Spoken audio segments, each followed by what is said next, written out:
果然不能诅咒老天爷，下辈子老娘也做白莲，虐死那些臭男人。双腿一蹬，女汉子肖爱爱直接嗝屁了。不会真死了吧？真是晦气，哥儿几个还想卖个大价钱呢，居然敢撞墙！雇主说了，不要闹出人命，吓唬一下就行了。哎，现在人死了，咱们怎么交差呀？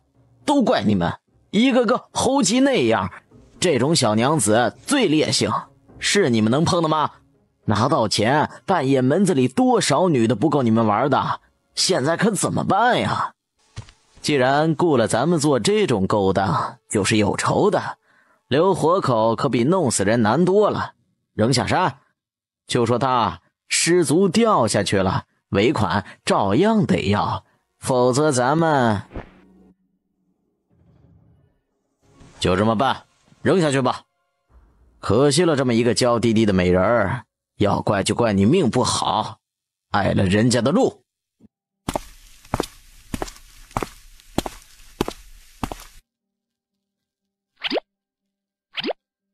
哎呀妈呀，诈尸了！肖爱爱觉得头疼欲裂，浑身酸软，撑起身子坐起来。谁这么大胆子，敢睡你肖魔王？拍电影呢？你是人是鬼？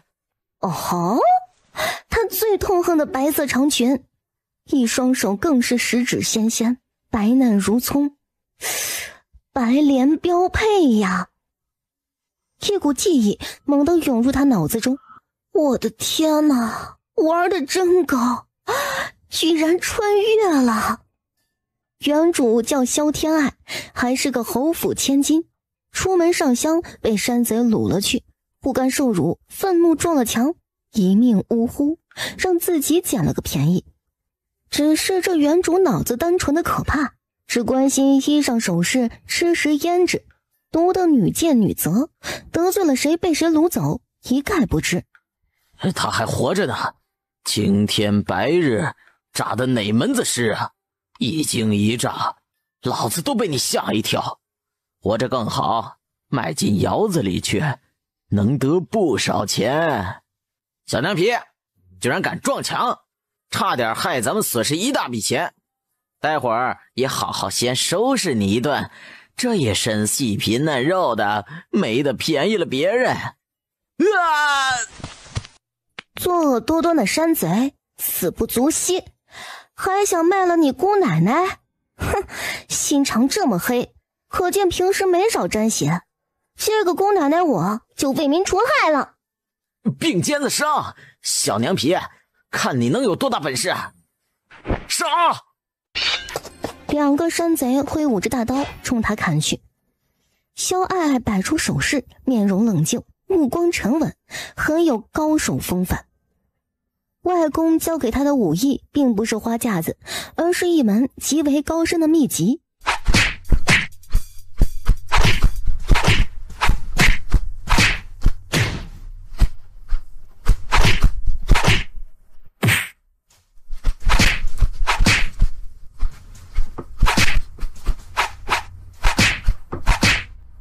动作干脆利落，眨眼功夫，两个山贼就给解决了。不过萧爱爱也不好受，原主的身体太弱了。他这么厉害，怎么会被自己轻易掳走？刚才怎么不反抗，还去撞墙？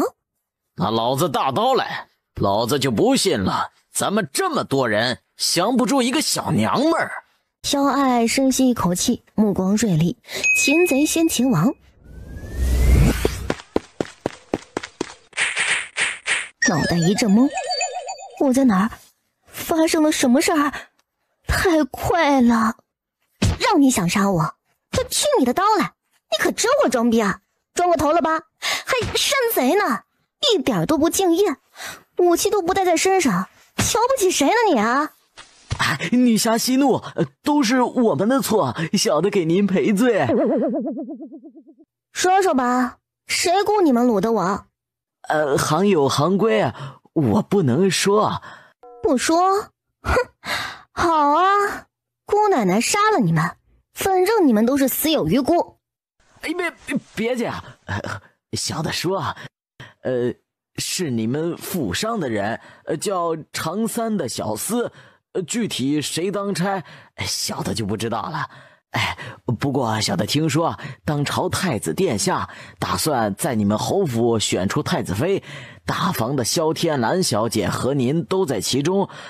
会不会是大小姐为了嫁给太子爷，想要除掉你呢？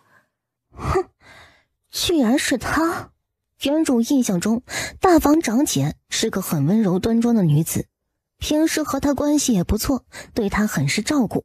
想不到居然会做出这样的事儿来。二当家的趁他愣神的时候，冲着旁边的一个山贼使了个眼色。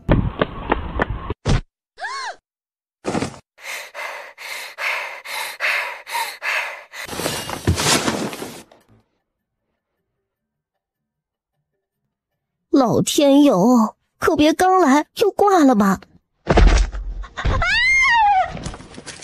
肖爱爱咕噜噜滚到了官道上。哎呀！你是何人？怎么会从山上滚下来？肖爱爱低垂着头，眼珠子一转，最终决定维持原主的人设，走白莲路线。君爷，小女子是被山贼掳走的，这座山头就是山贼的老巢。小女子拼命逃脱，却不识路，一不小心滚下来，求君爷救小女子一命啊！稍等，在下禀告了王爷，凭王爷安排。你是谁家的姑娘？小女子是云海伯府二房嫡女萧天爱。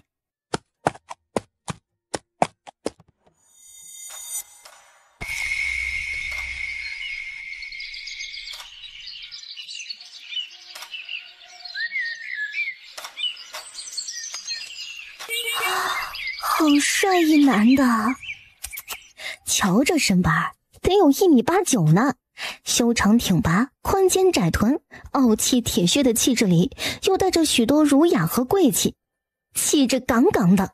既然是山贼作乱，无常，带一队人，该杀杀，该罚罚，剿灭了吧。堂堂洛府城外，岂可盘踞此等宵小？是，王爷稍后。区山贼，片刻即回。萧姑娘，遭此大难，你有何打算？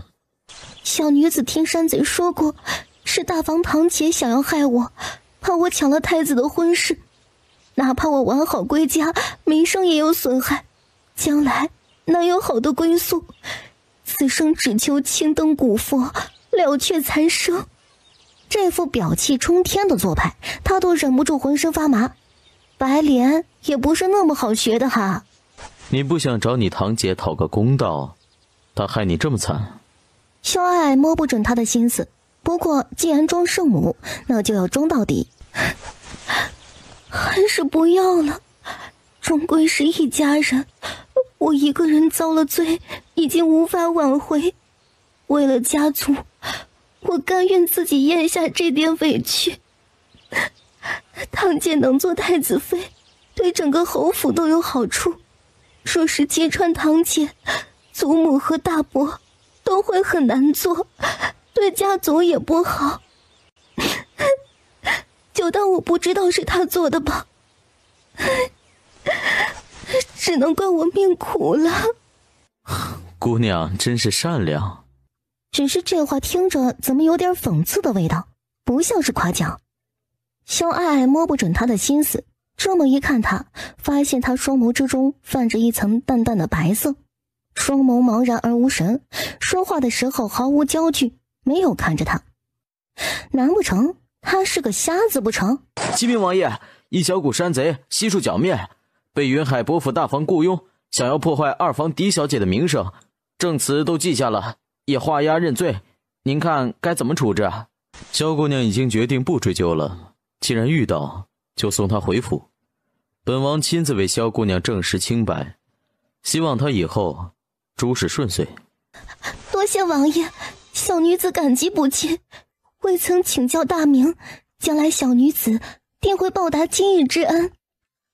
这位是当朝战神燕王殿下，王爷救人无数，遇到王爷是你的福气，无需挂齿啊。战神燕王，皇上幼弟，让萧姑娘坐本王的马车，给本王牵一匹马来。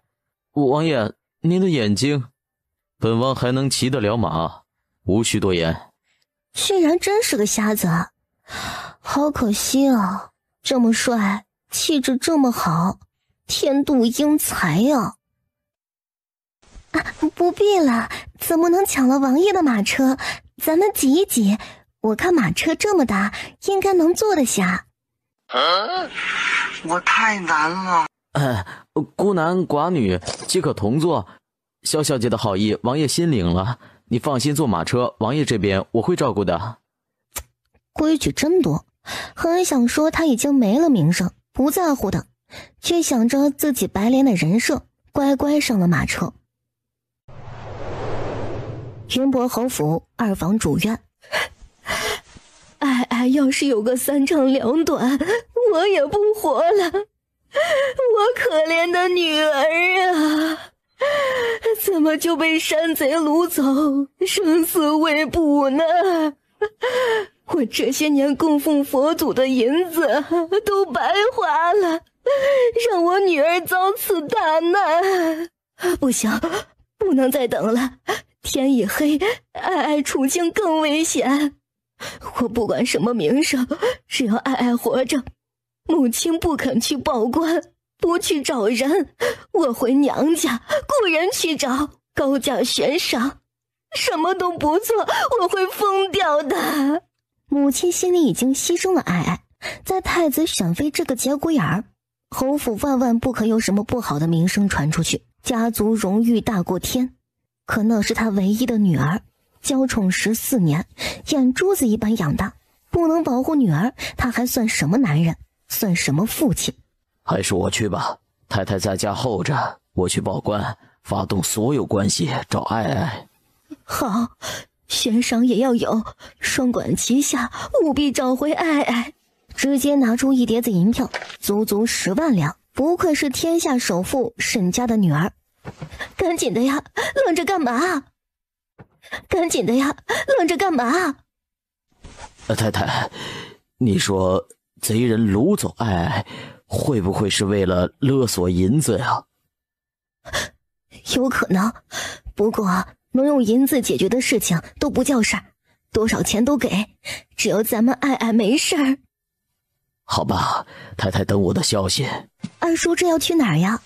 三妹出事儿了，我这个当姐姐的心里很是担心，所以想来陪着二婶儿，遇到事儿也好出出主意。祖母都是为了这个家好，二叔可要体谅祖母，别有怨气。大小姐有心了，只是你哪只眼睛看到我们老爷有怨气了？虽说你是侯府最尊贵的嫡长女，可尊卑孝道更是要讲究的。我家老爷可是你叔叔，哪有做侄女的教训叔父的道理？二婶误会了，天蓝没有教训叔叔的意思，只是提醒一句，你也要多保重。三妹吉人自有天相，肯定会没事的。不过呢，即便是回来，名声也有损，好的夫婿难找了，二婶儿可要有个心理准备呀。我的女儿就是一辈子不嫁人，我也养得起，不需要大小姐操心。大小姐还是担心一下自己吧，这太子妃的位置可不是那么好做的。只要爱爱平安归来，一切都是小事儿。府里事儿忙，没心情招待你，回你院子去吧。以前没发现这个侄女儿嘴巴这么毒，心肠还黑得很，亏得她以前经常送她衣裳首饰，女儿有的也会给她一份。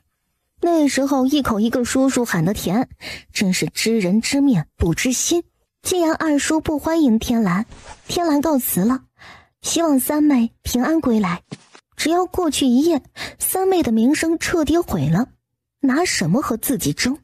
这一波稳了，小天爱，我才是侯府最受宠的小姐。姐姐回来了，是燕王殿下救了她。姐姐果然吉人天下，福泽深厚，算命的说的一点不差。在哪儿呢？我可怜的女儿啊，可有受伤，遭老罪了。那些贼人呢，可有找到？萧天蓝脑子一阵轰鸣，怎么会这样？贼人要是供出他来，那可怎么办呢？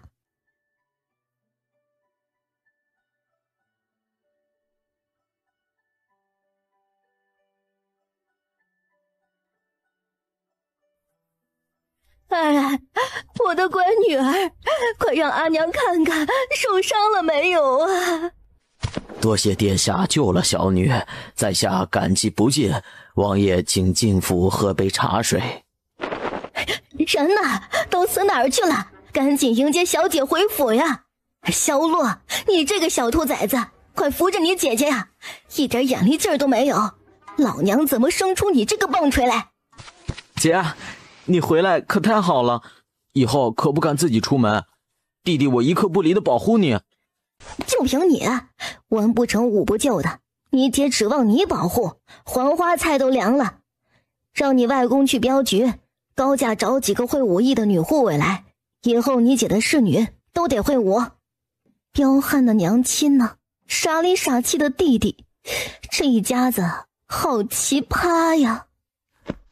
让王爷见笑了，我家太太性子直爽，也是太担忧女儿，怠慢王爷了。那个，咱们进府说话哈。太谢谢燕王殿下了，您不愧是咱们大燕的守护神，小女承蒙您搭救，感激不尽。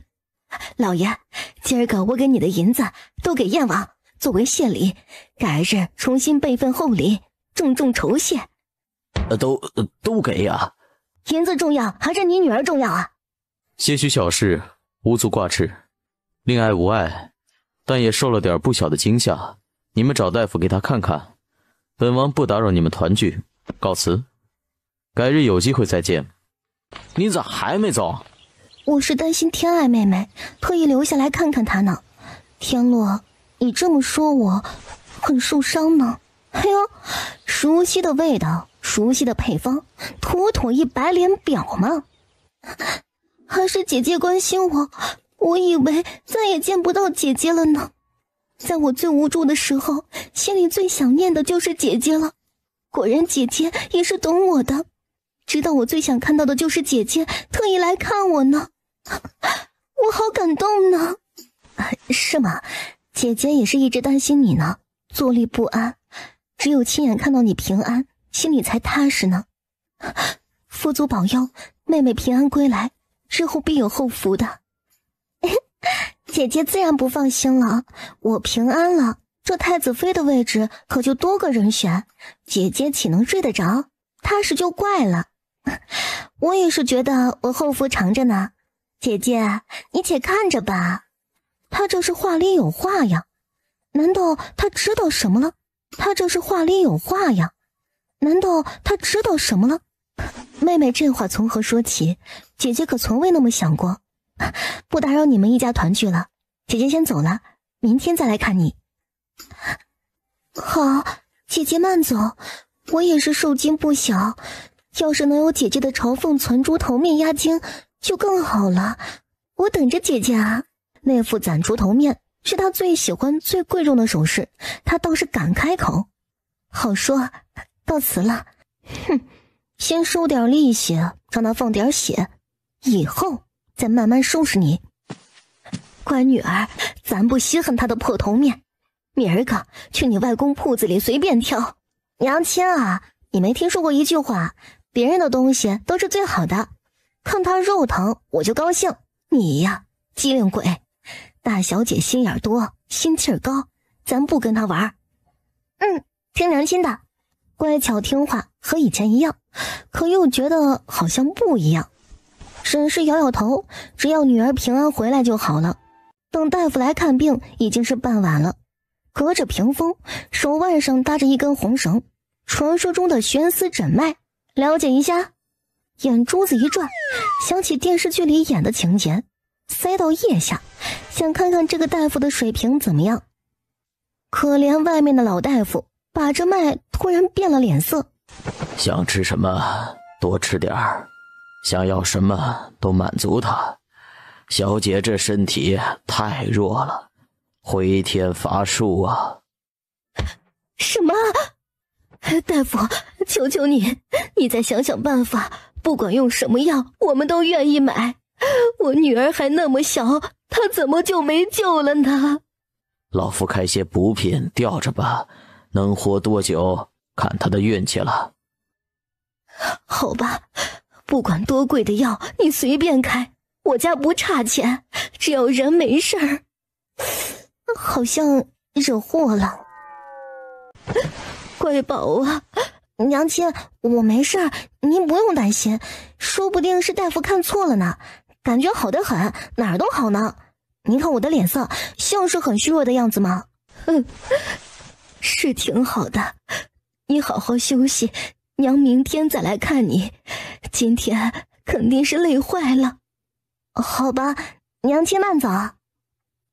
小姐，您先消消食，歇一会儿，待会儿吃药。今儿个太太来传话，不用去给老夫人请安，好些了再去。老夫人那边她去说。晨昏定省，孝比天大。原主记忆中，这位老夫人对她可不大喜欢呢。知道了，我去院子里走走。看着小300平米的花园，是她见识浅薄了。古代的贵族生活比她想的更奢侈。熟悉了一下环境，就在亭子里用药，慢慢喝下去。萧天爱眼神一亮，前世修炼的功法顿时活跃起来，一阵阵暖意从胃里散发。这药对他练功有很大的帮助呢。小姐，可是嫌苦，不吃不行的。奴婢准备了您喜欢的蜜饯，喝完了舔舔嘴儿。女儿啊，今天觉得怎么样了？很好呀，娘亲不用担心。拉着她坐下，看她的脸色还好，放心了一些。只是这口气儿还没及时松开，萧天爱突然脸色涨红，俯额趴在桌子上，面带痛苦。爱爱，你怎么了？来人呐，快请大夫扶小姐回屋啊！整个侯府都被惊动了。萧天爱躺在榻上，已经想到问题出在哪儿。补药的药效被吸收，没有收敛好，散在全身，所以看着像发烧。其实他并没有感觉不舒服。女儿啊，你坚持住，娘请最好的大夫给你治病啊。昨天还好好的，咋又这么严重呢？实在不行，我去求大哥进宫，找太医院的院士张大人来看看。今儿早上母亲还说爱爱是装病呢，阴阳怪气的敲打我呢，说我溺爱女儿，将来难嫁人。他们一个个的都见不得爱爱好，谁会真心帮你啊？早说让你谋个差事，结交些人脉，你不当回事，现在后悔了吧？你又没有继承爵位，谁会把你放在眼里呢？他性格懒散，文武都不擅长，以为在侯府的庇佑，他做个富贵闲人就好了。谁想到女儿一出事，府里处处靠不上。他要是继承爵位，会娶了你这个没教养的商女吗？谁家媳妇儿跟丈夫自顶嘴的，三从四德，沈家没教导你的吗？我侯府的嫡子还轮不到你嫌弃。沈氏心里憋屈，却不得不忍下来。婆母就是儿媳的天，敢顶撞就是忤逆不孝。儿媳的错惊扰了母亲，母亲说的对，是儿媳心急担心失言了，还请母亲开恩，请了张玉一来救救爱爱吧。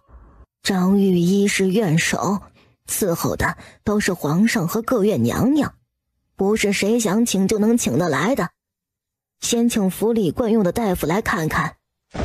母亲，求您去试一下，爱也是您的亲孙女儿啊，您就能看着她受苦不管的吗？爱也是您的亲孙女儿啊，您就能看着她受苦不管的吗？你是对老娘不满呢？爱爱生病，老娘也心疼。可院手又不是马上就能请来，老娘不是找了大夫来看了吗？大夫还没说救不下呢，你就去耗费人情请人家来。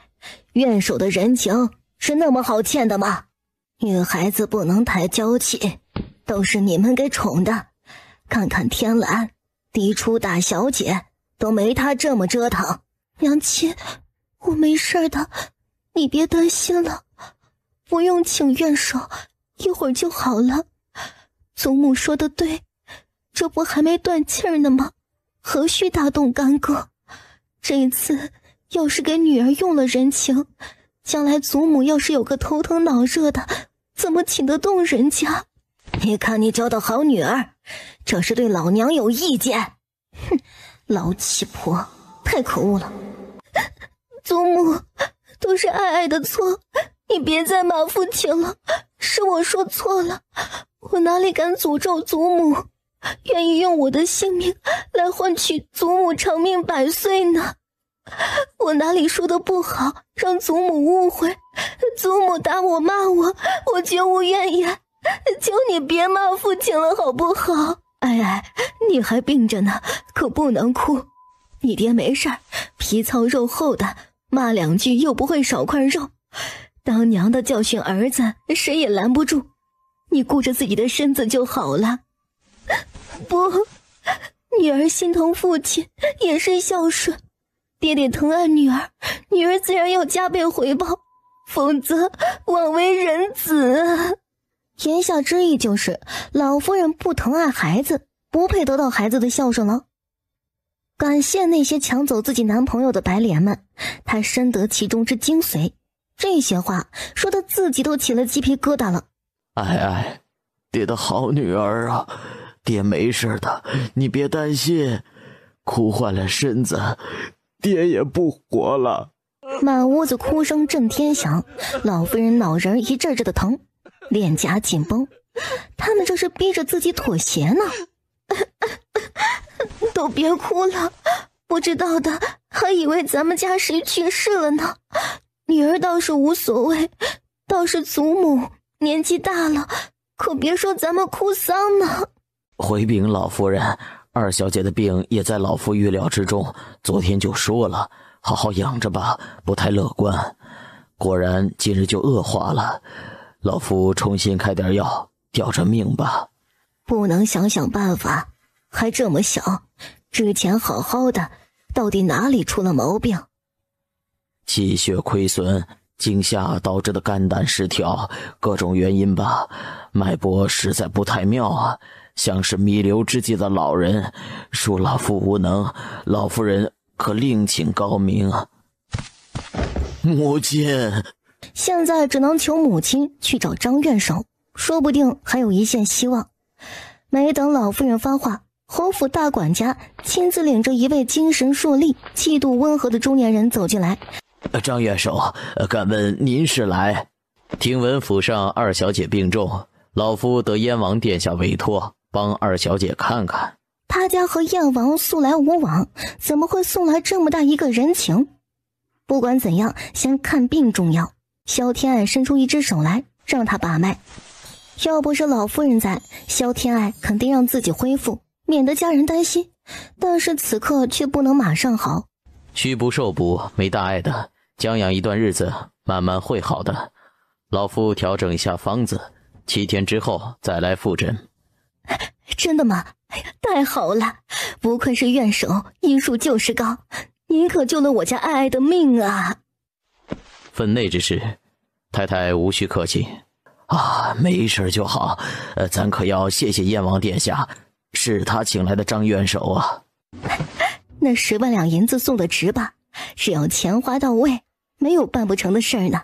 王爷收了咱的钱，自然惦记着咱闺女。张院手开方子的手一抖，一团墨汁滴下，方子废了。10万两，沈氏，你……母亲放心，媳妇儿的嫁妆银子不用宫中出1分，人家王爷救了爱爱，拿少了人家可看不上。他好像记得10万两要是换算现代的钱，得有500万呢。燕王攀了我500万，亏他之前还觉得燕王高风亮节，施恩不图报，大英雄大侠客呢。哼，合着他是奔着自家的钱来的。等着，总有一天全给他要回来。阿银做得对，为父都听你的，有你这样的贤内助是为父的福气。小姐，你怎么样了？元首大人，小姐脸色好难看。哪里不舒服？心疼，肉疼，浑身都疼。500万没了，他恨不得原地去世。燕王府里，燕王站在廊屋下，身姿笔直，犹如高山一般，让人不敢仰视。见过殿下，萧家2小姐无大碍，臣开了方子，调养一段时间就会好了，殿下大可放心。倒是萧家2房都是妙人，大家以为王爷是收了他家银子才会救人呢。殿下，您是因为这个吗？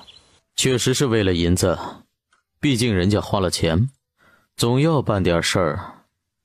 昨天都在传2小姐病重呢，看来传言是不可信，没事就好。挺乖巧一小姑娘，死了多可惜呀。性命无碍，但是身体是真的弱。这些闺阁小姐为了保持身材，没病也给饿出病来了。不过老夫瞧着那小姑娘对你收了她的钱很肉疼呢。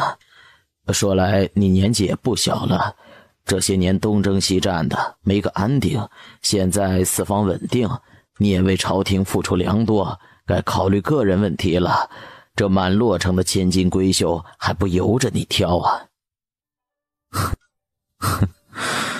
算了，我这样就不拖累人家姑娘了。不说这些，手谈一句。你的眼睛看不到怎么下棋呢？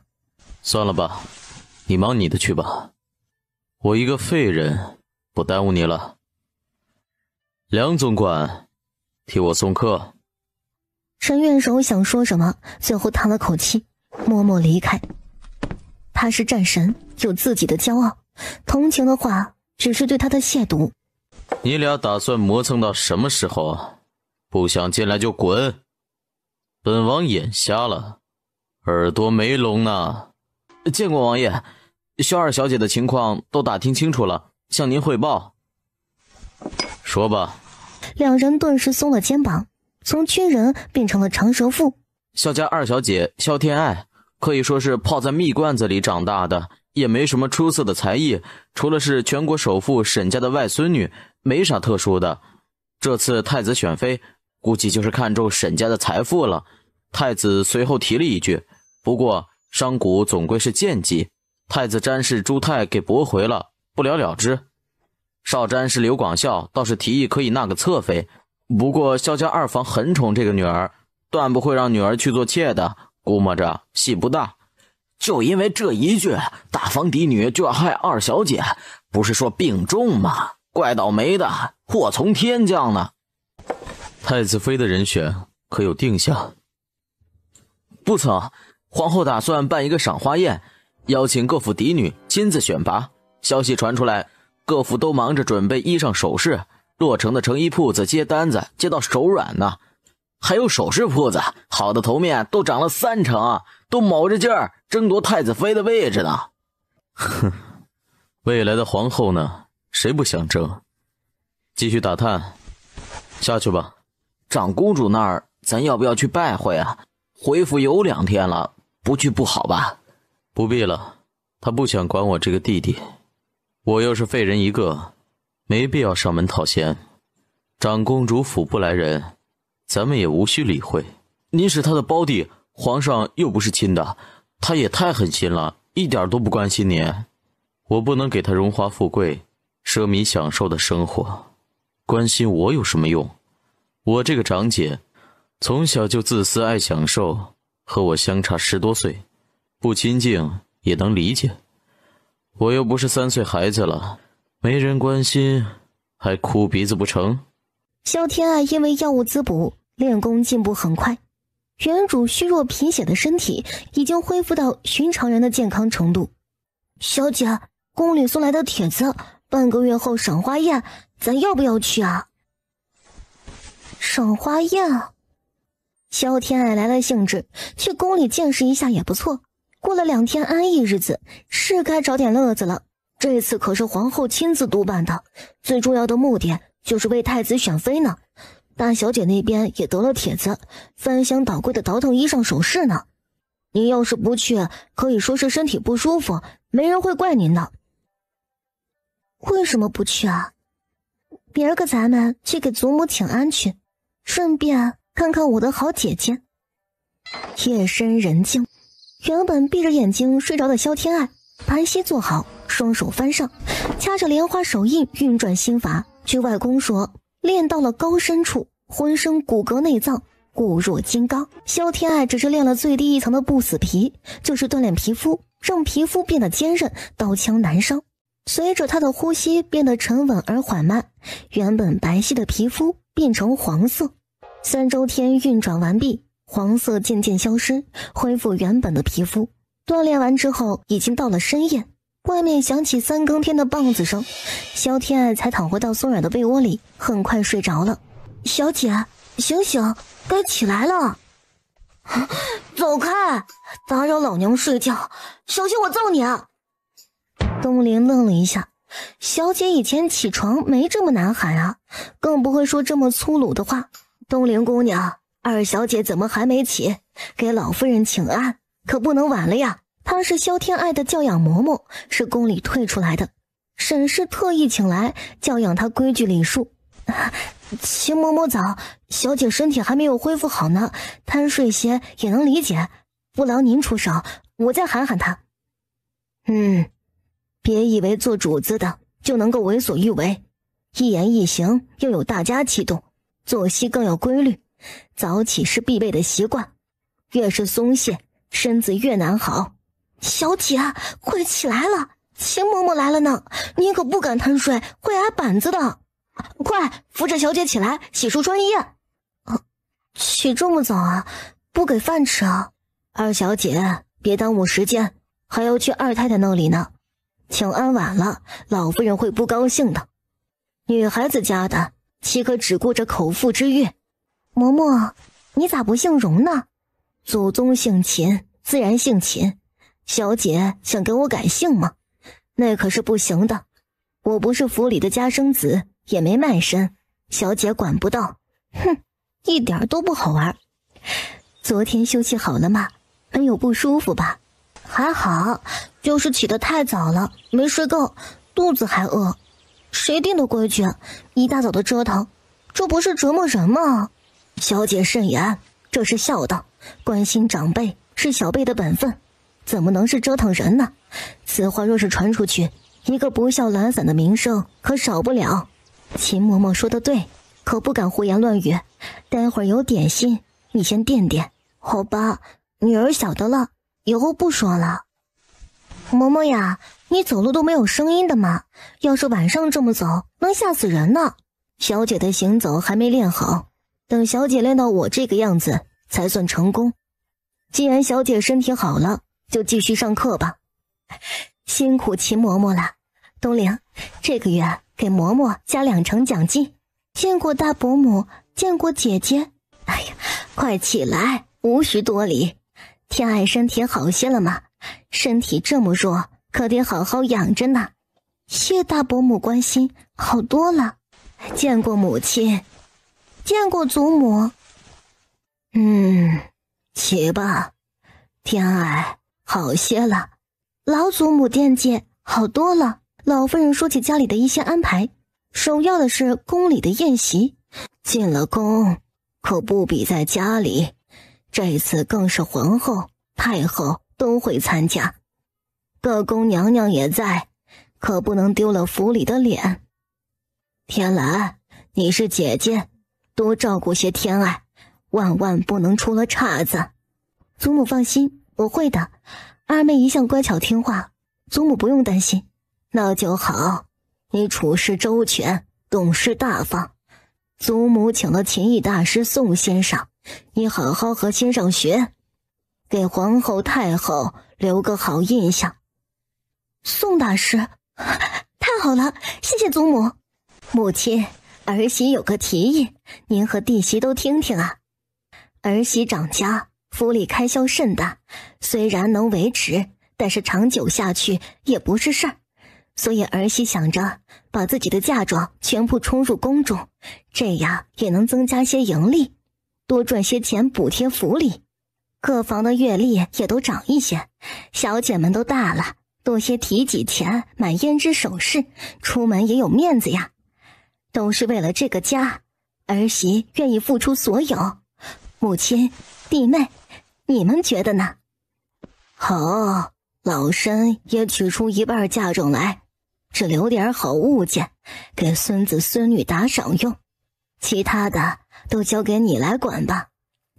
沈氏，你呢？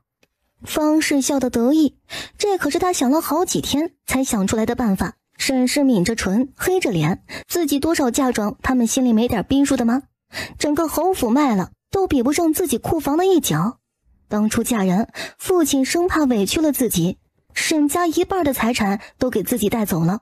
大伯娘这个主意真的不怎么好，满洛城这么多人家，没谁这么做的吧？各府有各府的规矩，别人怎么做，咱们没必要照着来。天爱，你还小，不懂这些，让你母亲决定吧。我是不懂，可也知道不是自己的东西别伸手，做人不能太贪，小心遭报应。弟妹，你是怎么教孩子的？顶撞长辈，他的礼数教养呢？大嫂这话怎么说的？爱爱又没说你，你生个什么气？难道爱爱说的不对吗？不说这个，长辈说话，小辈就不应该插嘴。弟妹，还是赶紧表个态吧。祖母，孙女是为了侯府的名声好，不得不冒犯了大伯娘。虽说孙女是晚辈，可也是家里的一员，也是为侯府好的。大伯母的提议看似公平，其实不过是在耍小聪明。满洛城的勋贵都不傻，他多少嫁妆，我母亲多少嫁妆，能一样的吗？尤其是在选太子妃这个节骨眼上，传出去外人会怎么看？好说不好听啊，还请祖母三思。好说不好听啊，还请祖母三思。确实是这个道理，真的是逼着媳妇儿把嫁妆充公，外人会怎么看她这个婆婆？天爱，你怎么可以这么说大伯娘？我管这个家容易吗？不当家不知柴米贵，我每天战战兢兢，精打细算的，都是为了什么？到头来还被晚辈说我贪小便宜，我可太难做了。二妹，够了，快给母亲道歉，一家主母可没那么好做，她一片苦心，你怎么可以这么误会她？哎呀，这么辛苦的呀，大伯娘，对不起，天爱不知道，误会你了，你别哭啊。哼，算你识趣。既然这样，娘亲你辛苦一些，帮大伯娘分忧好了，省得人家说咱们光吃不干活。你也试试，这一家主母有多不好当。方氏和萧天兰都呆住了，他什么意思？想夺掌家权的吗？这怎么可以？我是侯府夫人，哪有二房掌家的道理？是大伯娘说辛苦的，娘亲是为你分忧呢，大伯娘怎么不领情，还误会娘亲呢？大伯娘，你不能出尔反尔呀。母亲，媳妇儿在家里就帮着父亲打理生意，别的不说，打理铺子管理庶务不输男儿。府里要是日子不宽裕，你让我打理，不出1年保管收益翻倍。做不到，媳妇儿给您补上。从他会爬就握着算盘玩，记事儿启蒙学的是账本。父亲不止一次感慨，他怎么不是男儿身？方氏傻眼了，这不是搬起石头砸自己的脚吗？沈氏要是和自己一起管家，他还怎么往自家划拉银子？咱们可是侯府清贵人家，怎可以商贾贱籍一般，沾满了铜臭味，没得被人瞧不起？大姐啊，出嫁从夫，你倒是说说，谁是贱籍了？你清高不爱富贵，干嘛带着金钗？多俗啊！哎呀，鞋子上这是东珠吧？手上这个是红宝石镯子。你这一身上下没个千把两银子拿不下来。对了，大姐你月例多少？哪来这么多贵重首饰啊？我的嫁妆补贴的，姑娘家的总得有几样体面首饰。天爱你的更贵重呢，有什么资格说你姐姐？哼，是的呢，可我没嫌弃这些东西沾了铜臭味啊，这样的臭气多来一些，我没姐姐那么清高，不嫌臭。表里不一，惺惺作态。哎呀，东瀛，扶小姐一把，我恶心。呀，这是病又犯了吗？你这孩子身体还没好利索，可不敢生气啊。母亲，媳妇儿先退下了，天爱她。走吧，都走吧，一大早的都不让人清静。天爱身子不好，别来请安了。祖母，这怎么可以？孙女每天都在惦记着您，祖母的衣食住行有一点不妥当，孙女这心刀割似的疼呢。谁都别拦着，哪怕刀山火海，只要有一口气在，我都得来给祖母请安。看到祖母好，我的心才是自己的。孙女的一片孝心，日月可见。好了，你祖母知道你孝顺，身子养好了，才能更好的孝顺祖母。走了，走了。回到自己院子，快开饭，饿死宝宝了。祖母真小气，饭都不管。都是被你气得吃不下饭了，哪儿还想留饭？哎，是母亲不好，连累你也被人说了。母亲，你怎么会这么想？我也没觉得商贾不好呀，人家清白赚来的钱，又没吃他们家大米，都是嫉妒，我不会在意的。真的吗？以前女儿最不喜欢沈家，觉得沈家是商户，害她在小姐妹面前抬不起头来，对沈家避之不及。原主也是个表表，吃的用着都是最上等的，还嫌弃人家沈家，和萧天蓝没两样。不只是他，时下贵族都这毛病，既想学商贾赚钱，又贬低商户，恨不得撇得清清楚楚，生怕沾上铜臭气，有损君子风度。真的比金子都真。唉，也不怪你，士农工商，朝廷定下的，谁也没办法。不过咱们也不能被人欺负了。大嫂今儿个太过分了，府里的产业要是没有沈家照应，能赚那么多钱？自从我进门，府里的日子改善多少，他们心里没点数的吗？以前谁舍得吃燕窝鲍鱼的，现在老夫人每天一碗血燕，从哪儿来的？大小姐身上多少首饰，她从宫中得了多少好处，但我不知道的吗？既然他们不领情，娘亲就教他们认清现实呗。爱爱的意思是，从沈家得来的便利都给他去掉，只有失去才会知道珍惜。以后他想长这个家，可得看您的脸色才行。先聊者见，他今儿个敢做初一，咱们就能做15。商户对勋贵有种天然的敬畏，哪怕沈氏有无数嫁妆，心底其实不够自信。沈氏以前忍着，现在听女儿一说，他不想再忍了。讨好你得不到尊重，老娘还不稀罕了呢。女儿奴的沈氏，女儿说什么都要听的呢。那个宋琴师很有名的吗？琴技大家，很多人家都做上课。爱爱想学，母亲把她也请来。不要了，花了那么多银子，没必要大姐一个人学，我和姐妹们凑个热闹就好。行，我去和老夫人说，她平时总说自己一碗水端平，庶子嫡子都一样对待，其实还是偏向大房。那2房庶出可没好脸色。太太，小姐，早膳备好了，吃饭，天大地大，吃饭最大。哼，他们也配上宋先生的课？祖母明明说了，只跟我一个人上的。是二小姐想听，其他小姐不去也不好，所以老夫人干脆让小姐们都听听。萧天爱，又是他故意跟我过不去是吧？等我做了太子妃，把你许配一个恶毒的人家，让你一辈子没好日子过。萧天爱此时就跟着女红师傅学刺绣呢，一脸的苦大仇深。这么细细的针，他能驾驭得来吗？真正下手的时候，眼睛一亮。原主绣花学得很好，她的身体像是本能一般，飞针走线。二小姐进步良多，再学2年，我就没什么可教的了，能出师了。都是杨师傅教导有方，你放心，就是出师也可以留在我身边，帮我打理衣裳。只要师傅愿意留下，我这里永远有师傅的一席之地。多谢小姐，太太和你都是好人，一定会有好报的。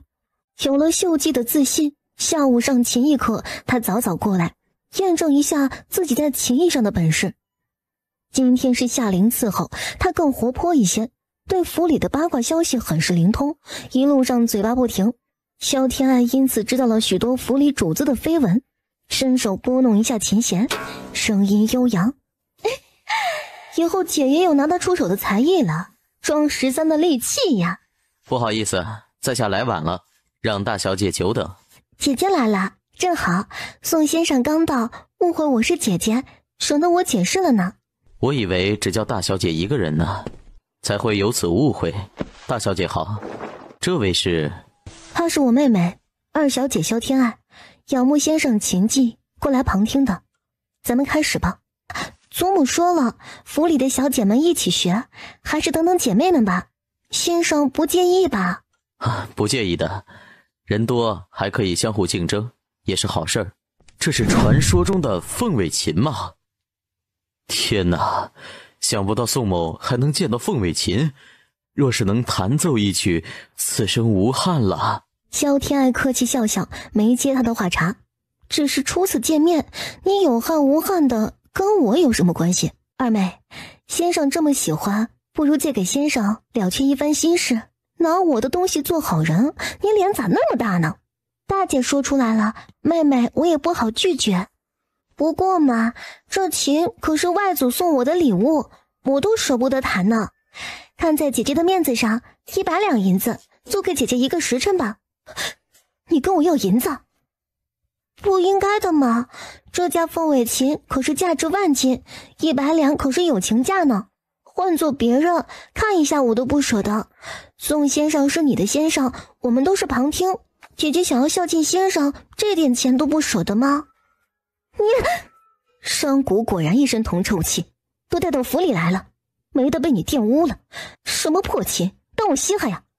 总有一天我会比你有更多的好东西。得意什么呀？肤浅虚荣，侯府的脸都被你丢尽了。哼，那就等姐姐有了再来我面前显摆吧。我是肤浅虚荣，总比有些人用着商贾的东西翻脸就骂人的要好吧。我若是记得不错，姐姐这只玉簪是父亲送你的吧？你要是真有骨气，以后我们二房的东西你一样别沾，以前收了的也都还回来。我还敬你一句表里如一。沈氏毕竟是女子，出门不便，所以她的所有产业都是萧斌打理。她每次带给女儿礼物都会给亲侄女一份，可惜萧天兰不知道感谢，反而觉得理所应当。是在下失言了，两位小姐切勿争吵，咱们开始上课。上课啊！宋林的琴技自然是极为高超的，讲解的也很清楚，亲自示范指法，萧天爱获益匪浅。好了，小姐们都试着练习这段，哪里不会我再纠正一下。萧天爱也扶起了凤尾琴，优美的乐曲伴随她的弹奏，盖住了其他声音，引来众人侧目。好，非常好，二小姐很有天分，学得很快，大家都向二小姐多学习。哼，我就仗着琴好，为我而已。先生别忘了，是谁请你来的，你该对谁负责。那好，大小姐来弹一下这段。抬手抚琴，宋林就站在他身边亲自指点。弹完之后，指出好几个错音。大小姐，好的琴能让曲子更优美，但是本身的修养技能更重要。高超的琴师是不会被外物所束缚，哪怕是最普通的琴，也能弹出最美的曲子来，才能称之为大家。大小姐的路还长着呢，任重道远。萧天爱，你非要跟我过不去吗？姐姐这话怎么说的？我可不曾对姐姐有任何不敬。难不成你自己笨，我得装得比你更笨，才能让你满意吗？你觉得你有那个资格让我跟你伏低做小的讨好你吗？先生严厉一些，是为了更好的教导姐姐。严师出高徒嘛，这不是姐姐想要的吗？二妹，你说实话，是不是还在肖想太子妃的位置？是又如何？不是又如何？姐姐哪来的自信？觉得太子妃的位置非你莫属了。就算我不想，多少大家千金会争，你觉得就凭你能争得过吗？还有，姐姐好像忘了，我上次被掳走的事儿可还没查清楚呢。那些山贼可是跟我说过，谁是幕后主使。姐姐想知道吗？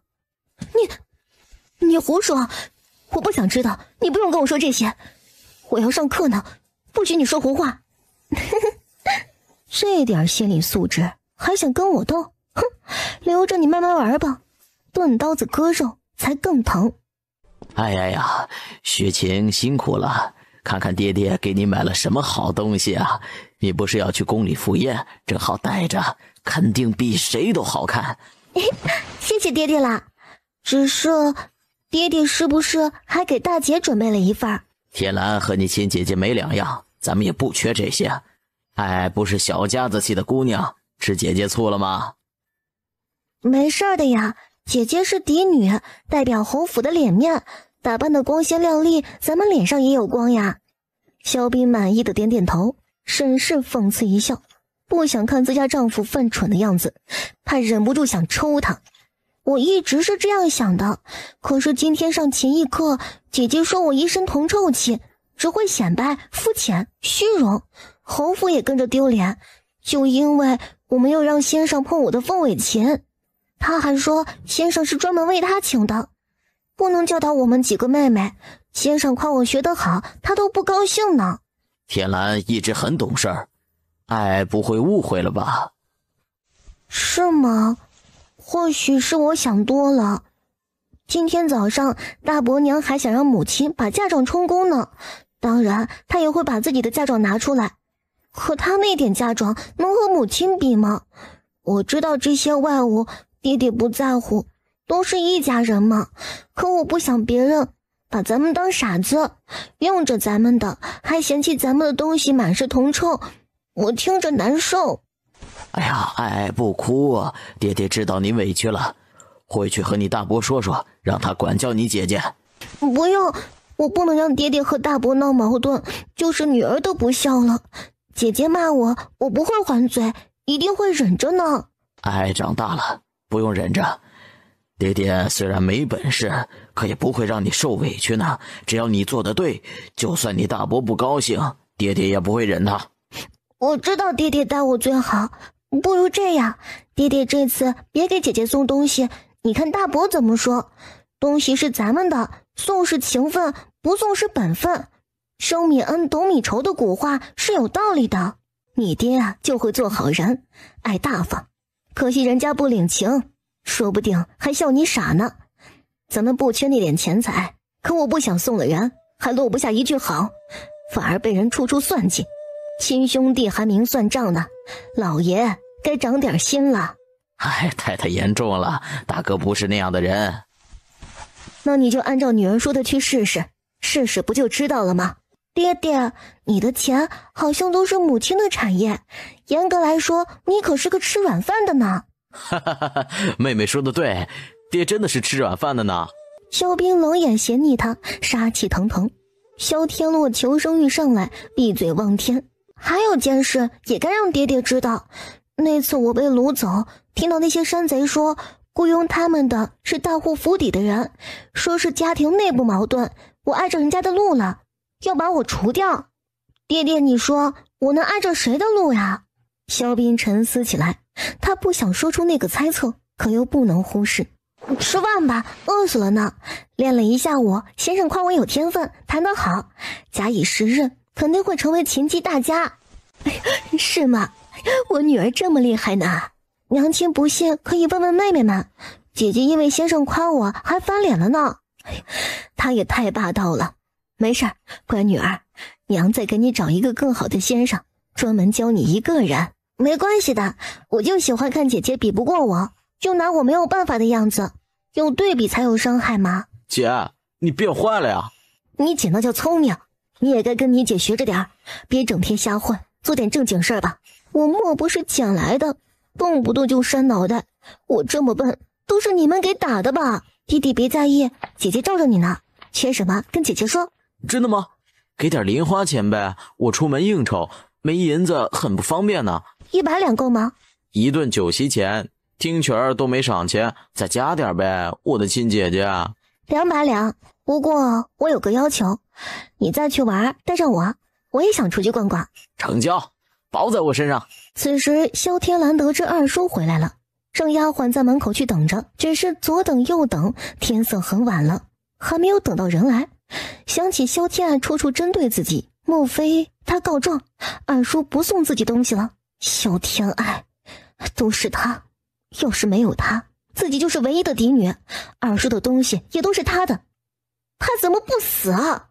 也晚上没睡好，等天亮了去找母亲，让他去问问二叔，他说不给就不给了，凭什么呀？于是回来的晚，没来得及送呢。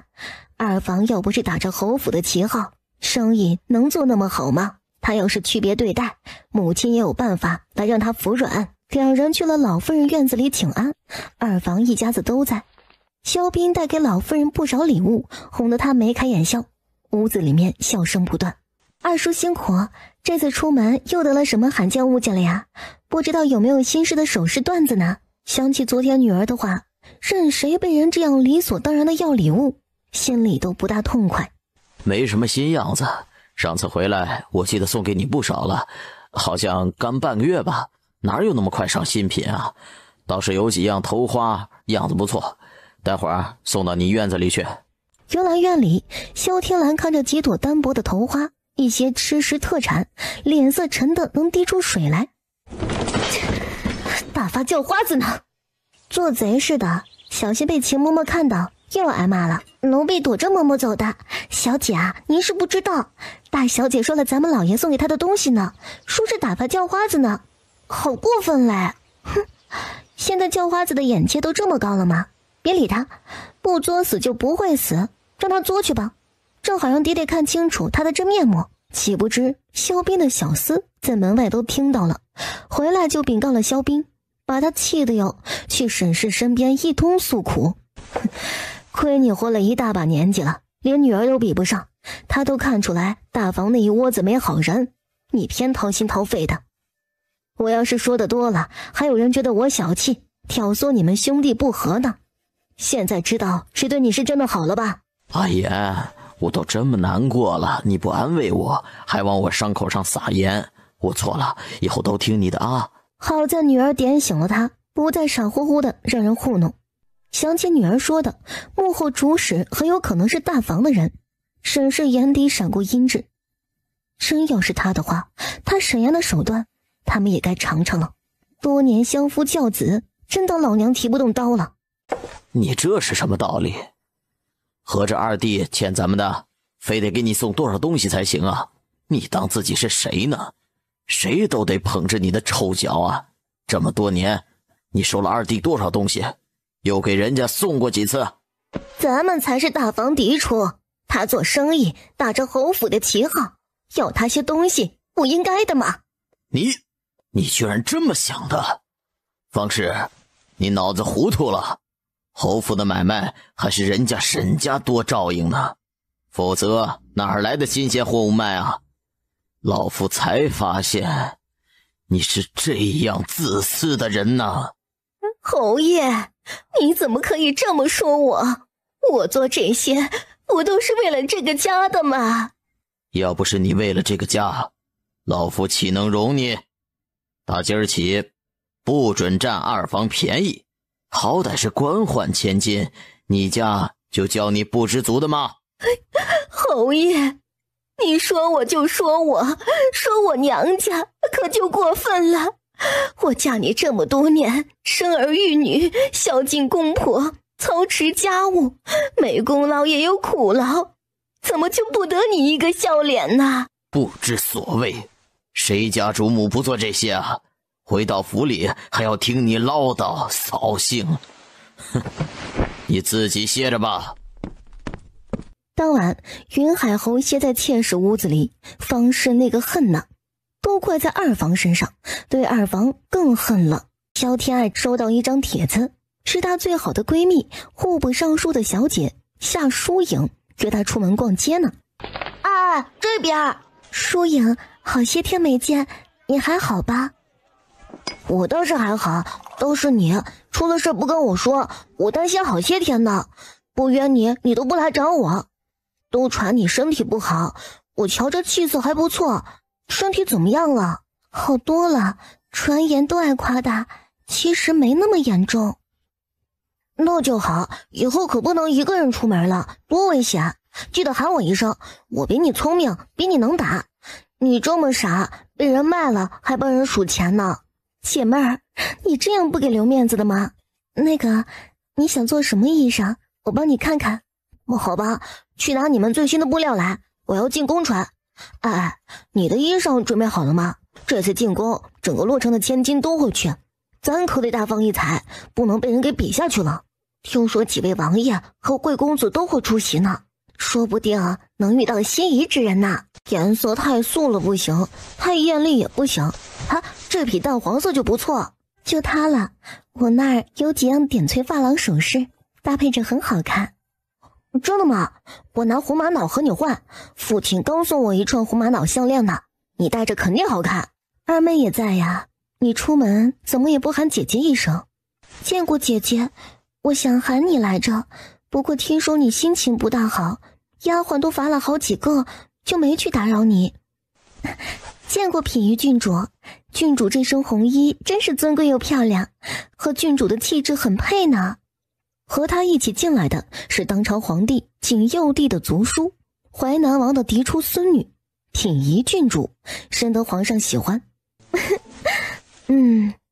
二小姐身体还好？谢郡主关心，挺好的。郡主请坐。郡主啊，我听说铺子里新来了一些新的绸缎样子，咱们先选料子吧，省花艳正好穿。郡主，相比天蓝，我觉得湖蓝更好，活泼一些，配上金丝珐琅的首饰，肯定很漂亮。你眼光真不错，就这匹湖蓝的吧。你觉得绣什么花样子好呢？不用太繁复，裙边绣上青竹，做成长款裙子，更显身高。也只有郡主这样的气质才能撑起来。好，就按照你说的去做。我很期待做出来的效果。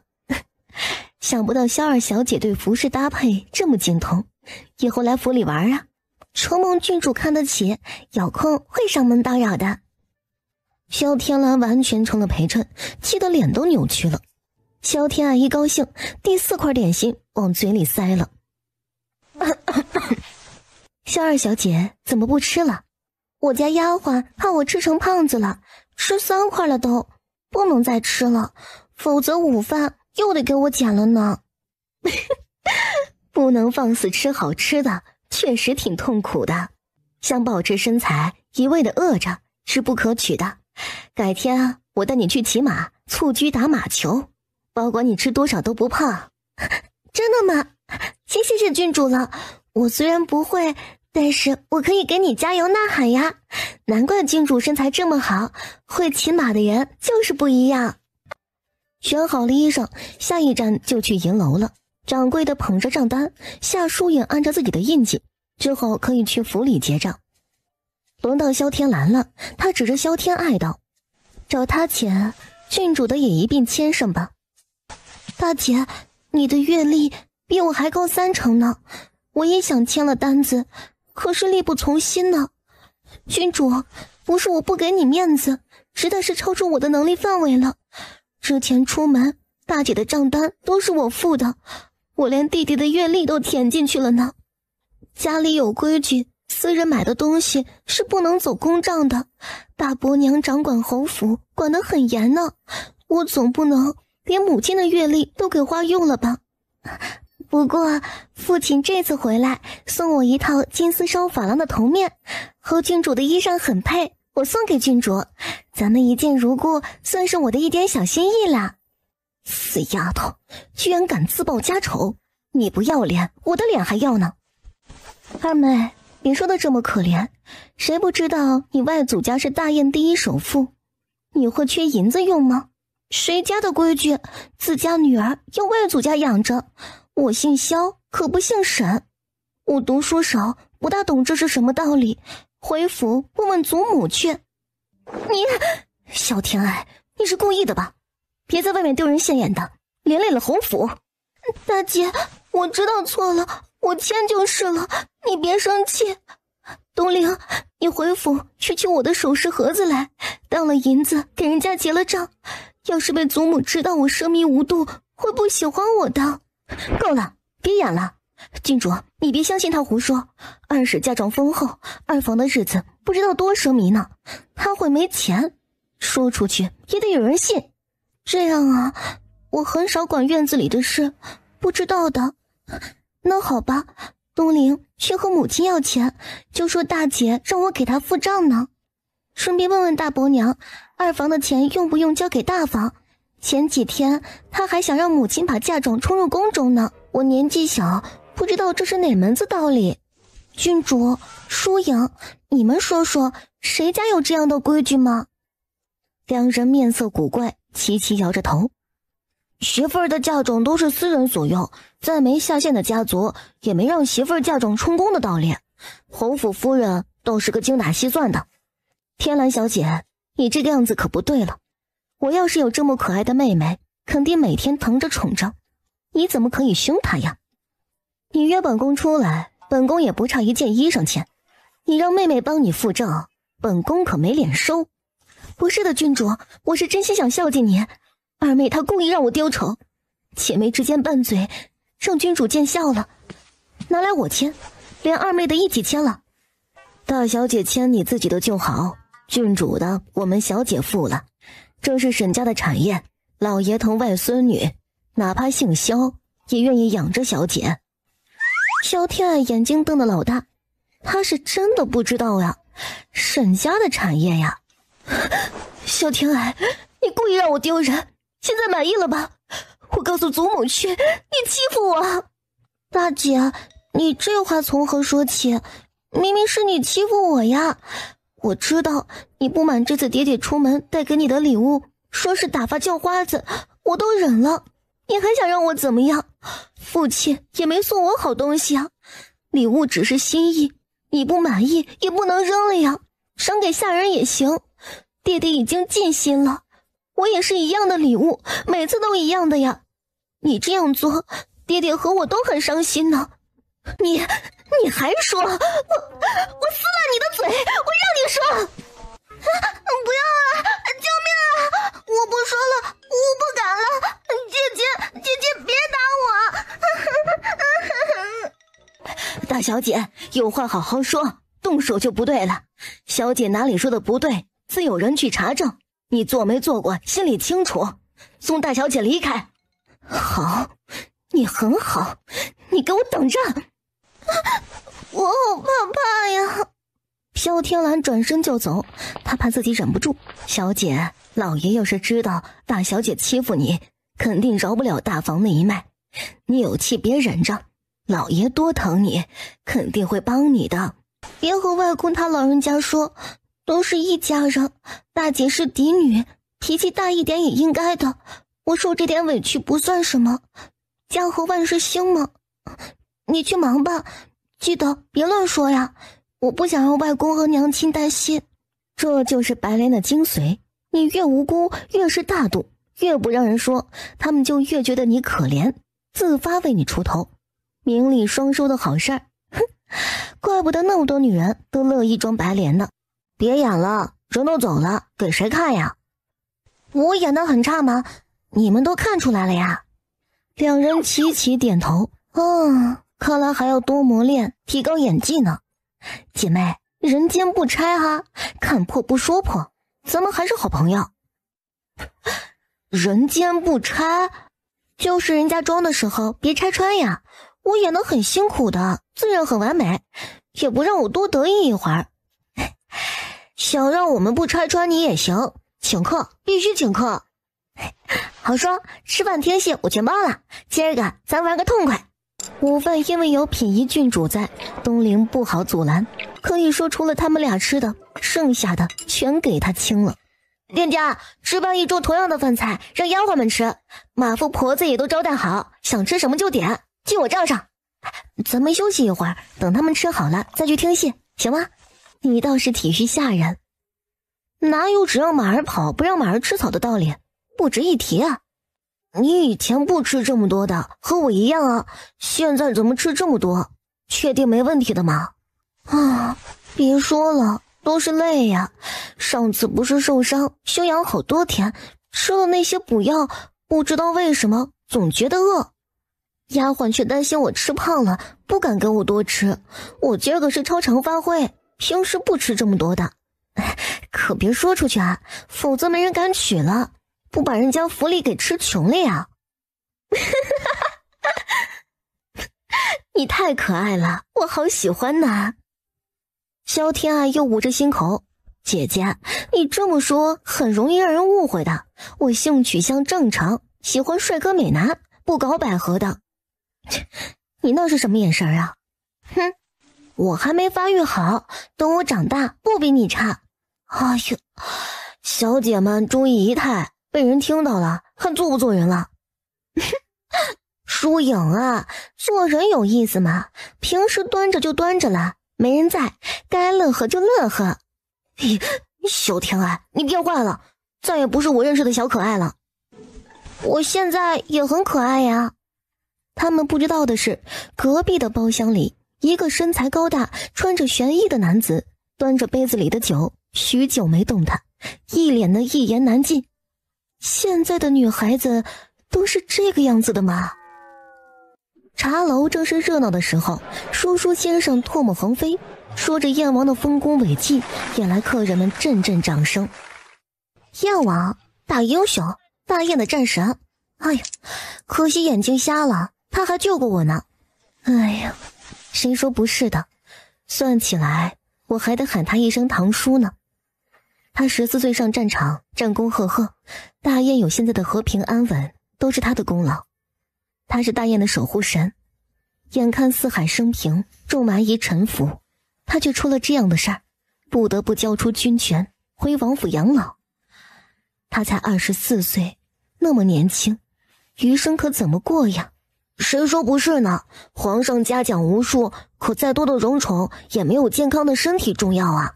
萧天爱却没有他们那么单纯，从里面听到了浓浓的阴谋算计，功高盖主，眼睛怎么瞎的，恐怕只有燕王自己清楚了。燕王妃肯定很幸福，能嫁给这样的大英雄，燕王府一脉躺在功劳簿上，也能有几代富贵，不需要咱们杞人忧天。燕王还没娶妻呢，你生病把脑子烧糊涂了，人尽皆知的事儿都忘了吗？没娶亲的吗？我以前也不关心呀，我也没想嫁给他，他娶不娶的真没在意。那正好娶一个呗，堂堂燕王，战神王妃，满洛城的贵女还不任他挑呀。这个时候嫁给他，也不知道是福气还是灾难。当然是福气了，燕王除了战功赫赫，还洁身自好，身边连个通房丫鬟都没有，铁汉柔情，能做他的妻子肯定很幸福。24了，又是尊贵的王爷，身边没女人，不会打仗受伤，伤了要害了吧？哎，这个很难说，暗箭难防，男人有几个不偷腥的？有古怪。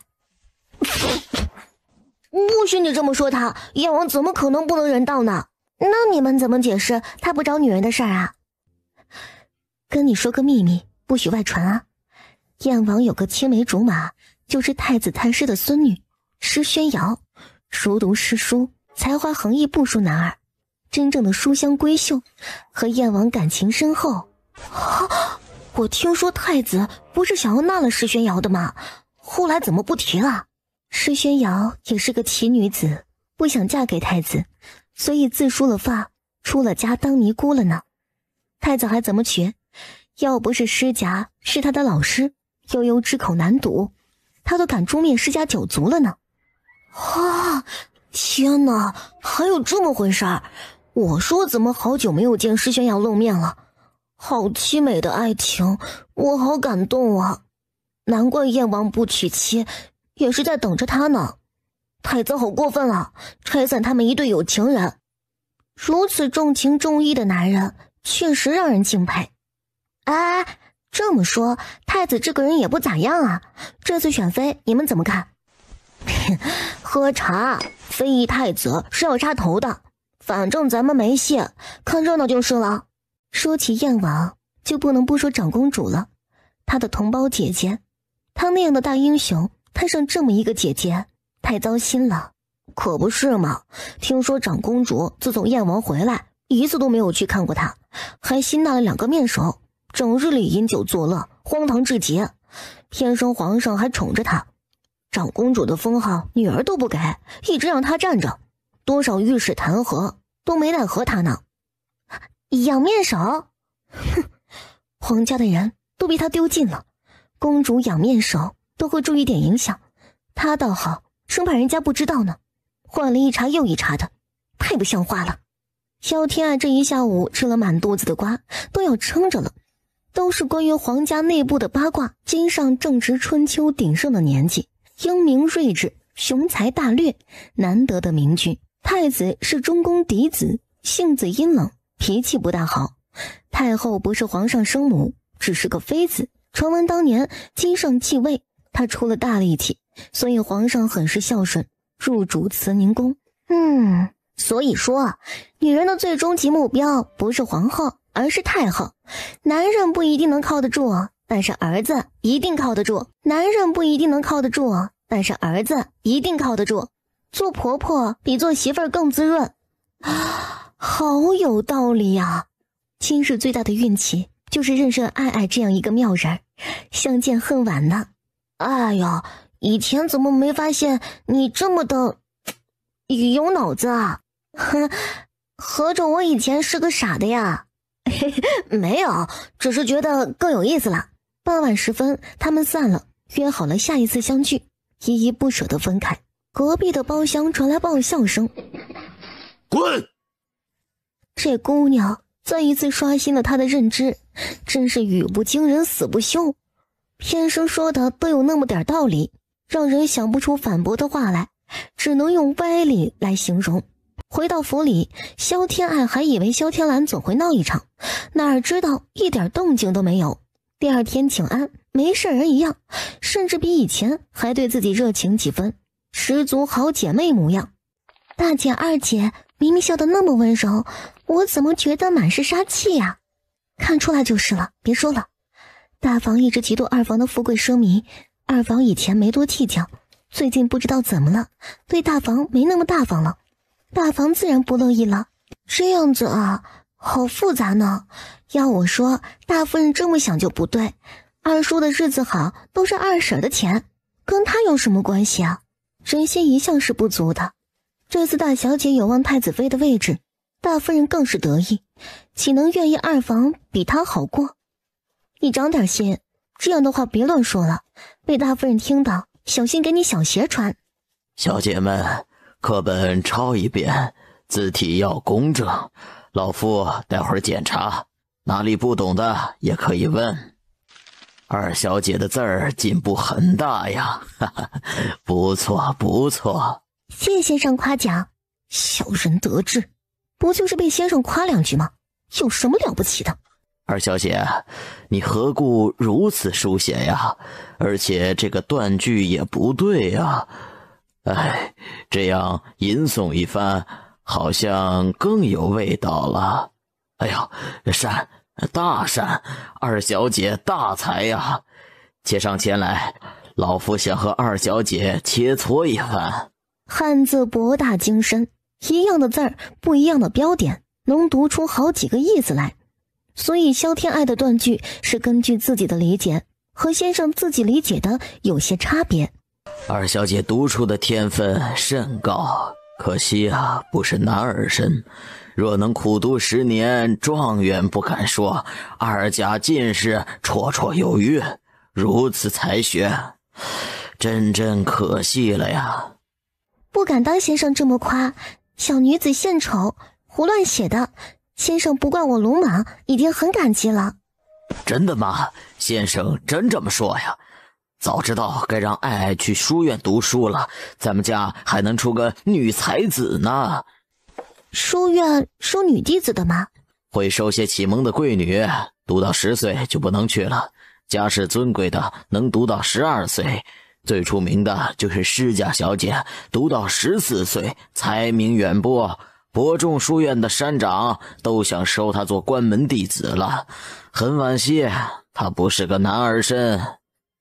施宣瑶，出家做道姑那个，倒是个奇女子。娘亲，今天先生也可惜我不是男儿身呢，女儿也很聪明呀。是，我们爱爱也很聪明，比你那个蠢弟弟强。你要是个男孩子，你弟弟是个女孩子就好喽。爹娘疼姐姐，姐姐疼弟弟，别难过哈。姐要是真疼我，给点零花钱呗。你又蹭你姐的零花钱，当老娘是死的吗？我这不是快要秋猎了吗？我看中了一匹上好的西凉马，您不给我买，我姐肯定会给我买的哈。好吧，我给你买，但是有个要求，你得让我陪着去看看，别被人给坑了。没问题。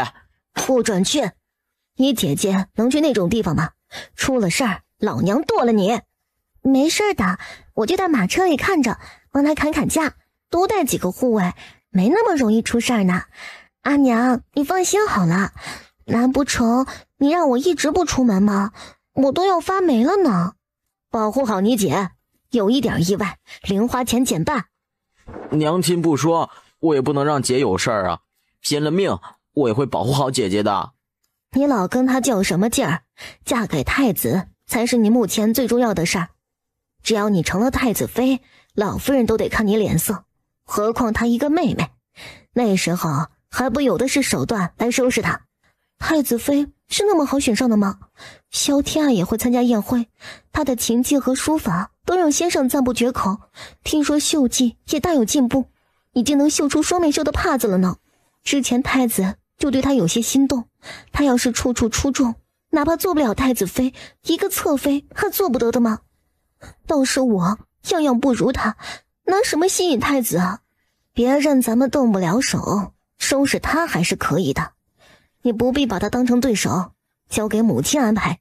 终于等到了赏花宴这一天，萧天爱已经修炼出闭着眼睛任由丫鬟折腾的本事。到了早膳之时，饭菜的香味儿飘来，该吃饭了呀。哎呀，祖宗啊，你可不敢吃了，喝点燕窝粥就行了。这可是在宫里，你总不能一直去净房吧？宫里的人都是神仙吗？他们不撒尿吗？那倒不是，可是麻烦呀。小姐，咱就忍半天，穿着这么漂亮的衣裳去净房也不方便啊。哎呀，好吧，这哪是去赴宴啊，这是去遭罪了。听你的了。那个燕窝粥我可不可以喝2碗啊？不可以，进宫必须谨言慎行，谨守规矩礼数。冲撞了贵人，小姐一人身死倒是小事，株连九族，罪过就大了。嬷嬷，你别吓我，那我不去了还不行吗？不行，皇后娘娘亲自下的帖子，谁敢不从？抗旨的罪名，小姐也担不起。小姐也无需太紧张，我会陪着小姐，时刻提点小姐的，一般不会有事儿。参见皇后娘娘、太后娘娘，各位娘娘，娘娘万福金安。都起来吧，瞧这一屋子花骨朵一样的女孩子，哀家心情就大好。先自我介绍一下吧，母后，有劳您把关了。皇后一向贤淑，哀家就是来看看热闹。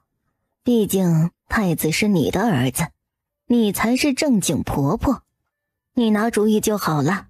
云海侯嫡女萧天兰参见太后、皇后娘娘，祝愿太后长寿安康，娘娘万事顺遂。不错，云海侯教的好女儿，知书达理，端庄稳重。平时都有什么消遣呢？谢太后夸赞，臣女喜欢练琴，请了琴艺大家宋先生教导，也有读书和女红消遣一二。女孩子家的就该多读书，女红也很重要。虽说有绣娘，但是亲自给丈夫绣荷包做衣裳，意义不同，感情也不一样。谢皇后娘娘夸奖，臣女定会更加努力。等到下疏影了，哟，这个女孩子打扮的倒是别致，你这头发怎么弄的？一点小把戏，不值一提。待会儿您派了嬷嬷来，臣女交给嬷嬷知晓。好看是好看，只是略显轻浮，不够端庄。谁家主母会这么妖艳的？皇后娘娘教导的是，臣女回去就拉直了，臣女知错了。这还不是姑娘家的吗？别拘束太过了，这般年纪正是花儿一般，活泼娇俏才好呢。不用紧张，下去吧。谢太后娘娘、皇后娘娘教导。终于到她了，小心翼翼走上前，还踩了裙摆，差点摔倒在地上。见过太后、皇后娘娘，臣女萧天爱，云侯府二房嫡女。臣女初见天颜，惶恐之至，哪里做得不好，求娘娘们大量。头都不敢抬，说话更是透着小家子气，不够大方。虽然衣裳别致，也没有引起两位大佬关注，这正是萧天爱想要的结果。自己这么优秀，一旦被大佬看中，难不成要落入这个人间地狱？太可怕了，死也不要。御膳房送上5膳，每一道都精美的跟艺术品似的，这可是国宴级别的待遇啊！萧天爱不客气的下筷子吃起来。没吃过好东西吗？好歹也是侯府小姐，成何体统？这位姐姐，你喝西北风活这么大的吗？饭菜不就是让人吃的吗？我吃得干净，是不浪费粮食，是对御厨们劳动成果的肯定。姐姐这么说我很伤心呢。你闭嘴！惊扰了贵人，你吃罪得起吗？那边发生了什么事儿了？启禀太后、皇后，这位姐姐夸赞御厨们的厨艺高超，一不小心给吃光了，心中感激太后、皇后，请我们吃了这么好吃的御膳，感激涕零。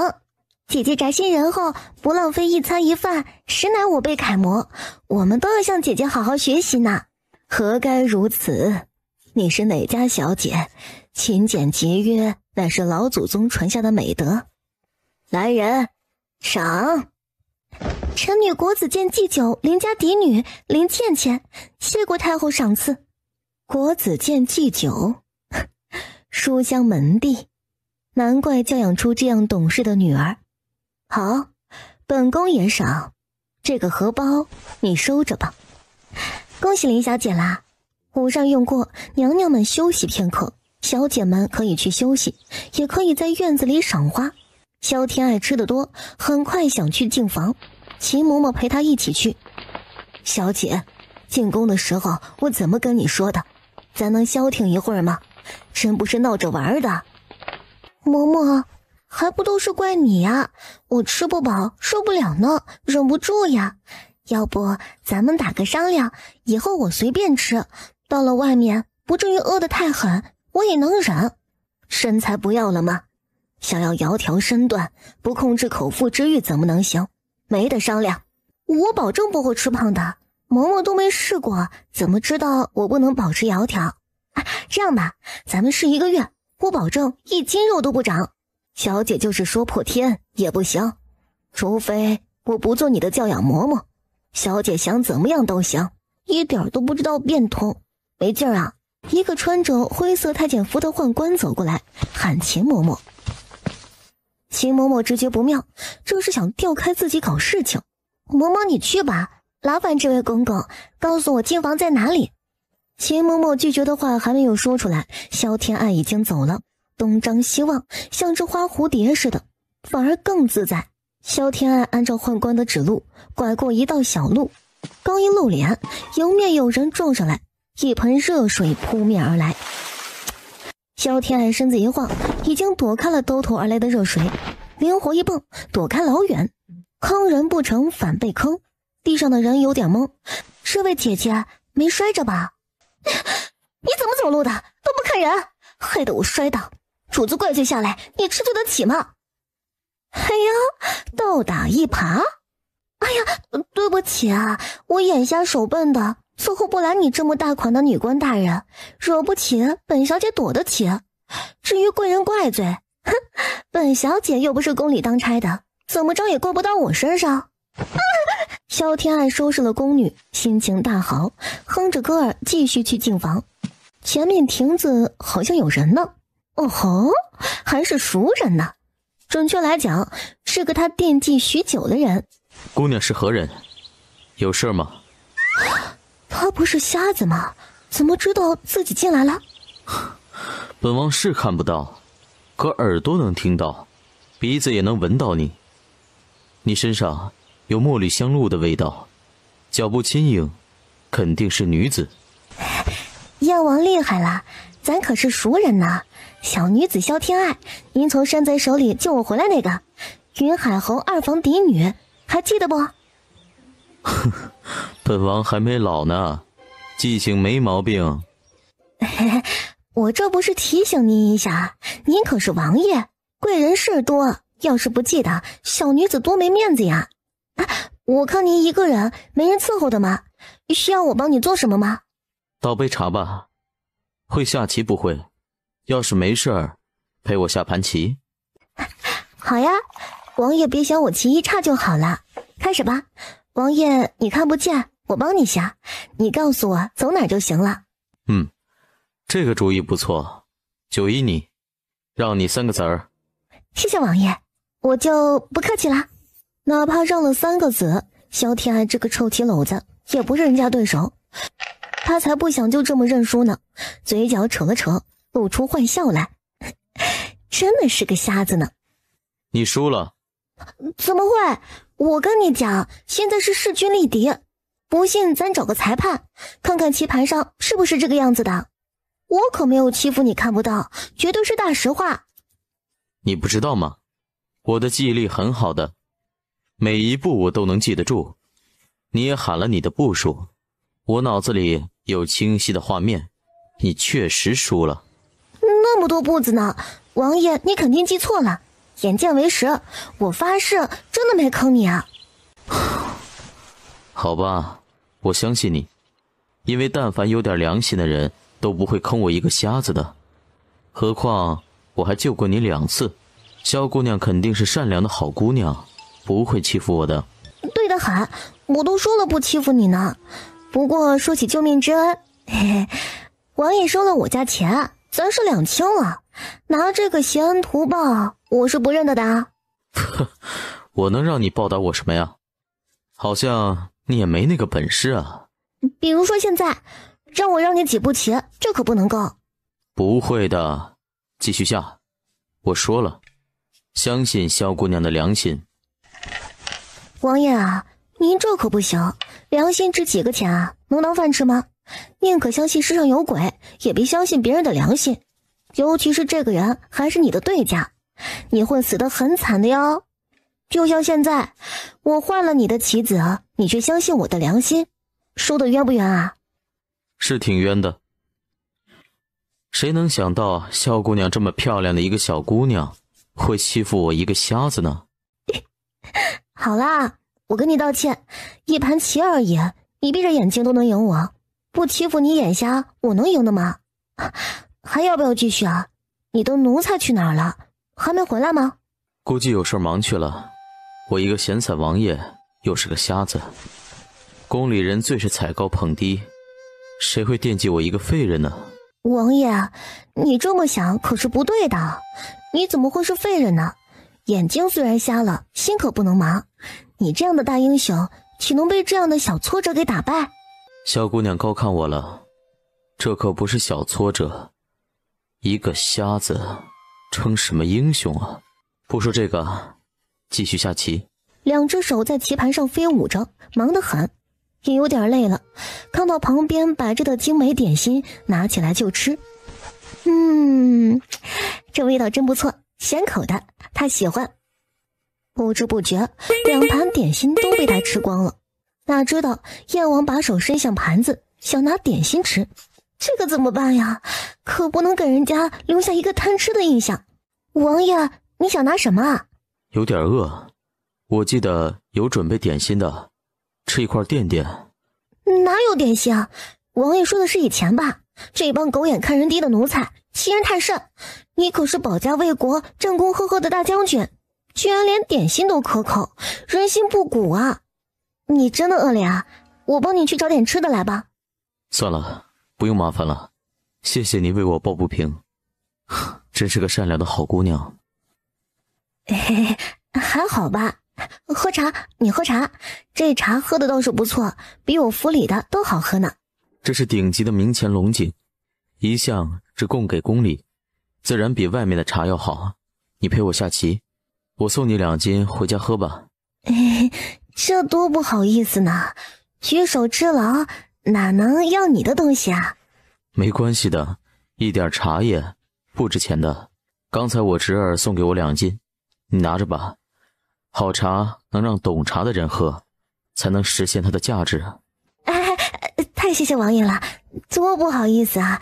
要不我也送你一样礼物吧。你好像也不缺什么啊。等我想想，送你一样别样的礼物吧。好，我等着呢。花园凉亭，俊男靓女隔着棋盘款款相对，好一幅唯美至极的画面。这位小姐是哪家的呀？以前怎么没见过？好酥啊。云海侯家嫡次女萧天爱，萧二小姐，很热心善良的小姑娘呢。天爱，她是二皇子楚王赵承安，以后就认识了。参见楚王殿下，臣女无礼，殿下恕罪。无需多礼，难得燕王赏识你。你们刚才干嘛呢？回禀殿下，下棋呢。哦，谁赢了？哎呦，不错，能和皇叔下的旗鼓相当。二小姐棋艺挺高的嘛。高个屁呀，毁了多少步棋，偷了他多少个子，自己都不记得了。能下成这样，完全是欺负他眼瞎。小姐啊，嬷嬷喊我呢，臣女告退。抱着盒子刚要离开，突然觉得袖子里沉甸甸的，脚步停了一下。怎么了？需要本王帮忙吗？啊不，没事儿，谢王爷。脚麻了一下下，已经好多了，多辞，您留步。小姐，你没事儿吧？没有，好着呢，能有什么事儿啊？太有意思了，这小姑娘真逗啊。承安，你不该这么早回来，我们的棋还没有下完呢。能入了皇叔的眼，这姑娘有什么特别的吗？长得倒是还行，就是有点娇怯，太弱了，养在闺房尚可，娶回来做主母，怕是撑不起一座后宅。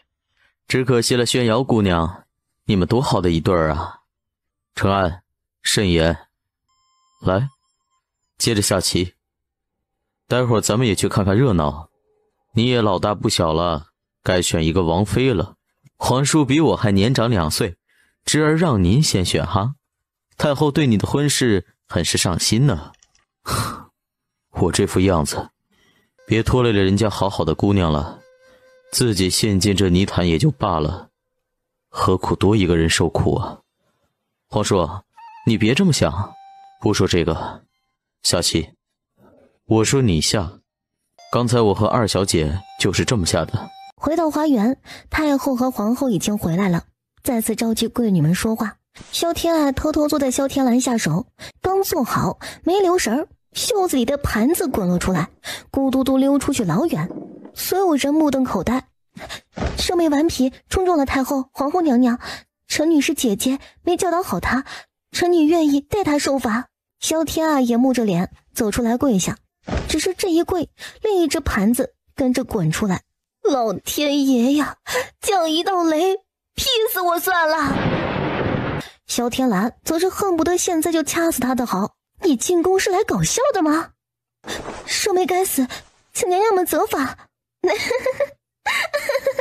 别那么紧张，多大点事儿呀。太后，你说是不是呀？萧二小姐挺逗的，你能说说为什么带着2个盘子吗？本宫瞧着像是宫里的东西呀。这种官窑烧制的盘子很是珍贵，莫非是想偷偷带走？这样的官窑盘子可值不少钱呢。太子殿下到，楚王殿下到，燕王殿下到。这是怎么了？他们犯了什么错？启禀太子殿下，云海侯府的二小姐想偷宫里的盘子，没藏好，当场被抓。既然太子殿下来了，您看着该怎么处罚？不是的，严小姐，事情都没有调查清楚，你怎么能如此诬陷我妹妹？不至于吧，好歹是侯府，再怎么样，爱也不会偷2个盘子的。二太太沈氏和本王有过几面之缘，出手大方，处事得体，她教养的女儿不可能做这种事儿。严小姐有亲眼看到吗？没有根据妄下结论，这是污蔑诽谤，还要承担责任呢。皇叔这么维护她，莫非你们有什么不可告人的关系吗？本王回城救过二小姐一命，恩人和被害者的关系没什么见不得人的吧？太子作为储君，一言一行关系匪浅，说话可不能这么随意。好了，一点小事儿，不管怎么样，小二小姐这么做都有失体统，举止不够端庄，这事儿就算了吧，你们退下吧。哼，皇嫂真够公平的。可否听臣女说2句？你说，本宫倒是好奇，你揣着2个盘子，到底打着什么主意？还能说出花来吗？臣女还未来得及和娘娘们请示呢，待会儿不是有才艺表演的吗？这是臣女的道具啊，表演需要用到2个盘子呢。臣女以为这样普通的盘子，娘娘们财大气粗，不值几个钱的小事儿，没想着和娘娘们禀告，私自使用了。臣女知罪，任凭娘娘惩罚。萧家丫头说的有理，2个盘子而已，咱们皇宫什么时候在乎芝麻大的小事了？传出去还不够人笑话呢。哦，哀家想起来了，你母亲沈氏可是首富沈家的女儿，当年陪嫁，足足有沈家1/3的家产啊。富贵堆里泡出来的娇小姐，可不在意2个盘子呢。好了，这件事儿都不许再提了。小家丫头，既然是你的道具，你先开始吧。表演的不好，哀家可是要罚的呢。谢太后，臣女献丑，不敢说好。先生说臣女的字还看得过眼，想着赋诗一首，这填词白釉盘子，色泽莹润，臣女想把诗词题在盘子上，更有趣一些。没想到会闹出这样的误会，是臣女的错。嘿呀，不怪你，这个主意不错。那就开始吧，考验的可是你的诗才和书法，2样才学呢，哀家拭目以待。今日是赏花宴，又有这么多娇俏如花朵的姐妹们，臣女就以花来作诗了。宫中赴宴花满园，千朵万朵竞芬芳。流连戏蝶时时舞，自在娇莺恰恰啼。不错，好一个流连戏蝶时时舞，自在娇莺恰恰啼。萧二小姐大才，字也写得奇好，力道十足，平时肯定没少下功夫，没有10年8载的练习是写不出来的。谢楚王殿下夸奖。哎呀，差点冤枉人家姑娘，多温润的人儿啊，你受委屈了。来人，拿哀家那副红玛瑙的镯子赏给他压压惊。萧天爱，哎，名字也好听，是个可人。姐是谁呀？这点小场面岂能难得住姐？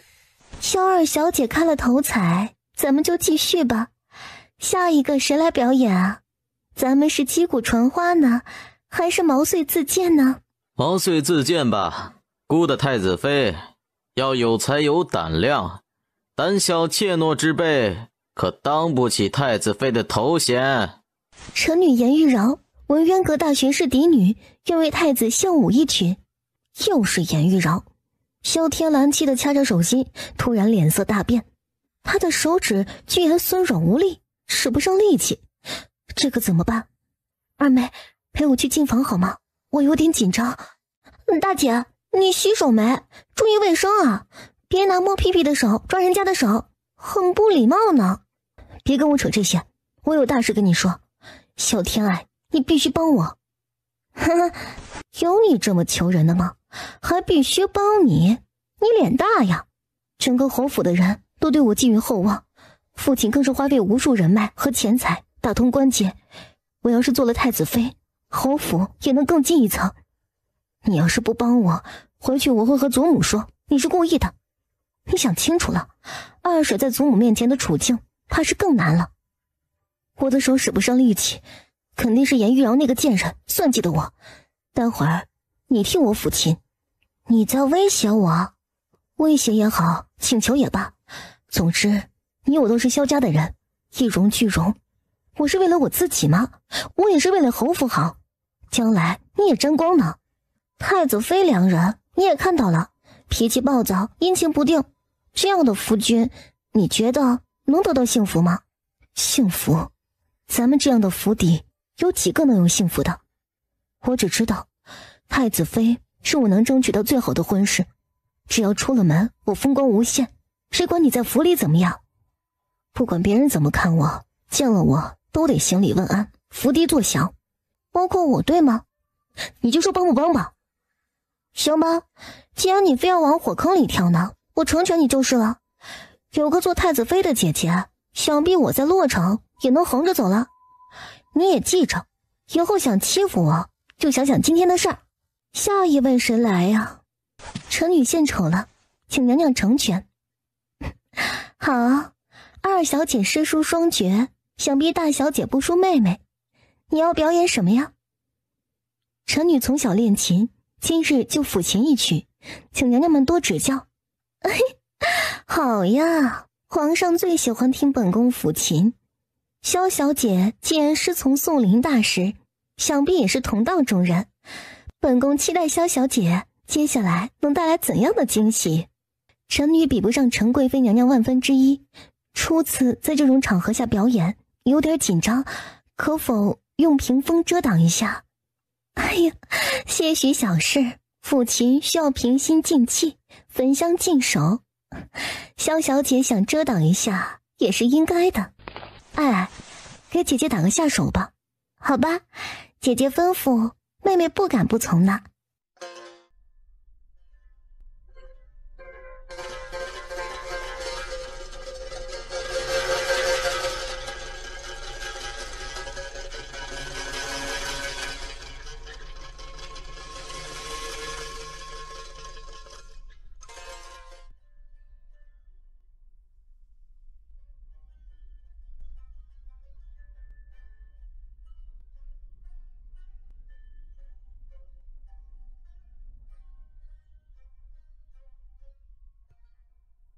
好琴，好曲，萧家的姑娘果然不俗。萧小姐，这是什么曲子啊？本宫从未听闻过呢。是哪位大家所作吗？萧天兰不知道怎么回答才好，实在是她一问三不知啊。萧天爱心中解气得很，哼，我萧天爱的便宜是那么好占的吗？所以不是自己的东西别伸手，后果不是你能承受的。回陈贵妃娘娘的话，姐姐太累了，难以回答，可否稍作休息，再来回禀诸位娘娘？哎呀，看我见猎心奇了，忘了这么高体力的弹奏，确实是很费心神。快扶着你姐姐去休息，以后有的是时间聊曲子的事儿。谢娘娘大度，姐姐，我扶着你，小心点儿，能走得动吗？萧天兰再次出现的时候，已经是宴席结束了，小姐们纷纷恭喜她，有酸溜溜的，有极度不服的，莺莺燕燕，吵得人脑瓜子疼。萧天爱抚着额头，突然倒在了一旁。小姐，你怎么了？快来人呐！小姐晕倒了。妹妹在家就体弱多病，许是今日劳累过度，撑不住晕倒了呢。府中有她常吃的药，先回府吧。众人原本嫉妒萧天爱的诗书双绝，此时变成了同情，合着是个病秧子呀。这样的身子骨能诞下健康的子嗣吗？去请陈院手，二小姐的药一直是他开的方子，这么多天都没治好，他的医术可是不行了。东陵傻眼了，他们小姐什么时候和燕王关系这么好了？还是秦嬷嬷做事老道，上前掐了萧天爱人中一下。这是哪里啊？我怎么了？这是哪里啊？我怎么了？小姐，您晕倒了，许是今日忘了吃药，太累了。东陵，快扶着小姐出宫去吧。多谢燕王殿下关心，小姐是老毛病了，不敢劳驾陈院手，老奴等告辞。好吧，仔细照顾好小姐，需要什么来本王府里找。小姐可是我救回来的，她要是不好，我的心血岂不是也白费了？皇叔，你对这位二小姐关心过头了呀？莫非……别瞎说，我倒是没什么，坏了人家姑娘名节，可就是大罪过了。走了，我又回府了，你自己玩去吧。皇叔，你打发小孩子呢？我还想去你府里蹭饭吃呢，咱们俩光棍凑一对过呗。呵呵，滚蛋，谁喜欢跟你过呀？找你的美娇娘去。我可没什么美娇娘，皇叔，你就是我最重要的人，比父皇都亲。皇儿，萧家大小姐就不错，咱就定下她行吗？什么事儿啊？母后怎么不跟我说说呢？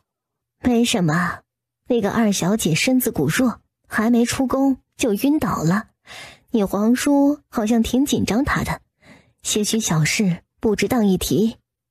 哦，皇叔紧张她，那我可要好好看看，他可是有个首富外公呢，比起劳什子云海侯，姑更看重沈家的财富。只是个外孙女，又不是沈家的人，沈家会在乎她的吗？母后看你就是想跟你皇叔叫板，他在乎的东西你都想抢回来。你是太子，至于跟个瞎子较劲儿吗？没得让你父皇不喜。听母后的话，皇位重要，等你继位，想怎么收拾他，还不是一句话的事儿？他只是瞎了，又没死呢，姑这口气就咽不下，不就是打了几年仗吗？宣瑶居然为了他如此待姑，他不死，宣瑶不会死心的。说到底还是为了那个狐妹子。你要是还这样执迷不悟，母后现在就派人弄死那个贱人去，勾得我皇儿如此荒唐，母后岂能容他？好，你容不下他，喜欢谁你就娶了谁，姑没意见，反正都是女人，除了宣瑶谁都一样。哎呀，我头晕，嬷嬷，你别训我了好不好？我知错了。秦嬷嬷绷着的脸差点破功，小姐错哪儿了？哎呀，这个呢，反正我再也不会了，打死我都不进宫了。好嬷嬷，我口渴，让我喝杯茶行不行啊？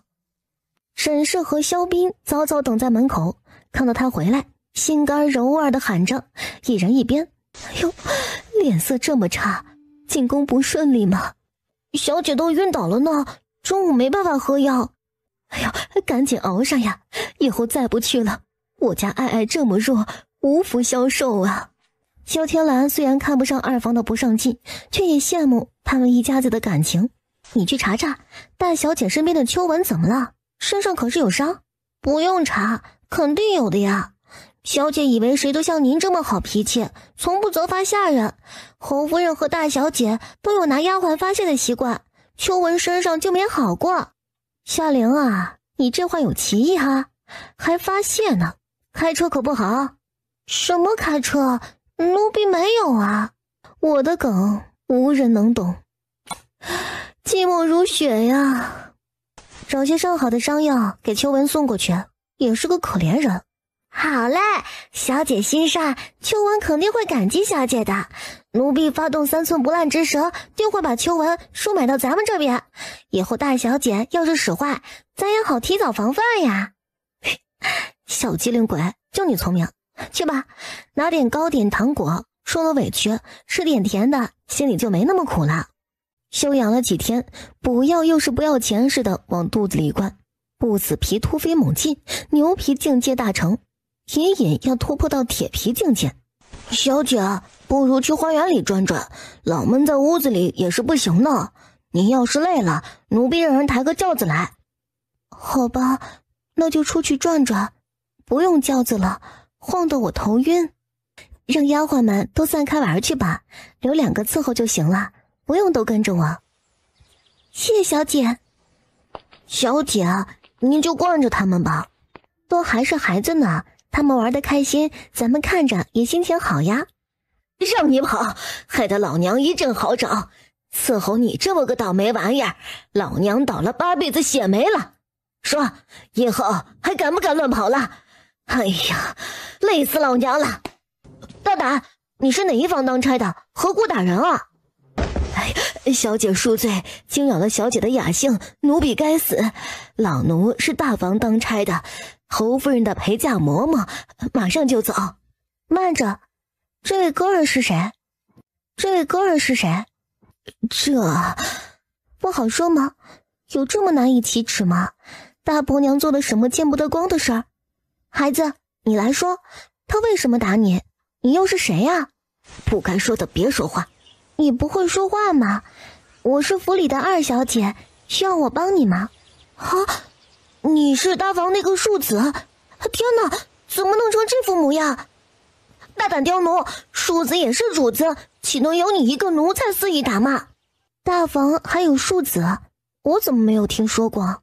很久以前的事了，那个姨娘还是侯夫人的陪嫁丫鬟，不过生了孩子，身体不好，挨了2年就去了。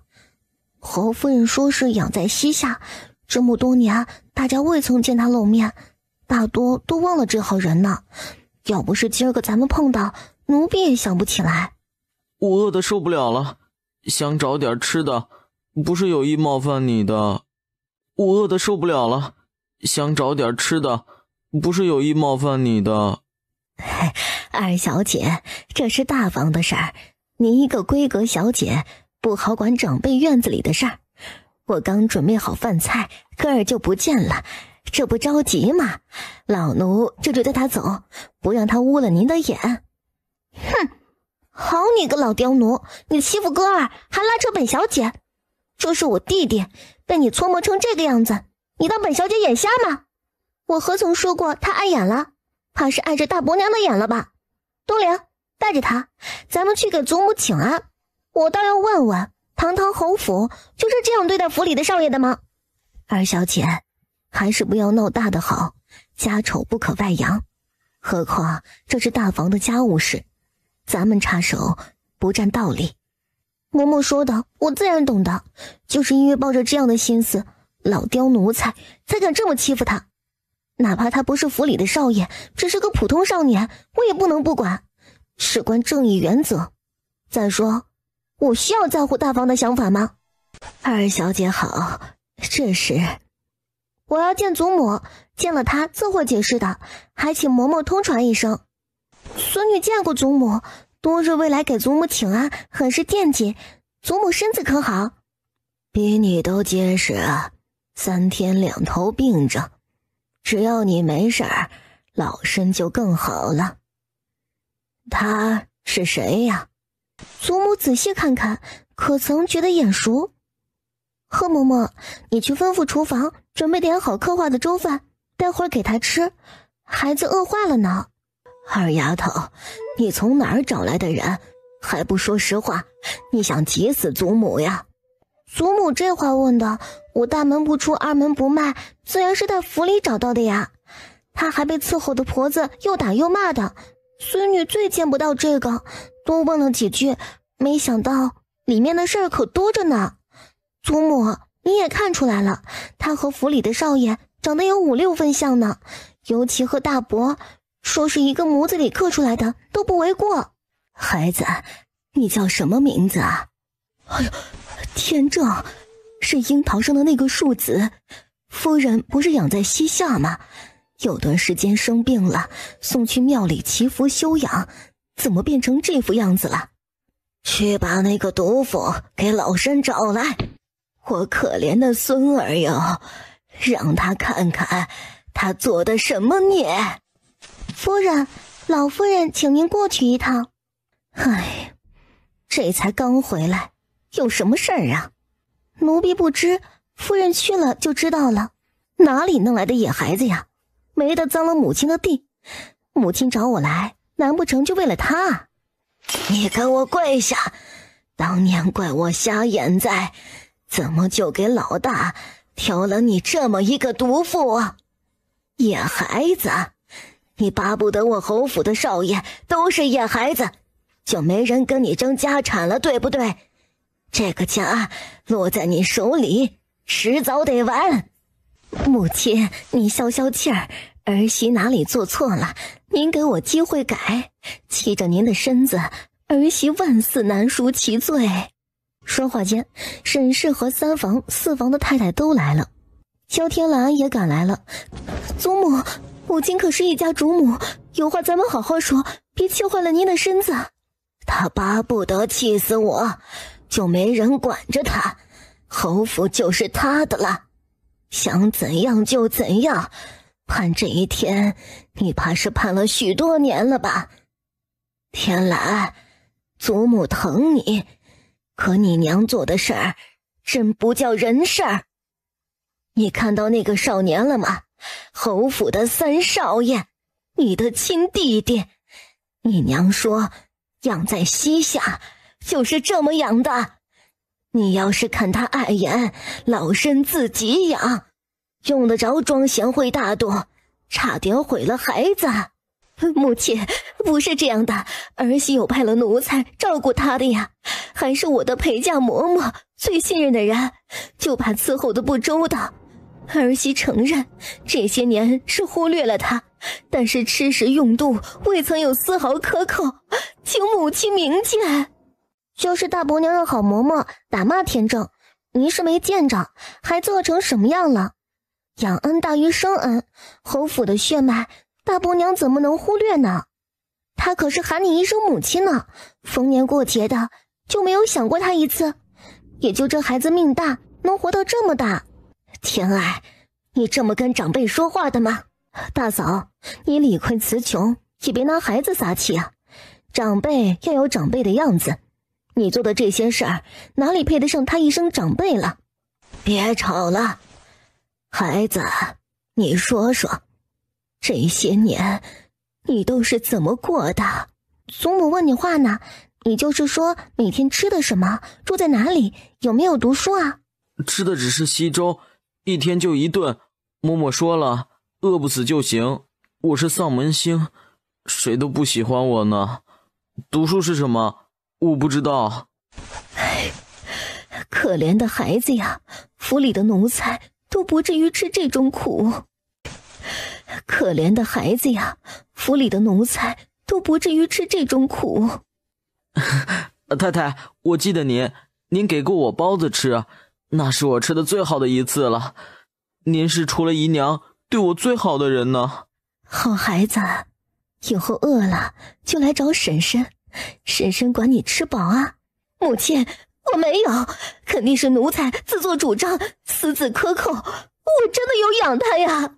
母亲，媳妇儿知错了，是我疏忽了这个孩子，您要是罚我，我都认。只是母亲，等太子妃的人选定下来，媳妇儿任打任罚，绝无怨言。老夫人脸色阴沉，闭上眼睛思考良久。沈氏，这孩子跟你和天爱有缘，你受累，养在身边吧。母亲三思，爱身体不好，我整天照顾他都忙不过来，可担不起这么大的责任呢，还请母亲收回成命。沈氏在心里翻了个白眼儿，这孩子就是到了2房，外人还不定传成什么样子呢。老爷的外甥子都敢说，他才不愿意为大房背这个锅呢。这样吧，祖母，给他单独安排院子，派您信任的人伺候着，就说是大伯养在乡下的孩子认祖归宗了。母亲和我抽空会帮着照顾的，毕竟是一大活人，责任重大，我们也不敢随便揽在身上呀。老夫人沉默片刻，最终只能认可这个办法。祖母，那个刁奴怎么处置啊？这孩子是你发现的，就跟你有缘，你说呢？杖毙了吧。好，就依你。祖母抬爱了，孙女不过是按照规矩来的，虐待主子，残忍刻薄，千刀万剐都不为过，留他一个全尸已经是侯府心善了呢。哎呀，我头有些痛，孙女告辞了。那孩子却拽着她的袖子不肯松手，暂时安置在母亲那里，等安排好的新院子再送他离开。这是谁啊？和咱们家人还有点像呢。爹，不会是你养的外室子吧？不会说话就闭嘴。你爹我是那样的人吗？妾室老子都不稀罕，会养外室，有你母亲此生足矣。当着孩子面呢，瞎说什么？正经点。你俩秀恩爱回房间里去，还没吃饭呢，你以为都看饱了？弟啊，姐给你找了个小弟，开不开心？意不意外？姐，咱能不卖关子吗？惊吓倒是有，惊喜却没多少，到底怎么回事啊？萧天爱添油加醋地说了他的凄惨遭遇。萧天洛握着天正的手，眼圈都红了。云海侯回府被老夫人喊过去，教训了足足1个时辰，灰头土脸地回到院子里，满肚子的火气都撒在侯夫人身上。萧天兰隔着院子都能听到父母的争吵，一阵心烦意乱。这样的家，他是一天都不想待下去。只要做了太子妃，无上的尊荣等着他呢。不得不说，有时候蠢点儿过得更开心。他倒是会做美梦。我又不是奶妈子，干嘛要哄着他睡啊？一晚上愣是没睡好。不行，今天说什么也得让他自己睡，老睡我屋子，像什么话呀？他初来乍到，没有安全感，自然需要人陪了。过几天安排好院子，就让他回去。不过奴才们伺候的再好，终究是奴才，需要家人的关心。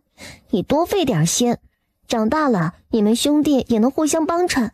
平白捡这么大一弟弟，多好的事儿啊！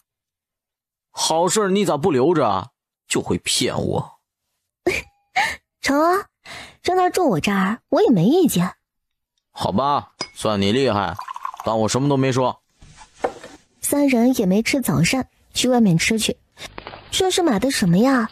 像是瓷器盒子，府里添置这么多瓷器干嘛？启禀二小姐，都是茶具，库房缺了不少，得补上。哦，茶具啊，我看看。哎呀，这是汝窑的天清一色，这是钧窑的三彩，都是好东西呢。我说管家，真没有必要采买这么好，反正也是被砸的命，多可惜啊！想必你更清楚，大房这段日子砸了多少茶具了吧？萧天，背地里编排我们，这就是女婿的规矩。大姐怎么说的？我不过是实话实说，难道这些茶具都是我家用了吗？明儿个去给祖母请安，咱们说道这件事。侯府是所有人的家，可不是你们一房的。虽说有点家底，可架不住这么糟蹋的吧？哼，少装好人！你杖毙奴才的时候，可没一点心软，手上沾着人命，睡觉就不做噩梦的吗？大姐可真长了一颗圣母心，也不心疼被搓磨那么多年的弟弟，倒是心疼一个虐待弟弟的刁奴了。要说后悔吧，还是有那么一点的，没能斩草除根，连那个老刁奴的家人一起收拾了。我真是心太软了呢，下次可要吸取教训了呢。我要是大姐啊，就不会这么对我，除非你将来打死也不会来求我。天正啊，过来，这可是你的亲姐姐，以后见了嘴甜点，大姐这么善良的人，肯定会赏你一些好东西的。对了，初次见面，大姐对弟弟没点表示的吗？今日出门没准备，改日给弟弟补上。咱们走，有话就说，跟姐姐喊声饭。姐姐，我不想喊那家人，我只想做你弟弟。弟弟啊，人活在这个社会里呢，就要遵循既定的规矩。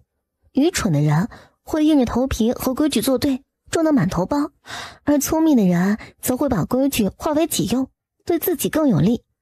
喊几句爹娘，做个孝子样，就能换来更大的利益。只要不傻，就知道该怎么选择。杀人不一定要动刀子，还能诛心。明儿个姐姐帮你请先生，人从书里乖，多读书，你会找到许多自己不懂的道理。姐，是这样吗？你这不是教弟弟变坏吗？表里不一，非君子所为。切，君子啊，你给我找一个看看。什么君子，都是道貌岸然装装样子罢了。姐跟你讲，做人的最高境界是什么？君子的外表，小人的心，方能立于不败之地。学着点吧。你这么蠢，出去别说是我弟弟啊。是这样吗？三观有些崩，先生不是这么教的呀。天正，你还能吃啊？别撑着，对身体不好。姐姐我是身体特殊，你不能跟我比。有什么不一样啊？我真的没觉得撑，姐姐放心。田嬷嬷管着我，不让我多吃，我吃一次顶10天半月的。以后家里不会短你的饭菜，你慢慢把身体养好，读书习武，将来保护姐姐。他那么坏，姐姐干嘛还要留着他伺候啊？有时候对你严苛的人，并不一定是坏的。田嬷嬷是怕我吃胖了，影响身材，为了我好，我不会怪她的。那你怎么知道谁是真的对你好，谁是欺负你呢？就像伺候你的坏婆子，打你不给你饭吃，就是欺负你。要是师傅为了教导你学东西，严苛点就是为了你好。好啦，吃糖葫芦不？消消食儿。二小姐，我家王爷有请。你家王爷？哪位啊？他不知道男女授受不亲的吗？你家王爷？哪位啊？他不知道男女授受不亲的吗？小姐勿怪，卑职的错，没和你讲清楚，我家主子是燕王殿下，有件大事事关小姐，务必请小姐一叙，就在对面茶楼。等我弟弟回来，一起过去吧，歇歇脚，蹭顿饭吃。你刚才吃了3个包子，1碗肠粉，还有2个牛肉烧饼，还要蹭饭？二小姐莫不是个饭桶？辛苦将军了，送你吃。燕王请咱们吃早点，空着手不好，就拿它当礼物啦。姐，你别寒碜人了，谁拿这玩意儿当礼物的？丢不起那个人。礼轻情意重，燕王是那种在乎钱财的俗人吗？别小瞧这个东西，我敢打赌，他不一定吃过。你说，你们主子吃没吃过？我送他吃，会不会失礼啊？不会，哪怕一棵草，只要小姐相送，都是一份心意。瞧瞧人家，不愧是王爷的人，就是会说话，学着点啊。二小姐好，王爷等着您呢，请进。这边有份儿，很好吃的，将军当差辛苦啦。萧小姐来了，冒昧请你来，唐突了，请坐。没关系的，上次在宫里王爷帮我说话，还没有谢过王爷呢。买了点好吃的，燕王尝一下，聊表心意嘛。谢过萧小姐了。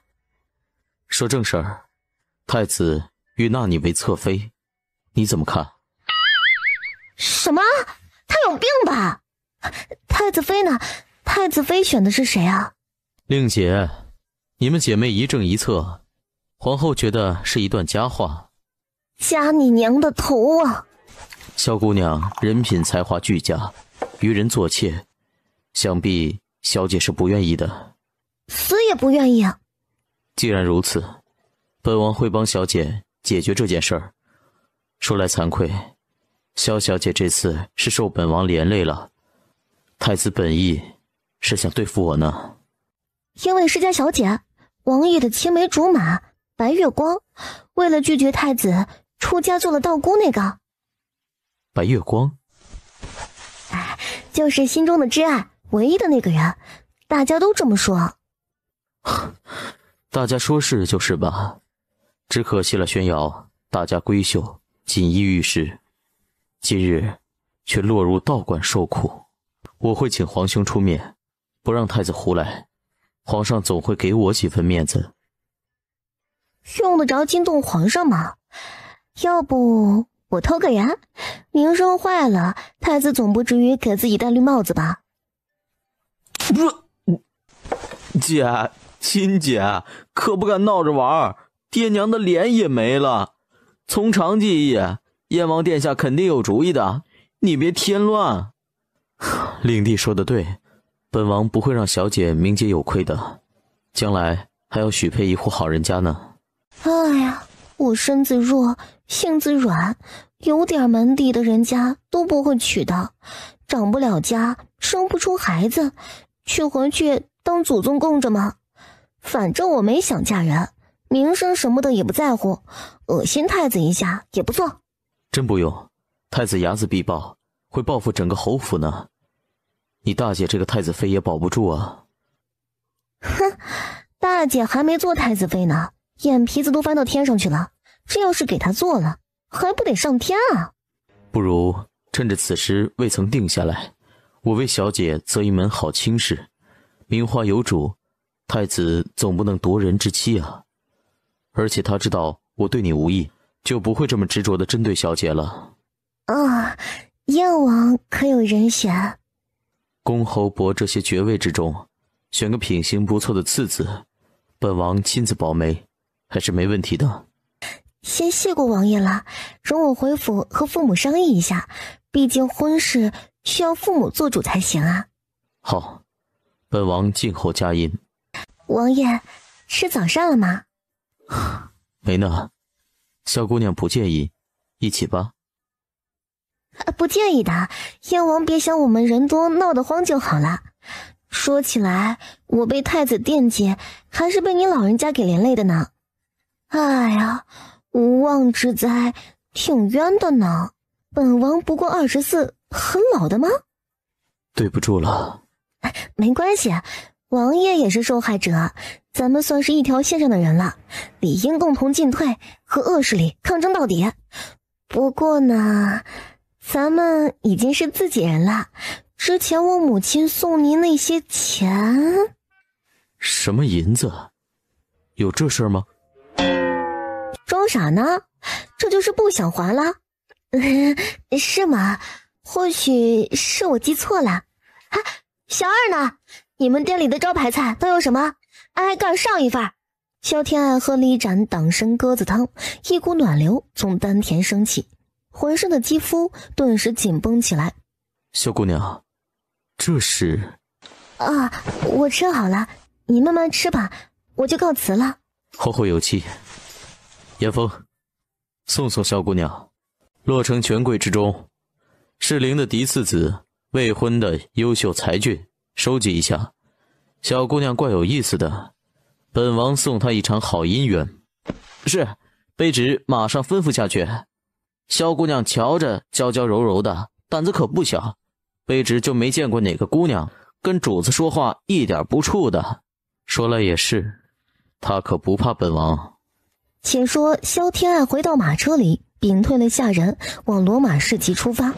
路上需要1个时辰，足够他打坐调息，恢复正常的。那小子找死啊！小姐，你怎么样了？哼，下来！只听一声怒喝：“小姐，您没事吧？”我没事。这时，小姐，都是他突然跑过来，马受惊了，差点害了小姐。不过也是他控住了马，没有出意外。您看怎么办？小的一时莽撞，冲撞了小姐，还请小姐恕罪。你真的是用手控制住我家的马的？行啊，厉害了，练过武艺？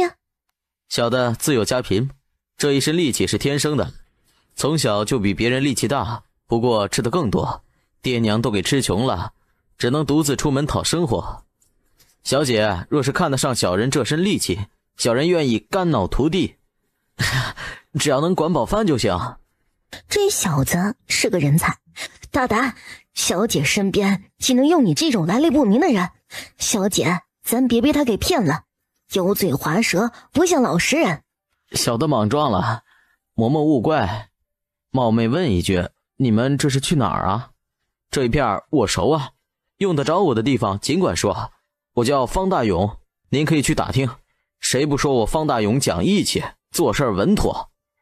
看了看四周的百姓，有几个膀大腰圆的混子，似笑非笑地盯着他瞧。他则心虚地瞄着那些人，随时准备开溜。这家伙想借着自己的手阻挡仇家呢，刚才冲撞马车，肯定被人追杀呢。我们不需要，经了马的事儿就算了，你可以走了。好吧，多谢小少爷。你对罗马氏熟悉吗？会挑马不会？小姐找我可就找对了，小的10岁就在马堆里混，任何一匹马打眼一看，小的就能说出它的年龄、品种、身体情况，保证让小姐买到最好最便宜的马。不瞒小姐，小的平时就靠着帮人看马赚些嚼用，很多老客户直接来找我呢。行吧，带路吧，要是买到合适的马，本小姐有赏。谢小姐，您就瞧好吧。小姐，小的有相熟的贩子，您可以在外面的院子里等，您说想要什么样的马，小的让他们牵来给您挑，就这么办。你小子还有点用啊。很快，方大勇领着几个马贩子，每个人都牵着几匹马走进来。方大勇，你看哪一匹好？要温顺的小母马。我不要温顺的，要日行千里，神俊非凡，方能显示本少的英俊潇洒。我不要温顺的，要日行千里，神俊非凡，方能显示本少的英俊潇洒。细胳膊细腿的，你确定能拿得住？摔断了脖子怎么办？命重要还是面子重要？我付钱就听我的，要不咱就别买了。别介啊，都听姐姐的。哎，姐，你看看他还敢凶我，别落到我手上，1天3顿打，看你还敢不敢。行啊，就照你说的，买了，1天3顿打。小姐，这匹马是真正的西凉马，最少也得800两银子，您可别跟畜生一般见识，一般人训不来，还没有被人骑过呢。算了，姐，我就那么随口一说。就由他了。弟弟啊，你刚才不还想要神骏的马吗？姐满足你，再找一匹小马驹来跟我小弟骑。我可不可以要一匹成年的马？小马驹又不能骑。你还小，小马驹不仅仅是跟你骑着玩，是让他陪着你长大的。你亲力亲为的照顾他，以后他会是你最忠心的小伙伴。很多时候，动物比人都可靠。谢谢姐。除了大青马贵一些，小母马和小马驹都不算贵，1000两银子搞定了。小姐少爷买到了心仪的马，小的也功成身退，告辞了。不忙，说说吧，那帮人为什么追你？他们是什么人啊？他们是虎头帮的人，只要在罗马市里讨生活的人都得加入他们，说白了就是收份子钱。不仅是这里，整个洛城的闲散江湖人都得交。我和几个兄弟都不乐意，和他们打过几次，赢了几次，可这次虎头帮找来了洛城3怪出手，铁了心要弄死我，还要谢谢小姐帮我解围。虎头帮？天子脚下还有这样的帮派，朝廷也不管管？小姐有所不知啊，任何地方都不缺少这种黑暗势力，他们给官府都上了孝敬，打点好关系，谁会管啊？何况我们这些闲散游民，朝廷根本不当良民看，有他们管着还能减少麻烦，官府自然是睁只眼闭只眼了。这样子啊？啊，你说你还有几个兄弟混得还不错嘛？小姐见笑了，勉强能填饱肚子。我们倒是想做个良民，可一没有手艺，二没土地，还不认字儿，只能这样混着了。重赏，以后多小心些，只要活着总会有希望的。亲爹娘都容不下他，这么一个陌生小姐却肯这么关心他。这一刻，他生出了誓死效忠的念头。马夫牵着大青马回府，可是大青马甩着头不让他碰。数下来试试。不必了，我来。这马吃软不吃硬，去买些梨子瓜果来，要马喜欢吃的。这个主意好，吃了咱的就得听话，还是姐聪明。上前按着大青马的脖子，你乖乖听话，少不了你的好吃的。可要是不听话，我是很难做的呢。只是他刚想甩开萧天爱的手，却感觉脖子上犹如一座山压下来似的，扑通一声跪在了地上。是吧？以后知道该怎么做了吧？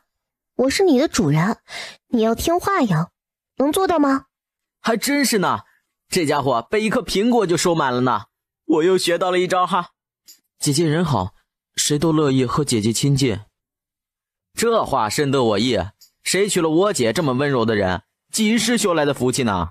折腾一场，到了午膳时分，萧天洛带着他们去尝尝樊楼的美食。还是没到地方，迎面走来几个贵公子。萧天洛看到他们几个，脸色却变得难看了几分。武安侯府的6公子屈从云，皇后外家陈国公府的3公子索文石，还有督察院邵大人的小儿子邵廷，加上长公子的独子贺思远。这几个人有个共同的特征，就是洛城中有名的纨绔子，后台强硬，无人敢惹的那种。田洛，我说今儿怎么没见你出来玩？原来是在陪美女呢。我介绍一下，哪家府上的？见过诸位仁兄，这是佳姐，今日陪佳姐逛街，改日我请客，咱们再聚啊。别改天呀，既然碰上了，就请萧小姐也一起吃顿饭呗，人多热闹嘛。就是嘛，萧小姐给个面子嘛，我们都是你弟弟的好友，大家不是外人，不会惹人非议的。算了吧，侯府的小姐怎么能抛头露面和咱们吃饭呢？少廷，你说的可不对，相逢不如偶遇，说明咱们和萧小姐有缘呢。哥儿几个，你们说对不对啊？对极了，咱们少爷一表人才，不知道多少千金小姐想要嫁呢。萧小姐能和少爷喝杯酒，是你的福气呢。萧天洛拳头捏得嘎巴响，长这么大从未如此愤怒过。陪男人喝酒都是篓子里的钱儿，他们把姐姐当成什么人了？萧天洛，你怎么说？诸位，咱们往日无怨，近日无仇，何必苦苦逼迫？佳姐若是陪你们吃酒，会有怎样的后果？你们不清楚的吗？哎，这有什么可担心的？要是你姐嫁不出去，爷娶了她，以后咱们就是亲家了，爷还得喊你一声小舅子呢。多少人想和爷攀亲戚，爷还看不上呢。你，贺思远，欺人太甚！我们云海侯府怎么着也是数百年的老牌勋贵，岂敢容你如此羞辱？今儿你们谁敢动我姐一根头发，就从我尸体上踩过去！这几个家伙，通通该死！哈，云海侯府算个屁啊，二流都算不上。你要是世子，小爷还看重你几分，不过是个二房少爷，老子跟你说话是看得起你。老子看上你姐，你就该乖乖送上。真以为老子不敢收拾你的吗？今儿我还非要看看这位美人长什么样子不可。士可杀不可辱，你们敢动小姐一根头发，小姐就敢当场撞死在这儿，死也要捍卫清白。萧天爱听明白了，这是说给他听的。大庭广众之下被几个纨绔子弟羞辱，就算他不死，回府之后老夫人也不会饶了他，还不如自我了断了，还能赚一个贞烈的名声。好啊，跟爷玩这个呢。行，想死是吧？爷今儿把话撂在这儿，你要是敢死，爷就敢把你的衣服扒光了，让所有人看看这千金大小姐的身子有多嫩啊！贺思远，你他娘的不是人，禽兽不如！把人给爷抓来，给脸不要脸！在这洛城地界，还没谁敢这么不给爷面子的。我跟你拼了！萧天乐怒吼一声，和他们扭打在一起。你别去，不过多个人挨揍。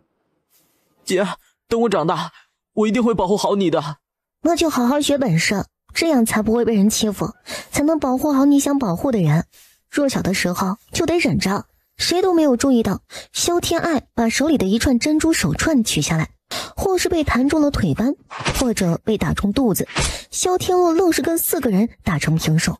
在家人，爷养你们吃干饭的嘛，一个废物都打不过，要你们何用啊？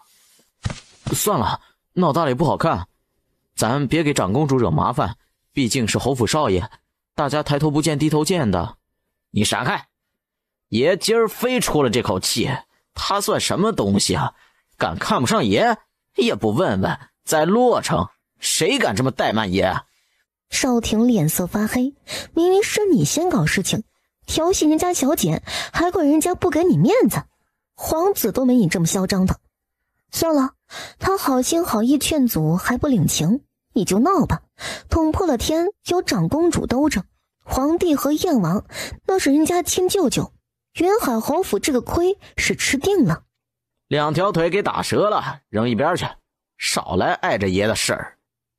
小姐怎么办呀？少爷被打断腿，他们免不了被羞辱，小姐这辈子可就毁了呀。看来白莲的人设保不住了呀。我想做个温柔如水的女子，咋就这么难呢？快躲开，马群惊了！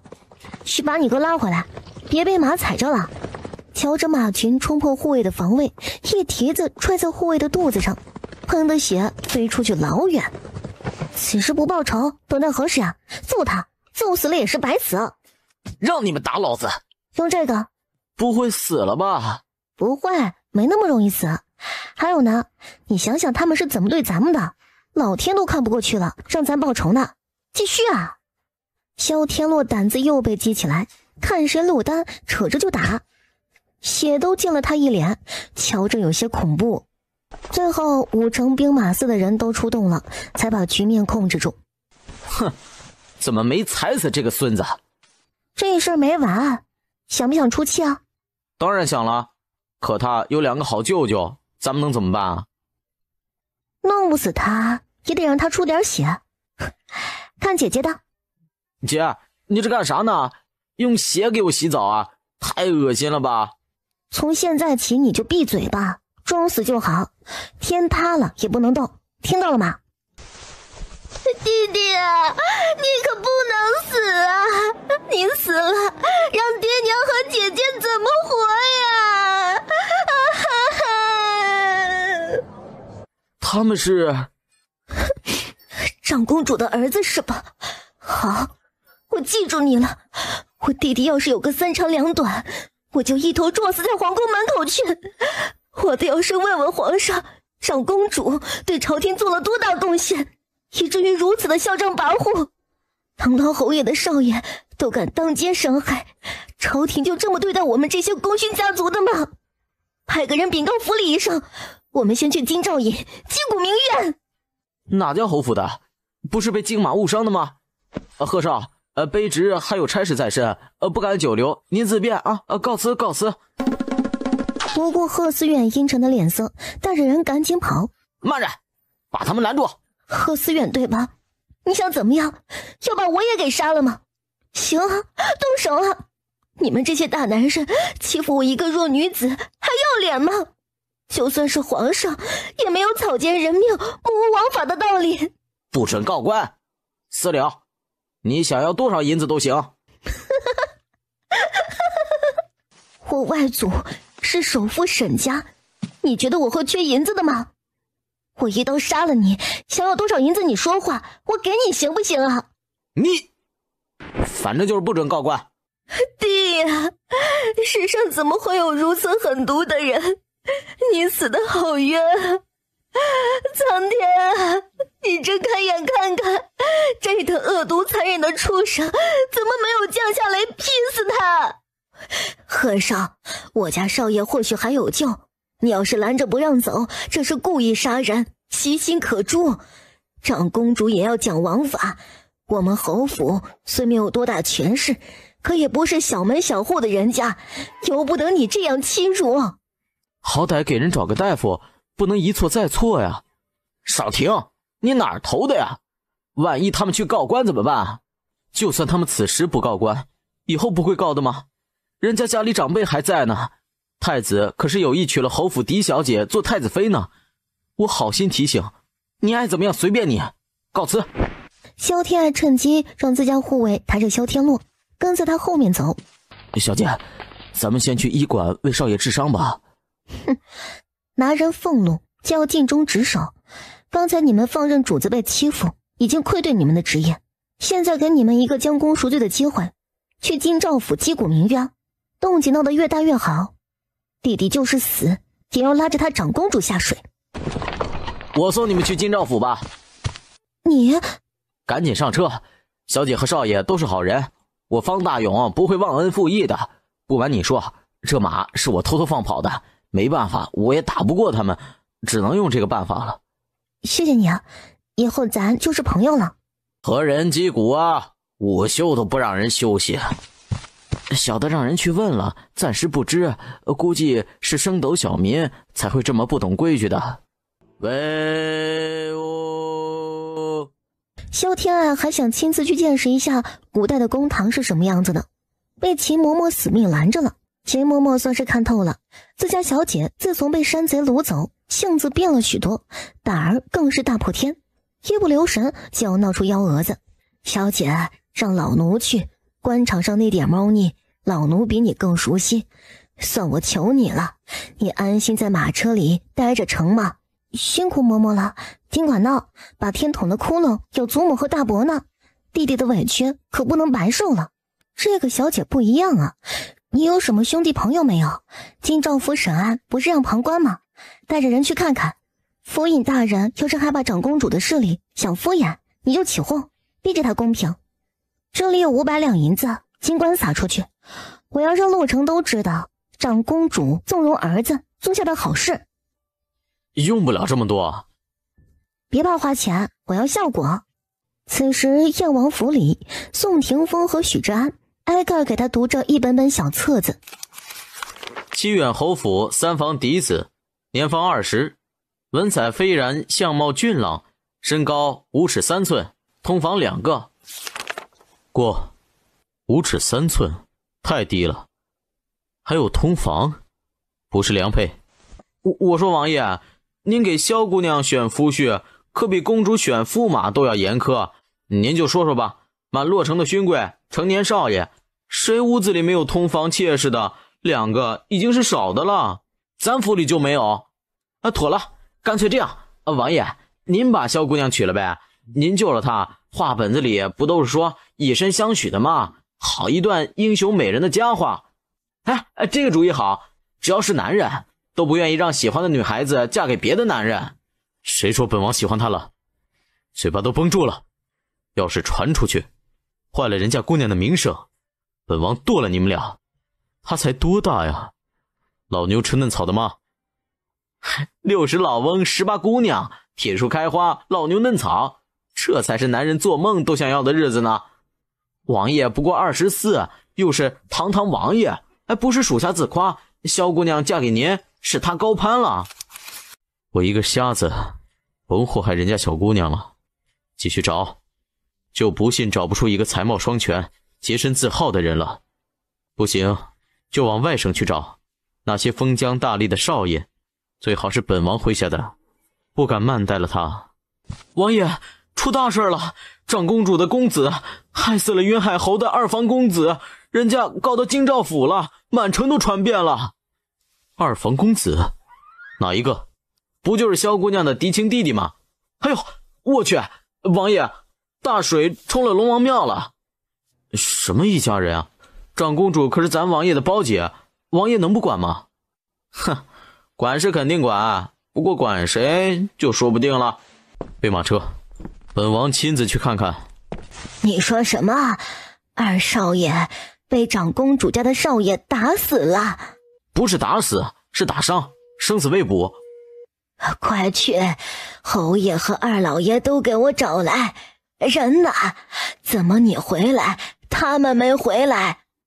二小姐抬着去京兆府告状去了，京兆府要是不管，她就去皇宫告御状。你生的好女儿，这是要毁了我萧家呀！她还要去告御状，把她能的要不要上天呢？母亲，天洛呢？有没有说天洛怎么样？你问他吧，别愣着了，赶紧去京兆府，别让他闯下大祸。浑身的血，生死未卜，属下也不知道现在怎么样了。赶紧追呀！造孽呀，真是造孽！远儿打死人了，还是个侯府少爷。云海侯府，这次选太子妃那家，他们家不想选太子妃了，敢跟本宫叫板？母亲，你要帮儿子做主，多大点事儿啊，闹得要死要活，分明是不把您放在眼里。去把荣君白找来，听听他的主意。你呀，这么大人了，毛毛躁躁的，要学着稳重。荣君白是长公主的第一面手，人长得好，学问好，被人举荐入了长公主府，迅速俘获他的芳心。参见长公主殿下，见过贺少。君白，坐吧。思远，你和君白仔细说说，咱们要拿出什么法子来？小小的侯府都敢不把本宫放在眼里，看来本宫需要进宫和皇兄太后好好聊聊了呢。他敢不给爷面子，死了也是活该。云海侯倒是不必在意，怕的是惹怒了整个勋贵集团，他们联合起来，皇上都要忌惮3分啊。这事儿贺少做的有些过了，咱们不占理，总得走个过场，让皇上下台。最后的处罚无非是重拿轻放，罚俸禁足，做做样子。据传闻，太子也有意纳了这位萧二小姐为侧妃，来一段姐妹共侍一夫的佳话。燕王殿下和他也有些瓜葛，又闹了这一出，这位二小姐倒是挺倒霉的呢。长公主，京兆府的衙役来了，要带少爷去过堂。哼，胆儿倒是肥，这个府尹也该换人做了，不大识趣儿呢。殿下，还是让少爷去走一趟，只是京兆府还好办，真的惊动了大理寺，事情不好收场了，皇上那边也会联系您识大体的。思远，你少给你舅舅找麻烦，你去走一趟，亮他们也不敢把你怎么样。君白，你做事儿稳妥周到，替本宫去看看，照顾好少爷。遵命。京兆府外已经围满了看热闹的百姓们，萧天爱嗑着瓜子，也不知道里面什么情况，有些焦急。燕王高大的身影鹤立鸡群，萧天爱一眼就看到。是瓜子吗？谁找我？主子，是萧姑娘冲咱招手呢。那就过去吧，守护好周围，人多手杂的，别让人冲撞了他。还说对人家没意思呢，考虑的多周到啊。王爷，什么事儿让您大驾光临的？今儿个怕是不行，府尹忙着呢。我跟你讲，你就没有见过这么恶劣的人，长公主了不起啊，嚣张跋扈不足以形容，天子脚下都敢调戏闺阁千金，暴打侯府少爷，也太没王法了。京兆府要是敢偏袒，我告御状去，弟弟受的伤不能白挨。萧姑娘，你知道我家王爷为何而来的吗？你们还没说呢，为什么呢？好叫萧姑娘知道，长公主是我家王爷亲姐姐，一母同胞，嫡亲的姐姐。我的天哪，不会是为了贺思远那个畜生来的吧？这还搞什么搞啊？你们就当我刚才什么都没说，对不住啊，冒犯王爷了。您大人不计小人过，别跟我一个小女子一般见识啊。不说话没人把你当哑巴。萧姑娘，哎，你弟弟怎么样了？你一个人在这儿，护卫和丫鬟呢，都死哪儿去了？娘亲别着急，弟弟没事儿，受了点伤，性命是无忧的。我让护卫回府找人，秦嬷嬷和东陵都在公堂呢。爹，你赶紧去看看，他们官官相护的，可别没被人打死，反而弄死在公堂上，咱们上哪儿哭去啊？之前他没这么担心，好歹是侯府少爷，再怎么着也不能把人弄死。可知道燕王居然是贺思远的亲舅舅，心里就不敢肯定了。见过燕王殿下，小女无状，燕王勿怪啊。让开，都让开！长公主府贺少驾到，你们这些贱民挡着路干嘛？找死的吗？严峰，去教教公主府的人怎么做人。遵命。你谁啊？说你呢，惹得我们贺少生气，没你的好果子吃，滚开！小爷可是为你好呢。宋严峰一刀划破了他的脖子，鲜血顿时喷洒出老远。哎呀，别怕啊，娘亲在呢。回去领30大板。为什么呀？这孙子敢在咱面前称爷，一刀劈了他都是便宜他了。属下没做错的呀。血呼啦的吓着女眷了，没看沈太太和萧姑娘在的吗？你就不能扭断脖子？好吧，属下知错了。看来以后要对萧姑娘客气点儿，王爷这态度不大对呀。拖下去，弄干净街道。参见燕王殿下，府中下人无礼冲撞了殿下，殿下恕罪。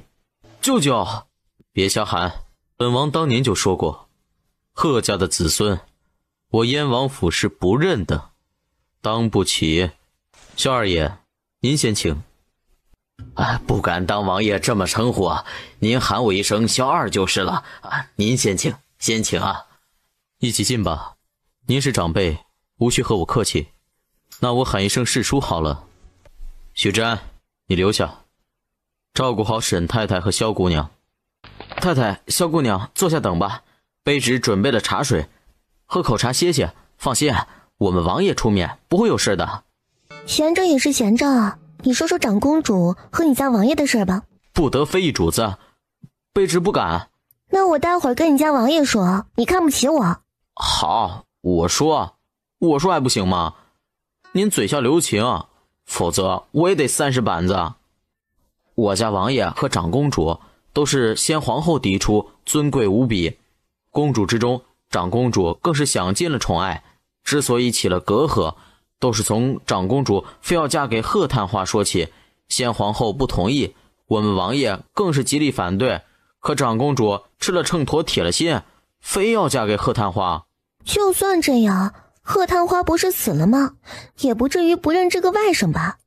虽然他畜生了点儿，但是毕竟是亲姐的儿子，王爷可以好好教导他呀。卑职偷偷跟您讲点秘闻，您可谁都不准说出去啊。什么秘密啊？先皇驾崩的时候，我们王爷正在外打仗呢，赶不回来。先皇后因为悲伤过度，紧跟着去了。帝后双双离世，举国震动呢。等我们王爷赶回来的时候，自然要问一下先皇后有没有遗言。生母最后一面都没见到，王爷该何等的悲痛。可长公主支支吾吾，说不出所以然来。王爷之后一查，你猜怎么样？怎么，长公主害死了皇后吗？还是贪了皇后的无数嫁妆？那倒不会，身外之物我们王爷从不在乎。是吗？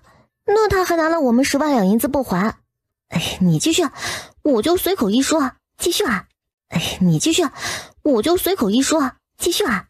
先皇后走的时候，长公主根本没在身边伺候，忙着阻止驸马纳小妾的事儿，跟贺家那老婆子斗智斗勇呢。您说说，这得多没人性啊！亲娘病了不是急，只顾着男人，她也没见过先皇后最后一面，我们王爷当时掐死她的心都有了。可惜了，先皇后贤惠善良，人人夸赞，走的时候一儿一女都不在身边，心里该多伤心呢。长公主简直不为人子啊！谁说不是呢？一母同胞的姐弟俩，性子咋就天差地别呢？长公主也知道王爷怨对她，和金上走得很近，扒着金上的大腿，甚至还会从踩着王爷表忠心，就为了讨好金上，维持他奢靡荒淫的日子呢。金上最乐得看他们姐弟闹腾，现在又闹这一出，金上看热闹看得不知道多开心呢。按说你们王爷现在又闹这一出，金上看热闹看得不知道多开心呢。按说你们王爷也是嫡子啊，金上是早早封了太子的嘛，为什么你们王爷不能继承皇位啊？姑奶奶，这话能乱说的吗？萧天爱骨子里可不是古人，对皇权没那么敬畏。皇帝年年做，今年到咱家，形势容许的话，自己也敢做一把。说说而已啊，出得我口，入得你耳，难不成也会传出去的吗？当然不会，姑奶奶，以后这话可不敢说啊，是要杀头的呢。其实这也不是秘密，先皇当年有2位皇后，我们王爷是继后，金上母亲是原配。先皇很喜欢王爷，不过金上毕竟在洛城，朝中根基稳固，加上先皇驾崩，我们王爷不在宫中，金上继位也是顺理成章了。看来皇家的事儿还真不少呢，今儿个这波瓜真够大的。公堂之内，府尹温酒司一个头两个大，可燕王咋也给惊动了呢？虽说贺思远是燕王亲外甥，可早在他出生，燕王就传出话来，不认这个外甥的，肯定不会为他撑腰，那就只能是为了侯府而来。侯府什么时候搭上燕王这艘大船了？本王是来旁听的，温大人该怎么审就怎么审。京兆府的衙门代表了朝廷，可不是温大人自家家里，这个位置不是谁都能坐的。是下官考虑不周，王爷恕罪。父亲，儿子以后再也不能为你尽孝了。活着就好，身上的伤怎么样了？儿子还撑得住，眼泪擦一擦。男人流血不流泪，哭哭啼啼像什么样子？贺思远当街殴打无辜百姓，你可知罪？温大人，犯人不该下跪的吗？怎么让他站着回话？燕王，你非要把事情做绝的吗？一点情面都不顾。朝廷有令，秀才以上功名免除公堂跪拜，身负官职，家族有爵位的也可免。他霍思远在这个范围吗？敢这么跟本王说话，可懂上下尊卑？本王跟你有什么情面？顶撞亲王，咆哮公堂，不敬朝廷，该当何罪？杖责50石。你敢打我？我母亲可是长公主殿下，我大舅是皇帝，太后是我外祖母，最疼我了。小小的府尹，哈，信不信老子让大舅摘了你的乌纱帽啊？哼，朝廷有规定，公主出嫁可以继续享受皇族的待遇，但是驸马家族就不在此列。别忘了你姓贺，可不是姓赵。参见燕王殿下，府尹大人，贺少无礼了，诸位看在金上的面子，饶了他这次，长公主殿下定会教导他的。下不为例。贺思远，你可知罪？我们认错，贺少少年气盛，甘愿赔偿萧二少的一切精神损失和医药费，在下替贺少给二少爷道歉。侯爷，还请高抬贵手，长公主府感激不尽。好说好说，冤家宜解不宜结，小孩子打架难免的。二弟啊，算了吧，人家诚心道歉，天落也没事嘛。哼，那叫没事儿，浑身血呼啦的算没事儿，非要咽了气儿，弟弟我白发人送黑发人才叫有事儿。那你想怎么样？父亲，大伯也是为了这个家，算了吧，这个委屈咱们就咽下去了，反正也不是第一次了，谁让大伯是侯爷，您是弟弟呢？天罗懂事儿，我听大哥的，但是也请大哥记住，很多时候忍让换不来尊重，做人脊梁骨不能太弯了。萧叔说的对极了，张院守我已经联系好了，待会儿就过府帮二少爷治伤，至于赔偿，萧叔放心，本王会监督，不能委屈了二少爷。我的老天哪，二弟走了狗屎运了，燕王如此看重他，什么时候的事儿？二房藏得够深的呢。王爷多谢相助，可否去府中容侯府聊表谢意？不必了，侯爷无需放在心上，本王和侯府也不熟。王爷怎么判的？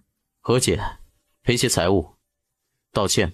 萧姑娘放心，张院守会帮令弟治伤，肯定能恢复的。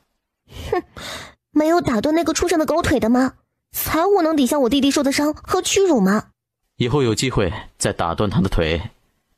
现在想想要多少东西吧。你不是挺喜欢钱的吗？多要点儿，本王给你做主。王爷这话说的，君子爱财，取之有道呀。在你眼中，我是财迷吗？多要些补品，给弟弟补身子吧，那种有钱也买不到的。好，依你。怎么样了？小孩子做事太毛躁了，怎么能闹上公堂嘛？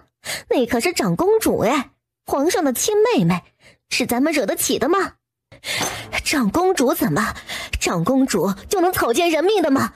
咱们府好歹也是侯爵，有头有脸的府邸，又没做错事，怕她干啥？我这不是为侯府好的吗？你也不想想，天蓝若是成了太子妃，咱们和公主府就是姻亲，闹到公堂，长公主将来会怎么对待天蓝啊？听着这个太子妃，他就脑仁疼，更别说那个狗太子还想让自家宝贝女儿给他做妾。如果有那本事，恨不得提刀剁了这个狗东西。大嫂，这不还没定下来的吗？小心空欢喜一场。大嫂，我还是提醒你一句，就算真的选中，太后皇后不和，天蓝是站谁一边，还是两头倒，做那个墙头草呢？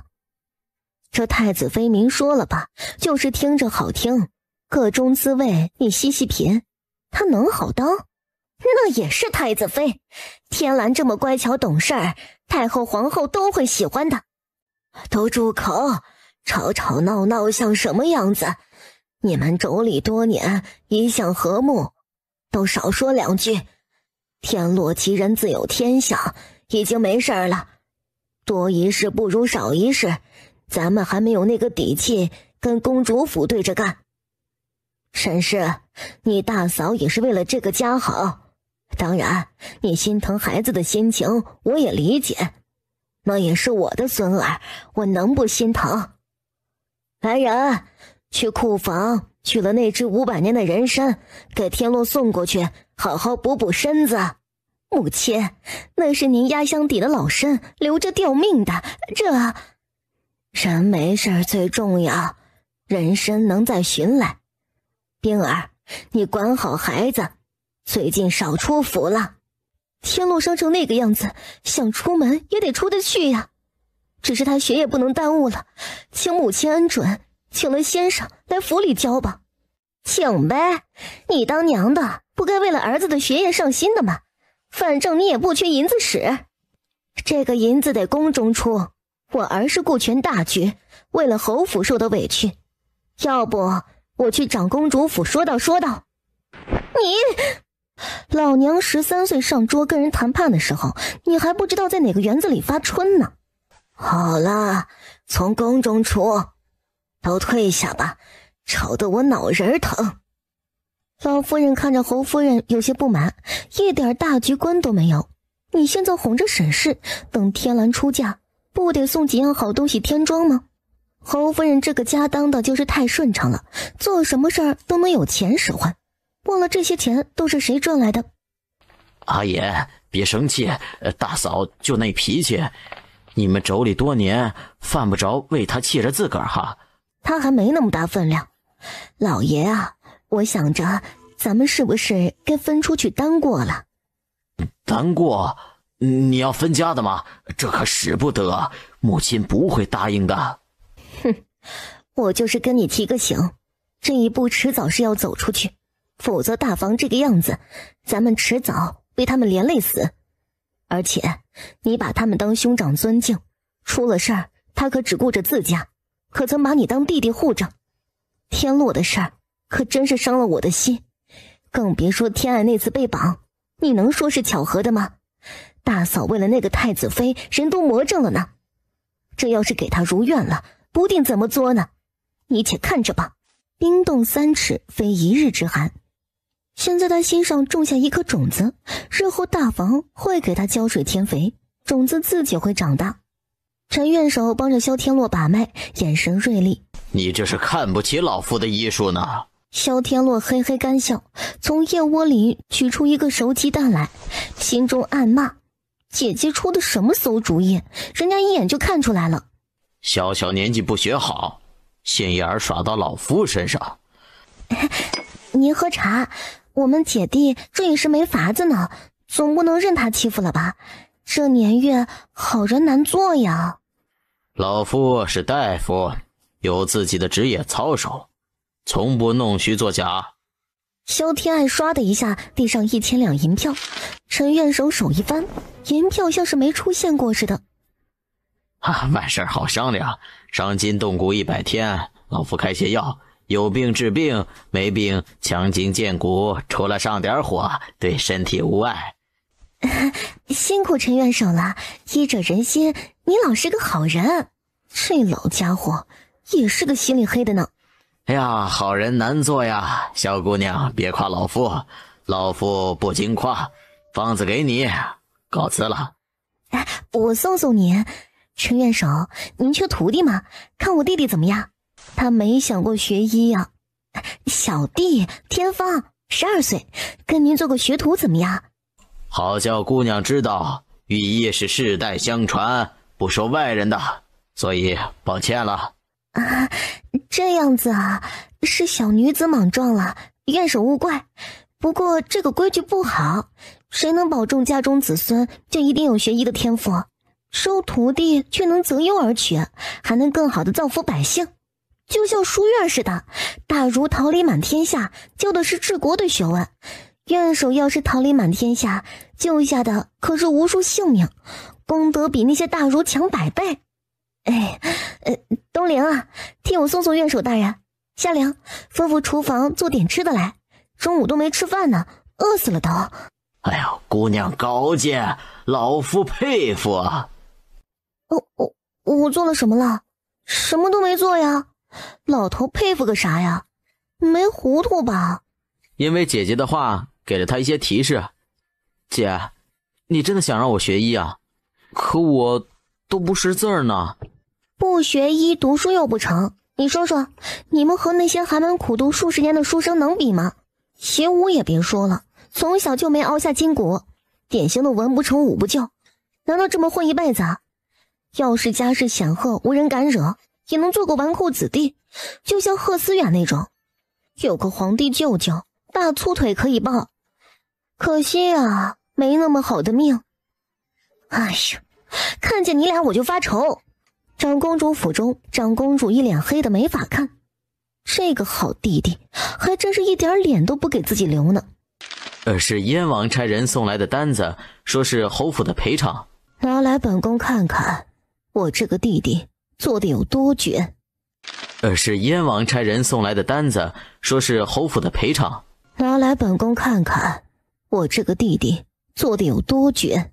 哼，这些东西买他萧家满门的命都够了，他非要这么恶心我的吗？人参是500年打底，雪莲、鹿茸、灵芝等等珍贵补品都是有价无市，真要是拿出来，长公主都得大出血。燕王既然赏识萧家，为他们出面，殿下就当是消财免灾了。事情说大不大，闹起来咱们也不占理，更犯不着闹到皇上那儿。皇上日理万机，显得殿下太不懂事了，所以本宫只能捏着鼻子认了是吧？先给他们，总有一天要让他们连本带利给吐出来。咱家的东西是那么好拿的吗？让人准备好了，送到萧家去，就说本宫说的，有些东西不该伸手就别伸手，小心没命花。与此同时，老夫人把云海侯找来，也在商议长公主赔偿的事儿。老夫人的意思是，这个赔偿不能要，还要送点重礼，不能让长公主记恨他们家。母亲，现在不是咱们要不要的事儿，是燕王和长公主姐弟俩较劲儿呢。咱要是这么做，就是跟燕王过不去，得罪了燕王啊。燕王一个瞎子，将来也就那样了。长公主却胜券正龙，而且是女子，女子最记仇。要我说，咱宁可得罪燕王，不能得罪长公主。可燕王毕竟是战功赫赫的战神王爷，就算瞎了，瘦死骆驼比马大，也不是咱们能抗衡的。哼，功高盖主，是福是祸，没了胜券，最多做个富贵王爷，没了爪牙的老虎，有什么可怕的？儿子知道了，这就去和二弟说，您歇着吧。只是等他到二房，看着满院子的礼物盒子，有些晕。真不愧是皇家人，这红宝石一出手就是一匣子，这色泽上等呢。哎呦，这么多一般大小的珍珠可不好找啊，做挂珍珠链子正合适。哎呀，二弟呢？你咋能收了呢？快给人送回去！你是想害死侯府全家吗？凭什么呀？我家天落的委屈白受了。来人还说我小心没命花，那个嚣张，我这个气哟，还非要收了。有本事他来杀了我全家，我敬他是个人物。哎呀，你可闭嘴吧！你想死啊，也别拉着侯府满门啊！送到小姐院子里，让她收好了。这么多东西，你都给贴爱了。她一个姑娘家的，拿这些也不怕遭了贼啊？什么贼？家贼嘛。不然你说送哪儿啊？冲入宫中吗？大哥，咱们萧家好歹是传承数代的老牌勋贵，犯不着钻营算计，安生过日子，总差不到哪里去。你也别整天泡在女人堆里，对女儿多上点心。女孩家不比男孩子，总归是在自己眼皮子底下能护着，嫁了人就摸不着了。天知道怎么受婆婆男人的气呢，多疼着点儿，毕竟是自己的骨肉啊。哼，二弟攀上燕王，今非昔比呢，心疼女儿家的，等天蓝出嫁，你这个当叔叔的好好表示一下，多填补些嫁妆，到了夫家也能直起腰杆子来呢。哎呀，好啊，那是应该的，亲侄女一家人嘛，做叔叔的怎么也会表示的。不过总不能越过大哥这个亲爹，否则不是打大哥的脸吗？我的银子都留着给爱爱攒嫁妆，大哥都知道嫁妆丰厚，在夫家过得好，我自然也要为女儿好好准备着。大哥，好自为之吧，弟弟先走一步。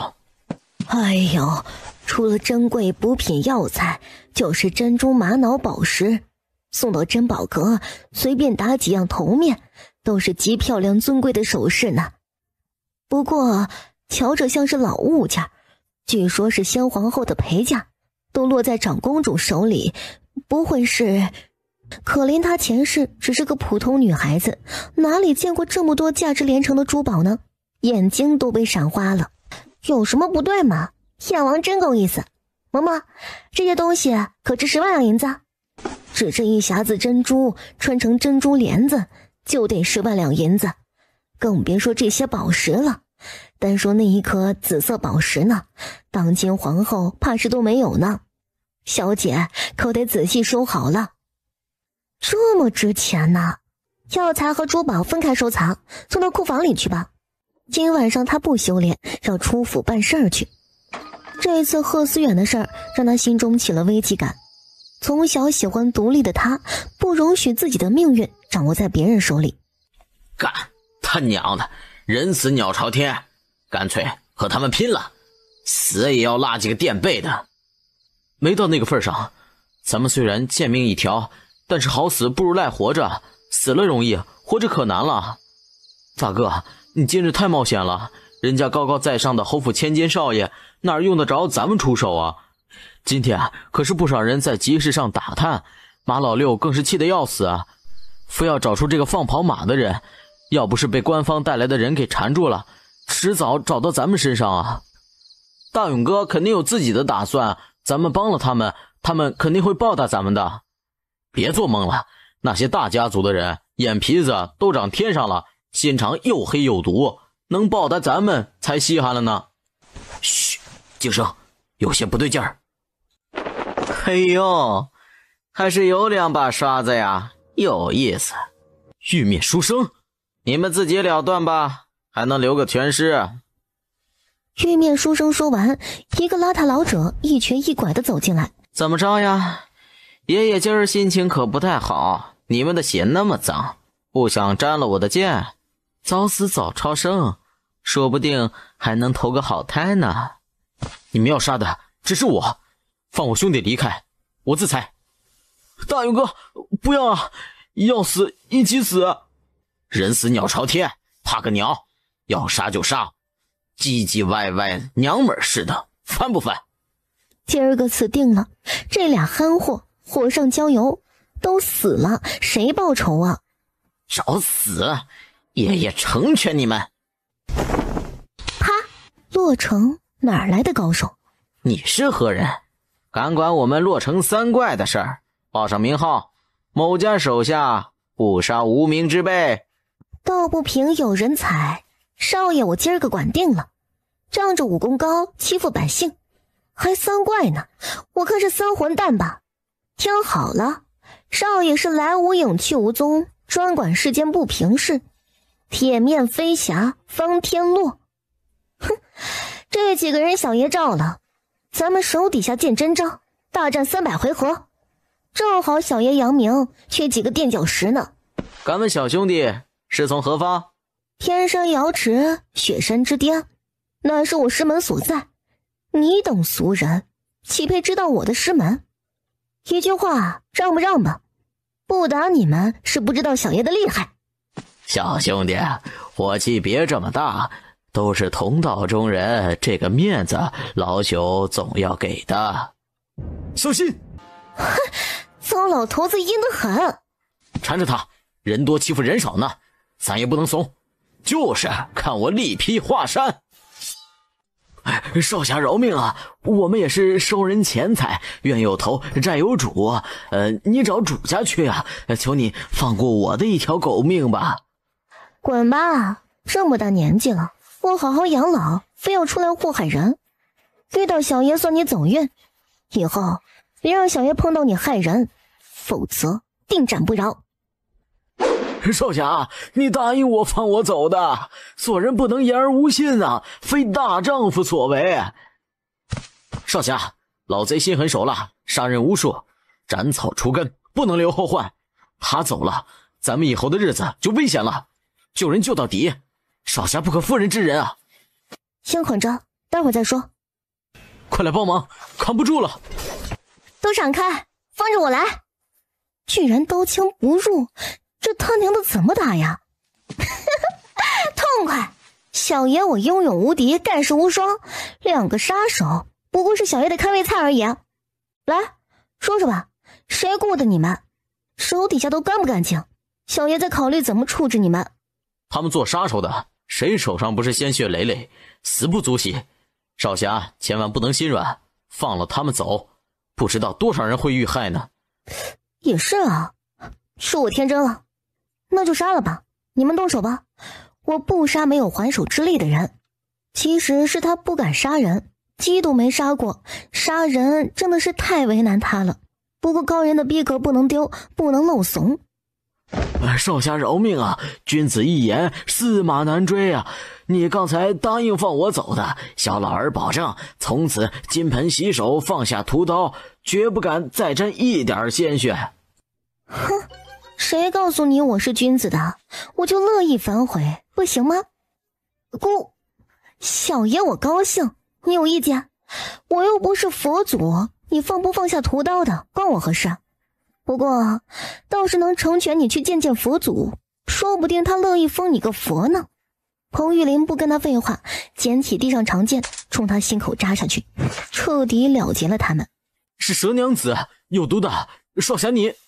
幸好他到了银皮境界，皮肤堪比金属，这种程度的毒素还造不成什么伤害。你们忘了，我们三怪一向是形影不离的。想杀他们，问过我蛇娘子了吗？哼，你敢用这么恶心的东西来喷我，真正惹怒我了，去死吧你！愣着干嘛？动手啊！你到底是谁？去阴间问阎王吧，狠毒如斯，小爷跟你说不着。大爷，留奴家一命，奴家伺候你们呀。奴家伺候人的本事比用毒更厉害，你们就忍心对我一个弱女子下手的吗？笑话，都是女的，她越是妩媚妖娆，越看不顺眼。尤其是那对浮夸的凶器，更让萧天爱觉得刺眼。哈，你好歹是杀手，怎么一股子风尘做派？怎么不去楼子里做假，当杀手屈才了？奴家本是楼子里的头牌，因为得罪了贵人，差点丢了命，得了一本毒经，自学修炼的本事，做杀手也是迫不得已，只为活下去而已。少侠，你看我这么惨，您就饶了我吧，以后奴家就给您当牛做马，您身边总不能没有合用的人，毕竟这些男人们伺候的不方便呢。这样的女人心机深沉，留着是祸非福。她也是可怜人，就这么杀了呀？不然呢？最毒妇人心，你心软了？别忘了她的脸毁了，这个仇如山似海，不报复就枉费她毒娘子的外号了。少侠说的对，她还有一手下毒的绝活，防不胜防，咱们敢留她，给她送人头呢，不定什么时候就被她一锅端了。别说这些，赶紧上后吧，说说以后的打算。哎呦，居然这么多的钱，他们就这么随身带着呀？还有房契铺子呢。啊，百毒圣经，这是蛇娘子的吧？嘿，这个好，我留这个。方大勇，你留下，你们两个去门外守着。他们聊了足足1个时辰。萧天爱觉得方大勇能用，本来他就是来找他的，想扶持他，成立自己的消息渠道，培养人才，不求杀人，只求自保。小姐，该起了呢。困着呢，又不用去给祖母请啊，让我睡会儿吧，别喊我。怕是不行，老夫人派人传话来，待会儿都得去荣养院，宫里传话来，大小姐被选中为太子妃了。确定了？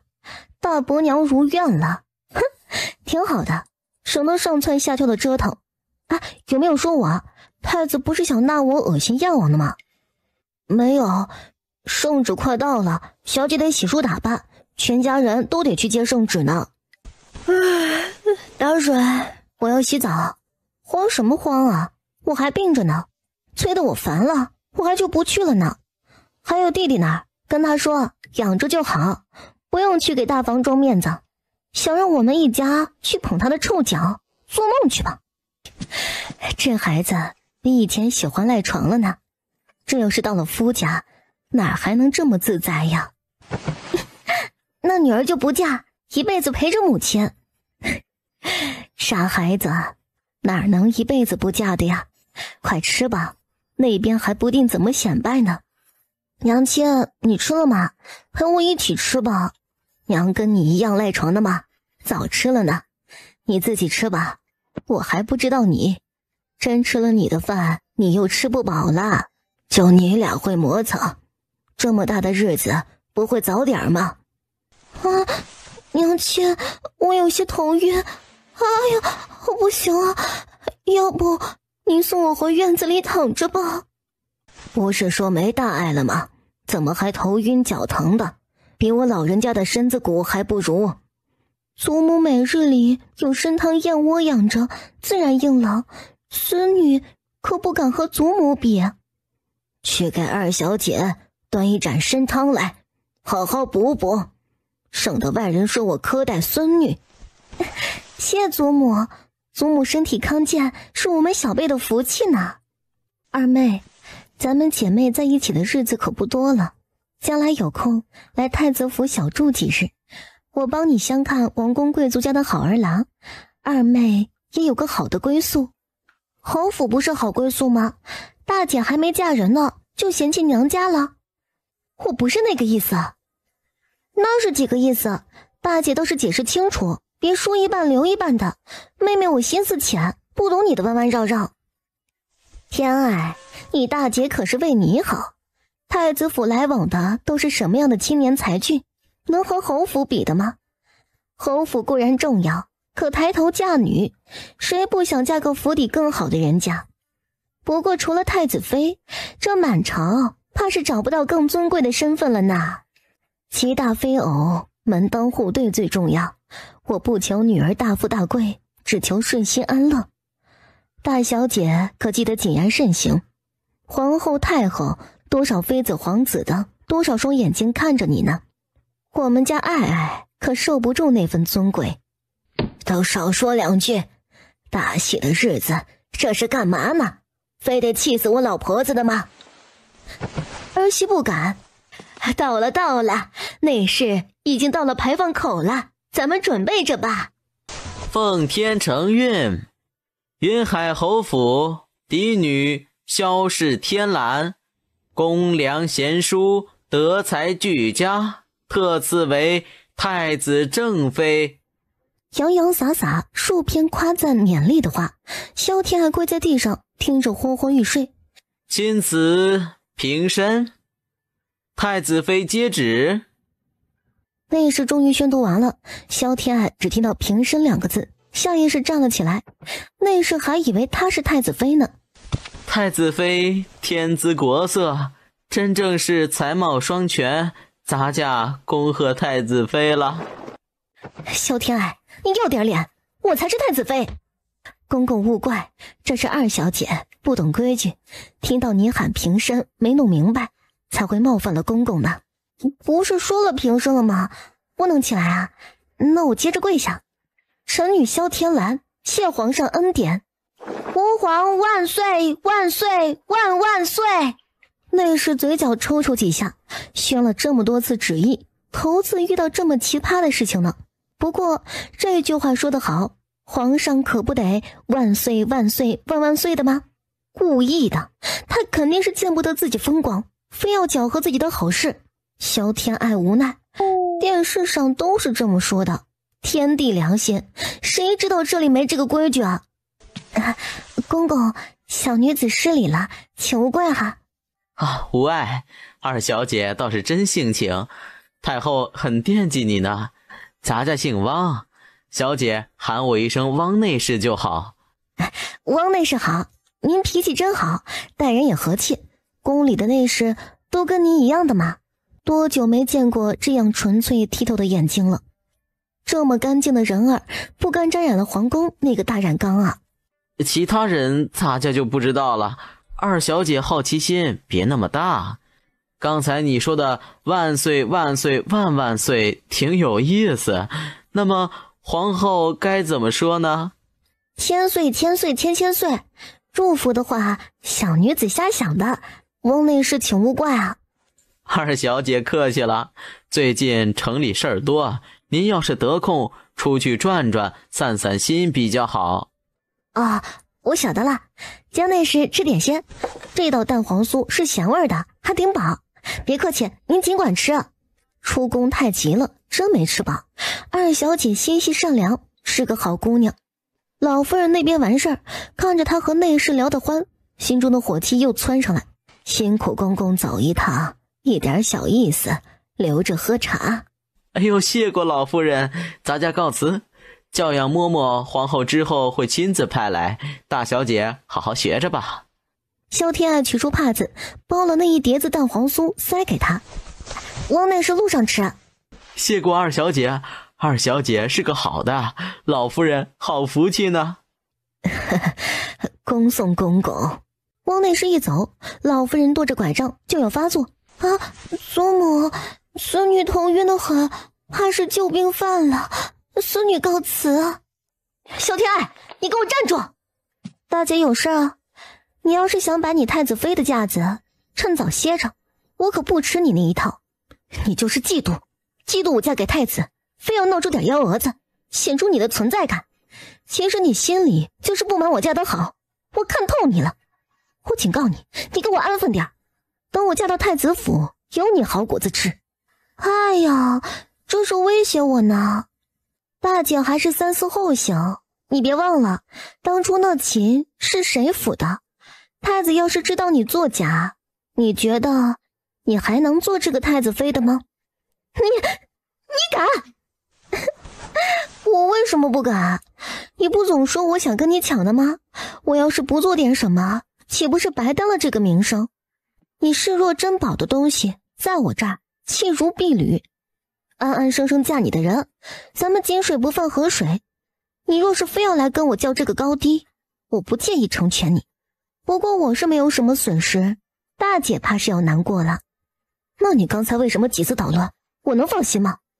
我头一次接旨不懂嘛，心思深沉的人才会把人想得那么复杂。我话都说得很清楚了，你非要胡搅蛮缠。我是不怕丢人，希望大姐也能够豁得出去。而此时皇宫之内，太后的慈宁宫，燕王双手扶着膝盖，简单的坐着，都有股子大马金刀的气势。江儿，你坐，在母后这里不用客气，咱们母子没那么多规矩。母后安好，礼不可废，儿臣还没那么脆弱。你这孩子还是这么犟，母后看你这样，这心里就跟针扎着似的。母后近日身子可好？儿臣不能亲自伺候身边，很是不安。嘿，哀家知道你孝顺，你照顾好自己，就是对哀家最大的孝顺了。今日招你来是关于你的婚事，你也老大不小了，该娶个媳妇儿，知冷知热的照顾你，哀家也能放心。有劳母后挂念，只是儿臣还没那个打算，不想连累人家好好的姑娘，还是不要了吧。那怎么行呢？就是因为你身子不便，更需要人不离的伺候。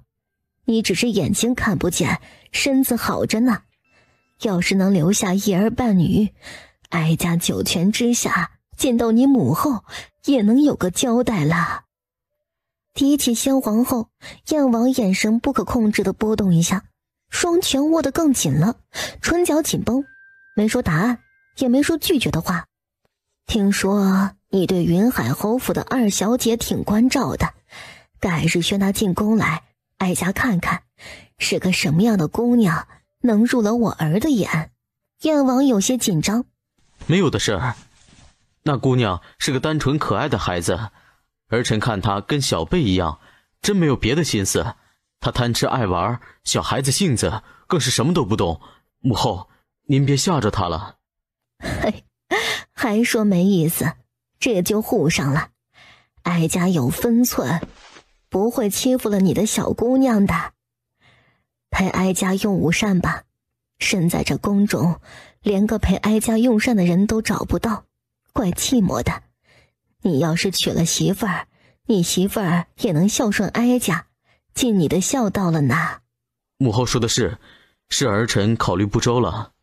一顿午膳，又是一番母慈子孝。太后又赏了燕王一些东西，这才打发他离开。贴身女官安玉婉扶着他躺下，太后却毫无睡意，满腹心事都写在脸上。太后是在想燕王的婚事，为什么不从聂家选一位小姐呢？聂家近些年可有些弱呢，这样下去可不行啊。你不懂，燕王这孩子我看不透，与其操控他的婚事让他厌恶，不如成全他，我们的关系才能牢固。别看他对我挺尊敬的，可心里怎么看我，我这心里没底，毕竟不是从我肚子里爬出来的呀。您虽然没生下一儿半女，可坐在这个位置上的是您，皇上都得孝顺您。这满大宴的女子，您是顶顶尊贵的，名分大过天，有这个名分在，燕王怎么着也得孝顺您呢。您操持他的婚事也是为他好。就你嘴甜，逗我老婆子开心。您还不到40呢，怎么就是老婆子了？奴婢瞧着皇后都没您年轻呢，可不能说老。您还不到40呢，怎么就是老婆子了？奴婢瞧着皇后都没您年轻呢，可不能说老。哼，别提那个蠢妇，太子就被他给教得不成样子，心胸狭隘，夺人所好，哪有一点明君的样子？他别得意，谁说太子就一定会是皇上呢？让他们母子俩去作去吧，看他们能落下个什么下场。太子殿下来了，避开吧。停下！哎，这不是皇叔吗？瞧这个方向，去给太后请安了。怎么只带着一个奴才呀？这要是磕着绊着可不太好，毕竟皇叔看不清路的。要不姑去和父皇求求情，恩准皇叔进宫赐了轿子坐，您这大功臣坐个轿子也是应当的嘛。骂人不揭短，王爷可是太子的亲叔叔呢，太过分了。好啊，太子孝顺本王，本王自然笑纳。下次进宫，等着太子安排的轿子，先谢过太子了。太子不愧是国之储君，这份孝心就很难得。好说，姑一向守礼。对了，那个萧小姐据说被山贼掳走过，还被贺思远调戏呢。这种女子啊，一看就不是安分的。既然皇叔稀罕，姑就放她一马。反正太子府中最不缺的就是女人，这种货色呀，配皇叔刚刚好。只是她姐姐是我的太子妃，皇叔要是想娶她，这辈分可不好算呀。真愁人呐，也不知道姑这未来岳家肯不肯把小姐嫁给皇叔。毕竟皇叔这样子，谁家姑娘也不乐意跳这个火坑呢。哼，哪里是火坑，还不一定呢。太子不忙吗？有时间跟我在这儿闲聊，不如请我去你府里坐坐，咱们叔侄好好聊聊。太子最烦的就是他这种万事不在乎的模样，好像一拳砸在棉花上似的。他越平静，越让太子觉得自己跟小丑一样。不好耽误皇叔，姑要去父皇那儿呢，改天再和皇叔聊。皇叔慢走。恭送太子殿下，殿下慢着点儿。咱们出府玩去呗。你觉得我像是能出门的人吗？姐，你可比以前好玩多了，以前可没老想着出府。哎，天芳呢？今儿没黏着你啊，都快成小跟屁虫了。送学堂了。男孩子要学本事，应该多读书，老是闷在内宅，能有什么出息啊？不是说请先生来府里教的吗？你送哪个书院了？哼，你觉得大伯娘现在有心思给他请先生？随便找个小书院先启蒙，之后再找好的书院，他都不认字儿。这时候多好的书院也都是白瞎，跟不上进度还被同窗嗤笑，不如先启蒙。你真不出去啊？听说樊楼新上的孜然牛排、炙烤金肠，还有什么百花齐放的，说白了就是炖羊杂，起了好听的名字。你不想尝尝啊？那咱就去尝尝，吃完就回来。这就对了嘛，正大清定位着去，多点点菜。两人刚上楼，迎面看到武安侯府的六公子带着人出来，走个碰头。哎呦，这不是萧老弟吗？这么快伤就好了？看来也没多严重呢，我还以为怎么着也得躺半年呢。陈院手医术高超，好了一些，出来散散心。屈兄这是要走？原本要走的，这不遇到萧老弟，怎么也要陪你喝两杯啊？对了，贺兄被长公主禁足了呢，他要是在，那就更热闹了。萧二小姐好啊，在下倒是很好奇，二小姐怎样的天姿国色，贺兄都栽在你身上了呢？老戴这木梨不闷的吗？出门就大大方方的，半遮半掩，爷们儿这心养得厉害。看来二小姐深谙其中之道啊。屈从云，有什么冲我来，动我姐试试，老子跟你拼了。贺思远老子都不怕，怕你个屌。弟弟霸气，敢骂姐姐，盘他。屈从云，欺人太甚，不揍你，你当小爷好欺负？弟弟啊，你没事吧？诸位客人，你们可瞧着了，屈公子纵奴行凶，要害我弟弟性命呢。什么仇什么怨，屈公子，你要对一个重伤之人下此毒手，我们萧家就这么好欺负的吗？大庆，快去找郎中。二庆，去京兆府报官，我倒要看看天子脚下还有没有王法了。东陵，你去皇宫找太子，说是有人打他小舅子，打他可是打太子的脸呢。可不敢报官。二小姐，有话好好说。你们还敢禁锢我们，控制我们自由，没法活了。我从这楼上跳下去好了。屈少爷那样羞辱于我，我活着还有什么意思啊？别，可不敢跳。二小姐勿怪，我们也没碰着你，有话好好说，好好说。你们说没碰，可人言可畏，天知道别人会怎么污蔑我呢？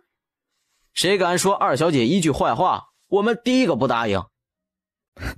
你们发誓，要是有一句谎话流传出来，全家死光光。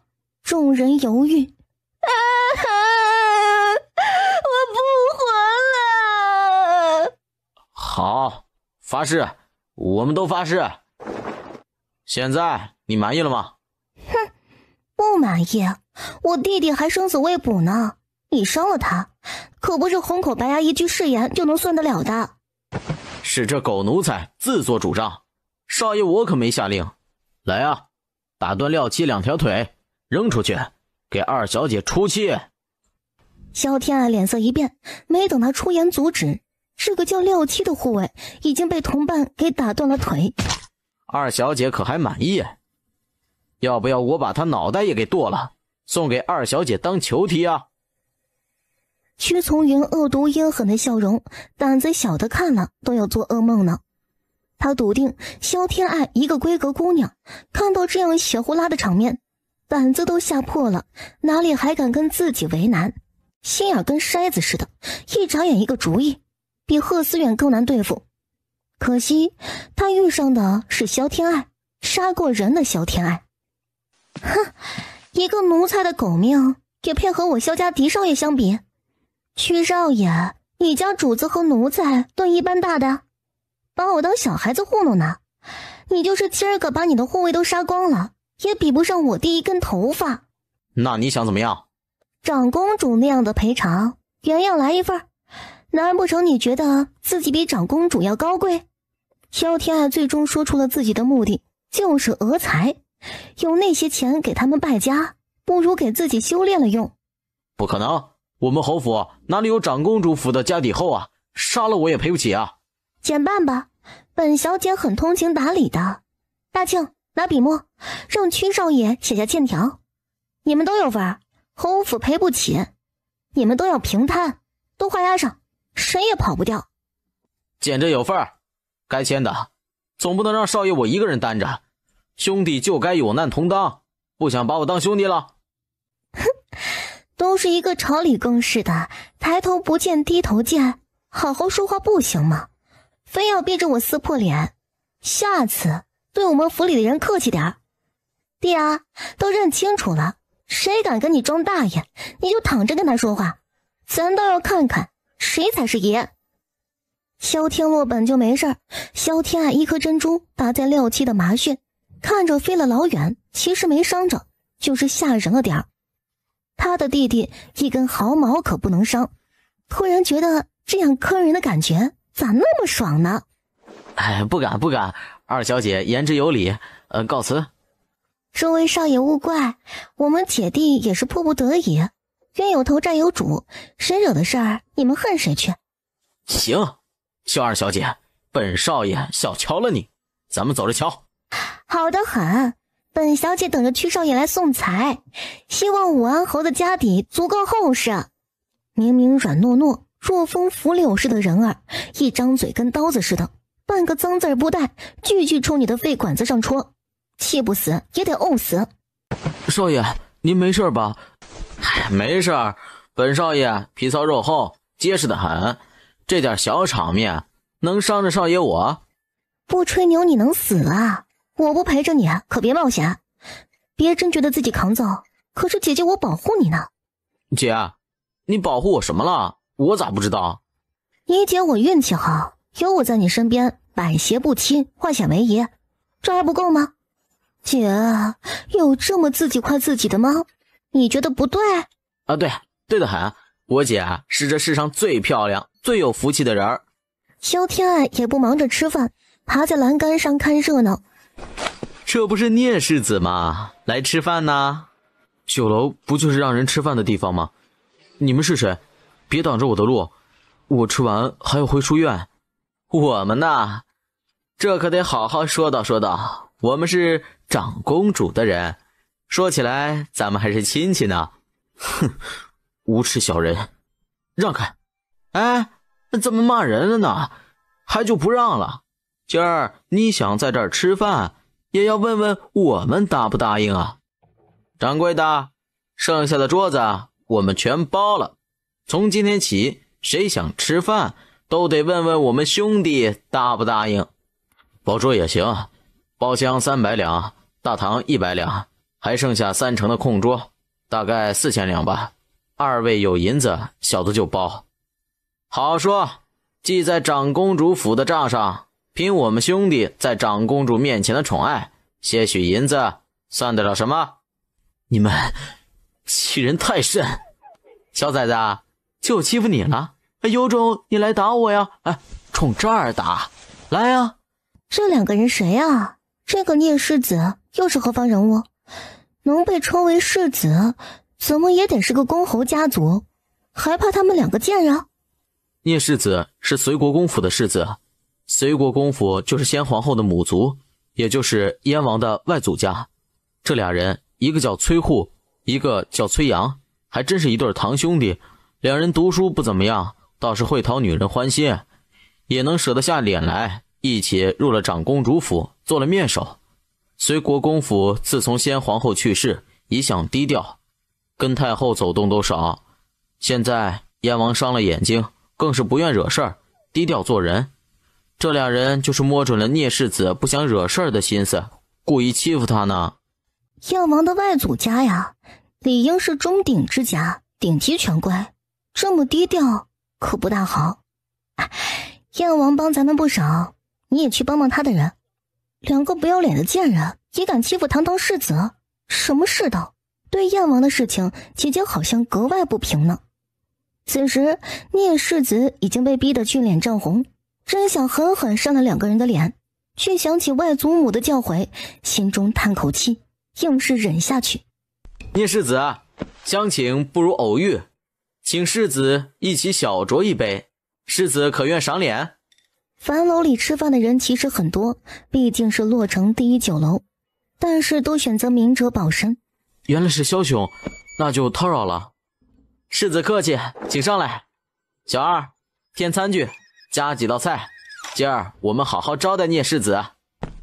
小姐好，在下聂风，字坤白，您喊我坤白就好。不用客气，我是天禄的姐姐，你是天禄的朋友，也喊我姐姐就好了。坤白，挺好听的名字，不如喊你小白吧。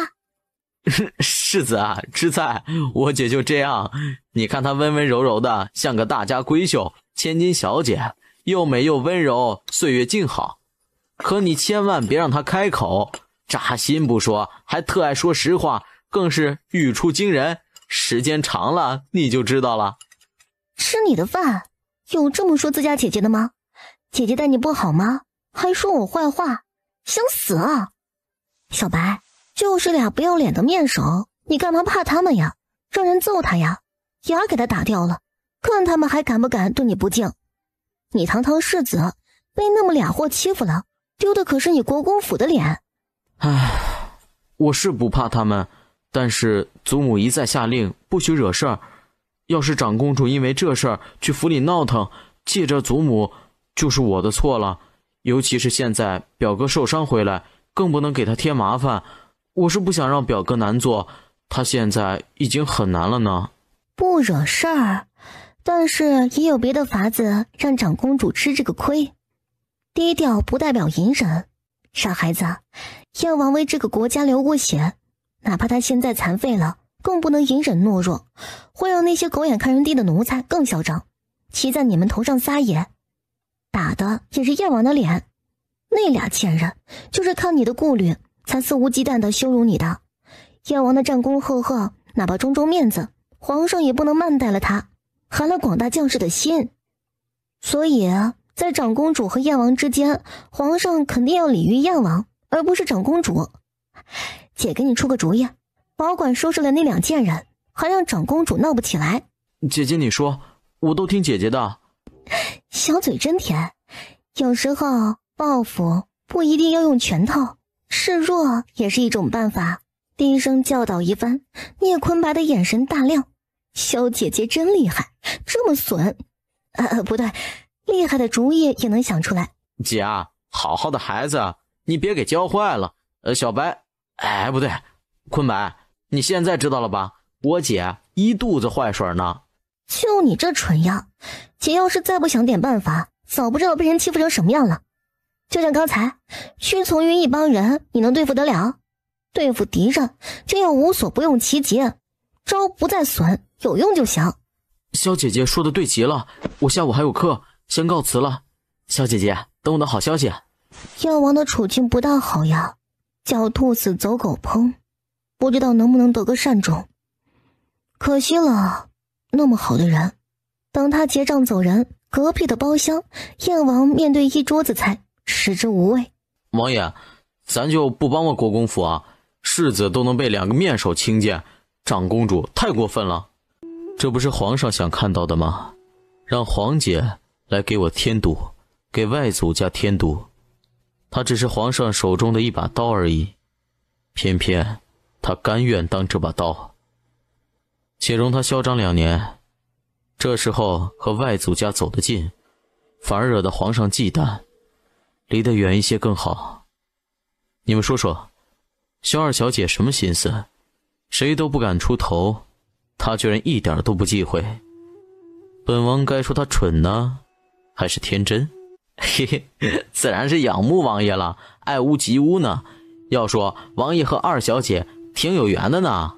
殿下，这葡萄可是奴家亲自选的呢，甜不甜啊？甜。阿阳给本宫选的，自然是最甜的，不过没你的小嘴儿甜。殿下，您又取笑奴家了，奴家给你尝尝，奴家这嘴儿有多甜。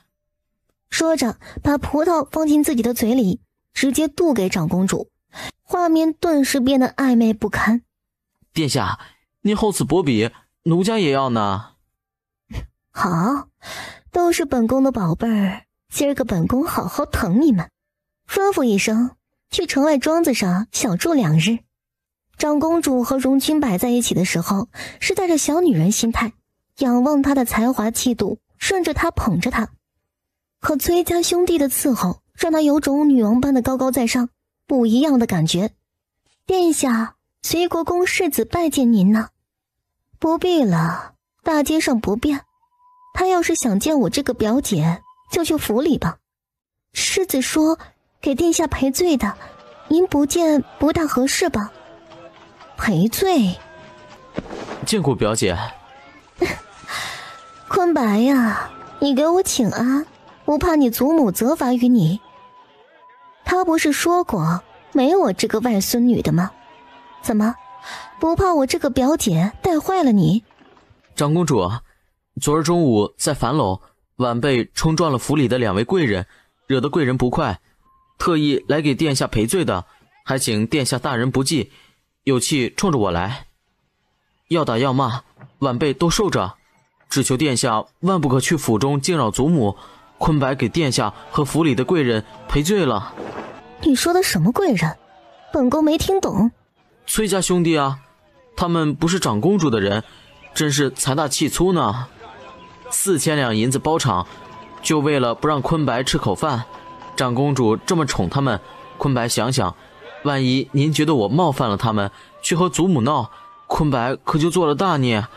祖母身子骨不好，自从之前长公主上门，卧床半年多，一直小心养着。坤白万不敢因为我的一时义气，惹得祖母生气，坏了身子骨。坤白万死难赎其罪。你胡说八道什么？让开！本宫没心情跟你废话。聂坤白说来赔罪，其实就是给自己难堪呢。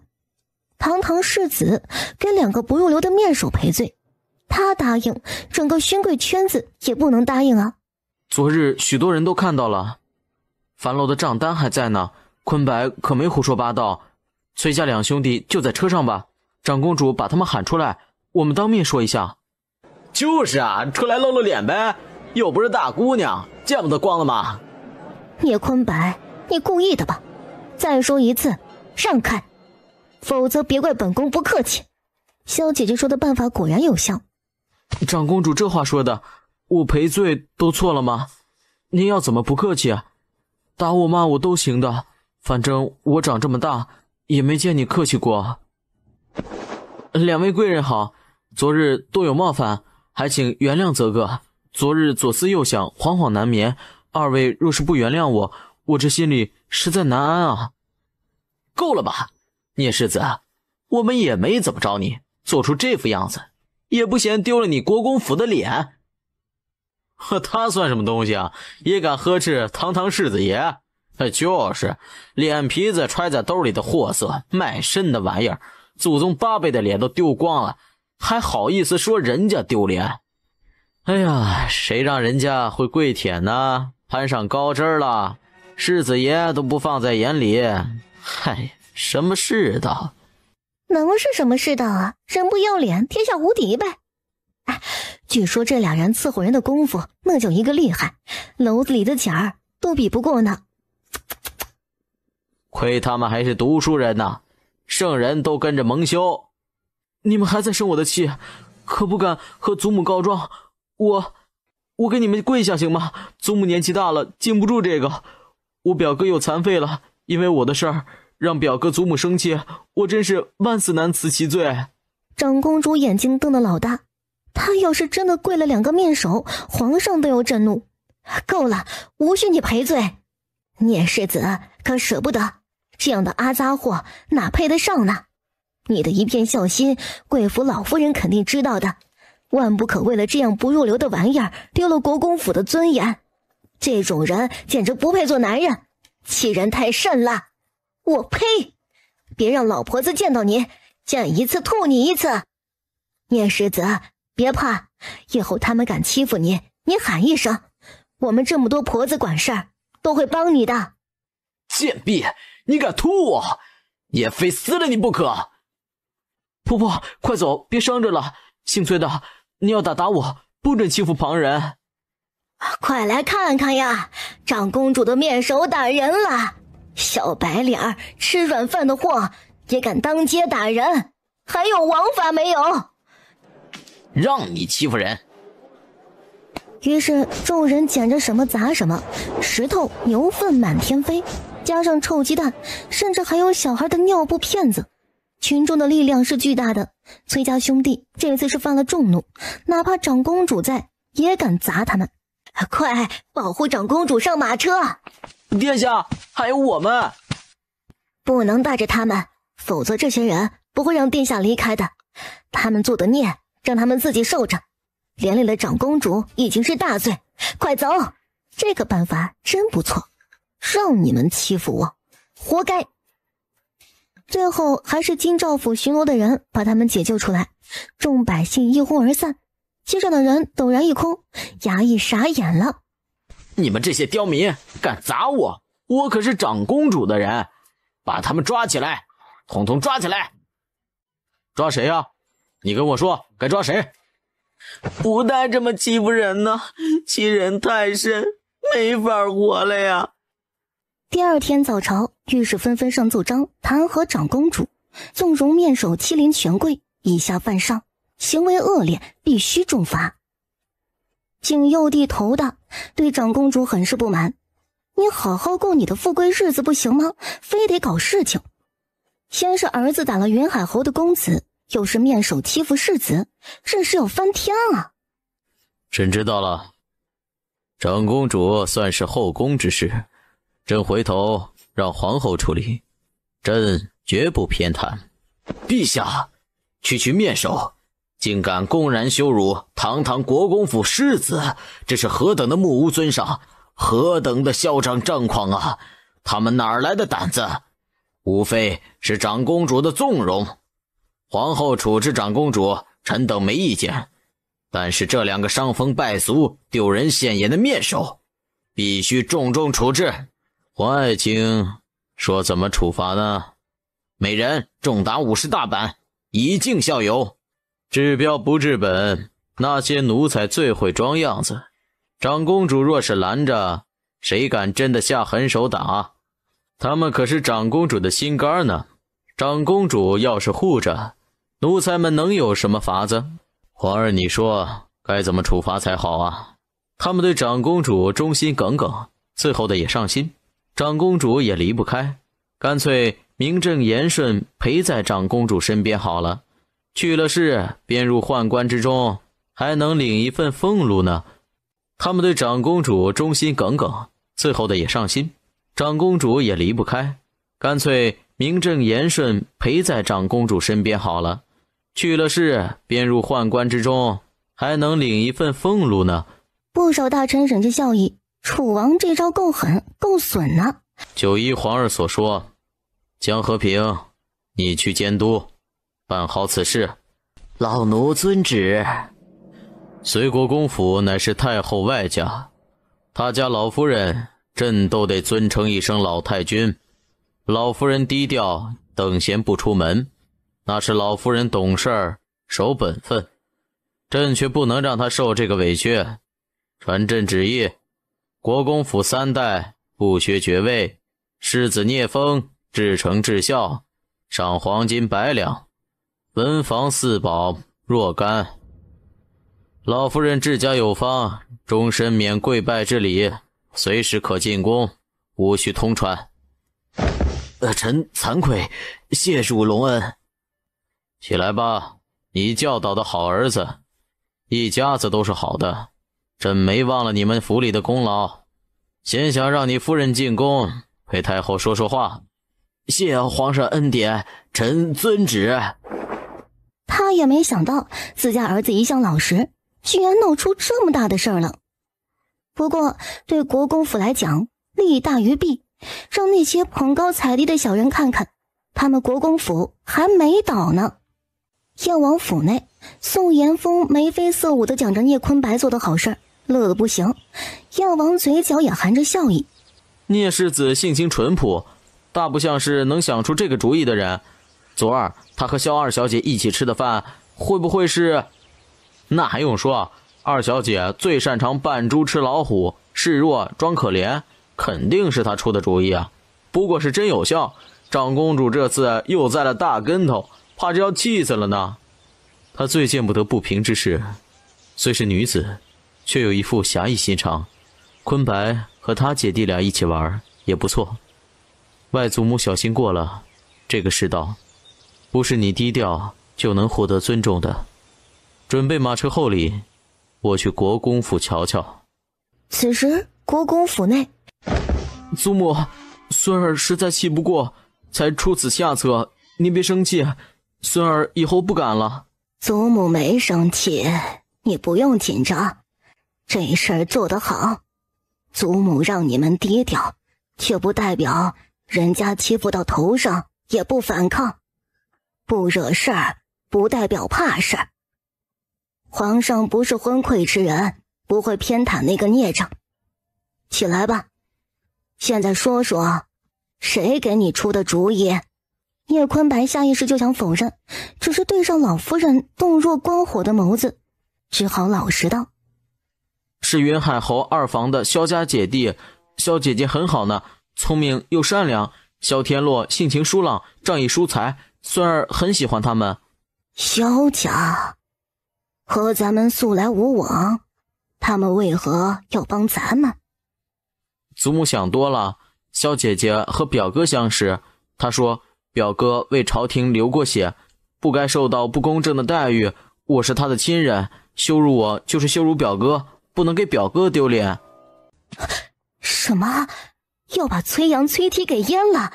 啊，不行，万万不行！我要进宫找皇兄去，他们做错了什么？要这么残忍的对他们呀？殿下，你可要救救我们兄弟啊！我们不要做太监，还不如死了的好。皇上下旨，你想死也要问问皇上答不答应。殿下，咱家说句不中听的话，他们是犯了众怒，忘了自己什么身份，殿下确定要为了他们去惹怒陛下的吗？哎，殿下放心，咱家带了宫中手艺最好的刘一刀，他们俩的性命尽量保住，顺便调教一下规矩，以后更好的伺候殿下呀。来呀，带走。不，殿下，救我们呀！随国公府的小崽子一向老实，突然闹起来，要说没人指使，他是不信的。这个人除了自己那个好弟弟，还能有谁？来人，备马车，去燕。楚王下了朝，来燕王府蹭饭吃，顺便说起这件极有趣的事儿，显摆自己的聪明。长公主肯定舍不得，不知道气成什么样子呢，让他嚣张，越发的荒唐无度，皇家的脸都被他丢光了。好歹是你长辈，不言长辈之过，你这张嘴啊，少说几句。谁都跟你似的，什么心思啊都闷在肚子里。我要是你，早憋死了呢。长着一张嘴，除了吃饭不能痛快说话，我这个皇子当着忒没劲儿啊。王爷，不好了！慢慢说，天还没塌下来呢。七张使啊，你不总让别人稳重，自己怎么不稳重了？长公主，是长公主来了，杀气腾腾的，来者不善呐。王爷，您看，他来就来呗，怕他呀？王爷，你都说来者不善了，还想让本王怎么着？且听听他怎么说。反正他一直这样，谁都比我这个弟弟重要。母后疼他那么多年，比不上一个姓贺的。我能指望他良心发现，对我关怀备至的吗？你们都退下吧，不必伺候了。见过姑姑，您这怒气冲冲的，谁惹的您啊？没你的事儿，我和燕王有话要说，你回去吧。好叫姑姑知道，燕了那俩兄弟是侄儿我提议的，跟皇叔无关。姑姑要是怪的话，怪我就好。我也是为了姑姑好，人家御史非要打50大板呢，侄儿救了他们呢，姑姑不该谢我一声的吗？哼，你倒是有孝心，少跟我这口花花，你俩一丘之貉，都不是好东西。赵无疆，你不是自诩铁骨铮铮，敢做敢当的吗？怎么让你侄儿替你挡箭？你也知道亏心，不敢面对我呢？皇姐此次来，所谓何事？不会是看我这个瞎子过得好不好？无疆有些受宠若惊呢。我这回京几个月了，难得皇姐想起我来了。长公主眼里闪过心虚，看着她布满白雾、毫无焦距的眼睛，没有觉得心痛难过，只是深深的负罪感和心虚。不是吗？皇姐怎么不说话？给弟弟我送什么补品了？我可不仅仅是眼睛瞎了，还有一身的暗伤，御医让好好休养的。先谢谢皇姐惦记。哼，少跟我扯这些。你心知肚明，就是见不得我好过。我问你，崔家兄弟的事儿，是不是你在背后指使？从小你就一肚子坏水，好人都是你做，拿着别人当枪使。别人不知道，我还不知道你。我警告你，别动我的人，否则我掀了你这燕王府。上次思远的事儿，我就忍你一次了。你真当我脾气好啊？不是啊，姑姑，你怎么这样啊？难道那2个面首比同胞弟弟都重要吗？对，就是这样。起码我孤独寂寞的时候，他们陪着我，哄着我，让我开心快乐。我知道你们都瞧不上我，鄙视我，那又怎么样？我会在乎吗？我是长公主，最尊贵的长公主，这大燕的天下，有什么是我得不到的？哼，我就爱华服首饰、美男美酒，享受人生。你们要是把我当亲人的话，就应该宠着我，护着我，而不是指责谩骂。皇上都看开了，我的亲弟弟倒是嫌弃我了。这算哪门子亲弟弟啊？你不可理喻！燕王心静如水，早知道他是这样自私凉薄的性子，已经不抱希望了。长公主殿下说得很对，我没用，不能给你什么了。也请你这个做姐姐的别来烦我，咱们井水不犯河水，老死不相往来。挺好的。你当我是想来的吗？是你先废了我的人，不该给我一个交代吗？见过不要脸的，没见过这么不要脸的。父皇脑子进水了，居然觉得长公主好。哼，长公主要什么交代啊？旨意是皇上下的，你找他去啊。你不是把他当亲哥哥的吗？他宠你护你，给你想要的一切。我一个废物王爷能给你什么？你不是把他当亲哥哥的吗？他宠你护你，给你想要的一切。我一个废物王爷能给你什么？哼，你知道自己比不上皇兄了，别以为我不知道。你打仗这么多年，手里会没攒下好东西，还帮着外人来坑我。现在原样还回来，这件事我就原谅你了。你想干嘛？我可是你姐，你敢忤逆我，就是大逆不道。哟，你还知道大逆不道，还知道长幼尊卑，孝是礼数啊。你可以养面兽，可以奢靡享受，都不算什么。可你万万不该在母后最需要人的时候，为了个男人让她凄凉的走。午夜梦回，你就没想过母后那么疼你，挖心挖肺都不为过，你就忍心看她一个人在宫中忍受折磨，但凡有一点良心都做不出这样忤逆不孝的事儿。是母后让我回去的，怎么你就怪我？她说自己没事，不用我市集的呀，你干嘛怪我呀？母后疼你，不舍得你辛苦，你就心安理得的受着，一点不担心她的身子。也是，从小你心里就只有你自己，何曾有过别人？跟你说什么也是浪费感情。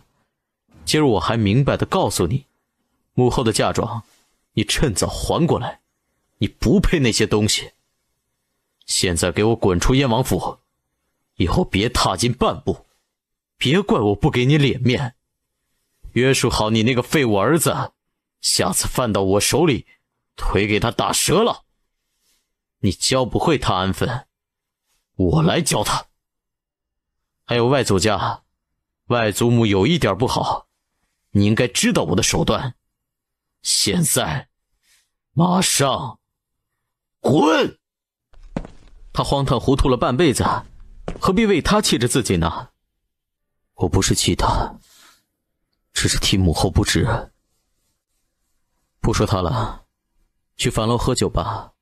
好啊，顺便敲打他们一下。国公府的世子，他们也敢慢待，不想开了吧？说来也奇怪啊，到现在还不知道樊楼的东家是谁呢。咱们这样的身份都查不到，里面的水深着呢。那位都不在乎，咱们操什么心啊？一家酒楼而已，能翻起什么浪来？那倒也是，他家的酒水很烈，不像是江南那边的，倒是有些西北那边的味道。不会是西北安插在洛城的探子吧？这家伙看似清风朗月，翩翩君子，其实是个话痨，一个人能说上半天。倒是跟自己两个下属有的一拼，有他在就没安静的时候。他们也是樊楼的常客，掌柜的亲自请他们上楼。燕王鼻子微微一动，问道：萧二小姐是不是也来吃饭？王爷您怎么知道的呀？就在刚路过这个包厢呢，和夏家小姐一起逛街逛累了，吃饭歇歇脚。他们自始至终在一起，从哪儿得来的消息啊？问问二小姐可否一起？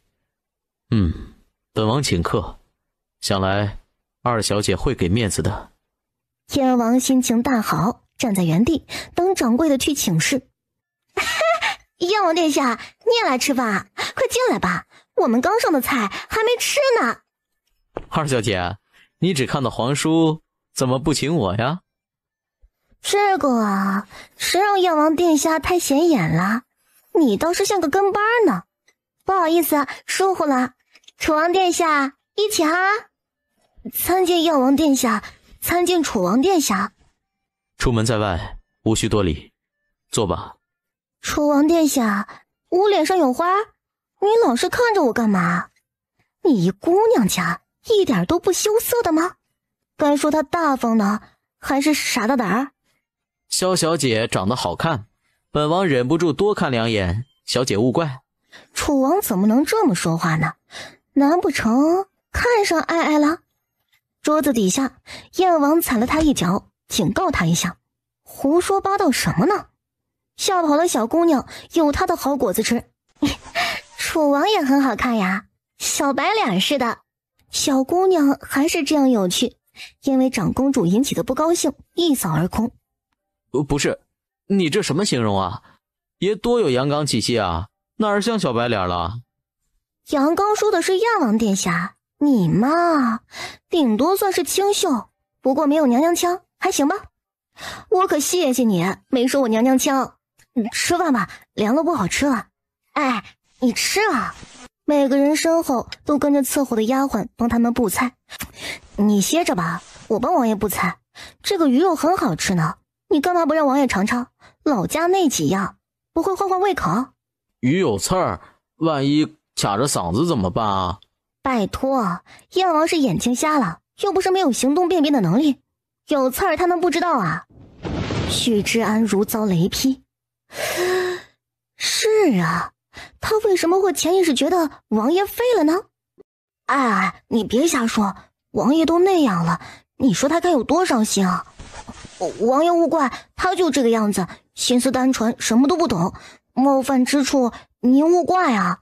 哎，真的不用这样，燕王不需要同情怜悯，也没那么脆弱，不用觉得他生活不能自理。王爷，你说我说的对不对啊？很对，萧小姐通透伶俐，说到我心坎上了，谢谢你。不用谢，咱们之间无需客气。二小姐什么时候和我皇叔这么熟悉了？莫非你……楚王殿下，我要是你就不开这种玩笑。为什么？萧小姐心虚了？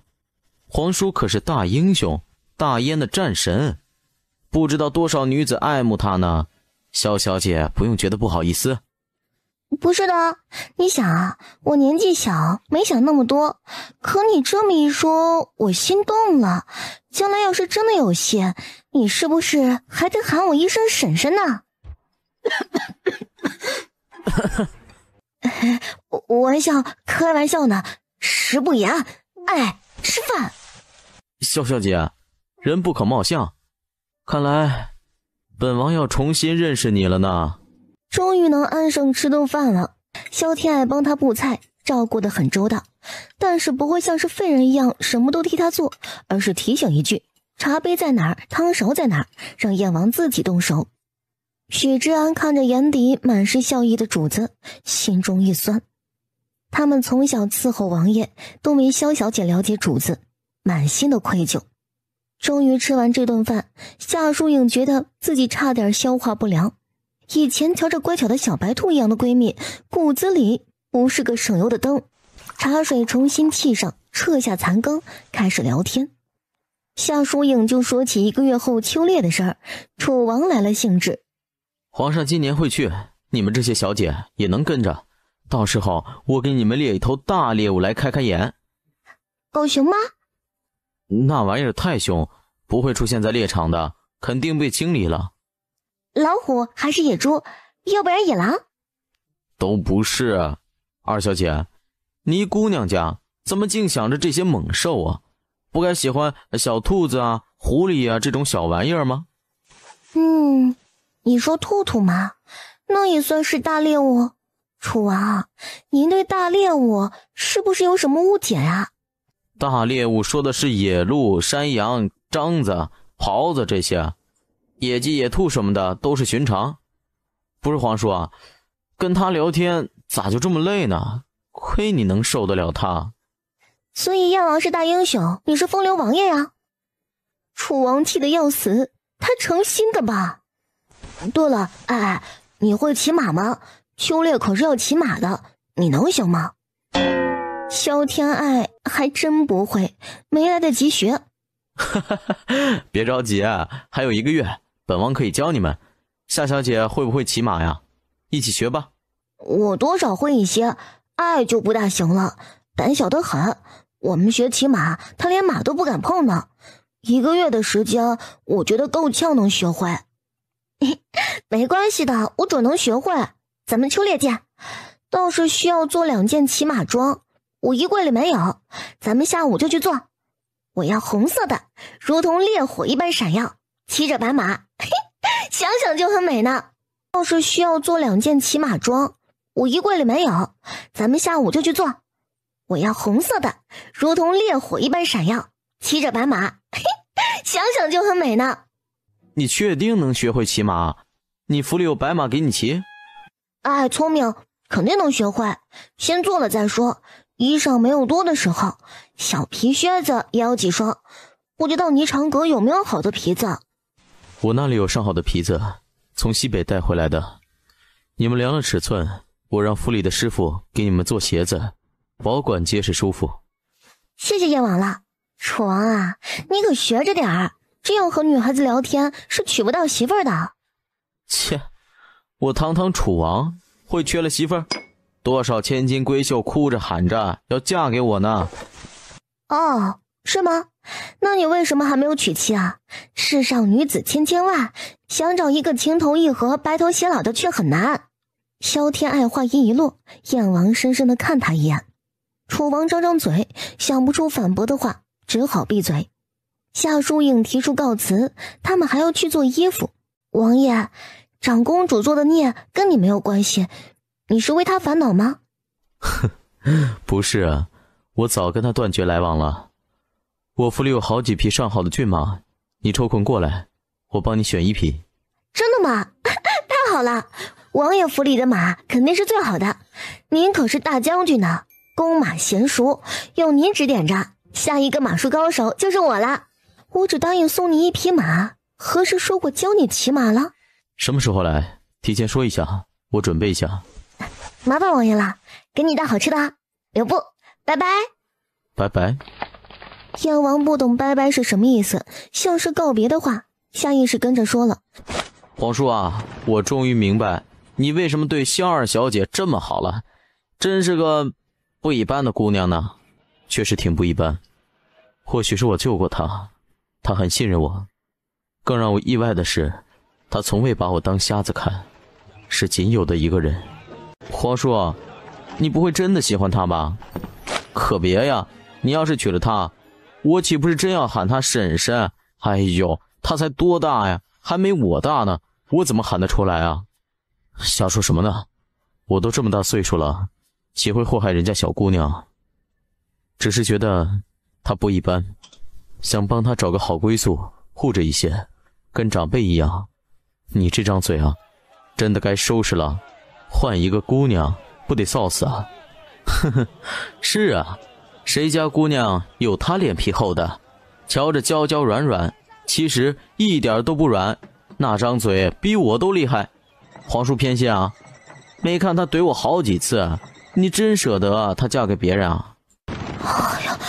哎呀，你跟燕王什么时候这么熟悉了？胆儿真大，那可是燕王呀，杀人如麻，尸身血海淌出来的狠人。让我说你什么好呢？都快被你吓死了。楚王可是皇子，你好歹尊重人家，万一秋后算账恼了你，看你怎么哭。安啦，我有分寸，能和燕王走得近，肯定不是小心眼的人。皇子也是人，抛开那一层身份光环，也就是个普通男人罢了。你也不差，尚书嫡女，比不上公主也堪比郡主，干嘛怕他呀？我不是怕他，是怕燕王。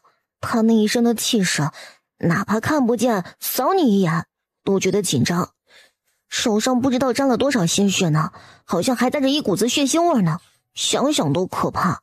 万一要是惹恼了他，一只手都能掐死咱，捏小鸡一般的就这样咔嚓。哎，为什么你会这么想？作为一位战神，哪怕杀人如麻，可杀的都是敌人，他的杀戮是为了守护，没有他的满身鲜血，这大好河山哪有太平日子过啊？是啊，他杀的都是敌人，未曾有过欺男霸女、草菅人命的事情发生。就连他的平敌军都是治军严苛，没有欺凌百姓的例子。是谁让他生出这样的想法呢？理应是人人敬畏才对，而不是畏惧疏远。萧天爱莫名有些心疼这个男人，戎马数十年，历经无数生死，到头来瞎了眼睛，百姓畏惧，真是不公平呢。自古功高盖主，造成这种局面，未尝不是金上的手笔。两人各自想着心事，到了霓裳阁，不约而同接过这个话题，挑着铺子里的旗装。啊，这身大红的很不错。哎，你不是要挑红色的吗？不如这件吧。萧天爱眼神闪烁，还没点头，就听到惊呼一声：天哪，好漂亮的旗装啊！小姐，这件您穿着肯定很好看。得，遇到截胡的了。第一次见过二小姐，刚进门没有看到，二小姐勿怪。这衣裳二妹定下了吗？真不错，姐姐也很喜欢呢。要是太子看到了，肯定会满意的。大姐既然喜欢，就让给大姐了。我也没定下呢，只是看看。女为悦己者容，大姐打扮漂亮点儿，也是给府里长脸。给我送到侯府吧，我还要去看看首饰。二妹，一起吧。不用了，我还要看衣裳呢，不陪大姐逛了，大姐随意。那好吧，我先走了。夏小姐，告辞。萧小姐慢走。切，什么人嘛，肤浅虚荣，心性狭窄，这种人到了宫里被人坑死都不知道，真是扫兴。摊上这样一个嫡姐，真够你受的了。别气啊，我本来就没有看中那一身。虽说红衣白马是耀眼，但是要有睥睨孤傲的气度，才能压得住这份艳丽，否则就是小孩子耍大刀，画虎不成反类犬了。想要压我一头，也得问我答不答应。哎，你又想出什么好点子来？取支笔来，按照我画的样式来做，绣花不需要太多，旗装而已，没必要弄得花里胡哨的。小姐大才，民妇经营此道一辈子，小姐一出手，绝对是个中高手。您能不能把这个款式卖给咱们铺子？这种旗装面试肯定大受欢迎，肥水不流外人田，沈家亏待不了小姐呢。这也是沈家的铺子吗？沈家到底开了多少铺子啊？这个小姐得问大小姐了。据民妇所知，这落成一半的裁缝铺子都有咱们沈家的股份，剩下的一半也是和沈家有生意来往。掌柜的客气了，您看着有用拿去就是了，提什么钱啊，都是一家人，能帮外祖是我分内的事儿。那好，民妇就收下。听大掌柜说，老爷一直念叨小小姐呢，要是看到您这么有才华，老爷肯定高兴。两人心情大好，继续逛街，还需要去选一些搭配的首饰。突然人群之中一阵骚乱，几个小厮腰间扎着红绸，稀稀拉拉吹着唢呐喇叭，像是娶亲。这是娶亲啊，瞧着不大热闹。穷人家这么办婚礼的吗？什么娶亲呢，纳妾而已，还是不入流的妾，一顶小轿抬进府里。娶亲都会有新郎官的，代表对女方的重视。哦，这样啊。师妹，你不能嫁。等等，你听我说，做妾没有出路的。快点走，拉拉扯扯像什么样子？这可是长公主府里的，能被贺少爷看上，8辈子修来的福气呢。师妹，贺少不是良人。师兄，这是我自愿的。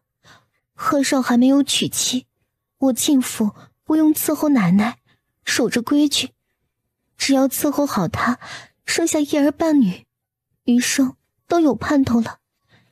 咱们做戏子的，能进了大户人家的后宅，已经是不错的归宿了。高门大院是那么好进的，都怪我没本事，保护不了你。我都懂，你是怕我脾气暴躁，平白丢了性命。姓贺的在后台都能玷污了你，能有几分真心啊？你能过得好才怪，我怎么能不担心？都是命，咱得认。现在这样也挺好，我该走了。师兄好好的，别让我担心。萧天爱看着都心酸了，又听说是贺思远做的孽，心里的火气突突的往上冒。真正是冤家路窄了，又碰上这个渣子。这不是吉秀楼的商凤鸣吗？淮南老郡王很喜欢听他的戏，我去郡主府做客，听过几折子，唱的是真的好。可惜了，碰到姓贺的，太倒霉了。商凤鸣，名字倒是好听，人也好看。商凤鸣，给你脸不要脸，现在追上来想干嘛？老子今儿可以做主，问你一句，到底愿不愿从了贺少？你师妹都比你识时务，有贺少罩着你，你的吉秀楼准能成为将来的第一戏班，还需要看人脸色，辛苦求生吗？哈，贺思远真够恶心的，男女通吃的嘛！可闭嘴吧，走吧，别脏了耳朵。呸！给你脸不要脸的东西，细胳膊想跟大腿斗，反了天了你！来人，给老子带走！还就不信了，收拾不了你一个戏子，进了长公主府，看你还怎么嚣张！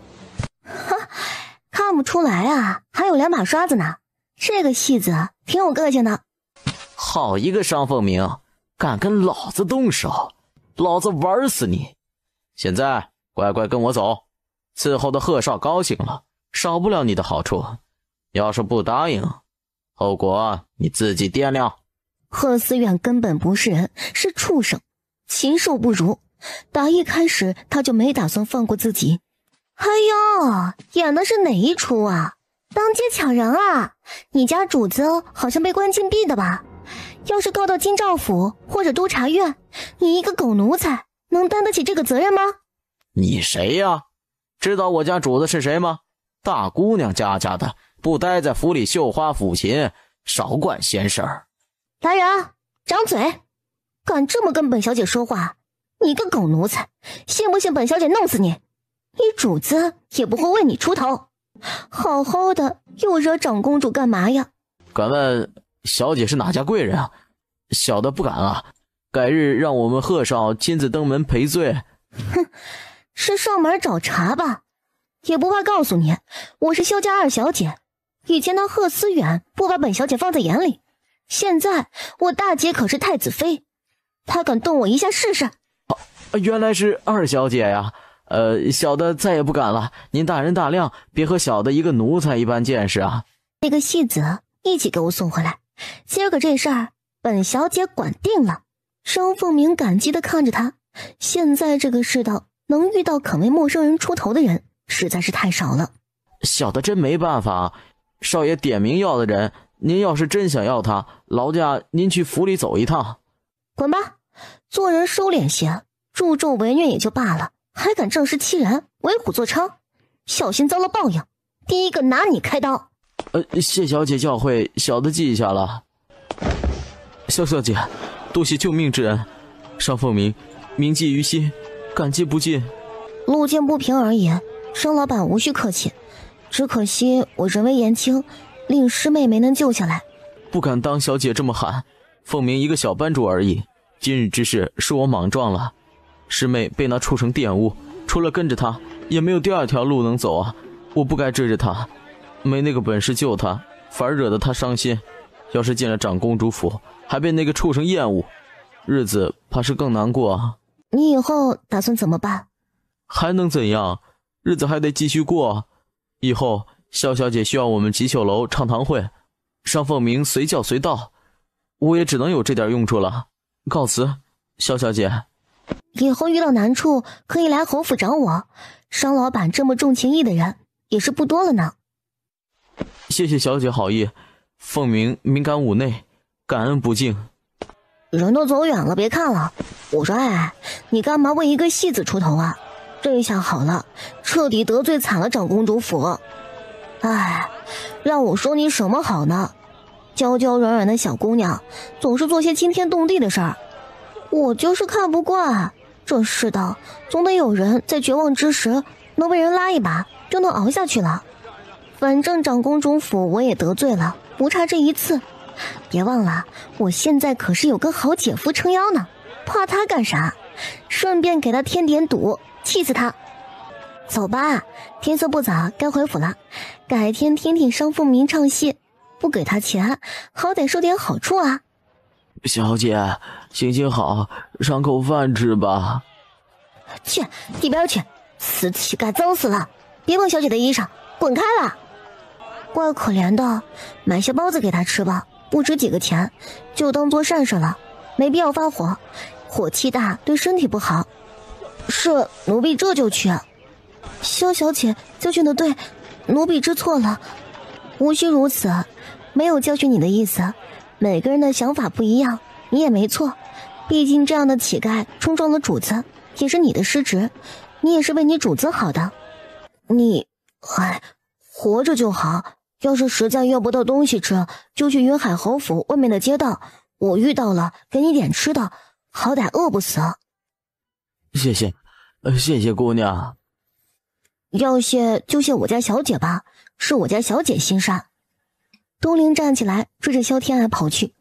乞丐这才抬起头，看向他们的背影，满是复杂。突然，萧天爱猛然回头，和乞丐的眼神看了个对眼，心里明亮，吓得乞丐连忙低头，心跳急速。这个乞丐不简单呢。参见老大。钱是男人的胆，有了萧天爱的支持，他们用抢来的本金迅速发展自己的势力，笼络不少闲汉，收集情报，打探消息，隐隐的有了帮派的雏形了。老大，你让我们收集的情报都收集好了，我说给你听。方大勇咳嗽一声，开始讲述，居然是随国公府的消息，还有长公主府，甚至还有太子楚王的。不了解这些人的背后的关系，所以想要调查清楚，这样心里有点数。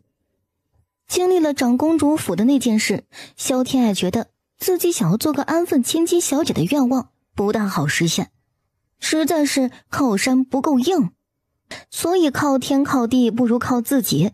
虽然方大勇打听的都是一些大众都知道的消息，但是萧天爱还是从里面看到了一丝蛛丝马迹。比如景佑帝对长公主的宠爱，看似恩宠，其实是借他来给燕王添堵呢。方大勇讲完这些，说起最近发生的事儿。虎头帮那边约咱们讲述呢。老大，你看他们约在什么时间？地点定在哪儿啊？虎头帮，咱们找他们的麻烦，他们倒是不死心。怎么个讲法啊？你打探清楚了吗？讲述就是划地盘，收保护费，比如马场的贩子，码头上扛包的苦力，走江湖摆摊的下九流，甚至那些青楼赌场，都得给咱们孝敬。咱们用这些钱养活兄弟们，伤了死了的都需要抚恤，需要花的钱海了去了。明天这个时辰吧，地方你来定，我来会会这个所谓的帮主有多厉害。啊，还有件事，帮我找一些可靠忠诚的护卫，我有用，武艺要高，人要讲义气，银子不是问题，30-50个就行了。方大勇是知道他的身份的，那次萧天洛被揍，府里的护卫没人护着主子，任由主子被欺辱，这样的护卫要来何用？30-50个难找，武艺高的心气儿傲，不肯屈居人下，一般身手的忠诚度不够，属下会尽量找的，这个急不得。宁缺毋滥啊！对了，城里的乞丐很多吗？他们是不是自成帮派？乞丐自然是多的，每年都有遭了灾的难民来城里讨生活，岂不知天子脚下更难生存，所以乞丐很多。没听说他们有什么帮派，就是一个资历老的乞丐压榨新来的。别以为同是沦落人就能互帮互助，恰恰相反，欺负同类最狠的还是同类人。遇到可怜的能帮就帮一把吧，好歹是条性命，就当是做善事了。啊，你们写字练得怎么样？总不能每次都让我来听你回话吧？要是传递个消息你都写不出来，画给我看呀。这个已经在学了，那么多字儿，不是1-2天就能学会的，老大别着急呀。哼，那就收容几个落魄秀才，账房先生也是需要的。想要长久发展，就要有严格的管理，账目必须清楚。今天先这样吧，我先走了，抓紧时间去办。长公主府的事儿重点监督。贺思远新纳了个戏子小妾，能打探到她的消息，尽量关照一二。是，属下记下了。老大慢走。萧天爱第二天想赖床，却没能如愿。一大早接到了淮南郡王府的帖子，品仪郡主邀请他过府听戏呢。你真够磨蹭的，都快50了，早知道我该去你府里接你了呢。出门遇到点事儿耽搁了，你要是来接我，咱俩都得迟到呢。果然攀上太子府，架子就是大了呢。萧儿，你大姐没来吗？话里满是酸意，一听就是老阴阳家了，一股子阴阳怪气儿，是颜玉娆竞争太子妃的落败者。我大姐学规矩呢，皇后娘娘派了4个教养嬷嬷呢，整天忙得一点空都没有，所以一切宴请玩乐都给停了。没办法，太子妃可是未来的皇后娘娘，母仪天下，一言一行万人瞩目呢，可不敢粗心大意。哪像严小姐，侧妃就没那么严苛了，还能出来玩，真好呀。萧儿，你少得意，你大姐做的太子妃，你就不想想，你能找到什么好的夫君？有这么一个尊贵的姐姐压着一头，你的日子怕是要辛苦了。萧天爱不知道哪根筋不对了，冷不丁想起燕王那张俊朗冷清的脸，说是嫁给他就是太子的婶婶了，是他长辈，算不算压着他一头呢？不过还是别做美梦了，人家燕王能看上自己一个小丫头片子？多谢严小姐关心，我不在意的，大姐嫁得好才能庇护我们这些妹妹，高兴还来不及呢。以后看谁敢欺负我，太子可是我姐夫呢，落城不说横着走，谁都要给我几分面子。谁要是敢不开眼的找茬，我就找太子姐夫告状去。平白得了这么大一靠山，我为什么要和姐姐攀比争抢呢？躺着就能赢，干嘛要自己奋斗？燕小姐，难道你们府里的姐妹都见不到姐妹嫁得好的吗？燕小姐脸色不大好呢，是哪里不舒服吗？可要好好调理身子，将来进了府，整天病蔫蔫的，怎么伺候主母呀？哼，萧儿，别装得满不在乎的，我就不信你一点都不在意。萧天蓝可不是什么大度之人，姐妹情深的，不用跟我们演，谁还不懂姐妹之间那点事儿啊？我发誓，真的不在意。姐姐嫁给太子妃，我是10000分的高兴。我们府里真的是姐妹情深，难不成你们府里的姐妹跟仇人似的？颜玉娆差点吐血。闲聊天而已，你他妈的发什么誓啊？聊什么呢？这么开心？天爱，你才来，我都问你几次了，快来看看我的新衣裳，漂亮吗？哇，很漂亮呀！也就是郡主能驾驭这么贵气的衣裳，我是不敢穿的，气场撑不住。郡主，我和疏影做了2件新式的骑马装，参加秋猎穿，你要不要看看？真的吗？赶紧跟我说说什么样式的。你这丫头，说起女红，你在这些小姐里面可是拔尖的呢，书法和诗词也很好呢，可是个大才女呢。是大才女。疏影，本宫还没有跟你算账呢，你都不如爱贴心，她有了稀罕衣裳都想着本宫，亏得本宫对你那么好。我这不是没来得及跟你说吗？可冤枉死我了，这个罪名我可是不认的。疏影，一起来啊！你给参谋一下绣花的样子，我觉得郡主这一身就很好，颜色绣样都别变，直接做成旗装，然后戴青冠垂流苏。哎呀，我都迫不及待想看看郡主穿着该有多惊艳了呢。确实不错，咱俩都被比下去了呢。哎呀，她穿旗装更添几分英武贵气，自然更惊艳。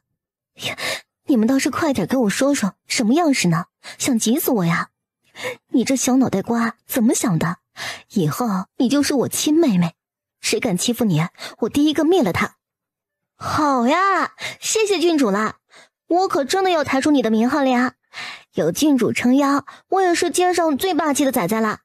不用怕那些侯世子、公府世子，他们可讨厌了，总想欺负我呢。就这么说定了，本宫罩着你。啊，不能叫好的吗？我听隔壁都喝彩呢，以前没关心这些，不大懂。没有这个规矩，不过小姐们要矜持稳重，大呼小叫的，成何体统啊？这样啊，没坏了规矩就行了呗。看戏跟哑巴似的，多没劲儿啊！对了，老郡王不是很喜欢吉秀楼的吗？为什么不养在府里，做你们郡王府的私人戏班子？吉秀楼是老班主一手创下的，立志打造洛城第一戏班。商凤鸣让他看到了希望，只是没等到那一天，人就没了。留下遗嘱，希望商凤鸣能把吉秀楼发扬光大。所以我祖父也不好勉强人家进入郡主府呢。老郡王仁义，只可惜了商老板的师妹，被贺思远给糟蹋了，好可怜呢。你怎么会这么想？难道不是吗？贺思远的小妾能有什么好下场？那女戏子可不是什么好人，你可别被她给骗了。戏班子的规矩，很少有女子唱名角的，偏生这个彩云是个例外，在吉秀楼里也算是二把手了，可见他的手段。要是仅此一项也就罢了，他借着进府的机会，没少勾搭我大哥，不是个安分的。贺思远那个人荤素不忌，稍有点姿色的就走不动道，最好上手。天知道两个人是怎么回事啊！想起那天小师妹含泪连连、依依不舍的可怜样，合着是朵小白莲加绿茶呀，真是浪费了自己的一腔感情。商老板知道吗？哎呀，你对商老板关心过头了吧？我可提醒你，这些戏子连人，多个闷子打发时间也就是了，走得太近了，对你的名声可不好。谢谢郡主提醒，我也是刚认识，跟贺思远沾上关系，才多问几句呢。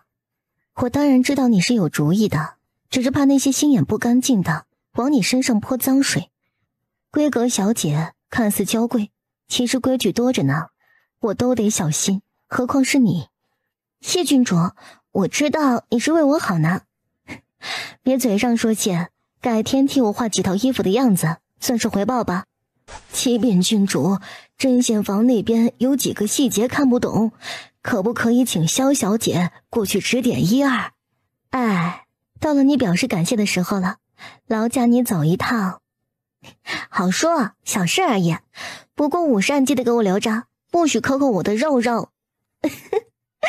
知道了，贪吃鬼。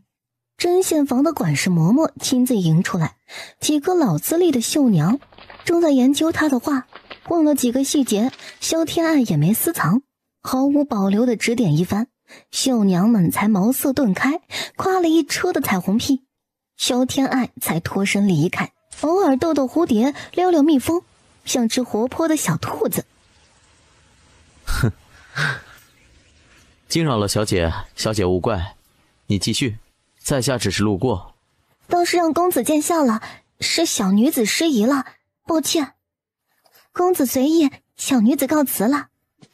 暗骂自己丢人，老阿姨了，居然像个情窦初开的小女生似的，来盐或水呀。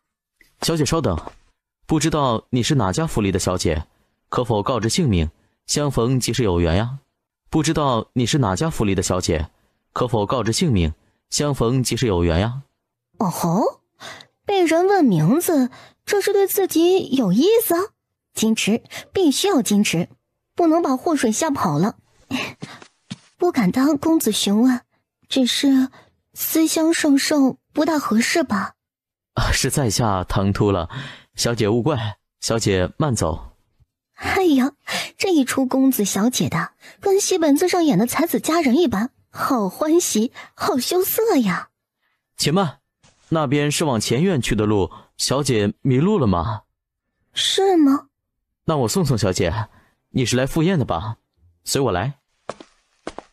小姐，小姐，我在这儿呢。谢公子引路，告辞。那位公子是哪家的少爷啊？我哪知道？萧天爱回答的理所当然，像是撩拨了少女情怀，转头望在脑后的渣男似的。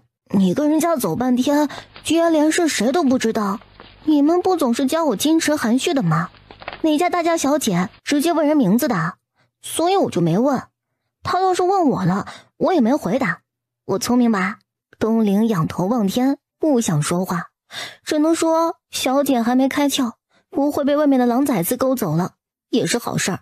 哎，你脸怎么红了？容光焕发呀！哎呦，老祖宗规定的食不言的规矩很有道理，免得被呛着。遇到什么好事了，还容光焕发？能和郡主玩，高兴呗。很红吗？我没觉得呀。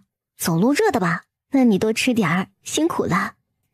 这个好，谢郡主。双老板演完了？演得真不错。谁要是觉得好，可以打赏一道菜，人家戏子也要吃午膳呢。哎，你关心他，也可以赏一道菜啊。算了吧，想必郡王府不会亏待了他，我就不赏了。我是关心他，却还没有到舍得把嘴里的饭食送他的地步。我又不是戏曲发烧友，没那捧戏子的爱好。他还拎得起轻重，没对那个戏子动心，一盘菜都舍不得，能有多喜欢？长公主殿下到。参见长公主殿下。免礼了，不请自来，品仪勿怪啊。殿下能来，蓬荜生辉呢。这不是不敢打扰您安宁，没敢给您下帖子吗？倒是我疏忽了。是疏忽还是不敢请啊？怕皇上不喜。殿下说笑了，没有的事儿。殿下开玩笑的，郡主勿怪。今日出门办事儿，听说郡主家里热闹，来瞧一瞧，没别的意思。大家随意，继续用膳吧。殿下，您也饿了，让厨房做点可口的，您用一些。偏仪亲自去安排厨房重新做了饭菜，其他人哪儿还敢吃？不过其中不包括萧天爱。萧二小姐叫什么来着？回禀殿下，萧天爱，您喊我萧二就好。你倒是胃口好呀，凉了就不好吃了，确实对胃不好。殿下也要注意养生，别吃生冷的食物，小心拉肚子。可他的样子像是在诅咒自己拉肚子似的，笑得真是欠扁。瞧着心里火气就一拱一拱的往上冒。不知殿下光临，有失远迎，恕罪恕罪。哎呦，这不是送自己回来的蓝洋祸水吗？是锦南呀。许久不见，越发俊朗了。族叔身体可好？待会儿我给他请个安去。祖父很好，吃得好，睡得好，白天听听戏，逛逛园子，万事顺遂。听闻殿下光临，特意吩咐我好好招呼殿下呢。萧天爱终于从夏淑莹口中知道，这位蓝洋祸水赫然是郡王府的世孙赵锦南。那就好，长辈安康是你们小辈的福气呢。殿下所言极是，您喝茶。晚辈毕竟是男子，留在此地也不合适，冒犯了诸位贵女们了。你呀，就是爱讲究。这么多人在呢，大大方方的聊聊天，说说话，谁能传出什么闲话来？留下来陪陪我家君摆。今日他谋了个6品的编修差事，庆祝一番。他堂堂郡王府的世孙，和一个戏子出身的面首道贺，他也受得起。恭喜荣公子了，不敢当，有机会向世孙请教一二，世孙的学问也是1等1的好。几位大儒多有赞扬。好说好说。萧天爱看看这个看看那个，极为下饭。怪不得长公主喜欢养面首呢，换做她能无视礼法教条，也想养了。别改日了，今日就讨教一番。来的时候路过百宝阁，淘换了几样好物件。君白，让锦南帮你长长眼，他在文玩古董方面研究颇深呢。还请世孙指教，在下在文玩一项确实不足，先谢过了。好说，略懂1二。献丑了。汉白玉的质地，雕工细腻，是扬州雕工，大气中透着婉约，不错，最少值500两银子。还真是的呢，君白眼光不错，瞧着好看就买下来了。萧天爱坐的位置恰好看清楚，不自觉地撇撇嘴。这位小姐可是有话要说？唰的一下，众人的目光再次齐刷刷看向他。我不大懂，你们继续啊！让你说你就说，畏畏缩缩，一副小家子气的样子。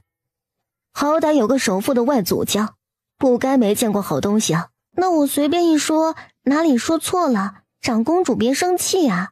玉是好玉，雕工也是上乘，但是雕刻着3条鱼呢，双鱼相对，中间还挤着一条小的，它不挤得慌吗？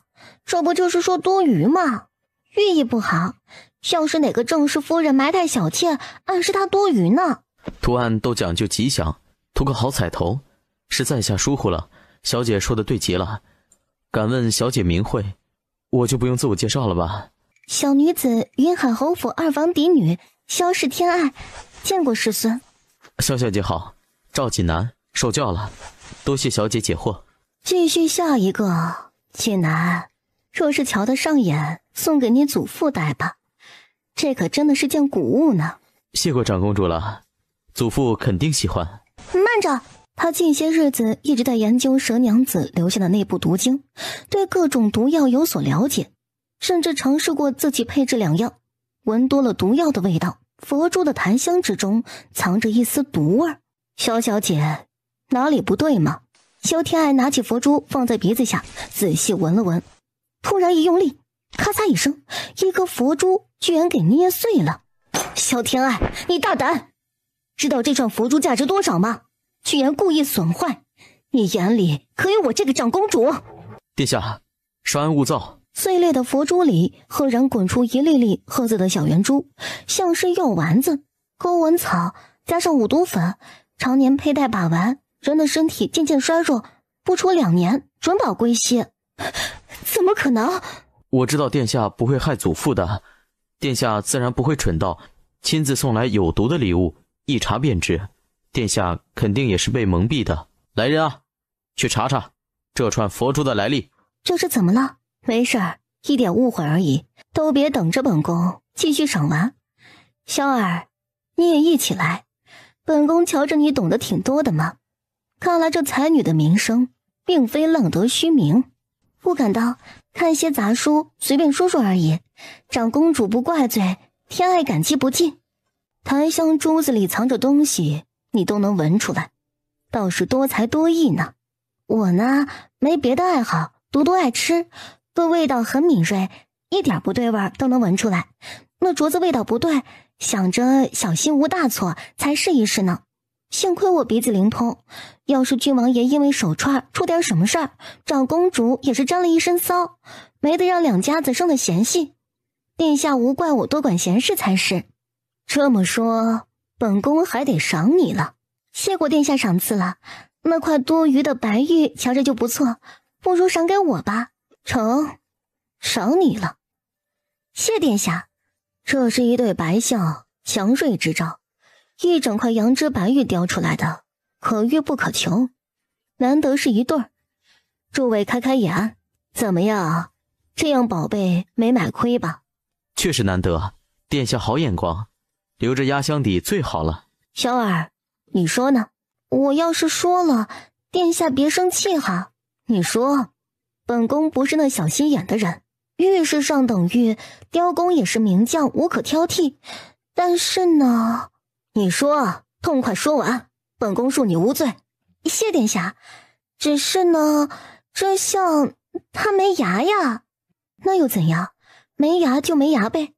没牙那是死象牙，谁家会养2只死象，多不吉利呀。哦，这样啊，还真是呢。这还是一对儿更有意思了，妥妥的死对象嘛，情侣都不能留了。当然，要是怨侣就送给他，死对象嘛，对象死了好找下家呀。哎，你可真逗，一套一套的，可乐死我了。傻妹子还笑呢，没看长公主那脸色，黑的都没法看了。还没完呢，女人撒娇的时候不总是说抢你的死相，估摸着就是打这儿来的。这一次不只是品仪郡主，很多贵女都忍不住满屋子笑声。好，好得很。萧小姐博学多才呢。下一个物件，本宫倒要看看你还能说出什么花来。哎呦喂，殿下哟，这可不敢摆，金蝉那是吐钱的，您这金蝉他没钱呀。这一下没人敢笑了，用尽全身力气强忍着。此时要是再笑，就是笑话长公主没见识呢，买了一堆的废物。长公主气得胸膛一鼓一鼓的，却不知道该怎么撒着火气。人家说的一点都没错，还是为自己好呢。殿下，舍了吧，您这一堆稀碎呀。你闭嘴吧你。好吧，您说了不怪罪，不生气的嘛。不想看他那张讨厌的脸，一甩袖子就要离开。殿下，什么事儿？这些死相没钱的金蝉您不要了吧，赏给我呗，我帮您解惑，总有点辛苦费吧。你很好，萧天爱是吧？本宫记住你了，赏你了。这点子东西本宫还没放在心上。你很好，萧天爱是吧？本宫记住你了，赏你了。这点子东西本宫还没放在心上。谢殿下，我大姐是太子妃，太子是我亲姐夫，咱们梁府也算是亲戚呢。殿下记着我也是应该的。我要是哪里做的不好，您找我那太子姐夫去。不知道是谁起的头，满殿的小姐们笑得花枝乱颤，久久停不下来，钗环都凌乱了。众位小姐，我有话说，你们的钗环乱了，妆也花了。哎呦，真的呢，这可怎么办呀？金灵儿，快扶小姐我去补妆。净房在哪里啊？赶紧给小姐我梳妆。一眨眼的功夫，满殿的小姐都不见了，只剩下凌乱的茶几，只剩下赵家兄妹俩目瞪口呆地看着他。我说的是实话，一片好心呢。算我求你了，闭嘴吧。好了，准备送客人走了，瞧你做的好事。饭也吃了，曲也听了，今日谢谢郡主款待，告辞。我送萧小姐。妹妹，你留下来还得招呼客人呢。萧小姐见多识广，在下佩服，不知改日可以邀请小姐出门切磋探讨一番。这个不大好呢，师孙。小姐喊我的名字就好，无需客气。锦南，锦绣南山，挺好听的啊。会不会唐突了？不会，锦绣是我妹妹的名字，我叫锦南。我怀疑是祖父懒得动脑筋，直接让妹妹取名锦绣。也很好听啊，你对郡主真好，我也想有个哥哥宠我呢，可惜啊，只有不争气的糟心弟弟。萧小姐是锦绣的朋友，也是我妹妹了，我也会护着你的。东陵一颗心紧张的直跳，小姐的芳心不会动了吧？这可怎么办？得赶紧和太太说去。郡王府的门槛有些高呀，这婚事儿不知道能不能成。萧小姐的名字也挺有意思的，可有什么来处？天爱，没什么来处，就是我娘亲觉得我好，上天都忍不住宠我。父母眼里都希望自己孩子得到最好的宠爱，所以就这么喊啦。很好啊，上天都宠你，更别说人了。萧小姐肯定会幸福的。谢谢你的祝福，赵锦南，我喊你的名字可以吗？当然可以了，我的荣幸。听了20年的名字从他嘴里喊出来，软软绵绵的，别有一番韵味。嘿呦，稀罕了，你们俩怎么搅和在一起了？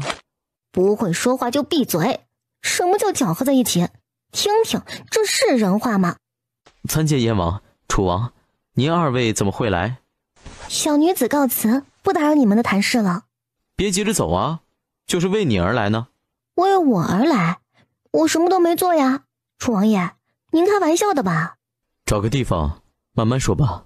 燕王开口说道，他没法子，只好嘟着嘴跟在后面。很快到了凉亭坐下，茶水点心瓜果摆好，像是茶话会似的。只是萧天爱一个女孩子和他们坐在一起有些不自在。楚殿下，你们还没说为何事过来呢？今儿你们府里这么热闹，外面都传遍了，那串檀香佛珠的事儿查出来了。一家殷实商户的祖传之物，老夫人刚过世，刚50来岁，不算高寿，儿孙正好需要钱，就把佛珠给卖了。哪知道其中还有这样的内情呢？那家人才想起来，好像家里的老人没有活过60的，原以为是命，想不到是这串东西惹的祸根呢。萧天爱，你这次也算是做了好事呢。哎，你那鼻子莫不是狗鼻子，够灵的呀？当然灵了，楚王可得小心了，别给我闻出不该有的东西来呢。哎，你倒是说说，我能有什么出格的东西？见不得人的，你说出来，也有赏。你先赏，万一和长公主一样输不起，不认账怎么办？提起长公主，赵锦南眼底闪过担心。他倒是痛快了嘴，天知道长公主记恨你，将来的日子可就难过了。给你，也是那小肚鸡肠的妇人吗？你说长公主小肚鸡肠，她可是你姑姑呢。下次她找我算账，我就把你推出去顶缸啊，咱有难同当。你倒是会钻空子，有福呢。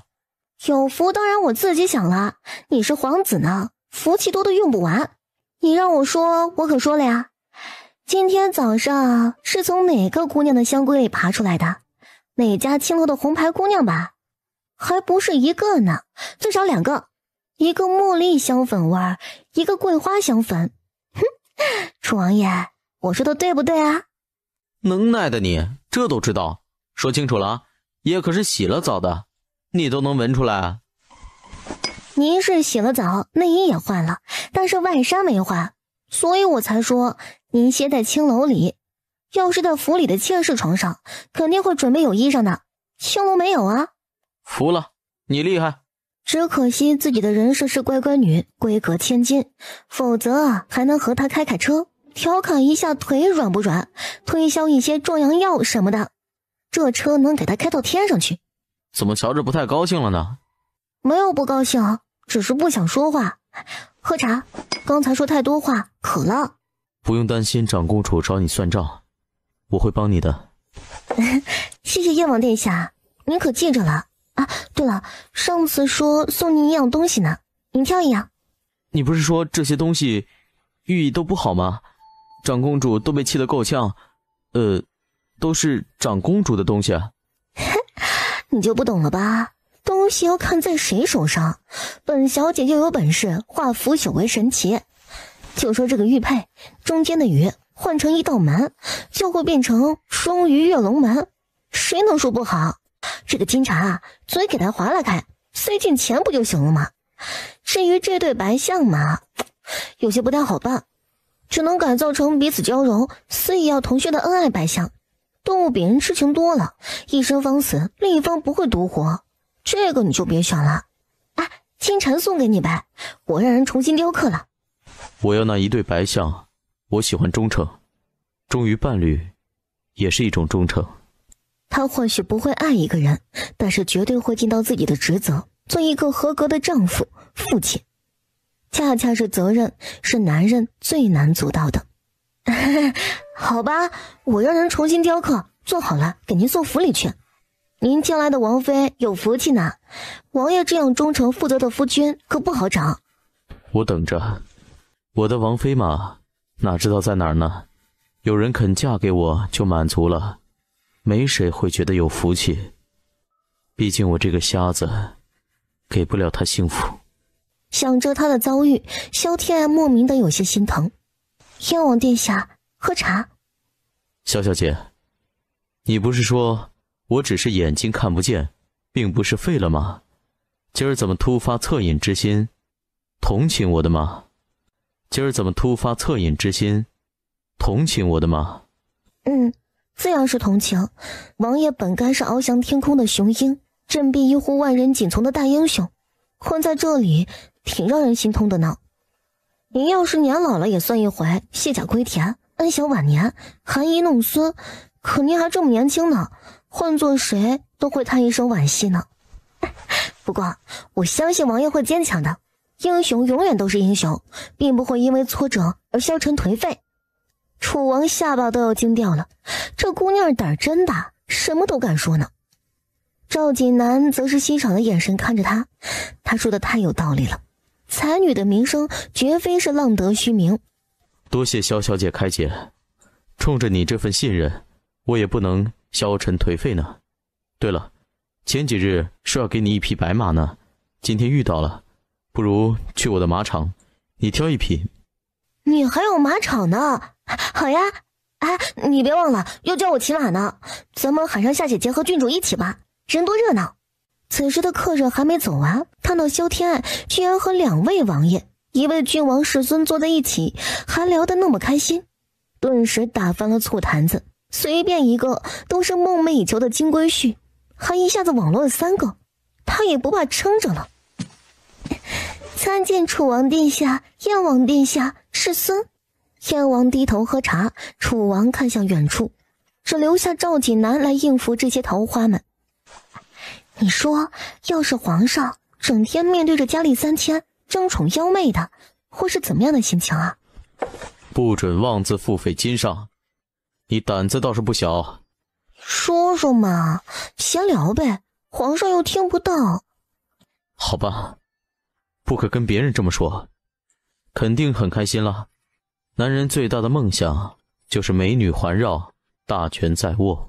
错了，皇上肯定在想，哎，这是哪个妃子来着？瞧着面熟，那个是谁家女儿来着？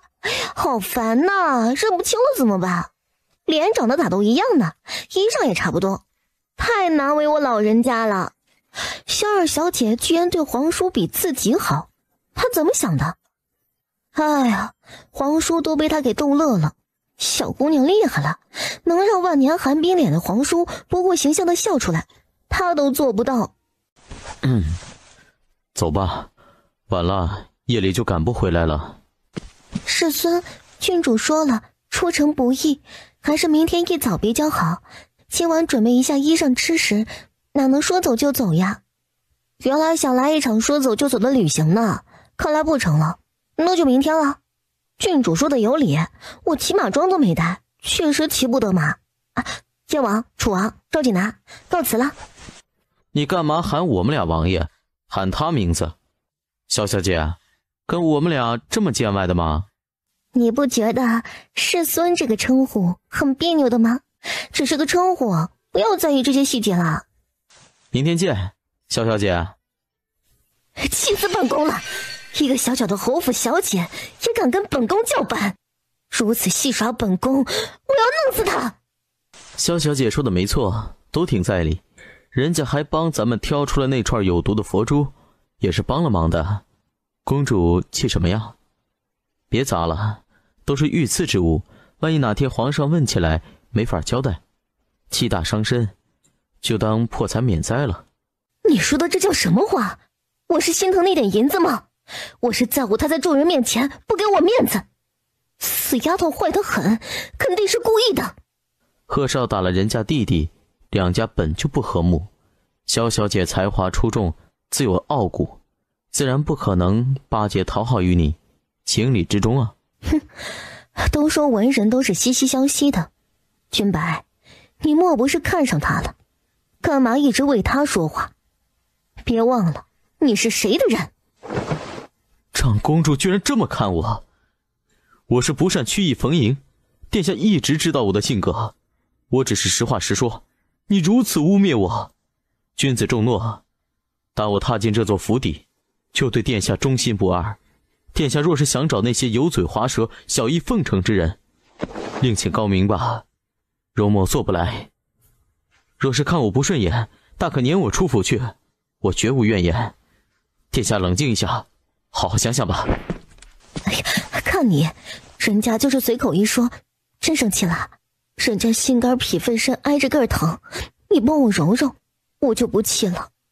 第二天，燕王已经吩咐好了马场那边，仔细准备好了，很重视这次出行。只是侯府的下人派人传话来，居然取消了这次出行，理由更是奇葩，骑马服没做好呢，没合适的衣裳，不能骑马。问问针线房做好靴子了没有，给萧小姐送过去，可别等她衣裳做好了又没鞋子穿，还是没法出门。属下亲自走一趟，一定把话带到，顺便送给她一些上好的皮子，万一做的不合心意，让她府里的绣娘重新做。王爷，您让选的那些贵族公子哥们还要不要见啊？只是不知道萧小姐喜欢什么类型的，咱也没办法帮她选呀。要不您抽空问问？知道了，再见她我会问的。你也调查清楚，就按我的要求来选，她值得更好的。好嘞，属下祖宗18代都给她查清楚了，万不能委屈了萧小姐。她人真不错，温柔大方，多才多艺，最重要的心地善良，对下人好得很呐。本王待你不好吗？要不要送你去伺候他呀？您要是真的送，属下也乐意服从命令。萧小姐手下4个大丫鬟呢，属下还没有娶媳妇儿呢。萧小姐手下4个大丫鬟呢，属下还没有娶媳妇儿呢。老子都没娶媳妇儿呢，你着什么急啊？别以为我不知道你常去青楼喝花酒，那点俸禄花光了，看你拿什么娶媳妇儿。属下那是去应酬，从未过夜的。那更怂了，万花丛中趟出来，居然片叶未沾。人家姑娘该笑话你不是男人了呢。说的好像您沾过似的，还好意思笑话属下。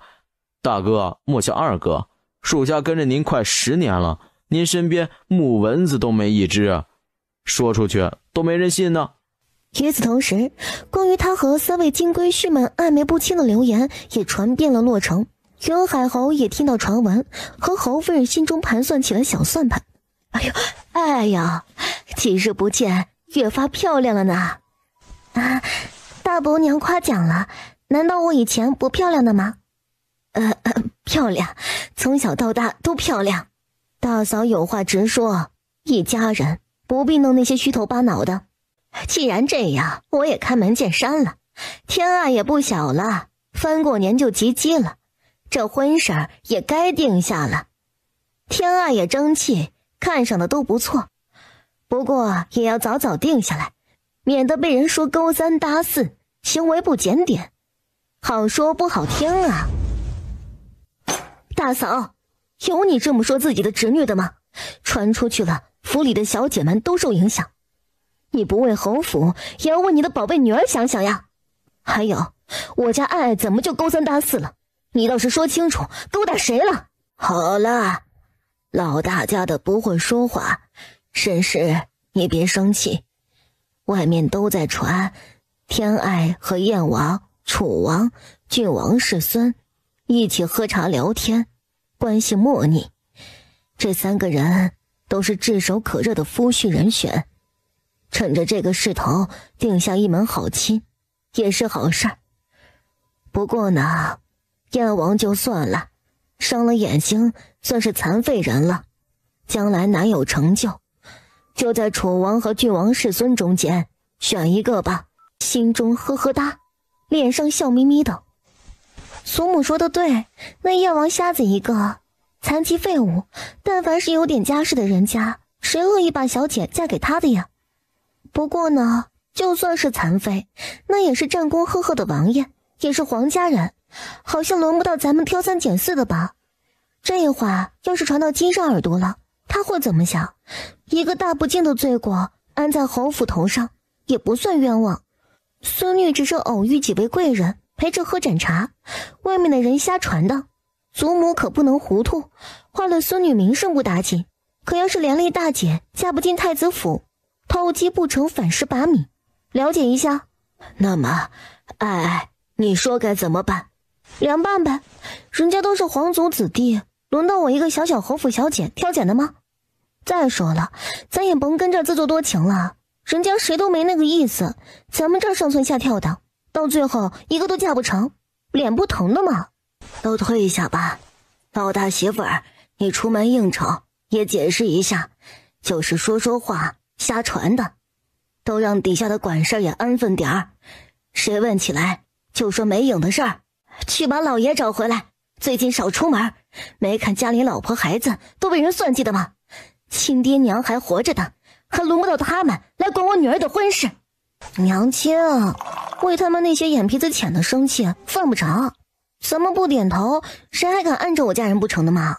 你要是知道避嫌，还能闹出这种事儿来，我也没想到会这样子的呀。唉，眨眼间，我女儿也到了该嫁人的年纪了，早点定下亲事，早安心些。娘亲，女儿不嫁人，就陪着您和爹爹。傻孩子，哪有女儿家不嫁人的？女大不中留，流来流去流成仇。你跟娘亲说实话，真的和他们没什么。要是有中意的，娘亲豁出这张脸跟你求了来。谁也不喜欢。哎呀，别想了，人家对我都没那个意思呢。身子骨弱，性子软，没主见，不是当家主母的料。真是个傻孩子呀。那个女的那么抢手的吗？爷的眼光不错了，肯定是个绝色美人，只可惜那日没把她弄到手，否则就没他们什么事儿了。虽说是流言，但是能和三位爷坐在一起喝茶，这说明萧二小姐不是简单的。爷不是还没有正妻吗？干脆娶回来好了。他们都没提亲呢，爷先下手，算不算得了他们的美人儿？嘿呦，这个主意好啊！爷没发现你脑子挺活泛的吗？爷这就去找母亲，跟她商议一下。长公主下意识就想拒绝，很快改变主意，冷笑着道：哼，虽说我瞧着那个丫头就来气，但她要是做了我的儿媳妇儿，还不得任我搓扁揉圆的吗？燕王居然也动了心，他想要的东西，我偏生要抢回来。就这么办了，母亲找媒人去。母亲高见，只是他要是不乐意怎么办呀？哼，一个侯府小姐，本宫看上她是她的福气，敢不答应？放心，有母亲在呢，保管让你抱得美人归。哎，锦南，坐下，母亲跟你商议件事儿。母亲有话只管吩咐，跟儿子商议。莫非这事与儿子有关？自然是与你有关。母亲问你，你和萧家二小姐是怎么回事啊？只见过一次面，能有什么事儿啊？母亲别听外面瞎传，对萧小姐多不好呀。别急嘛，听母亲跟你说，萧小姐素有才名，她姐姐又选了太子妃，家世人品都算得上是般配。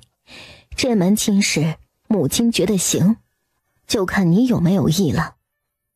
真的吗？那可太好了。只是萧小姐会答应吗？你可是郡王世孙，娶她一个侯府小姐是她的福气呢，她有什么理由不答应？我儿什么时候就这么不自信了？改天母亲见见这位萧小姐到底有多好，让我儿这么看重。全凭母亲做主。萧小姐温柔娇憨，善良聪慧，品仪也很喜欢她，母亲也一定会喜欢的。那就好，母亲这就安排人去提亲了。谢母亲，儿子先退下了，您别太辛苦了。在下傲山虎头帮帮主，这位小兄弟，你就是方大勇背后那个人，长得这么嫩，初生牛犊不怕虎啊！你这帮主莫非是靠嘴炮打下来的？小爷年纪大小无所谓，能打得你跪下喊爹就是本事。你牙尖嘴利，希望你的本事能和你的嘴皮子一样厉害。既然你这么着急送人头，老子成全你。老规矩，3局2胜，怎么样？就依你说的。傲山，咱们自己窝里斗，怎么样都成。你找了杀手来对付咱们，可是坏了规矩的。今儿咱们连本带利跟你好好算算。第一局当然不会老大直接出手，宋金刚打头阵。两人大吼一声，没有什么花哨的招数，扑上去就纠缠在一起，也没用兵器，纯粹肉搏，拳拳到位，砰砰作响。只是宋金刚空有着一把力气，却比不上人家经验丰富，几十招下来渐渐不敌，硬撑着不肯认输。我们认输，点到为止。老大，对不起啊，我没用。知耻后勇，输了没什么，不能输了志气。等我找了拳术师傅好的来教导你，相信你会成为咱们的金牌打手。下一场我出场，咱们得胜一场才行，否则士气低迷，咱可就彻底输了。行啊，还懂事情呢。行吧，你上。你要是输了，咱们直接滚蛋，3局2输，还打个屁呀！萧天爱突然看向火把找不到的阴暗处，那里似乎站着一个人，只是太黑了，看不大清楚。看来这个鳌山还有后手呢。行，好说，方大勇，你是个人才，老子倒是挺欣赏你的。你放心，我会点到为止的。果然，方大勇稳扎稳打，愣是将鳌山力气耗尽，最后不得已认输，1胜1负。接下来一场就是决胜性的一场了，藏头露尾。鳌山，你尽找些见不得光的人，难道你这帮主的位置坐不稳？咱做的本就不是光明正大的勾当，藏头露尾才正常。小子，老子怎么做事儿还用不着你来教。还有我这暴脾气，等着，等爷收拾了他，抽掉你满嘴的牙，让你嘴硬。兄台，怎么称呼呀？你呢？在下手下没有无名之辈，给你一个机会，让你先报名字。好，够狂，够傲，我喜欢。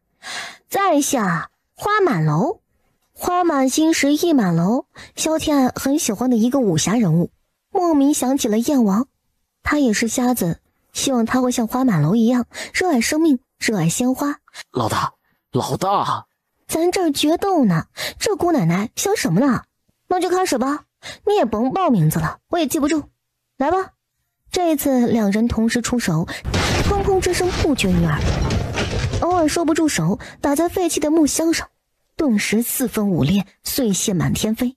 萧天爱越打越心惊，真是人外有人，自己银皮净剑都和他不分伯仲。黑袍男子心中也是惊讶难当，江湖上何时出了这么年轻的高手呢？萧天爱也想早点结束，心中一急，下手更猛。黑衣男闪避之间飞到了仓库的阴暗之处，像是没有看到身边的杂物似的，被阻拦一下。萧天爱趁此机会砰砰砰2掌印在他胸前，眼看就要得手，窗外突然跳进来2个黑衣人，齐齐出手，趁萧天爱躲闪之时救走了黑衣男。敖帮主，人跑了，你们输了。怎么是跑了呢？是不想跟你们计较，我们的人多着呢，要是都出来，吓不死你。要么投降，要么把你们都给杀了。群龙无首，虎头帮照样是老子的。有本事你把人喊出来，换老子给你跪下。输就输了，出来混的，玩不起就别玩。姓花的，做事留一线，你不怕他们回来为我报仇？降不降的说句痛快话，再敢逼逼，老子先送你去见阎王，跟阎王爷逼逼去吧。我降。早说不就完了吗？死鸭子嘴硬，有意思吗？那些黑衣人什么来路啊？不是不告诉你，我确实不知道，花钱雇来的和洛城3怪一样，这个价钱更高。他们都属于一个很隐秘的杀手组织，叫逍遥阁的，只认银子不认人。哼，逃了最好，要是敢回来报复，老子蹲了他的老巢。参见新帮主。起来吧。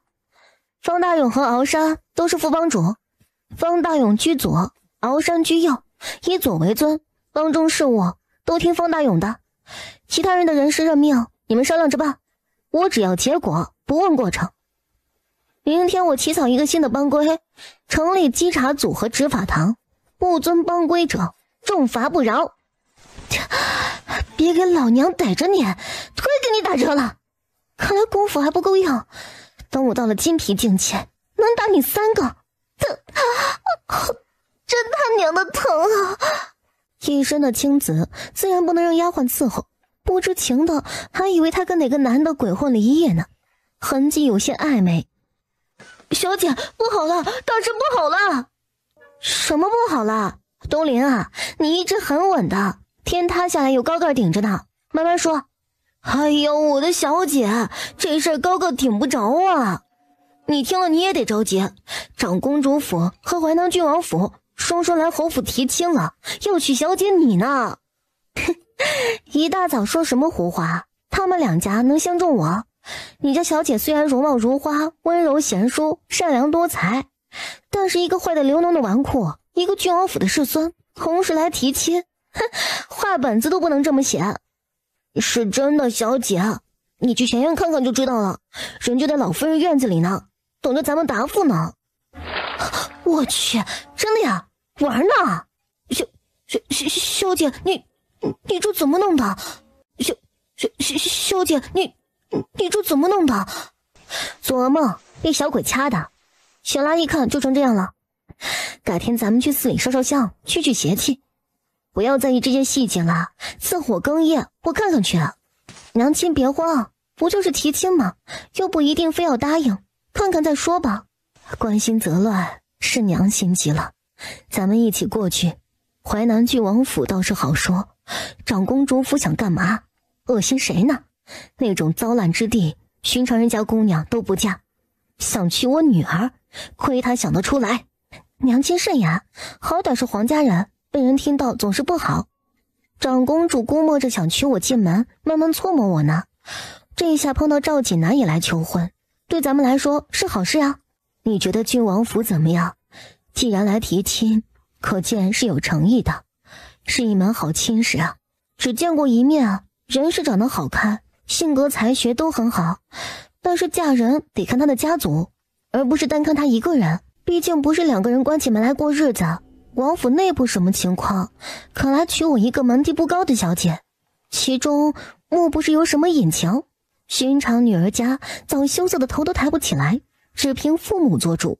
他能想得这么周到，说出这样的话来，将来到了婆家就吃不了亏。好，娘亲派人好好打听打听，这事儿不着急定下来，好事多磨，这才刚开始呢。对赵锦南的好感一落千丈，就算他真心喜欢自己，招呼都不打就上门提亲，可见他骨子里对自己的轻视。或许在人家看来，肯娶自己是天大的福气呢。两位的来意我们也都清楚了，事情来得突然，容我们商议一番。这点辛苦钱，两位拿去吃茶，帮忙美言几句，是不凑巧了，辛苦辛苦。哎呀，好说好说，咱做的就是跑腿的活。今日得见二小姐一面，已然是不虚此行了。二太太养的好女儿呀，以后且有的福气享了呢。不求女儿大富大贵，夫妻和睦，相敬如宾就好。这就把媒人打发走了。母亲，谁家的亲事都要相看一番，抬头嫁女不急的呀。两位慢走，管家好生送送他们。老夫人客气了，我等先告辞了，静候二小姐的好消息。弟妹呀，郡王府呢，打着灯笼也找不到的好亲事，爱好福气呢，先恭喜你了。比得上太子府吗？自然比不上，不过也是顶好的亲事。你这孩子，大伯娘也是为你高兴呢。喜从何来？就是因为是郡王府，就是好亲事。其大非偶，郡王府招呼都没打，人也没相看，就来提亲，这是吃定我们了吗？绅士，你什么打算？莫非还不满意郡王府？母亲不是不满意，而是要再看看。郡王府是不错，但是咱们侯府也不差，不是有大小姐这个太子妃呢吗？咱们总得矜持些。之前一点风声都没有，骤然上门提亲，媳妇儿心里不大踏实。爱爱还没及笄呢，不着急。女儿家不比男人，一步错可就是终身呢。那就再看看。二丫头，最近别出门了，外面不定怎么传呢。消停些的好。祖母说的对，孙女记下了。二姐姐这边。二姐姐，那个贺少真坏，之前那么对姐姐，现在还好意思舔着脸来求亲，欺负人呢嘛。还是郡王世孙好，世孙才名在外，是洛城有名的君子呢，多少千金小姐想嫁给他呢。要我说，二姐姐可得抓紧了，以免节外生枝。小小年纪懂得倒是不少，听谁乱嚼舌根子呢？长得好，家世好，学问好是不错，不过这些都不重要。那什么才是重要呢？尊重是重要，一求无价宝，难得有情郎，真心尊重你在意你的人，比家世才学都重要。妹妹们记住了，上赶着不是买卖，别人轻视咱们，咱自己可不能轻贱自个儿。既然遇上了，就一起去上课。他好久没去上课了呢。新来的夫子嘛，好有气质啊！夫子肯定饱读诗书，才华横溢，瞧这夫子都是一种享受。您的课肯定很受欢迎。二小姐对吧？我的课既然受欢迎，你可是一节都没上。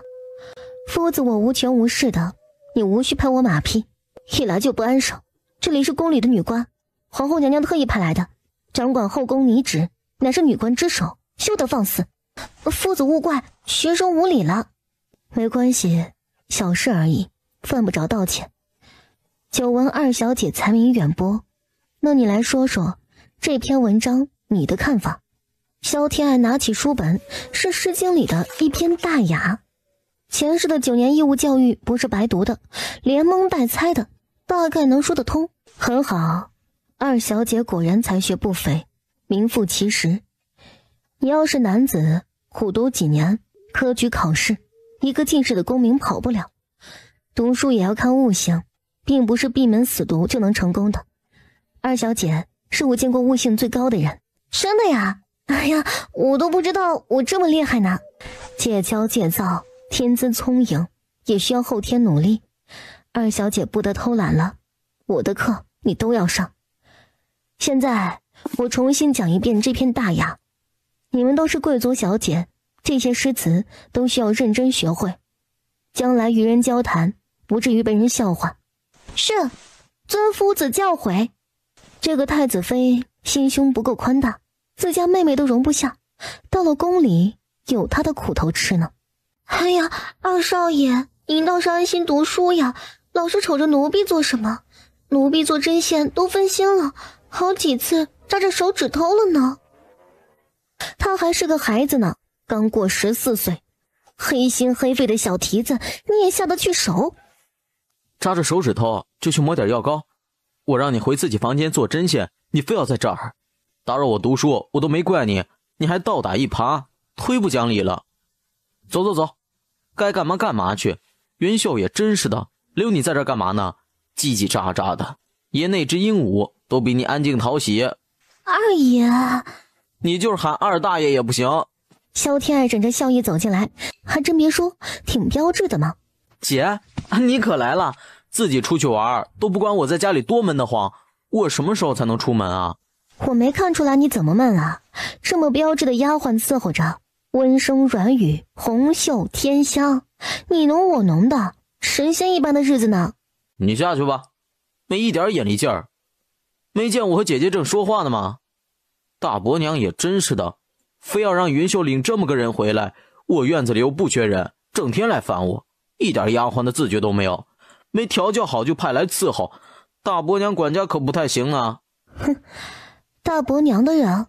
是啊，让云秀帮着带几天，云秀推不过，只好让她留下，可她呢干啥啥不行，吃饭第一名，哪是个丫鬟呀，这就是个祖宗。姐，有什么问题吗？问题大了，大伯娘真是越活越回去了，这么烂的招都能使出来。云秀呢？她管你的院子，伺候的人都跑哪儿去了？偌大的院子见不到几个人。东梁，吩咐下去，1刻钟我要看到所有的下人，没来的以后也不用来了，去把娘亲父亲找来，今儿个咱就彻底和大伯一家掰扯清楚，他们到底想干什么啊？姐，不就是一个丫鬟，至于吗？那是你蠢，但凡心思多点儿，可就上了大伯娘的套。这是要绝了咱们二房的后呢，这仇结大了。他是大伯娘派来杀我的，这也忒狠了点儿。哼，是啊，不过不是杀你，是杀你的万子千孙，杀你一个没啥用。你叫什么名字？小姐，我给你一个活命的机会，之后的处罚，不管是挨板子还是发卖，我都保你一命，送你一份丰厚的嫁妆，找个好人家嫁了吧。你是聪明人，知道该怎么办。要是忠心耿耿，我也成全你一片忠心。奴婢明月也是逼不得已，求二小姐给奴婢一条生路。奴婢知道二小姐是好人，可是好人都是用来背锅的，不偿命的。我呀，可不是对谁都好的，想害我的人，我会让他悔不当初。爹爹，娘亲，坐，咱们说说我的好伯娘。几天没敲打，手又痒了，这次会害到弟弟身上。爹爹，你还打算息事宁人，任凭他欺负我们姐弟的吗？爹爹是那样的人吗？谁敢欺负你们姐弟，哪怕天王老子，爹爹拼了命也会保护你们的。你先说清楚，到底怎么回事啊？我的个妈呀，居然冲着我的清白之身来的，太残忍了！我的个妈呀，居然冲着我的清白之身来的，太残忍了！带着人，咱们去老夫人院子里，让她评评理去。我近几日一直忙着爱爱的婚事，没顾上天落。大嫂倒是心眼好，替我关心上了。以前也没见您多关心啊，心里都是姐姐。现在看到了吧，男孩子更危险。姐姐精得跟猴似的，我才是需要关心的那个。娘啊，您确定不生了？就生我一个儿子吗？你都这么蠢，老娘再生，准备气死我的吗？讨债鬼，老娘怎么生了你这么个蠢货？阿言，别生气啊，回头我教训他。还没说你呢，都是随你，一肚子草包，满脑子浆糊，蠢死算了。弟啊，你留下，伤还没好呢，这事儿交给娘和姐姐。祖母要是拿不出章程来，以后咱们二房就能公诸分出来。爹爹也别打理侯府的产业，只管娘的嫁妆就行了。累死累活的养肥了他们，为的是坑害我们更方便的吗？就依爱爱说的办，是大嫂不仁义在先，咱们没什么好顾虑的。祖母啊，您可要为孙女儿做主啊！你好好说，谁欺负你了？在这府里还有人敢对主子不敬？是大伯娘，您是不知道，她往弟弟屋子里塞人。今儿个我要是去晚了一刻，我弟弟的清白可就葬在卑贱的丫鬟手里了。可怜弟弟才14岁，他还是个孩子，大伯娘怎么下得去手啊？爱爱说的可是真的，你真的插手二房的事儿了？哪有，我忙着天兰的婚事呢，哪有闲心管侄儿房里的事儿？天爱，大姑娘家的可不敢胡说呀。谅你也不会做出这种糊涂的事儿。二丫头许是误会了，你大伯娘管了一家子钟馗，又要张罗天兰的婚事，许是有不到之处，可没你想的那么坏。是啊，这种事情是说不清楚，一笔糊涂烂账。那我斗胆问问大伯娘，府里是没钱买人手了，还是缺少教养嬷嬷了，以至于把没有调教好的丫鬟让云秀带着，还经常使唤弟弟院子里的人？弟弟可是还养伤呢，偌大的院子人影都没有一个。大伯娘既然忙着大姐出嫁的事儿，那我们二房就不劳烦大伯娘费心了，免得累着你。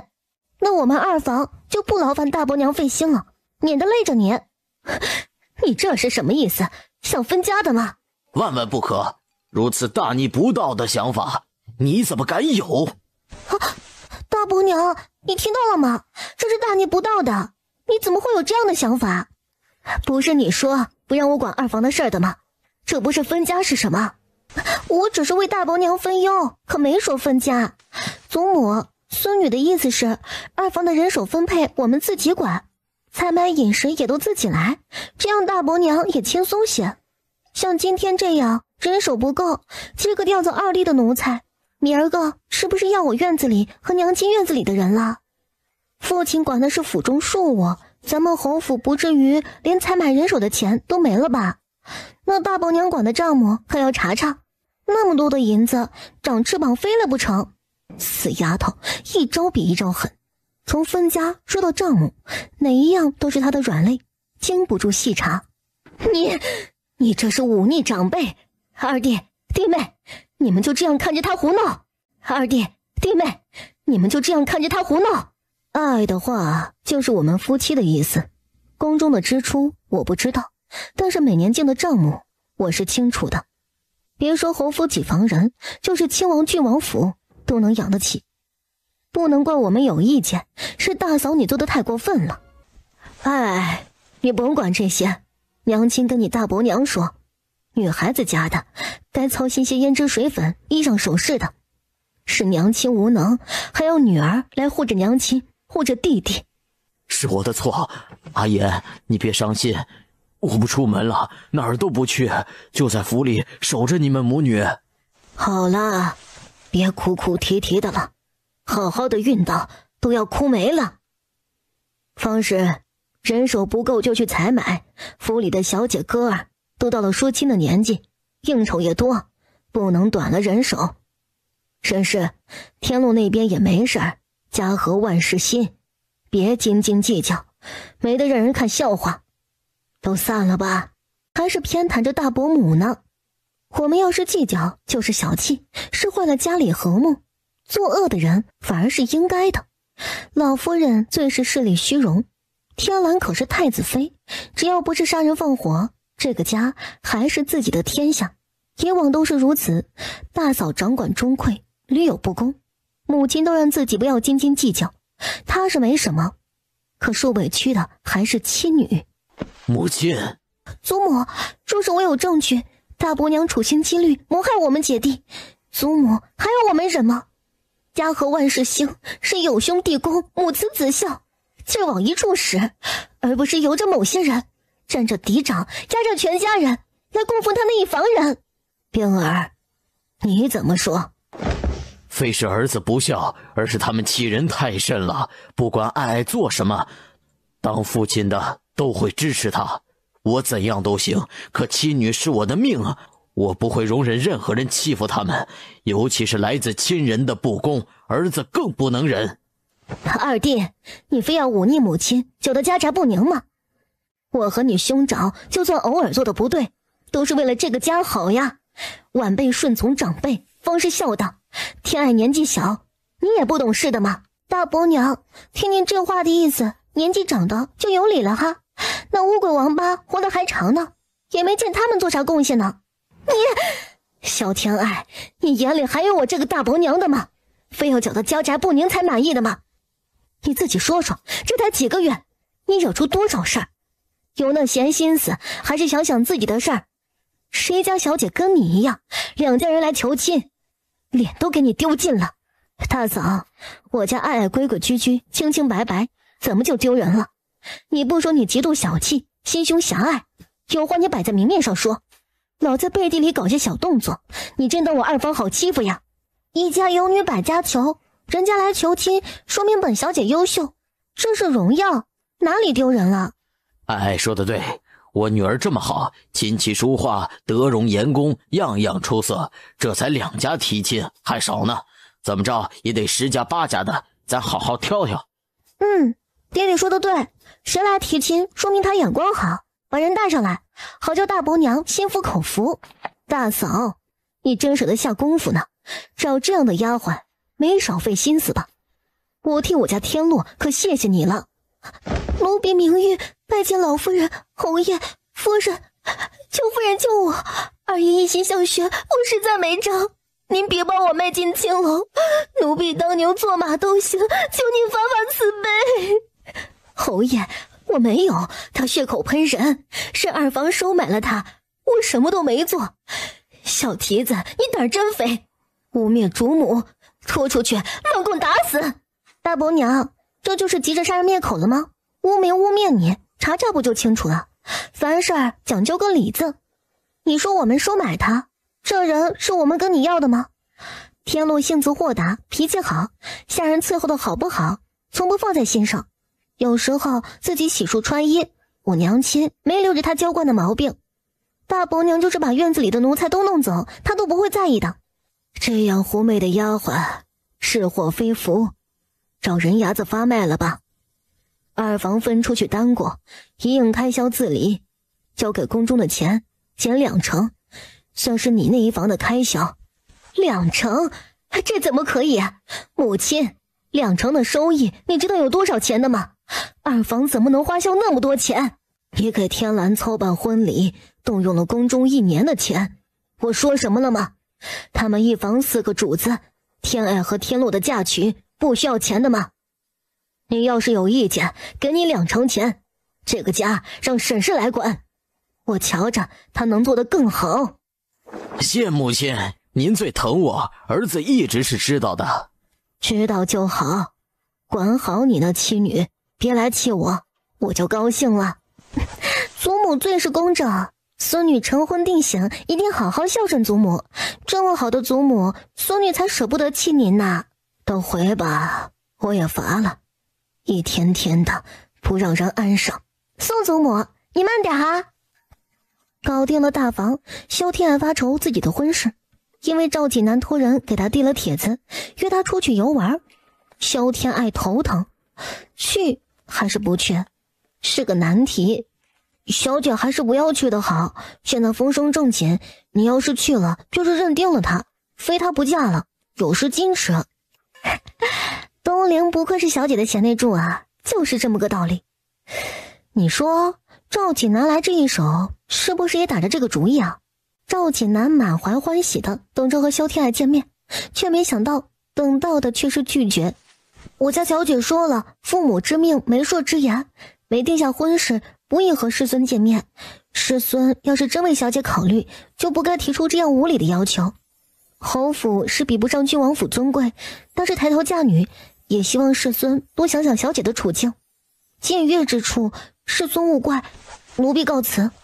赵锦南有心解释，他只是太想她了，哪怕说2句话见一面，心里都是踏实的。侯府没有答应求婚，反而对这个女子更加好奇了。她的丫鬟都这么的特别，有其主必有其仆。萧天爱，我娶定你了。姐，还有什么是你不会的吗？读书都这么厉害，这水平要是在我们书院妥妥前3，你要是身为男子，起码也能考个秀才。错了，夫子说我能考个进士，不过我觉得我要是科举，状元不敢说，探花榜眼还是敢试试的。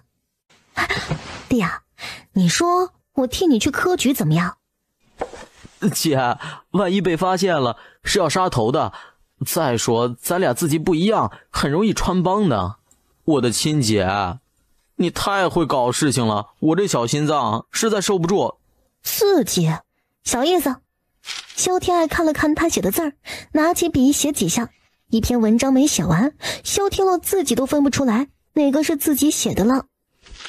姐，女子太有才也不是好事儿，哪个男人能娶你啊？不知道是福是祸呢。不过科举的事儿，这不成，趁早打消这个念头，我还想多活几年呢。萧天爱就那么一说，这让他苦读科举，肯定得撂挑子。宫里来人，给萧家2位小姐都下了帖子。二丫头，进宫可得收敛你的性子，万万不可惹祸。陈贵妃的父亲是西北云州布政使的嫡女，一方要员，深受皇上器重。他本人你也见过，倾国倾城都不为过，皇上更是疼爱有加，皇后都得让他3分。陈贵妃骄持傲慢，也就对皇上皇后尊重一些，其余的嫔妃都不放在眼里，可不敢惹她呢。孙女晓得了，祖母放心，孙女不是没有分寸的人，最最老实温顺呢。这还不是有大姐陪着呢吗？祖母无需担心，孙女会看着二妹，不让她乱跑，祖母放心。王爷还疼呢，要不要请陈院守来看看，可别逞强哈。你调查的怎么样了？那人什么来路？说来也奇怪，没听说有哪个门派有这样的高手，别的地方也没有那人的踪迹，好像是突然出现在洛城里的呢。莫不会是城州哪个家族的子弟？偌大的洛城，上百万人口，有几个深藏不露的高手也难说。那就是没有了。你的办事能力可差了许多，10天之内，我要这个人的所有资料，查不到，你自己看着办吧。是，属下遵命。淮南王府这门亲事，你们怎么看？论门第，二小姐是高攀了，可是这内里并不见得好过。累世大族想活得好，没有七巧玲珑心，骨头渣子都能让人碾碎了。二小姐那么单纯善良，郡王府太复杂了，属下以为不是良配。可是萧家的意思是属意郡王府的，估摸着这次生辰宴之后就会有好事传来。这样啊。很快到了生辰宴这天，大家好，可以走了吗？进宫之后老实点，谨言慎行，别丢了侯府的脸。晓得嘞，又不是第一次进宫，就是陪着姐姐打酱油的，没人会看我，姐姐放心。参见陈贵妃娘娘，恭祝娘娘生辰快乐，容颜永驻，岁岁有今朝。是未来太子妃呀，赐座吧。谢娘娘。萧儿，这位是淮南世子妃，你该认识一下呢。赵锦南的母亲，就是拜见也是他们一起，自己一个人好像上赶着巴结郡王府似的。见过世子妃，这是舍妹天爱，年幼无知，世子妃多包涵。二小姐怎么不说话呀？我大姐不让我多说话，怕得罪了贵人。我胆小无知，说错了怕惹祸，不敢说。没主见，懦弱，小家子气，身子骨也单薄，将来生养怕是艰难。这样的女子，自己儿子娶了，太委屈她了呢。可想起郡王府的现状，只能硬着头皮露出和蔼笑意。没关系的，你年纪还小，即便错了，也没人会责备。本宫第一次见你就觉得喜欢，这副镯子赏你了。萧天爱眼眉不动。世子妃夫人看似对自己很欣赏，可脸上笑容僵硬，眼底的遗憾隐忍，分明不大看得上自己，让他很是好奇，明明看不上，干嘛非要娶自己呢？燕王到，楚王到，淮南郡王世孙到。惊动几位给本宫贺寿，本宫可受不起呢。都是自己人，无需见外。咱们去花厅用午膳吧。午膳之后，本宫请了吉秀楼，商凤鸣的戏曲唱得真不错，大家一起听听。娘娘，还有一人没来呢。哎呀，瞧我这记性，可不是还有一位难得一见的贵女呢。咱们稍等一下，莲蓉，你去催一下。谁呀？劳驾娘娘你等，可是不一般呢。人来了，世子妃就知道了，肯定会是惊喜呢。锦南，收敛一下，人家小姑娘胆儿小，被你看得不好意思了。等娶回家，想怎么看都成。还别说，你眼光不错，小姑娘挺有意思的，可得好好招待人家。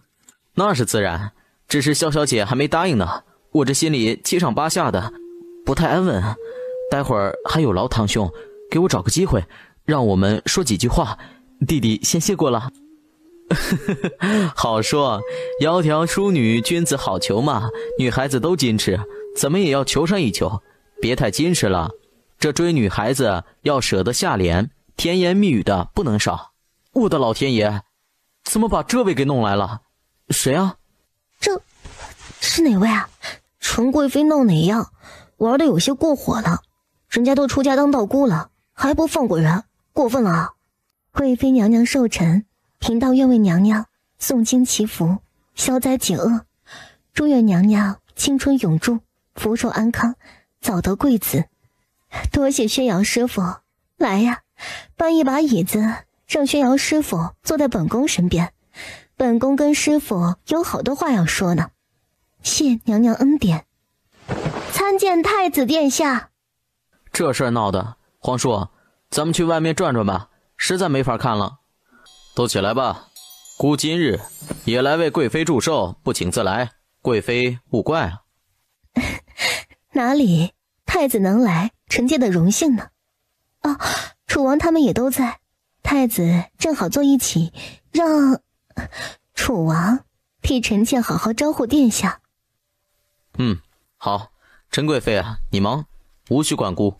哼，费尽心机做个太子妃，岂不知在别人眼中就是个笑话呢？看你会不会后悔。姐夫好呀，您这贵人是忙，是不是忘了什么事儿啊？太子妃也在，怎么不来和姑说话呢？这是你妹妹，真可爱呢。以后就是一家人了，无需和姑见外。赵倩，把姑前儿得的那些好物件，待会儿送给太子妃。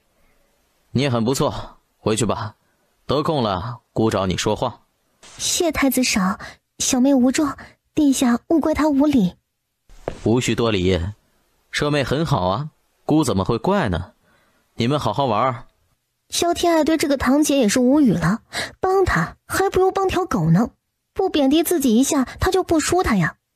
这还没完，太子之后，皇后和兰贵妃联袂而来，又是一番见礼。陈贵妃笑容更甚，一个妃子过生辰，满宫的大佬都来了，面子不可谓不大。她要的就是这个效果，除了没有皇后的名分，她在后宫才是最大的那个。长公主殿下到。这宴席跟唱戏似的，一折一折的，主角登完配角登场，真是不一般的热闹呢。抱歉，本宫来晚了，都是为了我家那个孽障，沾陈贵妃的喜气儿。皇兄开恩，让他来给贵妃磕个头，祝寿。贺思远眼神暗暗转动，看到萧天爱的时候，露出邪肆的笑意。别怕，这么多人在呢，他不敢对你怎么样，就算怎么样也没关系，跳梁小丑而已，不用担心。长公主客气了，倒是我考虑不周，没给你下帖子呢，不敢劳烦贺少跟我拜寿。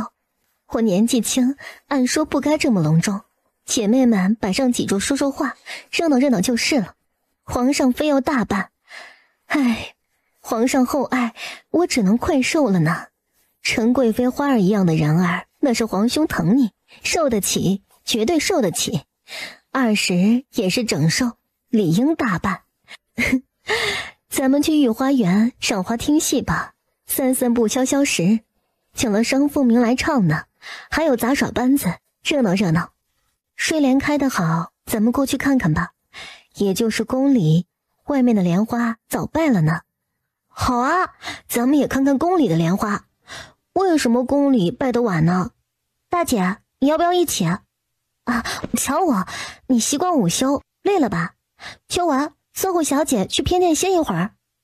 不用，你自己去玩吧，别惹事儿。我听会儿戏，你早点回来。是啊，大姐把心放在肚子里，有郡主在呢，与其担心我惹事儿，不如想想你自己吧。湖边凉风习习，无边荷花开放，端的是美轮美奂，让人心魄神怡。真的呢，外面的荷花早已凋零，宫里的花匠是怎么做到的？太神奇了。萧天爱伸手摸了摸湖里的水，触手温暖。湖水的温度决定荷花的开放期，若是温度适宜，即便是冬天也能培养出茂盛的荷花。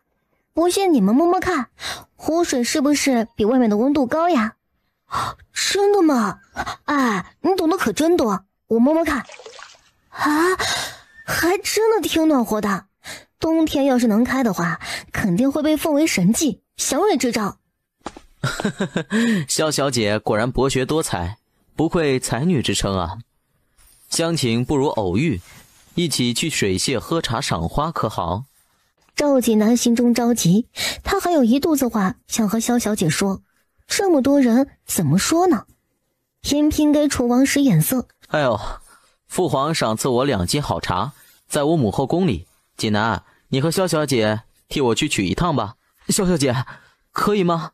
萧天爱觉得有些话还是说开了好。瞧这架势，咱们快有喜酒吃了，两人挺般配的，肯定会恩爱幸福。皇叔，咱可要准备好大礼，祝贺他们呢。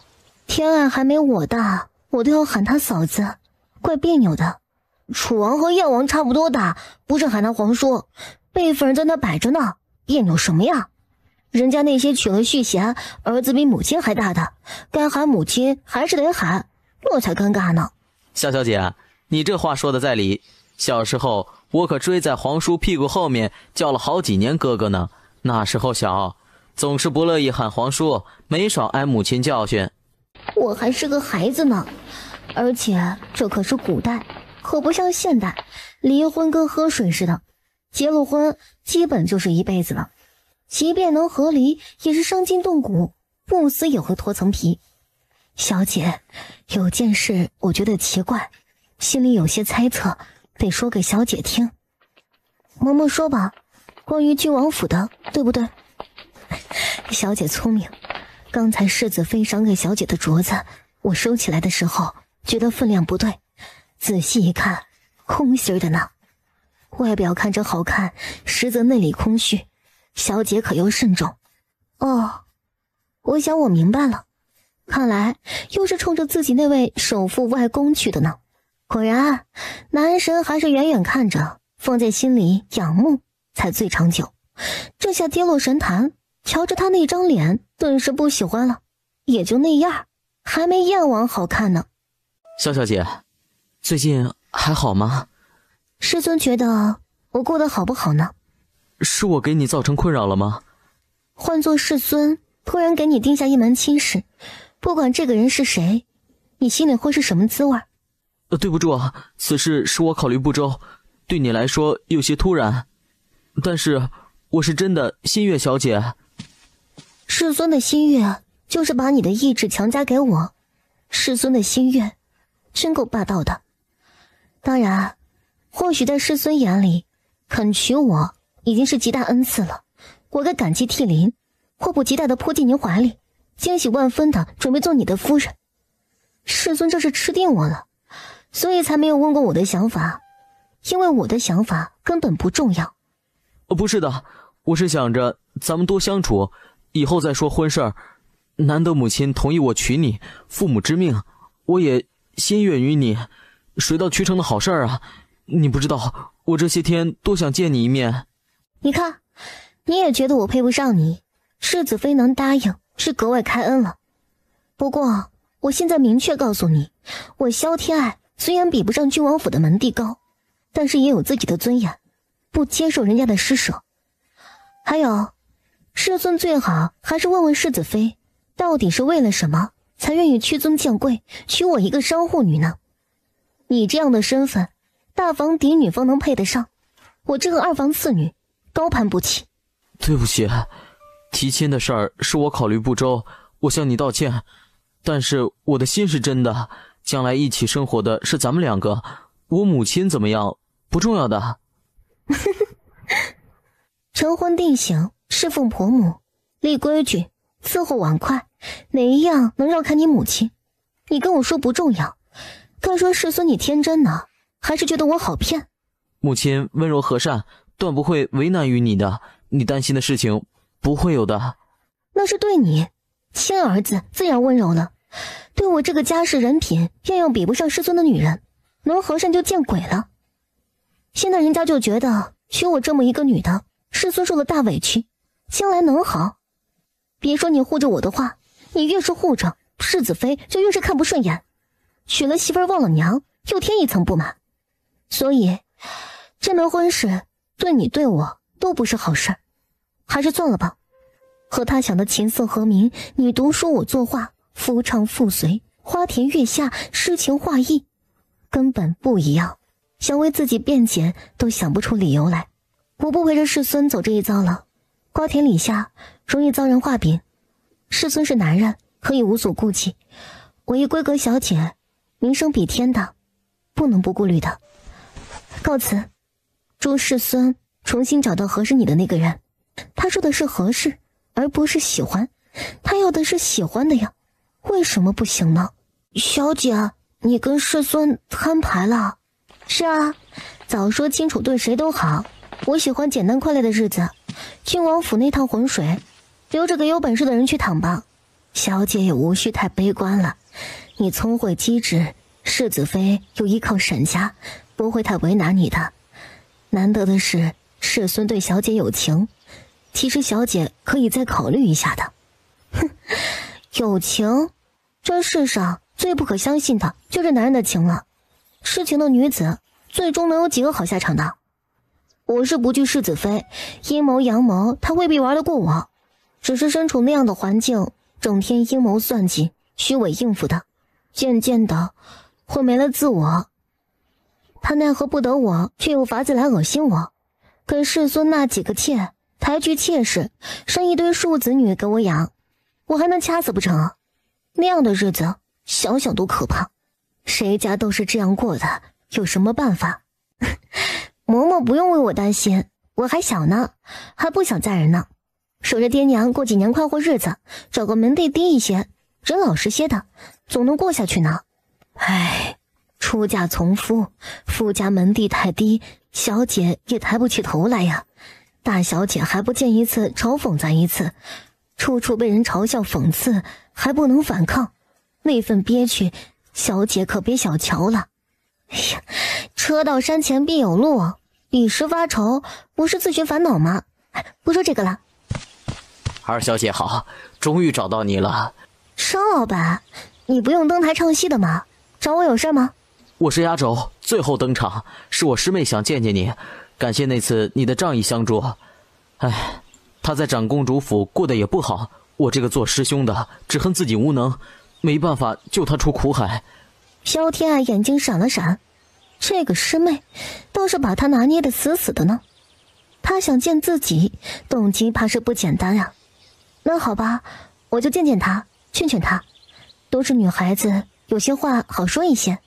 谢谢你，萧小姐，你真是个好人呐，我一辈子都忘不了你的恩情。这人这么单纯，怎么在西园子里那种糟粕地活下来的？哎，到了，这是宫女换衣裳休息的地方。彩云求了贺思远才得来的机会，陪她进宫来呢。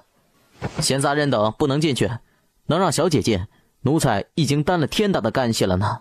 欺负我们没见识少呀！这种地方除了你们这些奴才，贵人是不会来的，怎么就不能进了？骗谁呢？小姐，咱们不去了，为了个戏子冒险，犯不着。嬷嬷这话说的就不对了，你家小姐都没说话，你做人奴才的要守本分。好的奴才，时时刻刻为主子操劳。小姐年纪小，我老婆子眼里可不容沙子。你非要小姐只身犯险，是何居心？老婆子不是看不起戏子，但是你要知道自己的身份，别觉得我家小姐好脾气，蹬鼻子上脸。到底是谁不懂本分？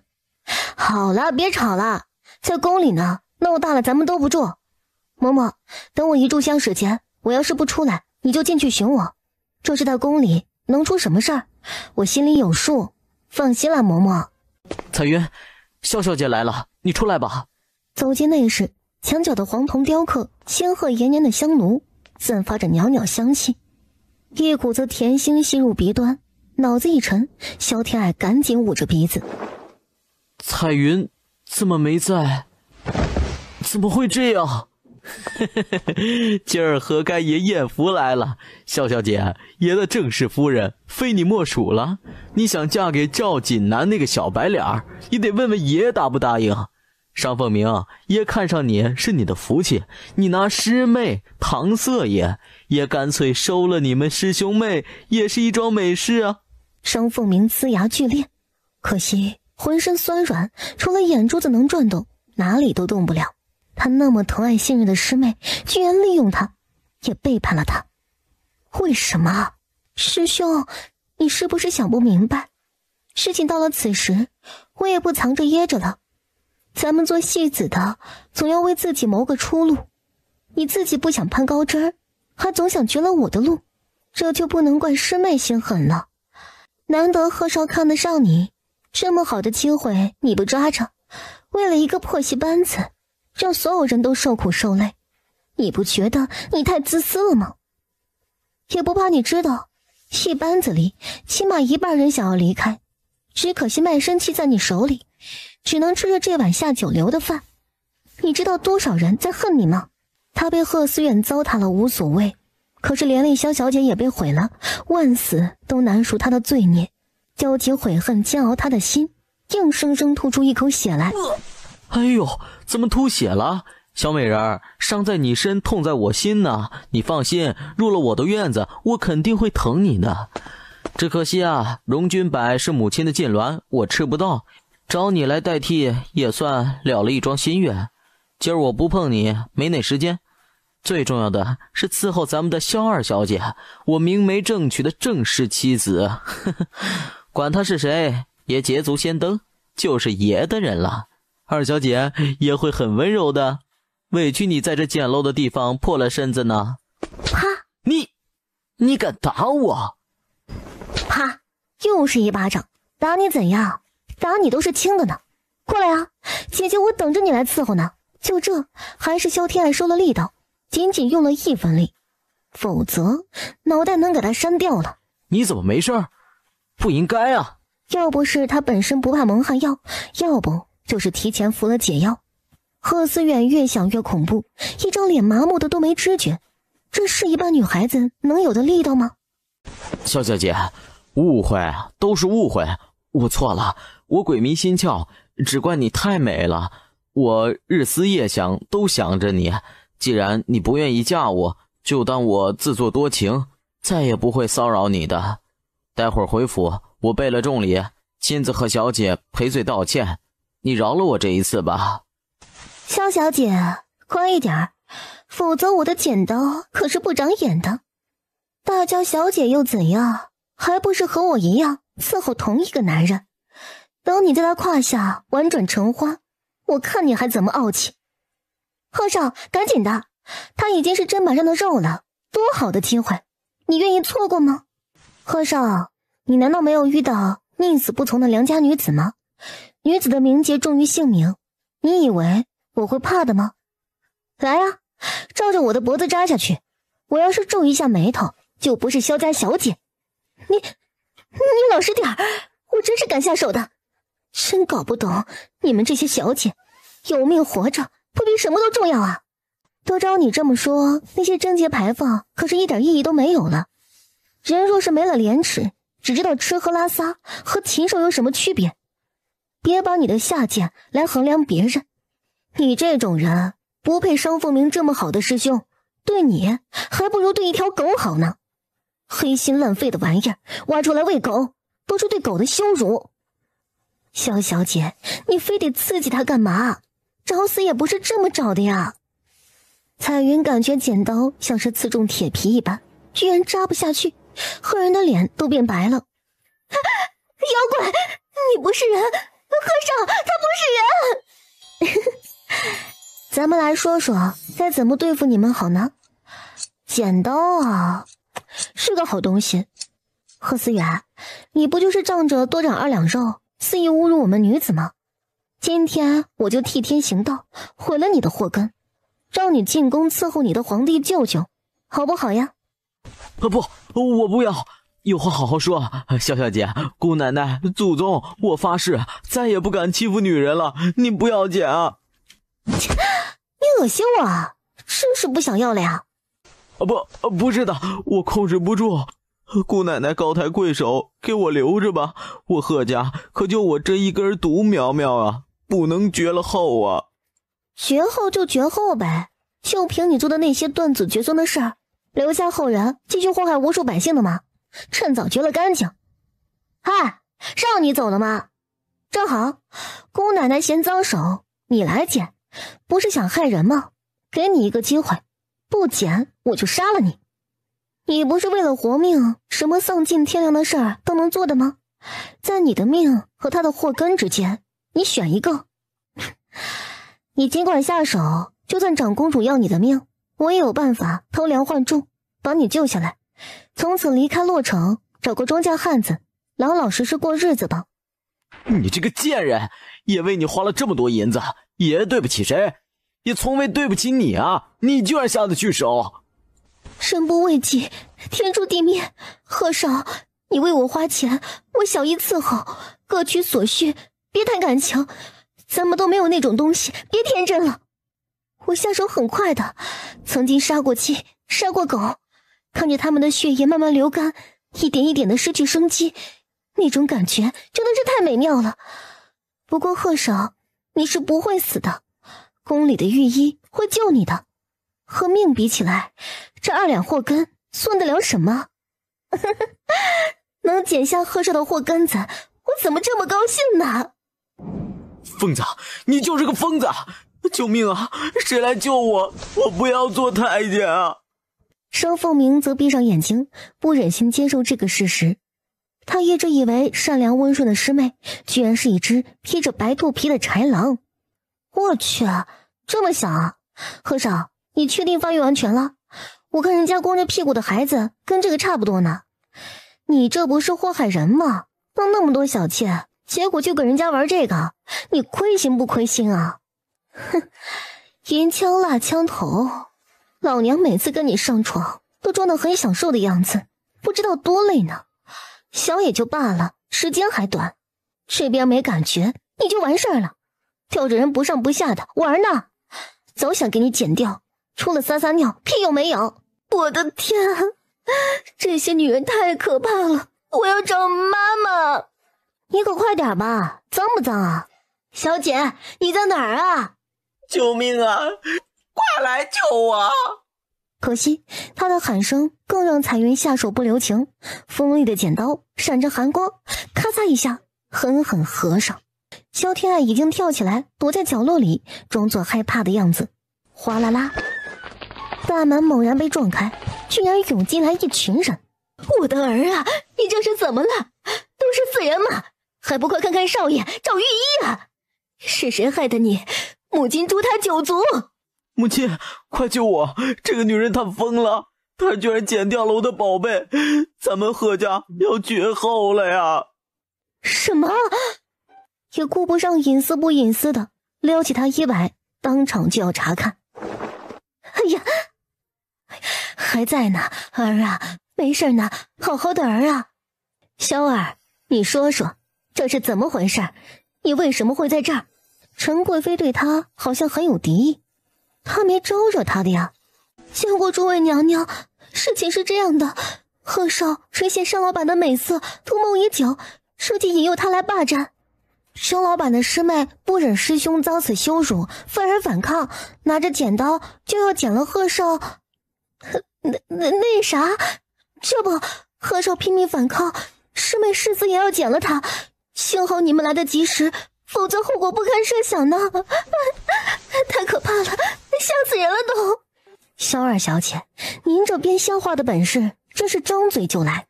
彩云姑娘为了维护师兄，之前就不惜己身，舍身为妾，入了长公主府。现在得知师兄有难，也是豁出命了。如此兄妹情深，真正是让人感动呢。彩云想要辩解的话，只能咽下去了。贺少，我说的对不对呢？对，非常对，就是这样的。萧天爱的心思诡谲多变，手段更是出神入化的。他才知道自己这点手段，人家根本不在乎。此时已经考虑要送什么礼物给他，求他放过自己。萧小姐，你没事吧？什么人嘛，跟你说了他们不合适，不会嫁给他的。这个时候做出这副样子，不是让人误会的吗？没事，多谢师孙关心。锦南，回来。萧天爱瞧着无助又可怜，正需要他的安慰，可是母亲的话又不能不听，纠结不已。母亲，回来。萧小姐，你别怕，我一定会想办法帮你的，你等我啊。男人，哼，就不该对他抱有一丝幻想，果然靠不住。燕王的气场强大，独自站在最里边，反而离得萧天爱最近。燕王殿下好呀，几日不见，您风采依旧呢。小妮子倒是识时务，知道谁能靠得住。她是怎么回事？萧小姐为何会出现在这里呢？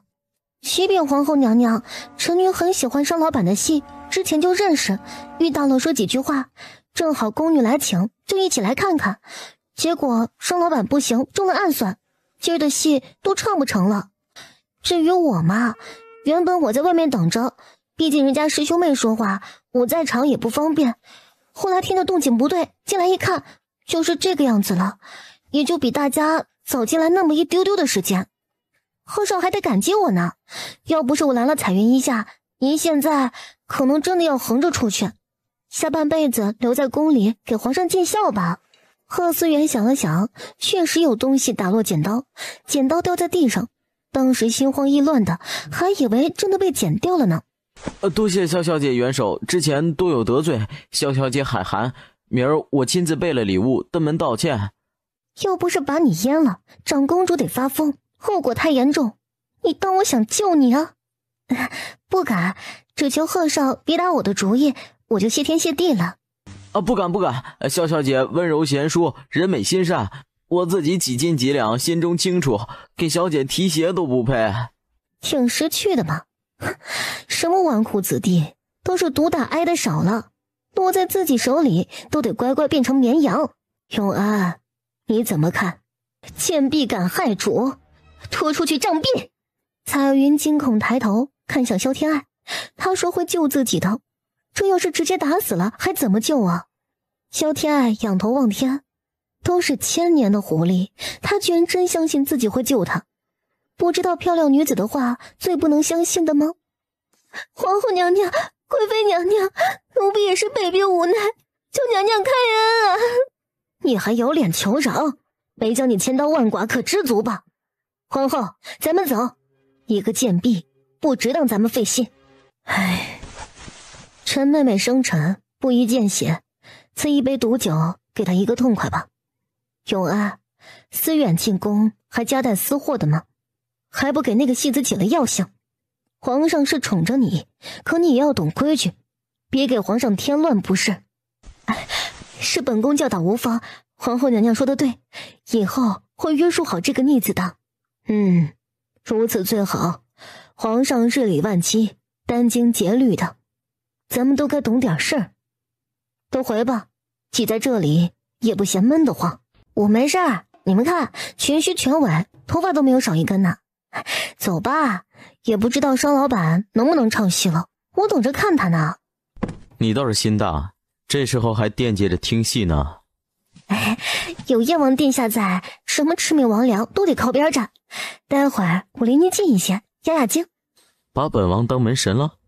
您可不就是大燕的门神吗？战神，守护神，有您在，诸邪退散，大吉大利。呵呵，你倒是敢说，这么看得起本王，今儿这门神不当也得当了呢。谢谢王爷，我亲自伺候您，端茶倒水，领路当拐杖，随便你使唤。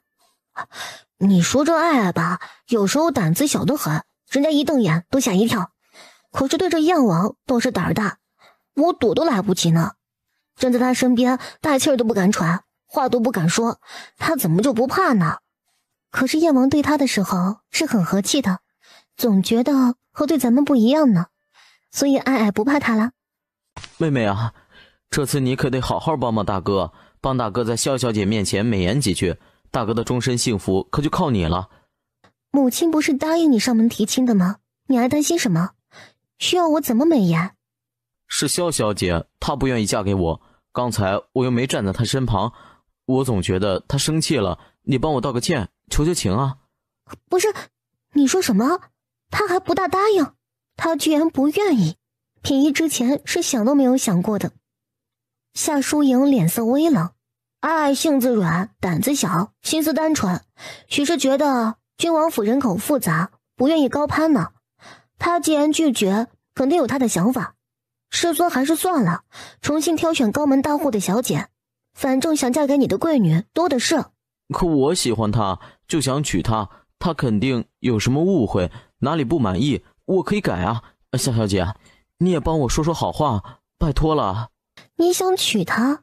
刚才那么好的表现机会，为什么不站他身边？他处理这件事可不大高明，平白让燕王得了机会。皇叔，行啊，能让萧小姐亲自伺候，我都羡慕了呢。少贫嘴，女孩子脸皮薄，别吓着了她。你以为谁都跟你似的，脸比城墙厚啊？她有些吓着了，待在这儿缓一缓。贺思远这小子真该打断他的腿才肯安分。我瞧着他也吓得够呛呢，差点被人给淹了，肯定受了教训，应该会收敛一些。活该。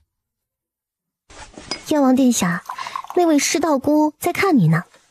小姑娘别那么大的好奇心，我和宣瑶不过是年少之时有过一点交往，并不像世人传的那个样子。她是个傻的，其实嫁给太子也不错，起码太子对她是有几分真心的。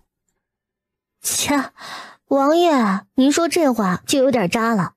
太子骨子里就是自私凉薄之人，与其说他喜欢施飞轩，倒不如说他不甘心，求而不得，丢了他的脸，这让他得手，宠2年，遇到新鲜美人，又给忘到脑后了。小小年纪，懂得倒是不少。要是像你说的，谁对我倾心，我就得真心回报，那我的心得分成多少份啊？他倾心他的，我也有我的选择。两情相悦才是长久，剃头挑子一头热，也非良缘啊。王爷哟，恕我直言，您太自恋了点儿。好像除了这个出了家的师道姑，没姑娘喜欢你，为你要死要活，关公捉大强的哈。这姑娘咋净说大实话呢？王爷哟，您保家卫国是好手，这追女孩子招女孩子喜欢，委实不咋地。本王，你这丫头，哪根筋不对啊？你冲我这儿撒气呢？变着法来气我呀？聊什么呢？让我也听听呗。我说啊，兰贵妃娘娘啊，该减肥了。小姑娘的嘴忽悠人的鬼。哎呀，王爷您别动，放着我来，我给您擦擦。要不要我伺候您换身衣裳啊？萧小姐，差不多得了，皇叔的衣裳都被你擦烂了，你是擦衣裳呢，还是搓皮呢？还有，脏的是下摆，你老是在皇兄胸口上擦，是什么操作啊？你不会觊觎我皇兄的美色吧？偷偷占便宜？手滑啊！楚王殿下，看破不说破，您给我留点面子，把我说哭了，可是很难哄的呢。你还会哭的吗？怎么个难哄法啊？我倒是想领教一番，你哭一个，给爷瞅瞅。您让我哭我就哭，我岂不是很没面子？我的眼泪可是金豆豆，一滴泪一颗金瓜子，拿来我就哭给你看。你要是这么聊天，我可要跟我母妃说，你说她胖，8个太监抬不动，然后……楚王殿下，我错了，您可不能告状，会出人命的。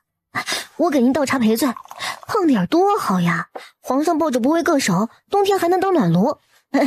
兰贵妃有您这么好的儿子，心情舒畅才会发福，好事呢。哼，真是知人知面不知心。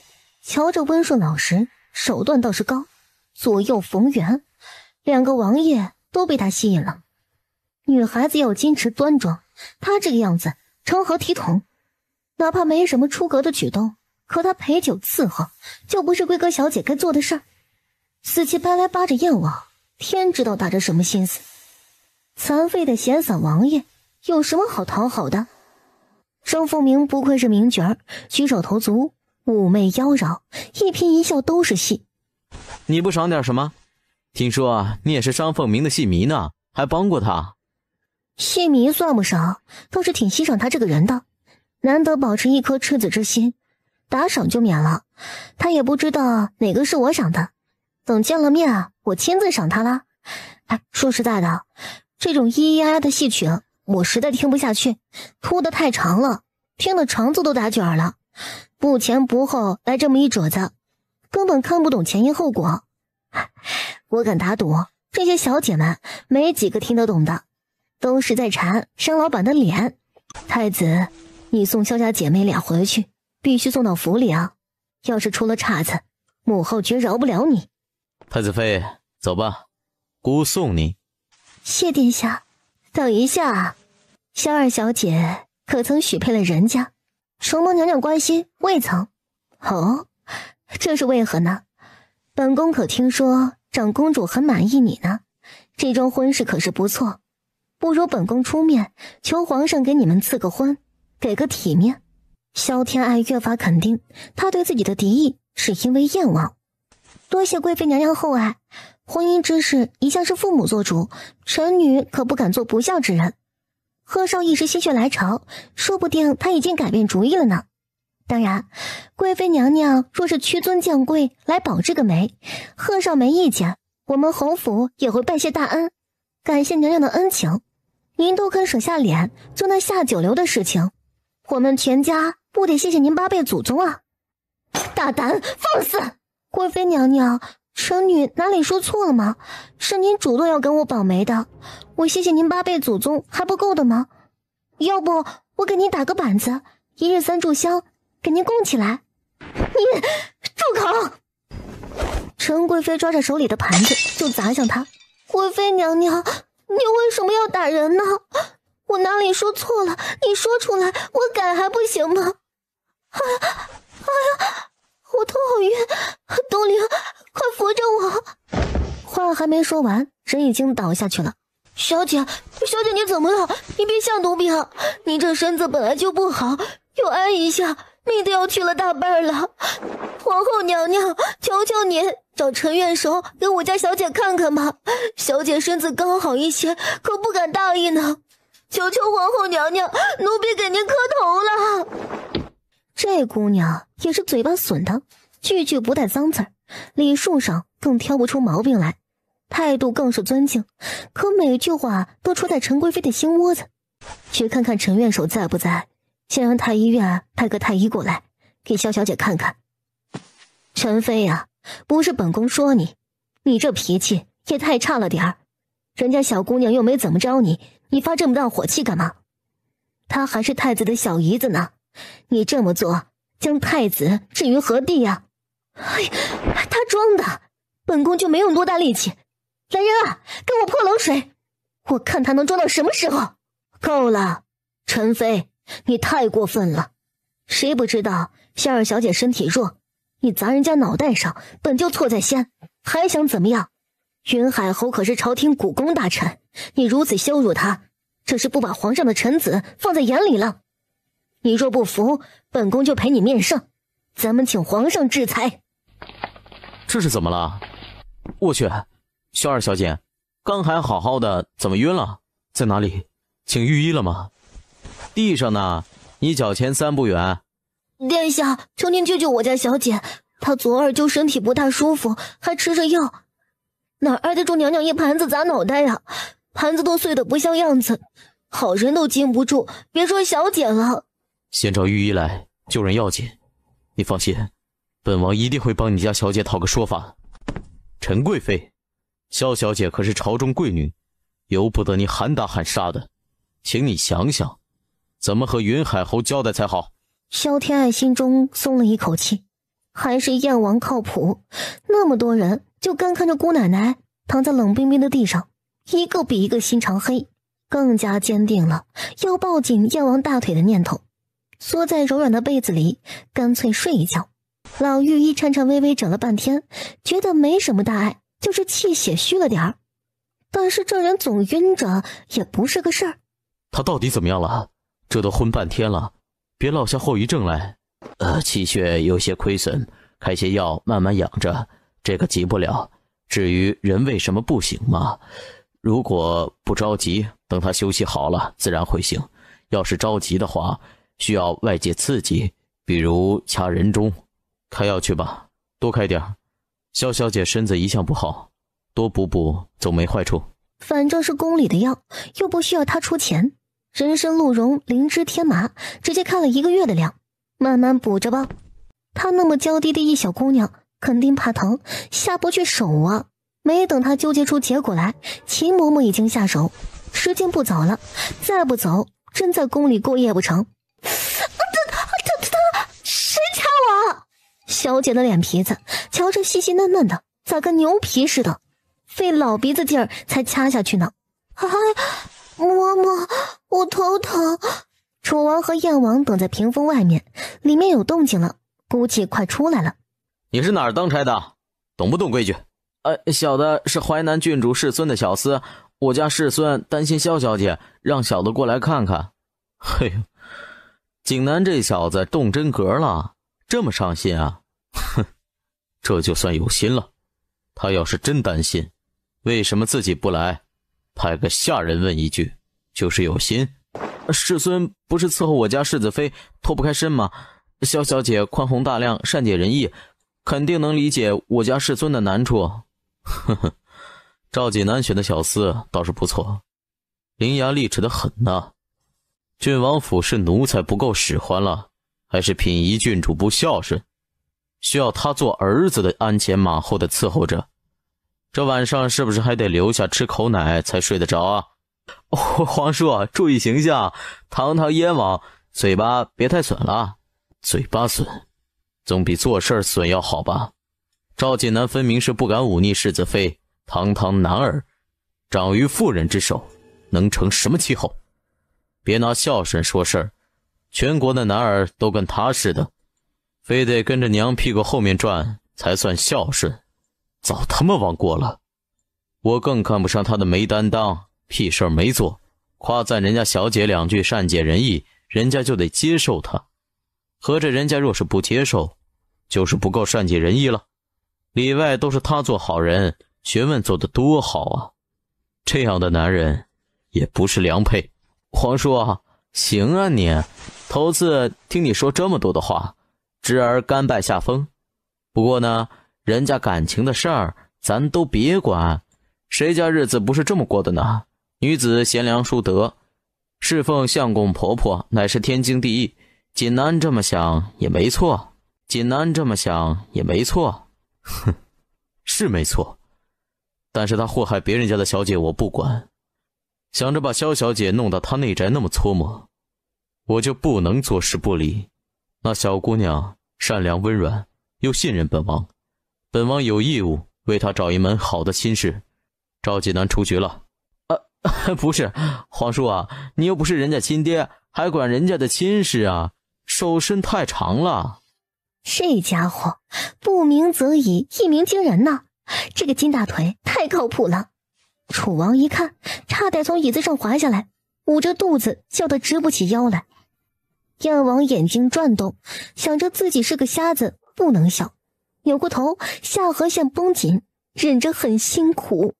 小厮更是目瞪口呆，下巴久久没合上，实在是他的造型太雷人了。楚王是亲眼看着他抱进来的，皮儿都没破，你包成这个样子，生怕别人不知道你伤得厉害呀，也不怕穿帮了。萧小姐，我家世孙忧心小姐，特派小的来看望小姐，小姐可遭罪了，世孙不定怎么心疼呢。你倒是个忠心的，回去跟你家世孙讲，小姐我还剩半口气儿呢，一时半会儿死不了。他这样的心疼我可受不起，非亲非故的，不敢劳他费心，还是伺候好他的好娘亲吧。好胳膊好腿的都离不开儿子，这要是磕着碰着，更是片刻不离身呢。燕王说的对极了，可不敢断了奶呢。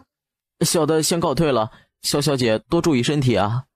哼，本小姐还没那么惨，需要你一个奴才来关心我。我这人最讨厌空口白话的，你骗鬼还得收点纸呢。哦，说几句好听的话就指望我感恩戴德，是他赵锦南太高傲呢，还是我萧天爱太廉价？滚吧，跟你一个奴才我犯不上，一字一句的说给你家世孙听，就说我萧天爱高攀不起，求他别来打扰我。要不要这么夸张啊？你是非要气死陈贵妃才甘心的吗？他都要我的命了，我不能气气他。放心了，祸害1000年，那么容易就气死，他也坐不稳这个位置。咱们出去吧，谢谢2位王爷仗义援手，我还撑得住。赵锦南不是良配，你也看清楚了，不管是谁逼着你，你都不能嫁给他。有件事儿我得让你知道，他后院的一个通房怀孕了。什么？皇叔啊，你连这种事儿都打探清楚了，真够费心的。萧小姐啊，刚我还说我皇叔都快成你亲爹了，萧二爷都没他操心的多。那感情好呀，要不我喊你一声爸爸，不枉你为我操心一场。他还真敢说。燕王爸爸，谢谢你罩着我，亲爹不敢喊，我爹得吃醋，要不喊二爹，仅次于亲爹呢。为了抱紧爸爸的大腿，他也是豁出去了。你可闭嘴吧，老子才20来岁，你还真喊我爸爸呀？我可无福消受你这么大的闺女。小姐，咱留点节操行吗？小姐发起疯来，天上下红雨都不算稀罕事儿。走了，外面都等着呢，早点回府，免得府里担心。二爹，我的天哪，他怎么想出这个词儿来的？恭喜皇叔，你喜当爹了，虽然是个二爹。哎呦，我不行了，太可乐了，他怎么能这么可爱啊？皇后娘娘，是我不好，怪我不够皮糙肉厚，禁不住陈妃娘娘轻轻一下子。我没事的，一点小伤，只怪我身子太弱，跟贵妃娘娘没有一点关系的。你做出这副样子给谁看呢？敢砸姑奶奶？哼，有你受的呢！你是个好孩子，本宫晓得你的委屈，回府好好养着，本宫会为你做主的。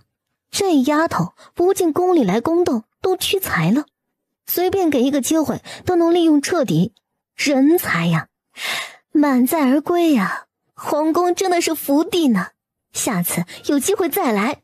天蓝，你抽空多去青云观走走，拜祭道祖，听听道经，捐些香火钱，别老闷在家里学那些老石子规矩，没什么大用。等你嫁进太子府，除了父皇母后，姑和太后，需要你行礼的人没几个，趁着在闺中还自在一些，多玩玩，散散心。他这是何意？他是要借自己的手和施宣瑶再续前缘的吗？他又把自己这个太子妃放在何地，让原配妻子帮你追小妾，这操作够骚吧？太子姐夫，我姐信佛不信道的啊。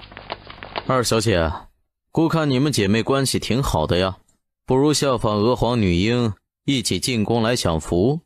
都说小姨子的半拉屁股是姐夫的，姑也尝尝这种滋味。小丫头片子，敢坏姑的好事，沈家的钱财，姑惦记也不是一天两天，正好把你也收了。哼，真是不要脸！太子，爱年纪小，不懂事，你交代的事情亲身自会去做，你别跟他一般见识。哎，还不和太子道个歉？还没嫁呢，骨头都这么软，将来还不是被这个男人吃得死死的？哎呀，可怜之人必有可恨之处，将来他怎么惨都是他一手作出来的。停下，回去！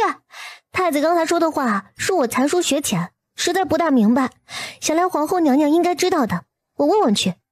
我这个人呢，有个毛病，遇到不明白的事儿，晚上会睡不着的。大姐、姐夫，你们先走，不用管我。宫门要是关了，我就到皇后宫里叨扰一宿，想必不缺我睡觉的地方。太子脸色大变，萧天蓝傻眼了。哦，忘了，你们不是我的奴才，我手唤不动，没有只让马儿跑的道理。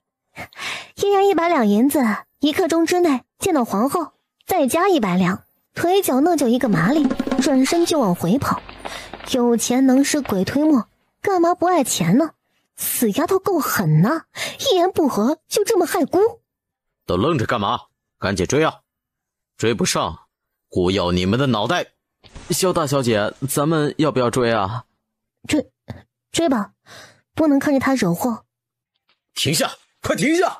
萧天爱，姑命令你停下来！停下，停下！楚王要啊，问你们一件事哈，你们说说，小姨子的半拉那啥是姐夫的，这话是什么意思啊？那啥是啥？你这没头没尾的说什么呢？哎呀，人家不好意思说的嘛，就是启禀楚王，是屁股啊！放肆！这种混账话也能跟小姐说的吗？污了小姐的耳朵，杀了你们都不为过。不关他们的事儿，是太子刚才跟我说我不大明白，所以想着去问问皇后娘娘。皇后要是也不知道，那我只能去问问皇上了，或者去翰林院，那么多大儒，想必能为我解惑的啊。太子也是闲的，没事你惹他干啥？没看陈贵妃都要气死了，贺思远差点进宫做大总管，这位乔枕人畜无害，小白兔似的，祸害大着呢。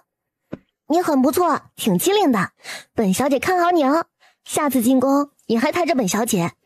那赏你们的，辛苦啦，赶紧跑吧，要是太子追究起来，少不了挨板子呢。上次同僚打点一下，别舍不得银子，有命才有钱花呢。你倒是心善，2个奴才都为他们想得周到，还是先想想你怎么交差吧。喏，太子追来了。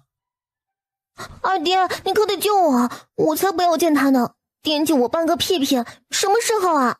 没了半个屁屁，人还能活的吗？宫里的人太可怕了，惦记人家小屁屁，再也不要进宫了呢。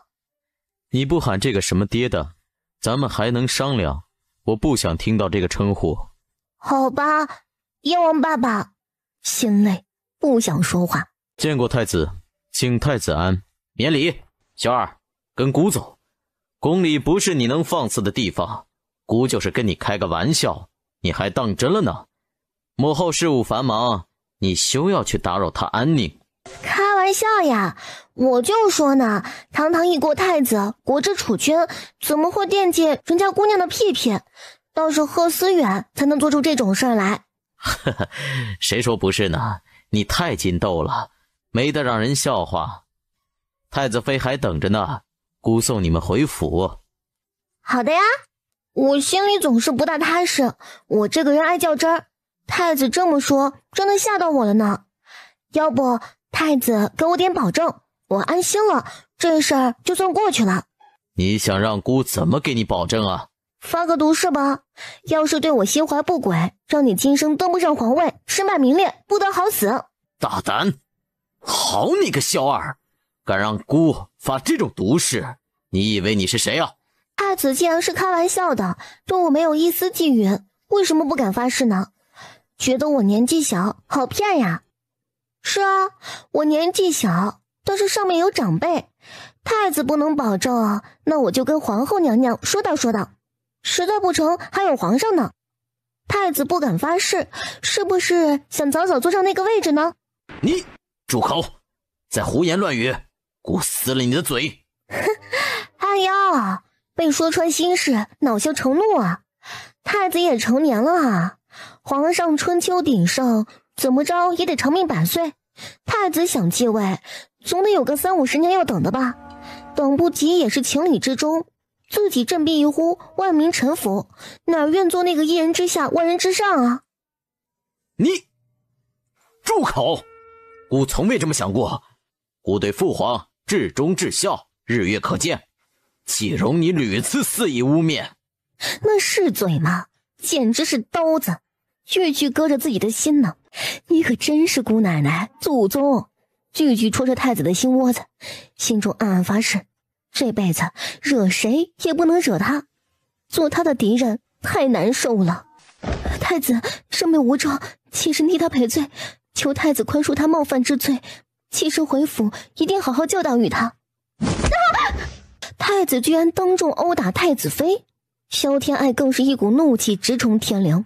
他是讨厌萧天蓝，看不惯他虚荣毒辣，那是他的事儿，可是当着自己的面打他可就不行了。攥着拳头就要上前，燕王却握着他的手，微微摇了摇头。萧天爱的理智回笼几分，太子殿下好大的威风，您这哪是打太子妃呀，分明是打我们云海侯府的脸呢。人还没过门呢，你就这么糟践，就算我们身为臣子，就没有尊严的吗？皇后我也不见了，咱们直接面圣。哼，谁看到姑打人了？分明是和太子妃开个玩笑而已，我们未婚夫妻玩闹不行的吗？倒是你小小年纪，喧扰宫廷，顶撞本宫，姑还没有治你大不敬之罪呢。二妹，你闹够了没有？还嫌不够丢人的吗？殿下，妾身告退，您息怒。大姐教训的对，妹妹知错了，咱这就走了。太子姐夫，祝你和大姐恩爱幸福，生生世世永不分离。想打我呀，你打呀。要是不大敢，你就是懦夫软蛋，还想登基做皇帝，想屁吃呢。你真当姑不敢打你的吗？要的就是你打，姑奶奶豁出去了，陪你好好玩玩。太子息怒，可使不得啊。燕王面无表情，毕竟他看不到，只是双手握拳，显露出他心里的紧张。皇后的贴身宦官秦良走出来，阻止了太子挥下去的巴掌。皇后娘娘有令，请殿下您站在原地反省，什么时候想清楚了，什么时候离开。皇后娘娘，我们姐妹差点见不到您了呢，您可要为臣女做主啊！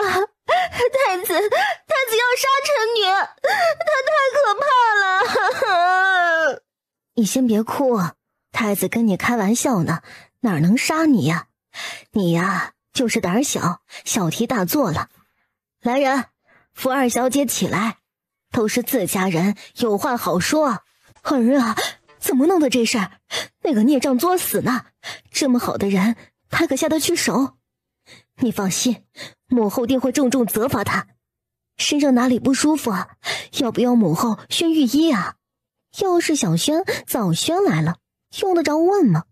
不用劳烦太医，没大碍的，就是摔了一跤，母后无需担心。是的呢，是姐姐身子骨弱，不抗揍。萧二小姐真是会开玩笑。是的呢，太子也爱开玩笑，说什么小姨子的半个屁屁是姐夫的。皇后娘娘学识渊博，六宫表率，肯定知道这是什么意思吧？你可闭嘴吧！都说是开玩笑的，你还当真了？这里是宫里，不是家里，由不得你胡闹。娘娘，二妹口无遮拦，您别跟她一般见识。是的呢，开玩笑呢，是我小题大做，经不住斗了啊。不说这个了，也不知道哪个奴才碎嘴教太子这些混话。太子妃衣服脏了，本宫年轻时有不少衣裳没上身呢，你去挑一件来换上。还有，本宫那套点翠翡翠头面给太子妃戴上。遵旨。太子妃，请随奴婢来吧。姐姐，我也来帮忙吧。萧二小姐活泼可爱，赏那套珍珠篦子给她，小姑娘戴着最好看。谢皇后娘娘赏赐。二妹，我说过多少次，别惹事儿，别惹事儿。你非要顶撞太子，皇后你都不放在眼里，你非得把侯府连累了才甘心的吗？大姐不是怕侯府被连累，是怕你这个太子妃当不了吧？太子妃而已，有那么好吗？哪怕太子心心念念记挂着别的女人，正眼都不看你，你也愿意顺从讨好他？瞧瞧这座坤宁宫，冰冷枯寂，哪怕你做了皇后，能得到的也是这样的境地，这就足够了。别的女人再得宠，最终只能是妃子，都得恭恭敬敬的给皇后行礼。男人能给你名分还不够的吗？奢求爱情。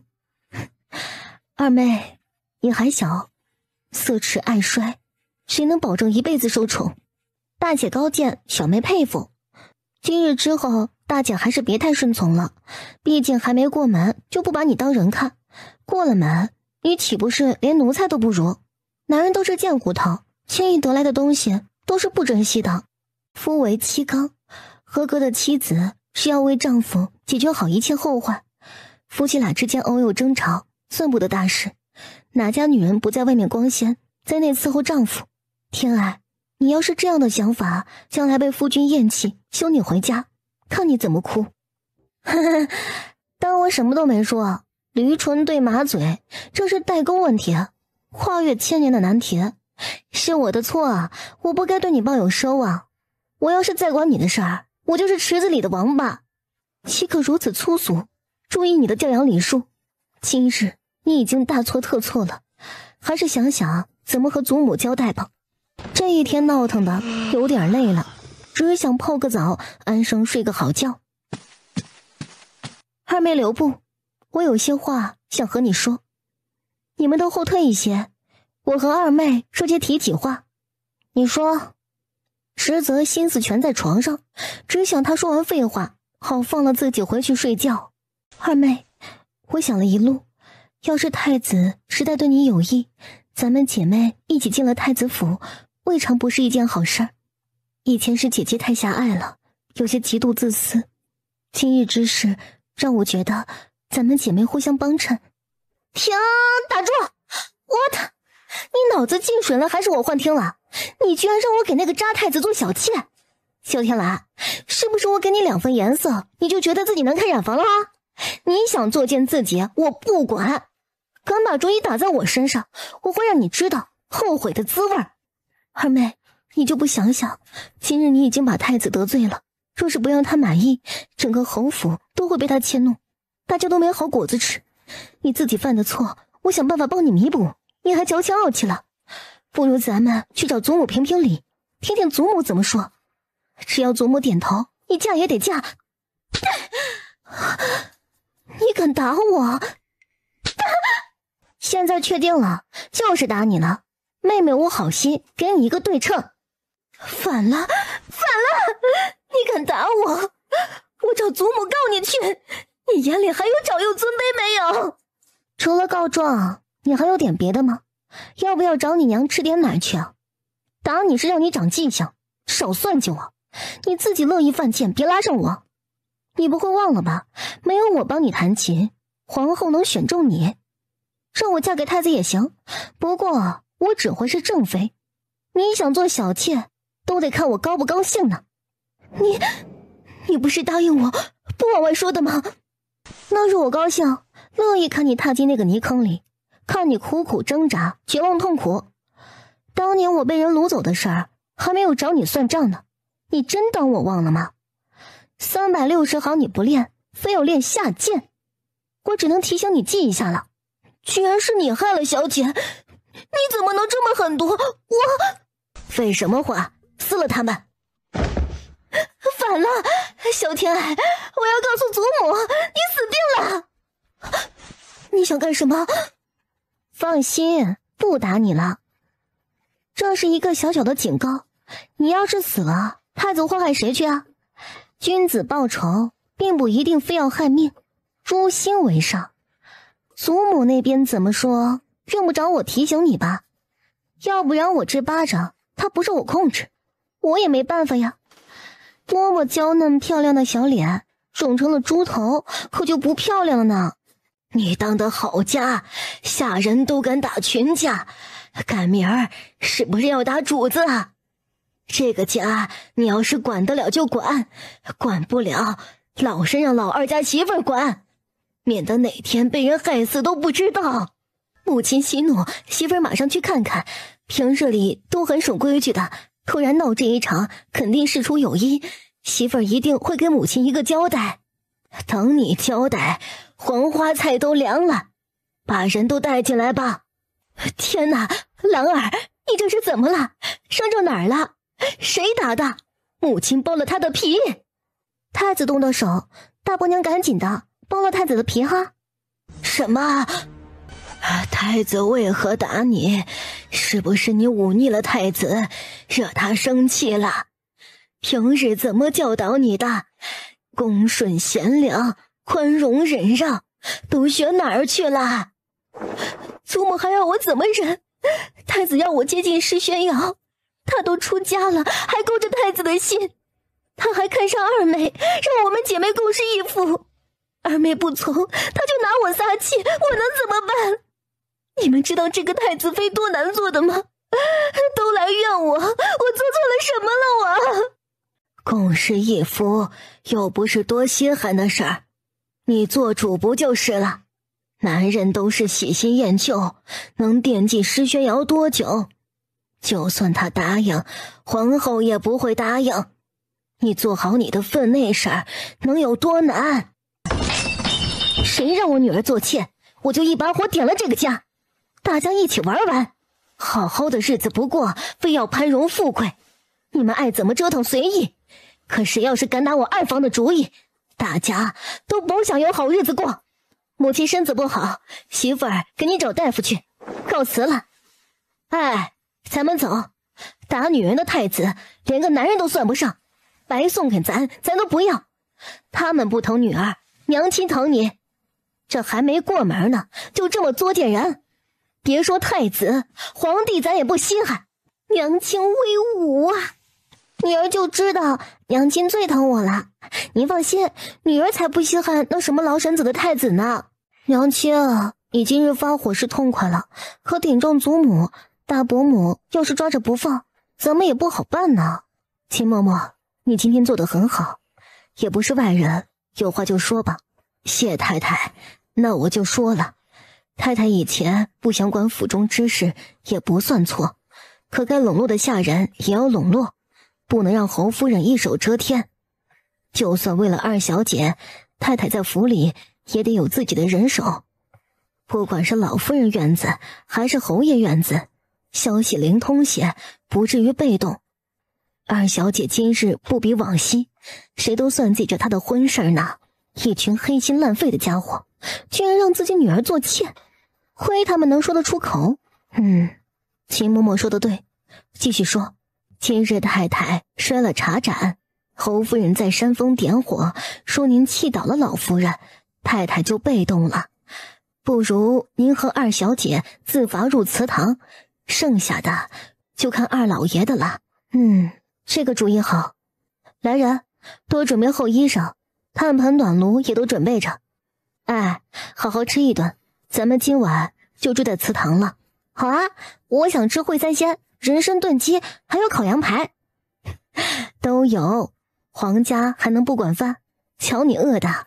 是管饭，可惜太少了，一碟子2筷子就没了，就是摆着好看，根本不是给人吃的。那些皇家人住在里面也怪可怜的。这大小姐怎的伤得如此之重啊？老夫开一剂药，今晚吃吃看，若是不退烧，侯夫人还是另请高明吧，老夫无能为力了。不可能，怎么会这样？大夫，哪有那么严重啊？心脉都伤着了，这是内伤，你说严重不严重？恕老夫直言，大小姐身子本就不好，又伤成这样，扛不过去，香消玉殒都不意外。老夫没让侯夫人准备后事已经不错了，您有心思搁这儿伤心，不如进宫求求御医，若是陈院守出手，或许能保住性命。告辞，侯夫人早做准备吧。我苦命的女儿啊，怎么会这样啊？夫人，现在不是哭的时候，大夫说了，得请陈院守出面，小姐还有救呢。您还是赶紧找侯爷出面，进宫求皇上恩典吧。云海侯回到府中，有些傻眼儿，早起出门好端端的，1天时间，老娘女儿都躺下，难不成他出门是1年，不是1天？侯爷呀，大夫让天蓝准备后事，可怎么办才好啊？天蓝早起出门还好好的，咋就要准备后事了呢？他要是走了，我也不活了。哭有什么用啊？亏你是一家主母，你都乱了心思，这个家不是都乱套了吗？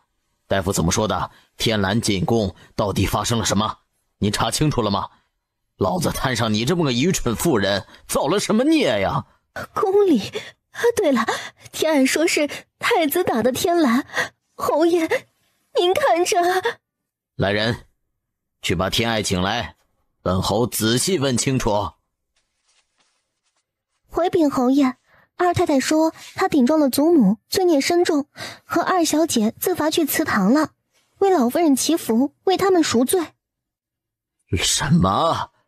乱了，全乱了！谁伺候的小姐？把她找来！还有，派人去找二老爷，家里这么大的事儿，他跑哪里去了？还真是太子打的。还有萧天爱的大胆，听得他们心都要从肚子里蹦出来了。下次说什么都不让他进宫了，差点把天捅个窟窿。小姐脸上的巴掌是怎么回事？是二小姐打的，不知道大小姐跟她说了什么，二小姐很生气。她居然敢打我的女儿，不行，我找她算账去。你给我回来，还嫌不够乱的吗？现在最要紧的是天蓝的伤，大夫既然说了去找陈院守，这才是当务之急呀。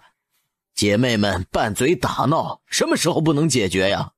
陈院守在宫里呢，这么晚了，宫里也都落锁了，咱们能请得动吗？派人去打探一下，陈院守今天当不当差？不必了，我已经问清楚了，他今夜当值，在宫里呢。二弟，你说该怎么办呀？大哥还是先跟我说说，谁让我家爱爱给太子做妾的？有这回事吗？刚你怎么不说？怕是没脸说吧？侯府到了咱们这一代，富贵不缺，满城勋贵重臣，也算是数得上的人家，谁见了也都要客气几分。大哥犯不着巴结宫里，妄想更进一层。老话常说，过犹不及，富贵有定数，强求只能招来灾祸。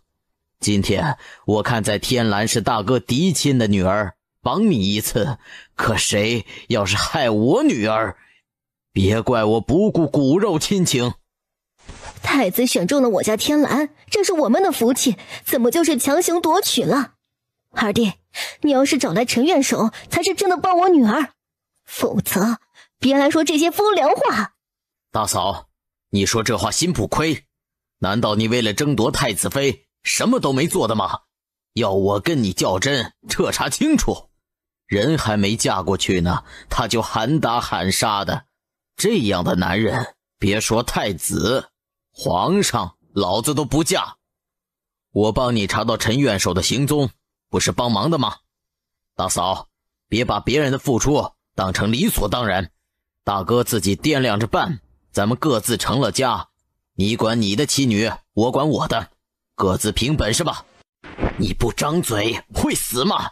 都什么时候了，你还摆那臭架子？女儿要是有事儿，你也滚回娘家，老子休了你这个蠢妇。备马车，进宫。皇上能见咱们吗？哎呀，总得去试试。天蓝要是真有个意外，太子担上一个杀妻的名声，皇上也得掂量掂量。哎呀，我可怜的爱，你可遭老罪了，爹来救你了，别怕啊！吓死老娘了，正在听鬼母姥姥来找小倩呢，你来这么一嗓子，瘆不瘆人呢？什么小倩呀？太太，我可没找小姑娘啊！我对太太的真心，天地可见，敢对日月起誓。好啦，阿爹，换点新鲜说词儿，我都听腻了。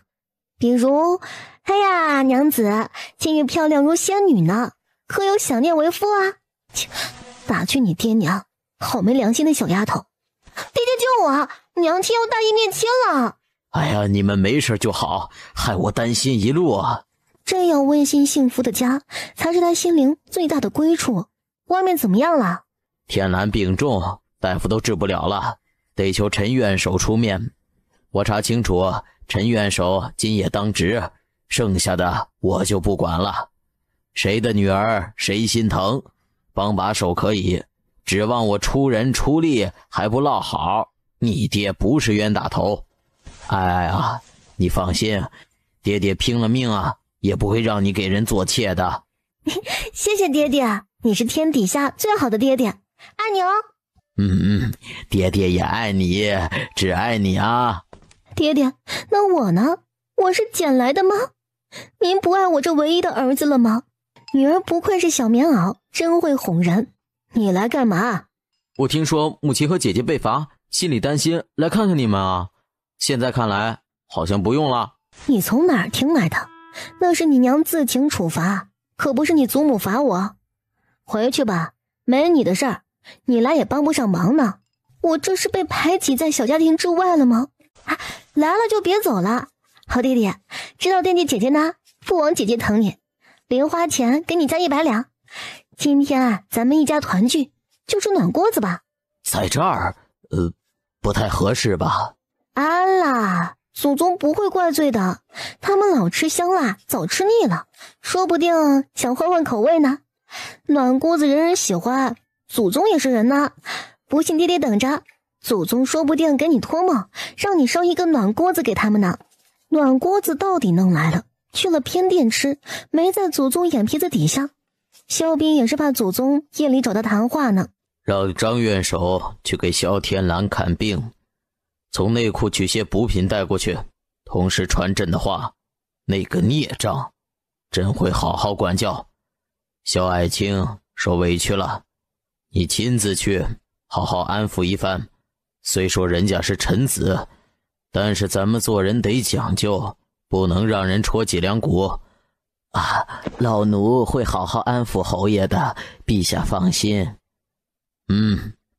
顺便把那个孽障给朕喊来，让他跪在殿外，没有朕的吩咐，不准他起来。王爷，宫里有动静了，陈院守去给萧大小姐看病，太子罚跪，可有的苦头吃了呢。二小姐呢？她怎么样？家里人有没有责怪她呀？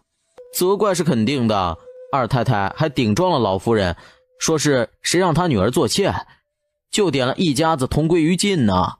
二太太这脾气怪火爆的呢，难得生出二小姐这样温顺可爱的姑娘来。萧二爷也护着二小姐呢，王爷不必担心。不过老夫人被气晕了，二太太和二小姐去祠堂罚跪了呢，多少得吃点苦头。罚跪了？哼，云海侯要是萧斌来做，侯府也不至于这副不死不活的样子。你再去探探，二小姐现在怎么样了？祠堂阴森恐怖，她一个姑娘家的怎么受得住啊？不是有二太太陪着吗？我就是去看了，又能怎么样？总不能给他们送些吃食被褥吧？夜闯侯府就为了送这些啊？有何不可？东西不在贵重，有用就行。夜闯侯府就为了送这些啊？有何不可？东西不在贵重，有用就行。好吧，那我送了。说什么？王爷很关心二小姐，二太太会怎么想啊？算了，别折腾了，帮这些小忙治标不治本，帮他找个靠谱的夫婿才是最要紧的。这次的事情闹出来，他虽无辜，但是那些趋吉避害的势力家族肯定不会娶她的。多好的姑娘啊，可惜命运多舛。那么关心人家，干脆您娶了好了，咱们王府也有了王妃放在身边，不是更放心啊？放肆！不可胡言，咱们不能连累了他。更何况他把我当作长辈，并未有情爱之心啊，我岂能有如此禽兽不如的念头？这个话题休要再提。原以为那小姑娘乖顺听话，想不到性子这么野，脸皮还厚。谁家小姑娘遇到这种事儿，恨不得谁都不知道。她倒好，直接捅出来，这是嫌丢人不够大的吗？小斌很宠这个女儿呢，从小教养长大，人又年轻单纯，什么都不懂，没你说的那么严重。世上哪有完美的人，娶回来你慢慢教导就是了嘛。有你这样的好婆婆，还愁她能翻了天？世子妃，世子，世孙求见。哼，瞧见了没？肯定是为那个丫头来的，还没进门就一心扑到人家身上，哪儿还有我这个当娘的位置了？少年夫妻总要黏糊几年，儿子总要长大的。难得有喜欢的女子，她一向听话孝顺，和儿媳妇儿一起孝顺你，不是更好啊？想当年咱们不也一样这样过来的？我母妃可没觉得你在我心中的位置多了呢。你呀，少操点心，多享享清福吧。你呀，少操点心，多享享清福吧。你呀，这张嘴最会哄人了。我不操心家里，你们一个个哪来的舒心日子过啊？是夫人辛苦。父亲母亲，没打扰你们吧？已经打扰了，别说风凉话了。说吧，为什么来的？母亲那么聪明，自然能猜到。萧二小姐真的很好，有勇有谋，进退得体。您都看到了，她对陈贵妃、对太子都毫不妥协。儿子就需要这样的贤内助，您说是吗？可他也得罪了贵妃和太子，咱还得帮他收尾，算什么事儿啊？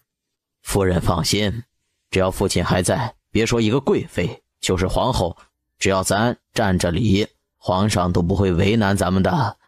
咱们郡王府可是正儿八经的皇族勋贵，咱是不惹事儿，可不代表咱们怕事儿。谢父亲，其实萧二小姐并不愿意嫁进来，这次事情闹得不小，儿子好好求求她，应该有希望的。什么？她还不乐意了？能看上她一个嫡次女，是她家几辈子修来的福气，只有咱们挑她的道理，有她拒绝的余地吗？母亲，二小姐看似温顺，骨子里很有主见，就是因为您这样强势，她怕进门婆媳不好相处才拒绝的。儿子求您了，您就为了儿子稍稍收敛一下好不好啊？挥手让他退下去，这事儿他还要好好想想。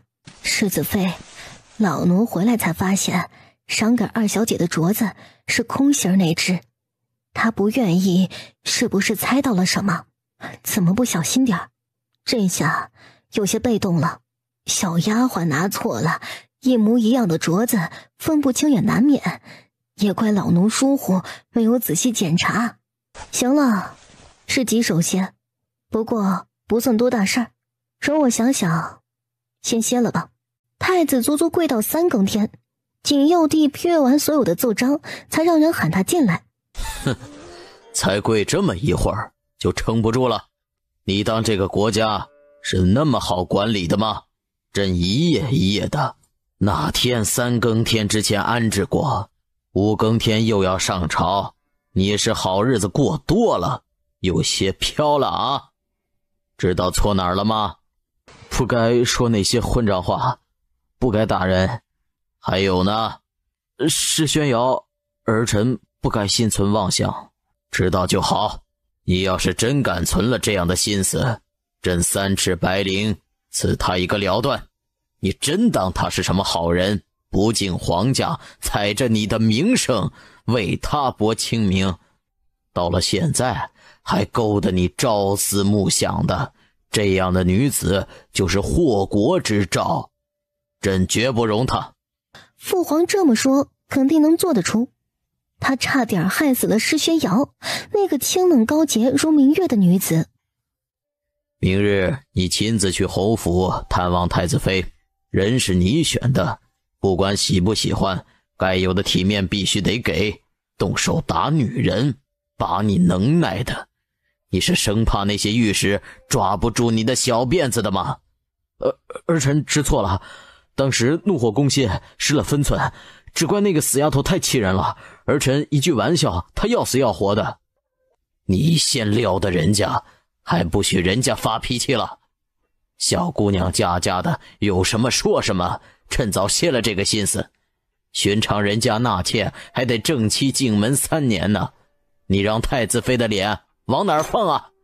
就是白给，儿臣都不要他，怕忍不住掐死他。第二天一早，太子拖着疼痛的双腿亲自登门看望萧天蓝。参见太子殿下。不敢当您拜姑，应当姑给您行礼才对。太子仁厚，但是礼不可废，先君臣后论妻，自古如此。太子请进。好，老夫人您先请。天蓝怎么样了？姑特意来赔罪的。昨儿是姑太生气了，失了分寸，万不该动手的。姑一夜懊悔，要不是宫中封门，早来探望他了。侯爷、侯夫人，姑跟你们赔罪，天蓝受委屈了，姑保证日后绝不动他一根手指头的。啊，不敢当太子如此大礼，小女已经无碍，早上退了烧，还要感谢皇上派了陈院守来给他治病，都是误会。那就好，姑也放心了。来人啊，把姑的礼物送到太子妃房中，待会儿姑去看她。侯夫人看得眼睛直闪光，太子还是很重视天蓝的呢。怎么没看到二小姐呀？啊，别提那个不听话的侄女了，惹怒殿下，目无尊卑，臣罚她去祠堂反省了。太子心中痛快，嘴上却道：无需如此，二小姐年纪小，心直口快，是姑无礼在先，怪不得她呢。罚跪什么的就免了吧。最好跪3天3夜，跪死你算了。二小姐年纪小，心直口快，是姑无礼在先，怪不得她呢。罚跪什么的就免了吧。谢过太子殿下开恩了，臣女还想着拜见了殿下，回去接着跪呢。无需客气，姑没有怪罪你。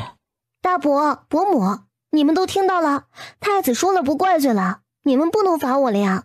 祖母，您说呢？太子宅心仁厚，你也好自为之，恪守规矩，不可莽撞行事。祖母教训的对，孙女儿记下了。姑去看看天蓝，你们随意吧。恭送太子殿下。啊，太子，您腿脚不太麻利，这是受伤了吗？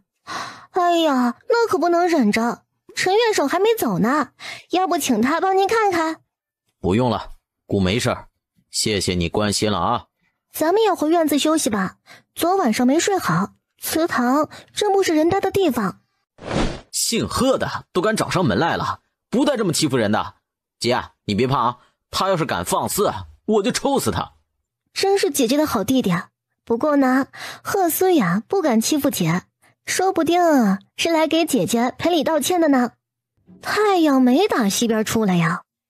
这么着，咱打赌，他要是来赔罪的，你每个月的零花钱给我一半，要不是我的零花钱都给你。成交，就这么说定了。娘亲，你做见证啊。这儿子不能要了，你姐有过零花钱吗？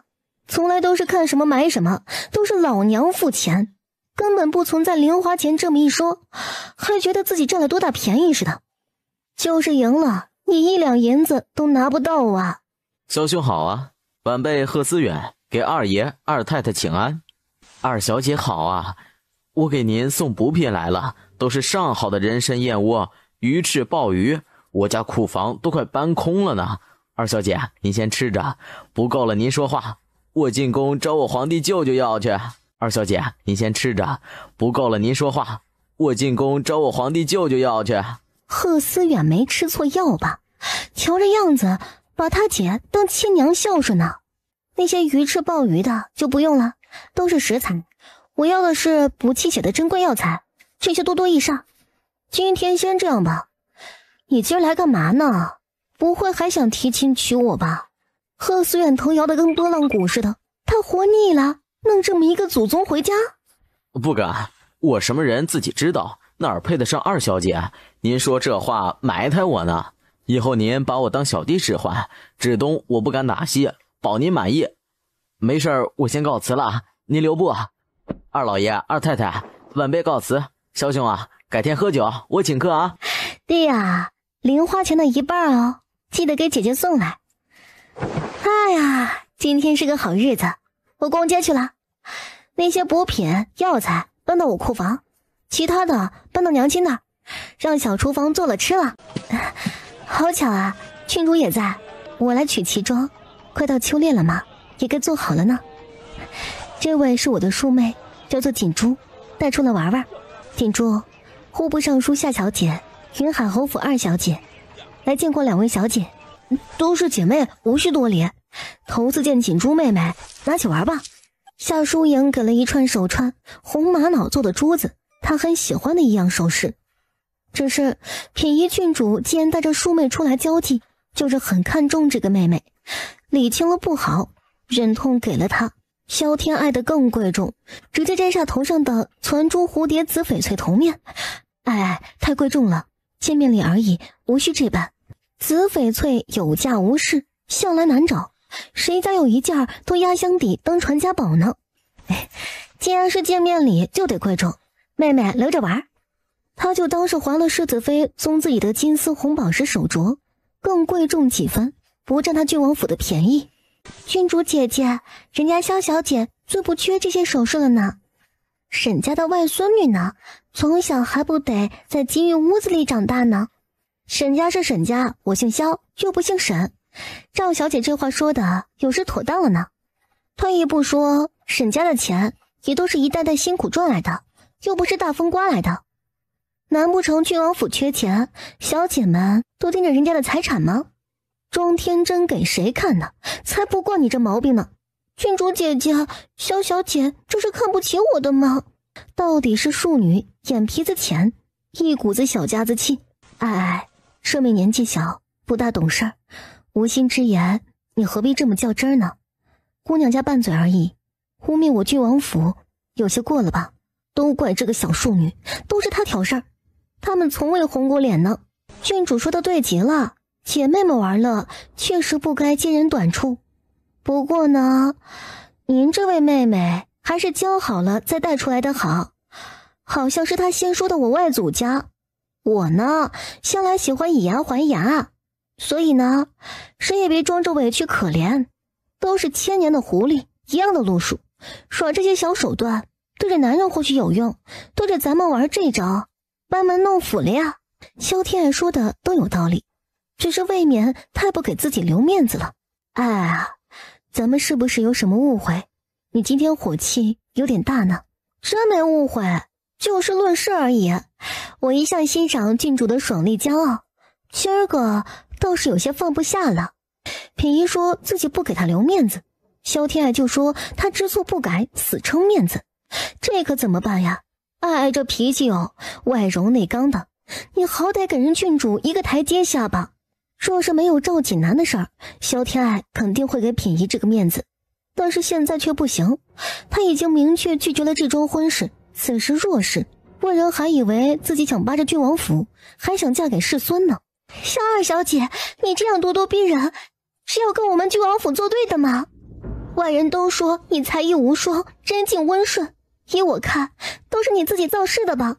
就你这样，还想嫁进我们郡王府，门都没有，趁早死了这条心吧。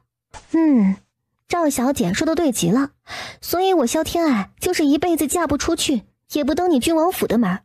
你大可放心，我可没这福气销售你这么蠢的妹子。就算是两家结不了亲，可也不能成为仇家呀。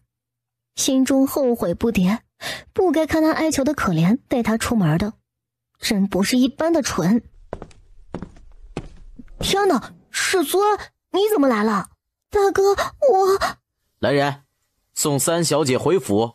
今日之事，交由母亲发落。大哥，不要，我错了，我不该胡言乱语，求大哥不要告诉嫡母好不好？萧小姐，对不起，刚才是我不对，我一个庶女没有资格为府里的事情做主，胡言乱语的冒犯了小姐，小姐原谅我好不好？我求求你了。萧天爱一闪身避开他的大礼，面带讥讽却没有说话。你起来，多大点事儿就给人下跪，你自己丢脸不要紧，别连累郡王府成不成？大哥，你说句话呀，这算什么事儿啊？萧小姐，是我管教妹妹无方，言语无状，得罪了小姐，我亲自给你道歉。刚才的话希望咱们的都能收回，气话而已，当不得真的。以前觉得赵锦南风光奇越，才情容色都是极好的，现在怎么瞧着他也就那样，俗人一个。到底是你妹妹，就算有错也该维护一二。赵世孙，本只是小姐们拌嘴，没有多大事儿，您这一露面，小事儿就变成大事儿，您还是安抚好贵妇小姐吧，万一她出点什么事儿，倒是显得我们小姐咄咄逼人，不够大度了呢。小姐，咱们回府吧。赵锦南却不死心，他本就是听说妹妹和萧小姐在这里，专门来见她。母亲已经答应他们的婚事了，他迫不及待地告诉萧天爱这个好消息呢。萧小姐，可否借一步说话？瓜田李下，男女授受不亲，世孙是男子，可以不顾名声，我们小姐可不能不管，还请世子自重。小姐，老奴护着您走。你说说你，以前那么圆滑，今天怎么闹成这样呢？以后可怎么见品仪君主啊？你呀，不用跟着我，我不想嫁给赵锦南，自然不想忍耐他们的无礼。赵锦珠阴阳怪气的，未尝不是觉得我想嫁进他们府里，想着我伏低做小，讨好小姑子。都是大宅门里长大的姑娘，有几个是真的傻的？无非是想给我下马威而已。看不出来啊，你这脑袋瓜子想得倒挺深。赵锦南人不错呢，你以前不是挺喜欢他的吗？我哪有喜欢，不过是看他长得不错，学识风度都很好，顶多算是欣赏。我跟你讲，人和人还是保持距离，还能做朋友。真的了解透彻，有点好感，全得泡汤。哎，你觉得他好，干嘛不嫁给他呀？赵世孙是很容易让女孩子喜欢的，我自然也动心过，可是我母亲不答应。也不瞒着你，之前郡王世子妃试探过我母亲的口风，母亲婉拒了，这事儿也就不了了之了。看来淮南郡王府中馈空虚，在高层圈子里也不是秘密。小姐，燕王的护卫求见。属下一看是侯府的马车，就想着是不是二小姐呢？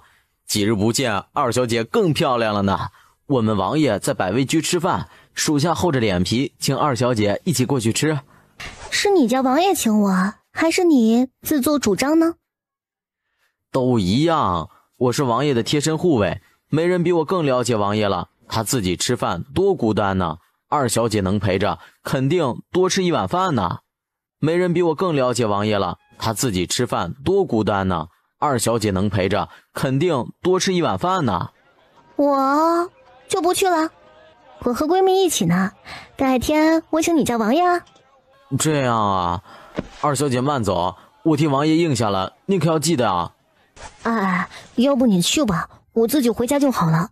你刚才得罪了郡王府，又惹了太子，燕王待你一向不错，你多求他帮你说说话。也好，正好蹭顿饭，我请客还得自己花钱呢。好姐妹，省了银子，我给你买东西吃。你还要省钱？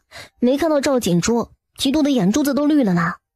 说着，夏疏影像是发现什么了不得的大事。赵锦珠好歹是郡王府的小姐，不该这么眼皮子浅呢。此时想想，她的衣裳好像还是去年的款式，料子也是过了时的。难道……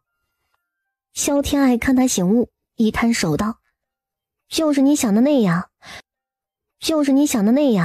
郡王世子妃哪会看上我？无非是看上我外祖家的钱了呢，娶我回去给他们郡王府当摇钱树呢。要不然满洛城那么多贵女，他会看上我一个嫡次女？人家心里不定觉得多委屈儿子呢，娶我这半个商户女。你想，我要是嫁过去，能有好日子过吗？看着挺不错一家子，算计这么深。哎，你做的对，就不该给他们留面子。听阿娘的话，果然没错。当初我还不服气，赵锦南那么好的人，阿娘不让我嫁，没少夜里自己生闷气。后来赵锦南对我没想法，我也要脸皮，做不成倒贴的事儿，日子久了也就过去了。恭喜你躲过一劫，但凡赵锦南主动点儿，你估摸着得栽。可得谢谢人家手下留情，好婚不怕晚，好事多磨，咱们都会找到更好的夫君呢。借你吉言，你快去吧，燕王要是走了，你的饭可蹭不成了。哎呀，可不是嘛。那你路上慢点啊，我去也。萧二小姐，好巧啊。不是你要请我吃饭的吗？怎么是巧呢？燕王心中叹气，知道是俩属下做的好事儿。不过听着他的声音，心情都觉得开朗几分。看看合不合你口味啊，喜欢什么让他们去做，不必拘束。伯爷，你刚才说什么？没什么，你继续。他这样的信任和依赖，总是直冲冲撞着他那颗沉稳无波的心，面对他总是难以平静。昨天的事儿你做得很好，无需委屈了自己。回到家，长辈可有责罚于你啊？我祖母那个老糊涂都给气晕了，他居然也有让我给太子做小的心思，我就不明白了。好歹是侯府，又不是小门小户的，怎么就一点傲气都没有？趋炎附势，也不怕人家笑话。3代富贵，方能养成大族气度。大燕开国数百年，云海侯不过承袭2代人，你家曾祖父是从马夫做起来的，深得圣祖皇帝信任，得了个侯爵，所以后辈人眼界不够开阔，也是难免。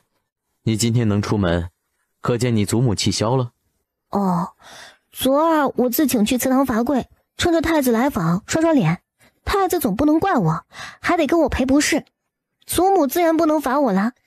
他呀，看到黄家人那副谄媚样，我是没眼看的呢。哎呀，不说了，逛个街都遇到恶心的人，烦死了。说是不说，还是把霓裳阁的事说了。女人嘛，心底最不能藏着事儿，说出来就轻松了。赵锦南居然还不死心。对了，你不是说赵锦南的丫鬟怀孕了吗？怎么处置的？我是一点风声都没有听到呢。严峰，进来。王爷有何吩咐啊？赵锦南的丫鬟是你跟进的，现在怎么样了？淮南世子妃也是狠的，那丫鬟偷偷换了避子汤，想借此上位，世子妃自然容不得，一碗堕胎药给打了，人也发卖了。赵锦南的？毕竟是他的孩子，就没做点什么啊？世孙没反对，也没暗地里帮他。好歹伺候他一场，给人安排一个好的归宿也行啊。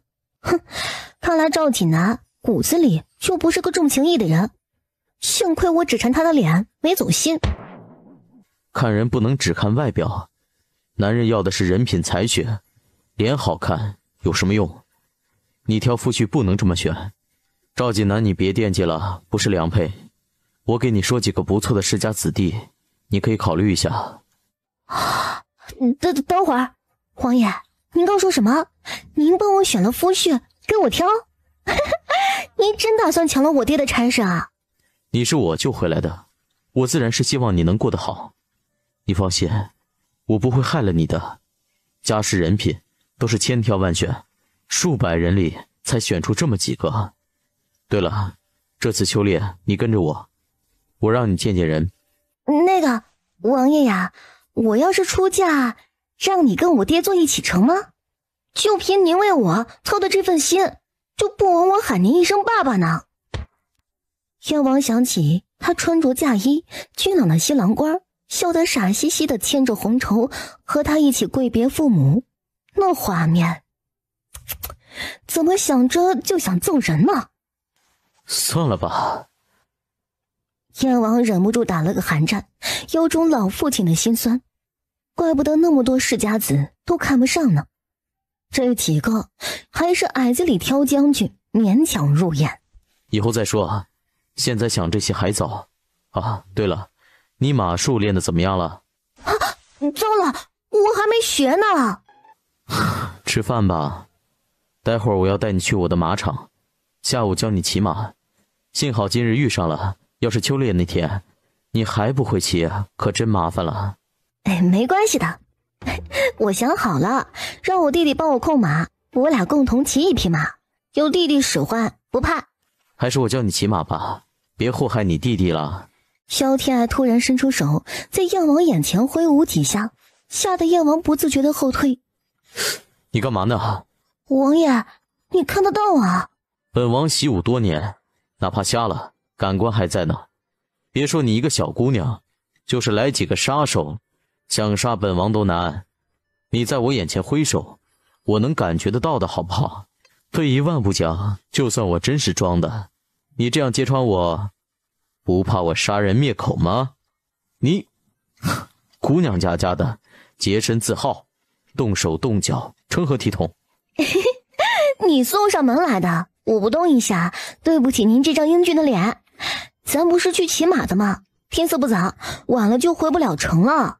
走吧，都怪你，幺蛾子一出一出的，打乱我的思绪。马场管事是个高大威猛的汉子，骑着一匹大黑马隆隆赶来。好帅的马术啊！属下鲁莽，参见殿下。起来吧，这位是萧二小姐，你选一匹温顺的母马，找2个女子，教她学骑马。啊，我以为您亲自教我呢。男女授受不亲，再说了，我一个瞎子怎么能教你？这里的人是我以前征战西北收拢的一个小部族的人，看他们可怜，留在我身边为我效力。他们族中之人不管男女，从小就在马背上长大，教你完全没有问题。王爷铁骨铮铮的汉子，怎么找这么点的小姑娘？能生娃吗？能管得了家吗？镇得住属下吗？乌兰云朵，你们来教这位小姐骑马，学不会没关系，摔着了小心老子抽你们。好可爱啊，我都舍不得骑了呢。小姐一看就是善良的人，她很喜欢你呢。这是游春马，四蹄的经脉从小被破坏，所以跑不快，就是给贵族小姐游春骑的呢。啊，这么残忍！人类其实很自私，为了满足自己的需求，让动物们遭罪。以后别这么做了，动物都是有灵性的，残害他们的身体，天理不容。小姐，奴婢扶您上马，这个缰绳您拿好，双腿放松些，教导他一些骑马的动作要领。牵着游春马走几圈，萧天爱一开始紧张，慢慢放松，尝到了骑马的乐趣，一会儿就能自己跑几圈了。萧小姐，累了就歇一会儿，骑马不是一天就能学会的，需要多练习。初次骑马容易磨破大腿内侧的皮肤，尤其是这样的娇小姐，几圈下来肯定会痛的。不用，我还行，我再跑几圈。王爷，您不用担心，萧小姐骑得很好，正好有一匹游春马，萧小姐天分不错，已经跑了几圈了。不过恕属下之言啊，萧小姐长得是漂亮，可是性子软，娇滴滴的，做您的王妃不大般配呢。谁说我要娶她了？当小辈照顾呢，别多想。让人家小姐听到了会不好意思的。小贝啊，那就好。我说呢，王爷娶妻也不能是这号的。这号怎么了？挺好的呀，活泼可爱，机智善良，谁要娶了她才是几世修来的福气呢？胡莽，看人不能看表面，小丫头胆儿大着呢，你要是小瞧她，早晚得吃亏。王爷不大对呀，不说是小贝吗？干嘛这么护着？不能说他一句不好，几个意思啊？哎呀，渴死我了！不行，下次带着木梨来，都给我晒黑了呢。啊，王爷，你这么好的地方，开个赛马场呗，肯定赚大钱。养这么多人和马，肯定要不少钱呢。这要是开了赛马场，这些马也有用武之地，还能赚钱，一举两得呢。赛马场能赚什么钱呀？我就是自己养着玩的，没想过赚钱。那个燕王爸爸，这个王爷呀，这不大合适。您养女儿自己生啊，小二小姐都快及笄了，不是白给人家未来夫婿养的吗？咱多亏啊。大叔，您太老土了吧？此爸爸非彼爸爸。那不都一样，都是爹呀。金主爸爸能给我带来好处的，比你厉害，让你能抱大腿的，都是爸爸。反正你是不可能有人喊你爸爸的，大叔倒是可能。大叔，您歇着去吧，我和金主爸爸有事要谈呢，你别来打岔，我可谢谢您嘞。那个，我今天请客，百味居、樊楼、东来顺，你们随便点，酒菜管够的。哎，这个不错，属下不客气了，小姐真大方，老子好久没痛快吃肉喝酒了呢。燕王，你不喊爸爸，我们还能聊下去。我有一个赚钱大计，你有马场，有人手，我有点子，咱们把这儿打造成吃喝玩乐、赌嫖一体化的大型娱乐场所，保管赚大钱。把那个嫖去了，咱们还有的聊。装什么正经人啊，说的好像您不喝花酒，不去青楼找姐玩似的。噌的一下站起来，就要打算走了。别，爸爸，你别走啊！我错了，我不说还不行吗？您洁身自好，清风明月，高山白雪，那些庸脂俗粉，你哪看得上啊？不开青楼，这个话题咱们接过去，就说赛马场的事儿。有话说话，拉拉扯扯，成何体统？回头我写一份计划书，把这里做个规划。要是有温泉更好了，还能加上洗浴泡澡，更完美了。咱们说说这个利润，55分成，您觉得怎么样？萧天爱大致讲了一下对马场的安排，燕王沉思许久，只是手指无规则的敲着桌面，久久没有说话。燕王，您觉得可以吗？82分，我8，你2。不是，燕王爸爸，咱俩这关系你也砍得太狠了点吧？64也成啊，直接82，我连汤都喝不上，费那么大力气，我冤不冤啊？喊爹也没用，在商言商，你费什么劲儿了？地方是我的，人手是我的，钱也是我的，你就出了个点子，给你汤喝已经不错了。而且你已经把底牌都讲给我听了，我觉得你好像没啥用了。燕王，我那么信任你，掏心掏肺的对你，你拿走我的点子，良心不会痛的吗？不是给你2成了吗？对得起你的点子了，就这么说定了，交给你来规划，要钱要人，我都满足你。做人要知足，真的办好了，2成的利润，养活你侯府满门都足够了。将来出嫁算是你的嫁妆，在夫家也能横着走。别嫁，您不能这么对我。73也好啊，82真的是太狠了，您不去经商都屈才了呢。萧天爱追着他起来，绞尽脑汁的想要多1成份子，否则不是白给他打工了吗？燕王笑眯眯的，却坚决不改主意，气得萧天爱都想挠他了。我算是看错你了，想不到你是这样的燕王。照这个架势，您真的舍得把萧小姐嫁给别人？他们也不说，只等王爷什么时候被打脸吧。2成就2成吧，燕王说的对，他什么都没有付出，都是人家的，肯给2成已经是不错了呢。谁惹咱们品仪生气了？哼，你问他，郡主府的脸都被他丢尽了，以后休想我带他们出门了。郡主，千错万错都是我的错，我不该惹了萧小姐的。我没想到她居然一点都没有把我们放在眼里，丝毫不留情面。谁家小姐们拌嘴，会一言不合就翻脸的，翻书都没这么快的。萧天爱，好好的，你们跟他掐什么呀？品仪，你和他不是相处的不错吗？你的面子他都不给，谁知道他这次抽了什么风？锦珠是不对，嫉妒人家出手阔绰，阴阳怪气了一句，他却直接翻了脸，我能干看着吗？大哥正好也来了，锦珠也不争气，居然给人跪下了，好歹是郡主府的小姐，跪他一个侯府小姐，气死了都！你大哥说什么了？能说什么？人家都没给大哥说话的机会。他萧天爱算什么东西？我大哥这样的人都看不上，他还想嫁什么样的人家？进宫做娘娘不成啊？品仪，慎言。他萧天爱算什么东西？我大哥这样的人都看不上，他还想嫁什么样的人家？进宫做娘娘不成啊？品仪，慎言。说起这个来，母亲也摸不透，贺思远那一出还不定是怎么回事呢。今天居然亲自登门赔罪，能让那个混世魔王低头，可见他有多不简单。太子的面子都敢撅，别说一句玩笑话，就是真的相中他，许他一个侧妃，也是极大的恩典。他是半分都看不上。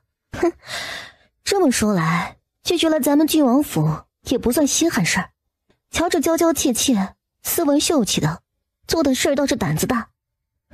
母亲，您说现在该怎么办啊？你大哥呢？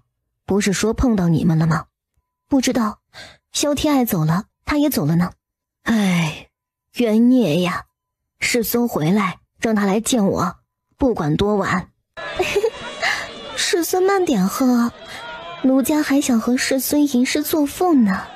您喝醉了，奴家好不容易得来的机会，连您一幅墨宝都没有求到，奴家多亏啊。爷啊，您还没说要不要赏奴家呢？以后您来，奴家都会伺候您的，分文不取。赏，自然要赏，算你识货，知道爷的墨宝难得。可惜啊，有的人他却不识货。他拒绝了自己，却跟那个男人走了，到底是为什么？自己还比不上一个残废。哎呦，锦南，这么巧啊，我还以为妈妈说错了，你可不大来这种地方呢，还抢走了我的紫燕，眼光真不错呀。紫燕的诗文在世子圈里可是赫赫有名呢。啊，原来是楚王爷，倒是我多人所爱了。玩笑话，喊什么王爷呀，身份了，喊声堂哥就是了，出门在外无需那么多讲究。看你心事重重的，谁能惹得我们堂堂世孙不高兴啊？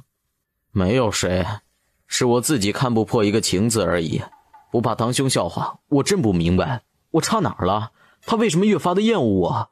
明明之前很好的呀。来，先碰一个。你说萧家小姐啊，死心吧，别指望了。为什么？就算让我死，也要给我一个理由啊！是不是燕王他从中作梗？我未曾得罪他，甚至敬重有加，他为何毁我姻缘？哎，你可错怪皇叔了。皇叔是对萧小姐不错，但那是晚辈对小辈的疼爱。不瞒你说，他正帮萧小姐挑夫婿呢，你也在其中，不过刷掉了。燕王还会做这样的事儿，跟媒婆似的。关键是他还把自己给刷掉了。凭什么呀？就是啊，世孙一表人才，才华横溢，多少少女的理想夫婿呢？这个萧小姐是天仙不成，居然连世孙都看不上。去，没你的事儿，下去吧。我们兄弟聊点事儿。这得问你呀，为什么怪我？我做错什么了？你那个通房怀孕了吧？他知道了，可我已经处理好了，那个贱人耍了手段，府里留不得他，已经发卖了。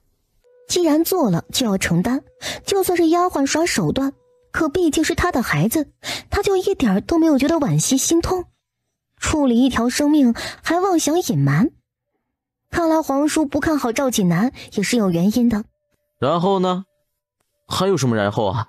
已经过去的事儿了，说来有何意义？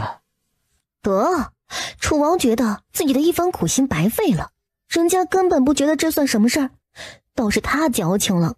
没什么，来喝酒，一醉解千愁。紫燕，去把福香、绿蕊、闲着的花魁都给爷喊来，爷今天玩个痛快。萧天爱沉迷赛马场大计，拿出前世高考的劲头，头悬梁锥刺股的。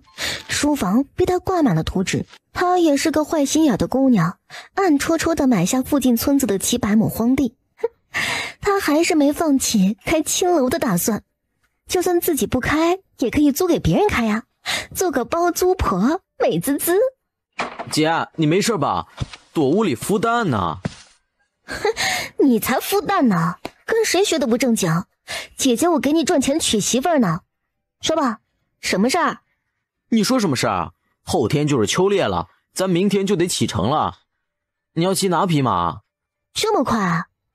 我都没准备呢。还不行，我看看我的骑马装，挑一匹颜色相配的马来。春玲，快找小姐的衣裳来。早给小姐准备好了，奴婢做事儿，小姐尽管放心。哎，这个好，我也想要呢。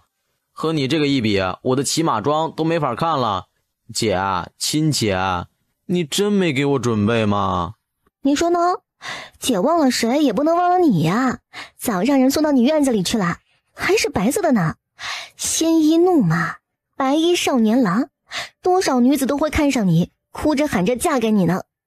得了吧，我可无福消受，伺候你一个就够累心的，再来一个我还能活吗？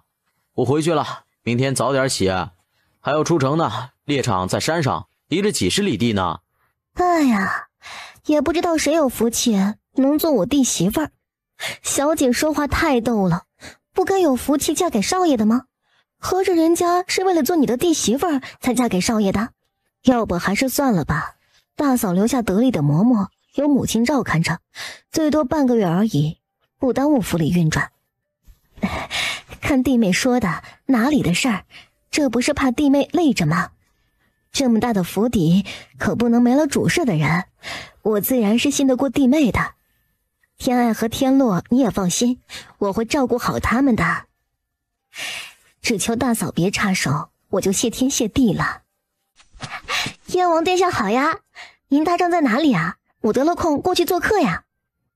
这姑娘不管什么时候都毫不避嫌的和自己相处，这种信任依赖让她止不住的暖心。别乱跑，姑娘家的稳重些，老往别人帐子里跑，让人看到了像什么话呀？我给你介绍一下，这位是督察院少督主的小公子少廷，年方20，和你年纪相近，你们可以多接触一下。见过萧小姐。少公子，我知道啊，跟着武安侯家的屈从云一起欺负我们姐弟来着，我记得真的。还有这样的事儿，两人有矛盾，可不大妙啊。萧小姐，都是误会，我和屈从云就是一般朋友，偶尔一起玩玩，那次的事儿我一直拦着他呢，可不赞同他欺负人。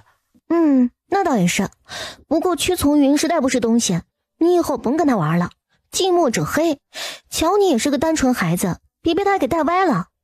你都没我年纪大，这副教训的口吻怎么听怎么别扭。萧小姐，你今年贵庚啊？我15了，正月生辰，翻过年就要及笄了。燕王，您呢？您贵庚啊？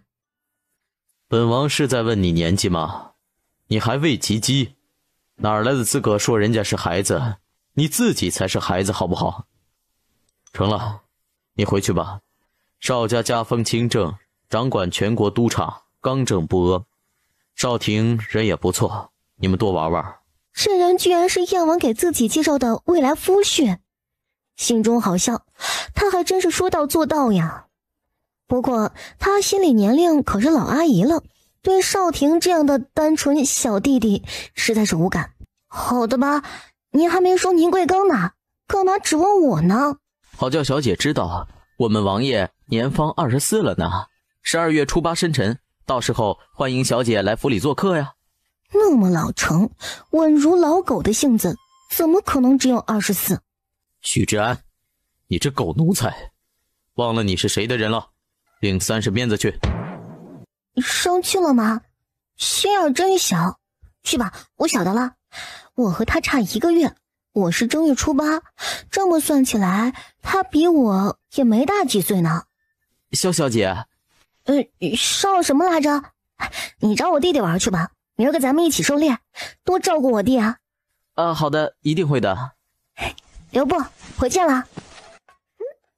怎么样，姑娘们，有没有迷失在本少的盛世美颜之中啊？小姐，您是男女通吃，小姐们和少爷们的风头都给您抢走了呢。咱收一收，这风流俊俏的劲儿，万一哪家小姐哭着喊着要嫁给您，乐子可就大了。就是呢，看来小姐什么赵锦南、楚王爷、洛城三少都那样了，比不上小姐1/1000呢。嘿，小姐这一亮相，肯定万众瞩目，一举成名。满朝的勋贵少年，谁都会记着小姐的。咱们二房的门槛还不得被媒人踏平了呀？嘴巴真甜，不愧是小姐我的丫鬟。走着，可惜了，少了一把武器。要是再备一把长弓，或者拎着长枪，更添英姿。萧兄啊，那是令姐吗？瞧着像又不太像呢。你还有别的姐姐吗？我的天哪，亲姐，你这也太妖孽了吧！怎么样，姐漂亮吧？漂亮，就是太漂亮了，我都不想让你出门了。姐，你诚心的吧？没看大堂姐牙都要咬碎了呢，恨不得给你扒下来穿她身上。哼，平时装的温顺乖巧，骨子里还是个狐狸精，要不怎么能勾搭那么多男人？别说了，出门在外就是一家人，不能被人看笑话。咱们过去吧。二妹这身奇装倒是别致呢，我怎么没见过呀？可不敢让大姐见到了，否则还能穿在我身上吗？哦，天哪！哎，你这个妆是怎么画的？不行，我也要！我偷偷画样子好好看，你怎么弄的呀？简单，你不说我也给你画。好啦，咱们姐妹一起出场，肯定是全场最漂亮的仔仔，那必须的。哎，你越来越厉害了，还有什么是你不会的呢？跟着你，姐可沾光了。以后姐鞍前马后，你指哪儿咱打哪儿。见外了，以前你总是照顾我呢，咱们分什么彼此啊？天爱，你正经的大姐在这儿呢，还不帮你大姐也画一画？待会儿见了太子，他更喜欢不是？但我是你家使唤丫鬟呢，你要是好好说，我也不吝啬这点功夫。可你这么聊天的话，我这小暴脾气还真不伺候了呢。可别，太子喜欢端庄稳重的，我们小姑娘闹着玩的，可不敢亵渎未来太子妃呢。退一步讲，他喜不喜欢的关我什么事啊？他心眼黑着呢，万一不死心，想让我做他小妾，大伯娘是不是还要劝着我主动送上门给他糟践啊？算了，轻浮放荡，白给我都看不上。咱们走，父亲还等着呢。切，德行！只是个太子妃，尾巴都翘天上去了。要是做了皇后，还不得飞起来？地球都容不下她。爹，姐的马呢？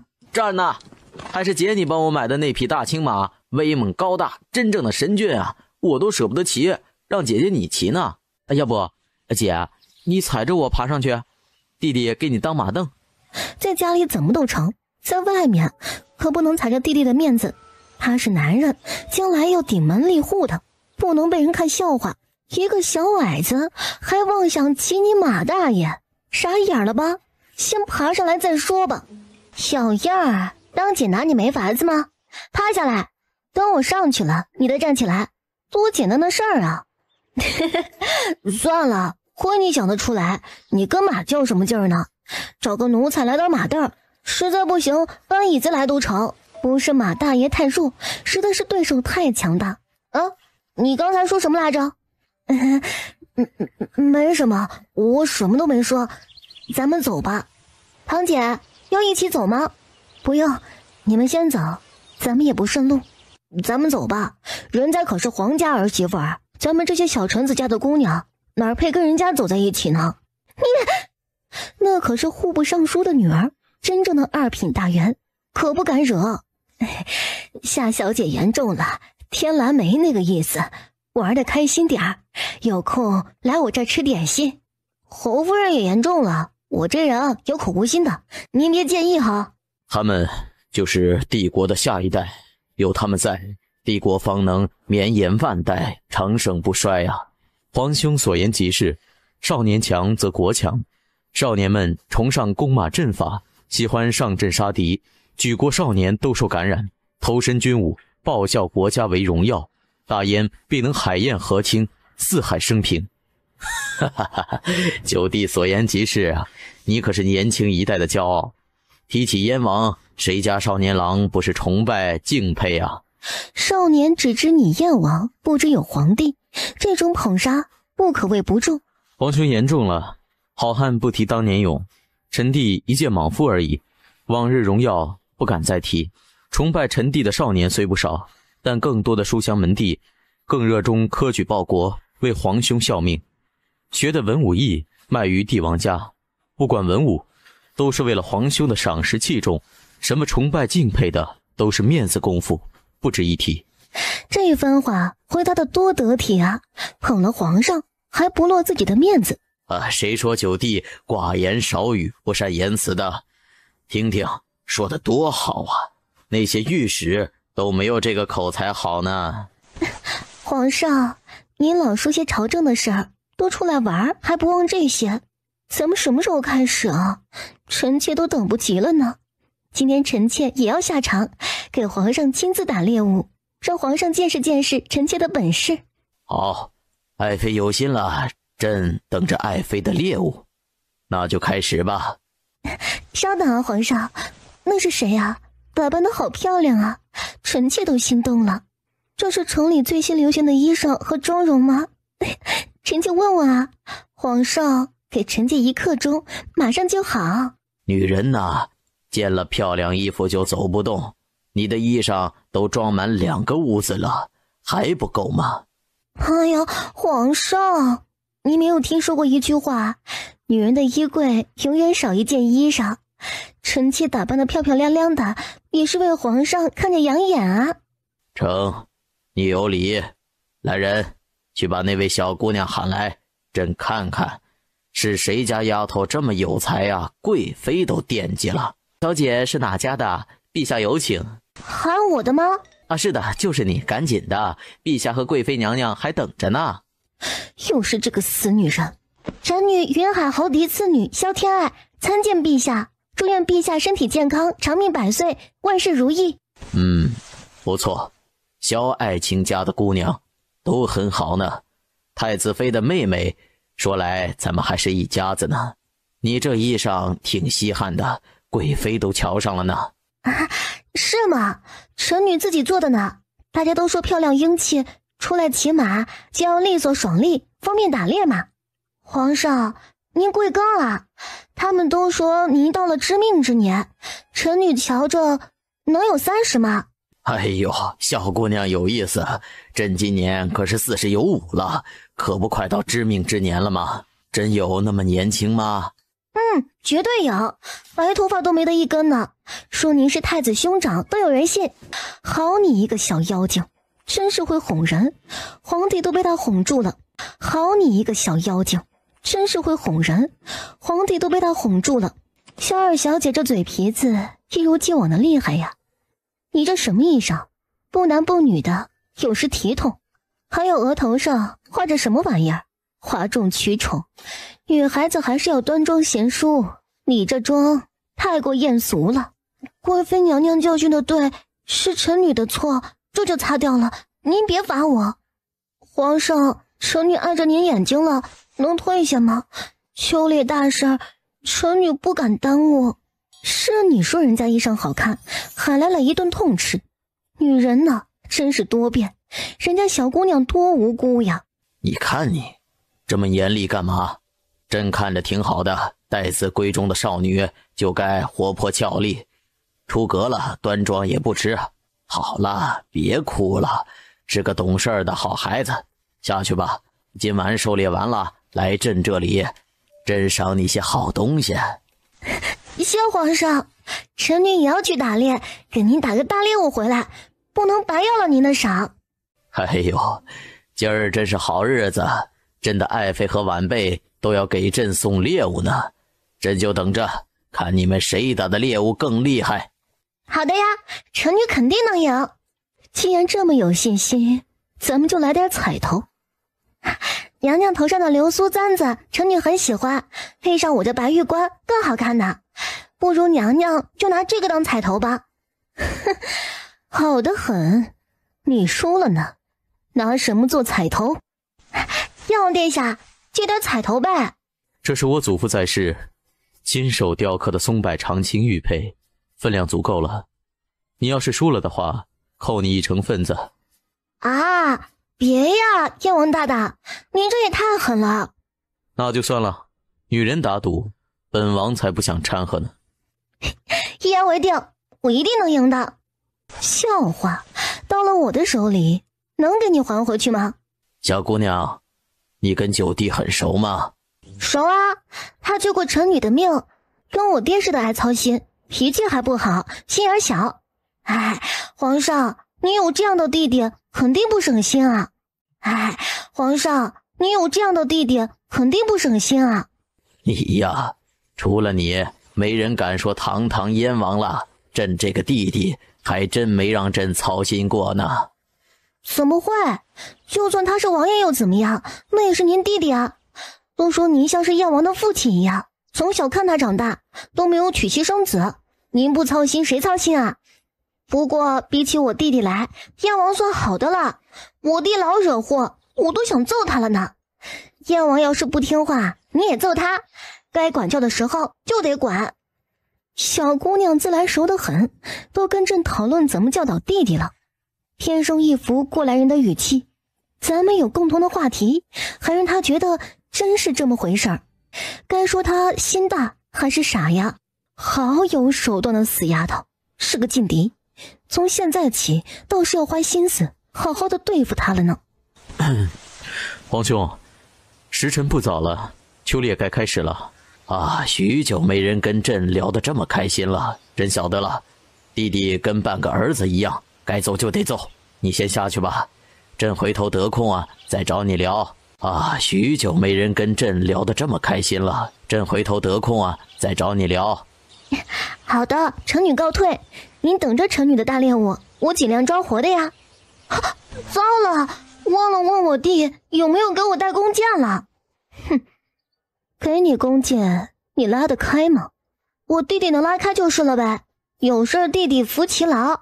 陈贵妃，你是嫉妒我，我知道的，不会跟您计较。你，皇上，他老是挤兑我，你帮我说句话呀。哼，你还不是有事找皇上？咱们半斤八两都一样，你靠皇上，我靠弟弟，谁也别说谁。好了，他还只是个孩子，性子单纯，你是长辈，别跟他计较。来人啊，取朕的弓箭来，赏给小姑娘。啊，对了，你叫什么来着呀？臣女萧天爱，父母希望臣女一生顺遂，上天都会宠爱我，所以叫天爱。你喊我爱爱就行了。哦，好名字，天爱，爱爱，确实不错。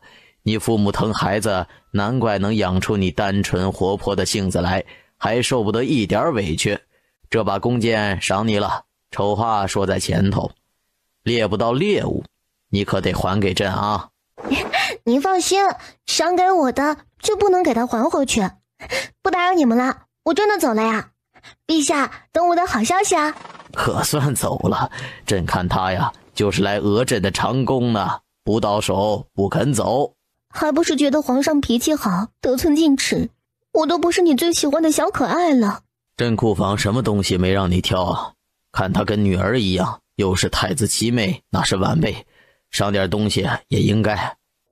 好了，传朕旨意，秋猎开始，朕的龙渊剑作为彩头。前3名上武军都督经历司经历一职。经历是5品官职，手握实权，在家族之中的地位立马不一样了。朕就喜欢看他们这股子英勇无畏的劲儿。九弟，你看呢？臣弟赞同，朝廷的未来少不得他们，希望多出几个冠军侯，为皇兄分忧。九弟说的对，朕的冠军侯真的非常不错呢。上次上蛇子还想打入北戎老巢呢，让朕给压了下来。北戎老巢天高地远的，是那么好打的吗？少年人呐，就这点不好，太激进了。少年人呐，就这点不好，太激进了。不是还有皇兄把关吗？不怕的，敢想是好事，怕的是想都不敢想。哎呦，九弟这话说到朕的心坎上了，确实如此啊。多出几个冠军侯，朕就敢平了北戎的王庭，解决了这个心腹大患呀。这样咱们赵家的子孙日后就不用担心北戎入侵了。朕100年之后面对祖宗也能直起腰杆了。皇兄大才，一定会实现的。不过臣弟听说西北的饷银拖了3个月了吧？皇兄督促一下尚书们，苦哈哈的将士们指望这点微薄的饷银养家呢。朝廷总不能让人家拼着命还欠着钱，这就不太地道了。那些文臣勋贵可是到点就发了，一刻都不拖欠呢。朕还不知道这件事儿，回去就吩咐下去。兵部户部2位尚书都在呢，回去就发了吧。皇兄日理万机的，又是他最喜欢的冠军侯在打仗，可不敢欠着西北的饷银粮草。国库空虚，哪来的银子发饷银呢？药王也真是胆大，都退下来了，还管这些事儿，也不怕皇上忌惮他心怀不轨。臣别说国库没银子，上次陈贵妃生辰花了3万两，皇上修园子20万两，各部的福利比往常高了30%，青楼的生意都好了很多呢。九弟对朝中之事倒是关心的紧呐。皇兄言重了，明面上的事朝廷底报上都有，臣弟眼瞎了，心可没瞎。臣弟在西北多年，那里的艰辛不是诸位大人能够想象得到的。臣弟不图别的，只求将士们能有基本的生活保障。皇兄要是怀疑臣弟有不轨之心，就白做了这么多年皇位了。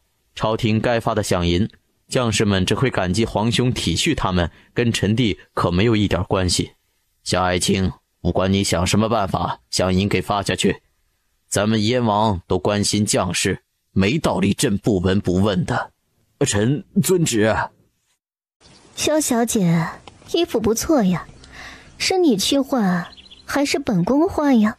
只听说陈贵妃脾气不好，谁都不放在眼里，可真的被她刁难，才知道她有多么的蛮横不讲理。燕兰，你就去换了呗，别惹得陈贵妃不高兴。这满皇宫，谁不知道父皇最宠陈贵妃呢？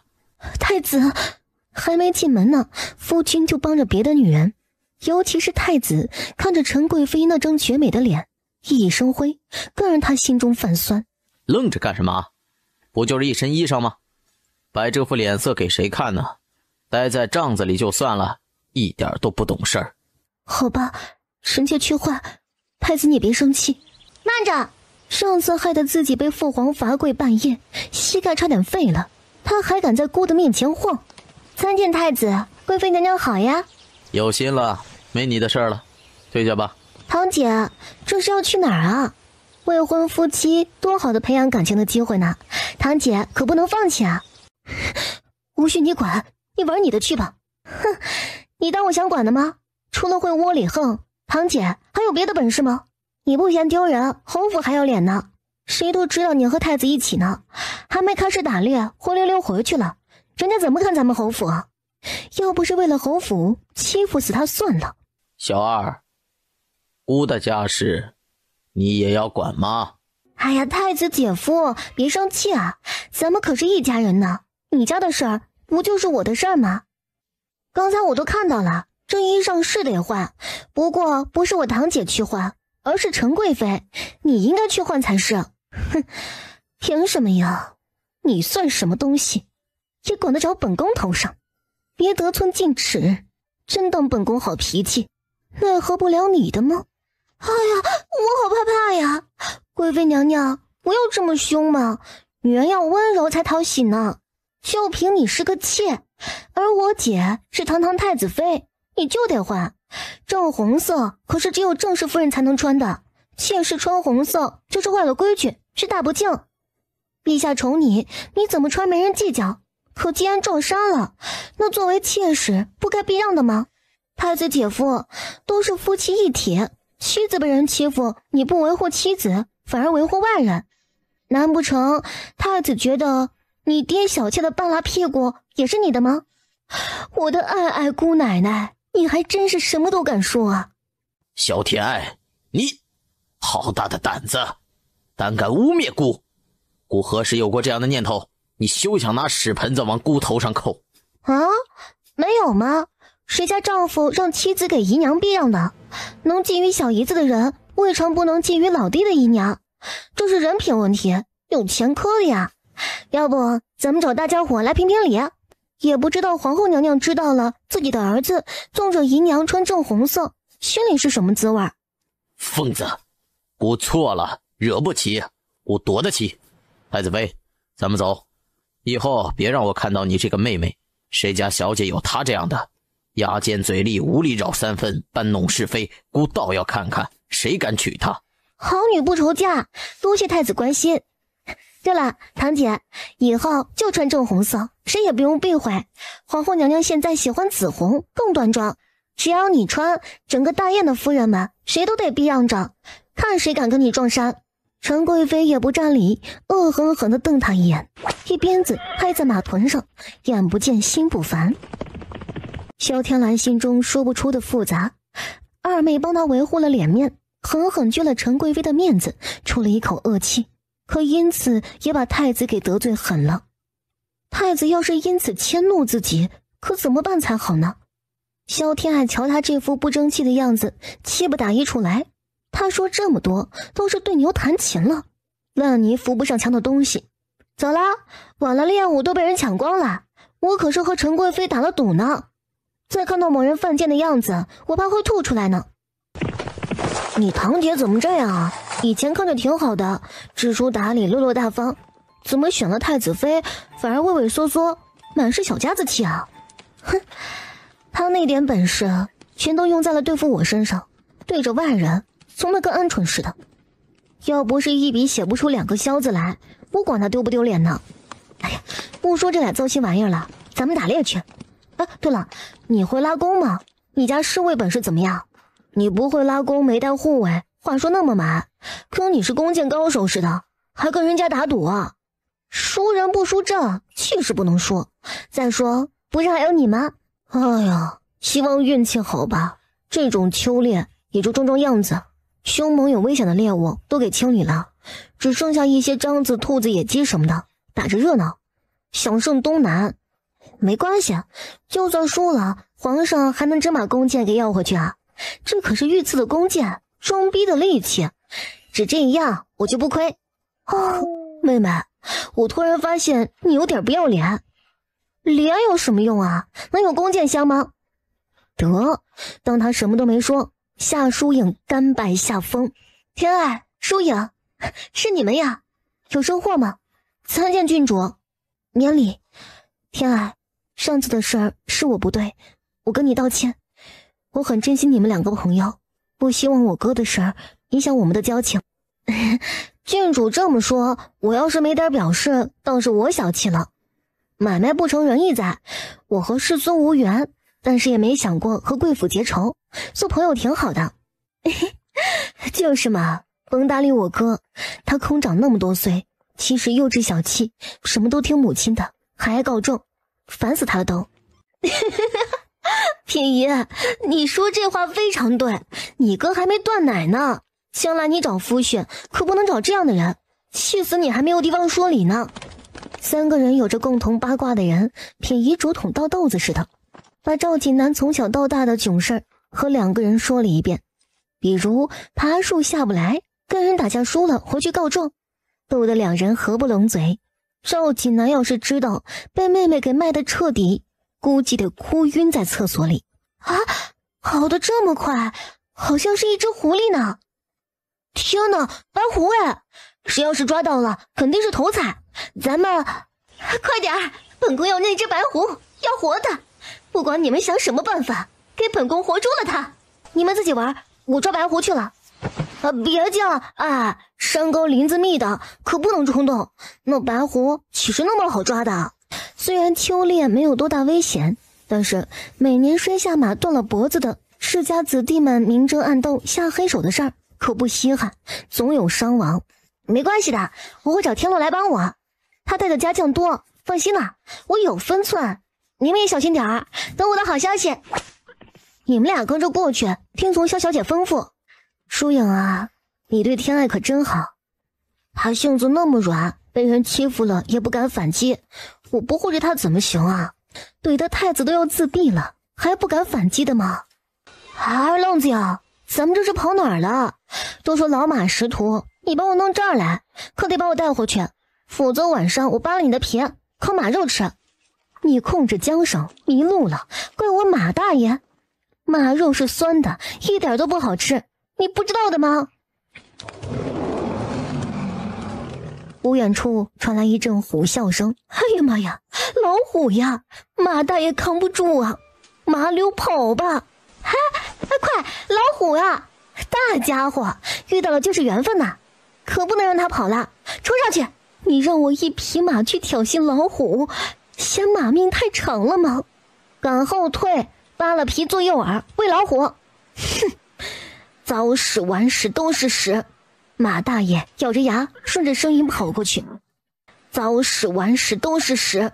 马大爷咬着牙顺着声音跑过去，很快看到了死伤的护卫和马匹，脖子上鲜血淋漓，一击致命。这衣裳看着有些眼熟啊！糟了，是天洛！救命啊！不要吃我！满天菩萨神佛，谁来救救我呀？我不要被老虎吃！姐，救我！还不错，知道喊姐姐救命。还是不要了，姐来了也是为老虎的命，吃我一个好了。爹娘，孩儿不能给你们尽孝了。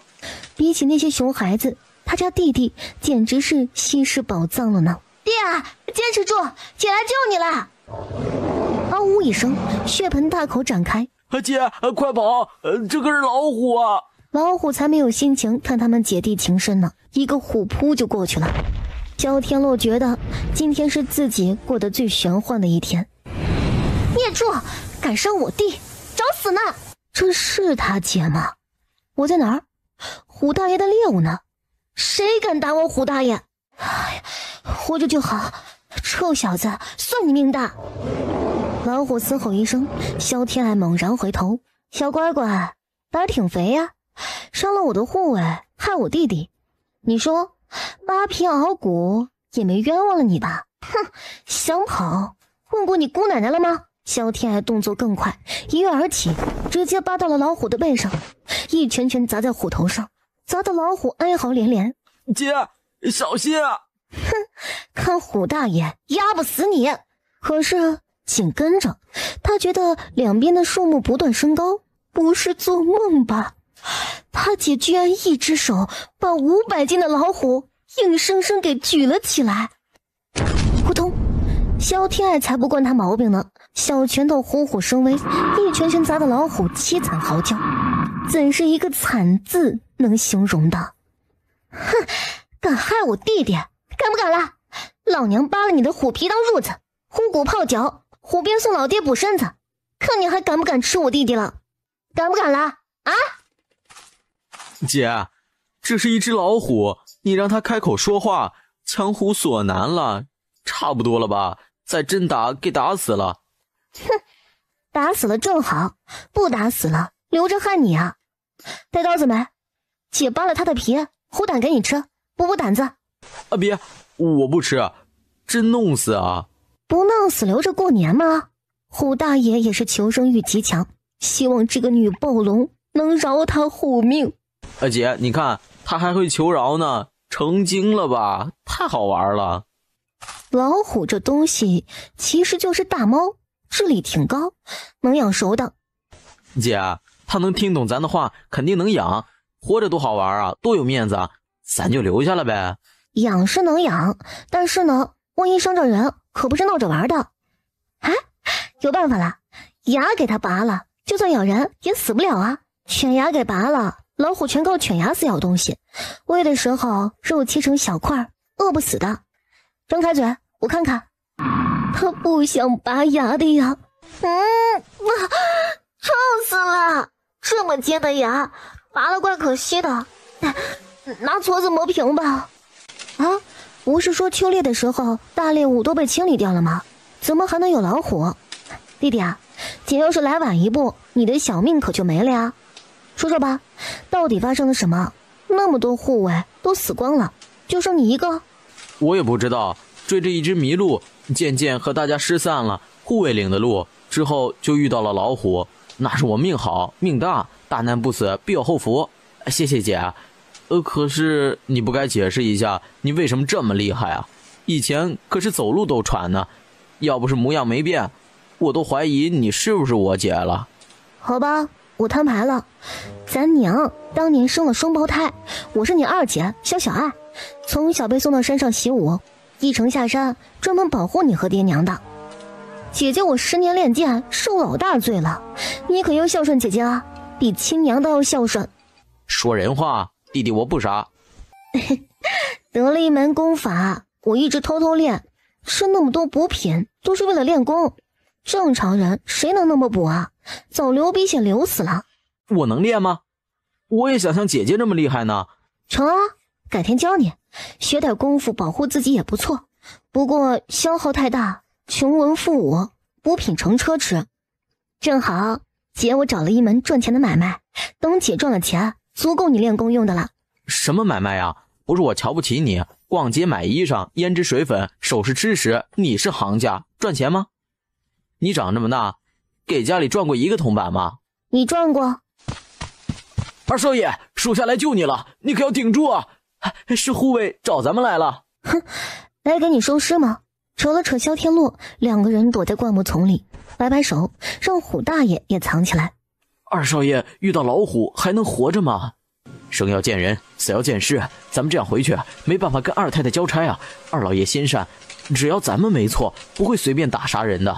哼，他们倒是摸透了爹的脾气，这人呢，果然不能太善良，这不都敢欺上瞒下了。你们可不能把我卖了，我留下来也是给老虎加餐，还不如去求救，好歹能找到尸首，咱们统一口径。我跟你们一块儿的，谁也不能卖我，否则我就说你们玩忽职守，只顾着猎物，不管二少爷。咱们现在可是一条绳上的蚂蚱，谁也跑不掉啊！心里一阵阵发凉，一些细微的变化悄悄改变着。好吧，不管怎么样，二少爷也活不了了，没必要多搭上一条性命。咱们共事多年，我们不会做蠢事儿的。是谁？你是人是鬼啊？你说呢？我是人是鬼？我只说，你希望我是人是鬼，我家待你不薄，丢下我自己逃命，还找人帮你一起撒谎，你对得起我吗？二少爷，明知送死的事儿，属下还有家小养活呢，自然舍不得给你陪葬。既然你没死，你待如何？那就让你再死一次。你待如何？那就让你再死一次。老姜，你干什么呀？你疯了！二少爷没死，这是好事啊，你怎么能杀了他呀？有他姐在呢，肯定是伤不着的。突然飞来一颗石子儿，力道极大，一下子砸得他的钢刀脱手而出。是谁？一开始你逃走情有可原，人都是怕死的吗？可现在你看我弟弟没死，不想着求饶，反而要杀他，看来这次危险是你一手策划的。说吧，谁指使你的？你一个侍卫，没点好处，犯不着做这种丧良心的事儿。原来是二小姐呀，二小姐藏得挺深的，居然身怀武艺，瞒得大家伙好苦呢。不错，我就是要让二爷死。良心能有荣华富贵重要吗？我要是二小姐就不该出来，不过是多添一条人命。杀了这姐弟，每人1000两银子。老虎是真的有，只要制造成意外，咱们都会没事的。拿着这笔钱，从此做个小地主，安安稳稳过着富家翁的日子。不是被逼无奈，谁乐意做这伺候人的活计啊？说的好听点是护卫，其实也是奴才，刀口舔血，朝不保夕。你们想过这样的日子吗？可就落在这姐弟俩身上了。你能拿出这么多钱？骗我们的吧？这是1万两，这次的报酬，原本我自己得的，现在兄弟们有福同享，有难同当了。杀了他们，只要杀了他们，全家都能过上好日子。行的，少他娘的放狗屁！兄弟们，别听他胡说，这钱沾着血，你们拿着不烫手吗？就算子孙出息了，问起你们，老祖宗发家的银子哪儿来的？你们怎么说？杀了主子，背叛来的吗？老子不懂什么大道理，只知道男子汉大丈夫，行得正坐得端，能睡个安稳觉，无愧于天地，才是真男人。把他拿下，二太太不会赏咱们钱吗？这样的钱拿着才踏实。说得好，你叫什么名字？很不错啊。他说的那些跟着我们萧家一样能得到。我娘亲不是小气的人。手下燕无忌见过二小姐。杀了他吧，跟之前2个护卫都说成是意外。他不仁，小姐我不能不义。抚恤金够你妻子养育孩子了，还给你留下忠心护主的好名声呢。你们！说完掉头就跑，拦着他！我靠，老虎，保护少爷，保护小姐！这些人以后就是保护弟弟的班底了，忠心没问题了。都别怕，他不会吃你们的，但是他就难说了。小姐，我错了，我什么都说，您饶了我吧。先说说，是谁指使你害我弟弟的？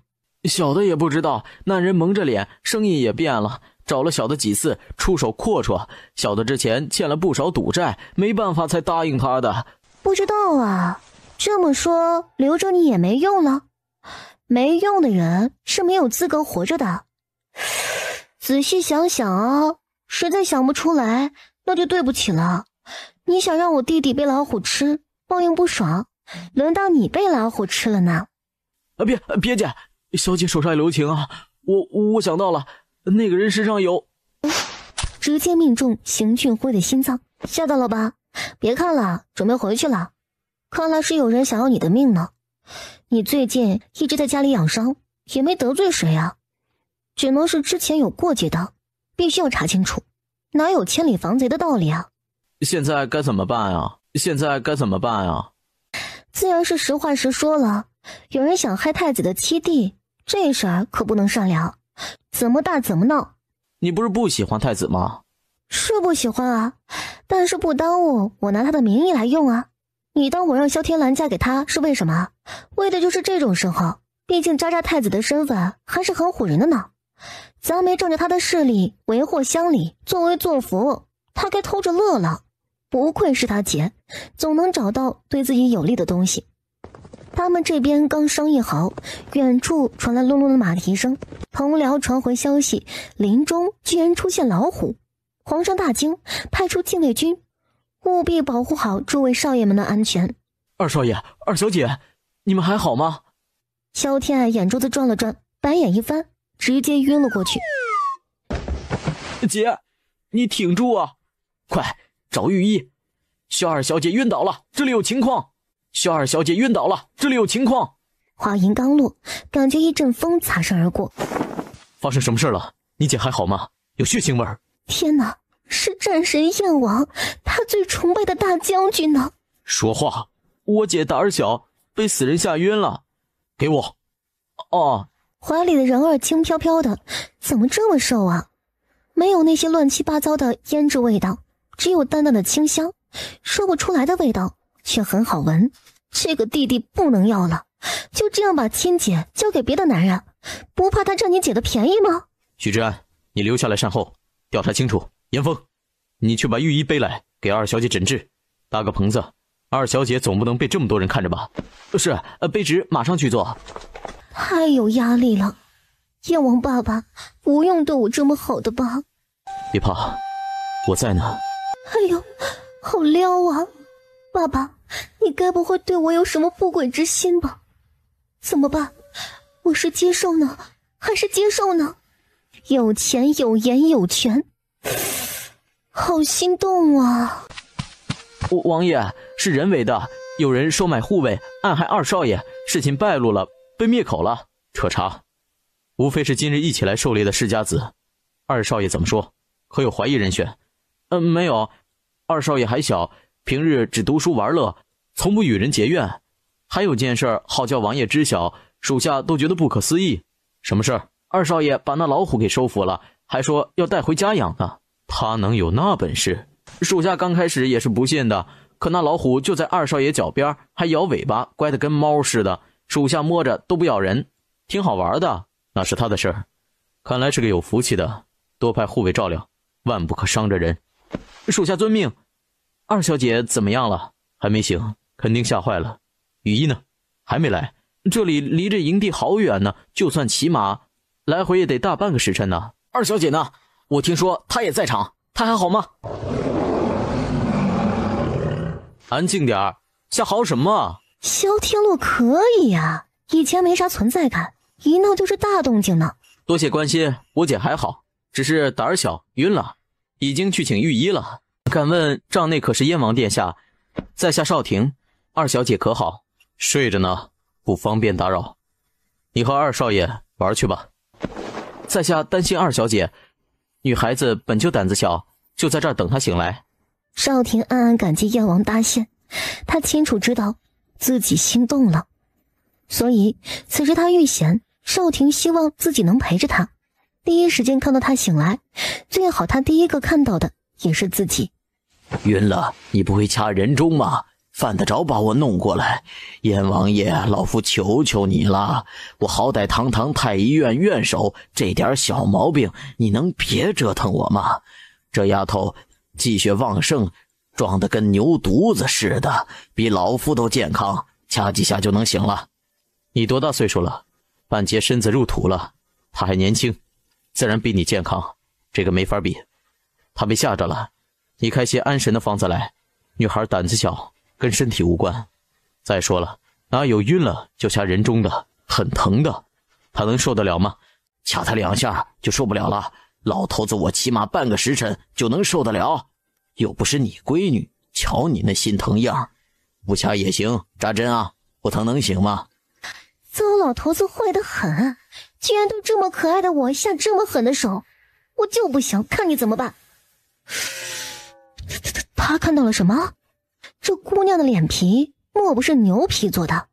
哼，我还就不信这个邪了，直接取出一把小刀来。你要干什么？天哪，莫非想要杀我？燕王，你在我身边可太好了，爸爸救我！糟老头子拿着刀子，他要害我！他的一世英名就这么丢了，真正是跳进黄河都洗不清呢。陈院守，您这是想干嘛呢？给他扎人中啊！不愧是院守大人，您扎人中都用刀子的，这一刀下去，嘴皮子可能都拉开了。老夫认栽，活了大半辈子，头一次遇到这种事儿。以后这姑娘列入老夫拒绝看的客人之中，老夫伺候不起。燕王，陈院守这是生气了，可我什么都没做呀。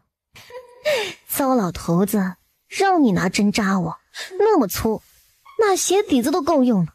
不用理他，上年纪了，脾气古怪。你还好吗？有没有哪里不舒服啊？结实的肱二头肌跟铁似的，不愧是习武之人，身子就是结实。以前只缠他的脸，现在好像有点缠他的身子了呢。头次被姑娘挨得这么近，心跳如鼓，陌生的情绪从心底滋生。二小姐，你怎么样了？还好的吗？没大碍的，脚有点软，歇息一会儿就好了。少公子，容我整理一下衣裳。对不住，是我思虑不周。王爷，您是不是也……燕王不用，他看不见的。燕王刚抬起的脚又放下来，合着眼睛看不到，还有这样的好处呢？这孩子没点眼力劲儿，难成大器。他也是关心你，一片好心。好心也分人，分场合。我跟他还没熟到那个份上呢。走啦，出去吧，我好了。都没事了，今日狩猎到此结束，回去等皇上旨意。参见王爷，卑职石鹏飞，此次修猎是我负责，卑职有失职之罪。知道失职就要彻查，你还是想想怎么和皇上交代吧。有人放冷箭，暗害太子七弟，其心可诛。秋猎结束，本王希望你能揪出这个人，将功赎罪。卑职一定尽力。听说你们遇到老虎了，可有猎回来？本宫瞧你这都走不稳的样子，估摸着也是没戏。没胆子就坐在大帐里绣花玩，少出来丢人现眼的，还连累别人受累救你们，累赘一窝。对不起啊，是我们不好，娘娘教训的对。敢问娘娘，您猎到什么宝贝啊？虽说我们姐弟怂得很，也知道愿赌服输，您让我们开开眼，我们也输得心服口服呀。哼，本宫满足你的要求。来人，给他们开开眼，又不是自己猎的，有什么好得意的？我姐一根手指灭杀你们全部，她姐这么厉害，谁娶了该多倒霉呀，一辈子还不得压得死死的。未来姐夫好惨呢，让娘多陪送点嫁妆吧，这么坑人的事儿有点不落忍呢。小儿，你的呢？哎呀，娘娘也知道遇到了意外，能活着就不错了，哪能猎到东西啊？不过活的倒是抓了一只，勉勉强强拿得出手。活的哪儿呢？本宫倒是要看看你们能抓到什么猎物。要是兔子、松鼠这类小玩意儿，就别取出来现眼了。哪能呢？我又不傻。弟啊，弄出来呗。来了来了，娘娘长长眼。虎大爷威武的身姿极具震撼力。燕王，拉本宫一把。对不住，男女授受不亲，本王也看不到，娘娘带着护卫呢，本王不好越俎代庖了。可以走了吗？二小姐受惊了，等着休息呢。可以走了吗？二小姐受惊了，等着休息呢。等一下，因为燕王这一脚若是踩下去，就要踩在陈贵妃的尊臀上了。好了，可以走了。有债务，小心绊着脚。娘娘，你慢慢起，我们先走一步哈。至于胜负，我没放在心上的，你也别在意哈，放宽心。女人生气多了容易老呢。护主不利，每个人领50板子去。卑职遵旨，娘娘恕罪。吓死我了！燕王，您快把他拿开呀！好残忍啊！你杀就杀，活捉就活捉，这么样子折磨人家，是人做的事儿吗？那就给他一个痛快。陈贵妃，给本王一个面子，这小东西本王要了。哼，你要本宫就要给的吗？我的东西，我乐意看他生不如死。少来这假惺惺做好人，你不吃肉的吗？冬天不穿裘皮的吗？虚伪做作，恶心的本宫想吐了。少来这假惺惺做好人，你不吃肉的吗？冬天不穿裘皮的吗？虚伪做作，恶心的本宫想吐了。我没这么说，娘娘的东西自然随便你处置了，舍命保护你的护卫都责罚出气，何况一个小畜生呢？这位大人，你要长教训呢。虽说忠心护主是没错，可做事痛快些。万一这将来娘娘看畜生生不如死不满意，想折磨人取乐子呢，你们可就惨了。可怜的小东西，冤有头债有主，你死了找杀你的人去吧，下辈子投胎别做狐狸了，一身毛就是原罪。陈贵妃，不管是皇兄的妃子，还是作为一个女人，都应该善良。如此狠辣，小心遭报应。跟你直说吧，你怎样才肯放过这只狐狸？燕王都这么说了，本宫还能说什么？送你了，就当本宫赏你的。萧天爱，今日之事本宫记下了，来日方长，希望你永远都这么好运。深深看了燕王一眼，翻身上马，先一步离开。快帮他治伤啊，再这么流血真的会死的。可怜的小东西，遇到姐姐是你的福气。你不是要弄死他的吗？笨死了算了，我要一开始说救他，信不信陈贵妃当场就掐死他了？遇事多动脑子，跟姐学着点儿。上好的金创药给他敷上。燕王爸爸最好了，谢谢你。姐，咱带回府养着他呗。不行的，陈贵妃知道了就明白了我在耍她呢。还是放生吧，能捡回一条命，已经是这个小东西机灵了呢。哦，我懂了，那就不养了。好了，走吧，小东西跑远点儿，下次就没这么好命了，遇到我们救你了。咱们也回吧。娘娘，谁让您生这么大气啊？喝点水，衣裳都乱了。奴婢给您准备水，您先洗洗。哼，萧天爱好得很，处处跟本宫作对，不收拾他，本宫咽不下这口气。又是萧二小姐，瞧着乖巧温顺的小姑娘，胆子倒是肥。萧家和太子结亲，咱们想动她也不合适呢。娘娘，您说说她都做了什么？奴婢帮您出出主意。听完之后思索片刻，很快有了主意。娘娘，咱们不能动手，但是可以从别的地方做文章。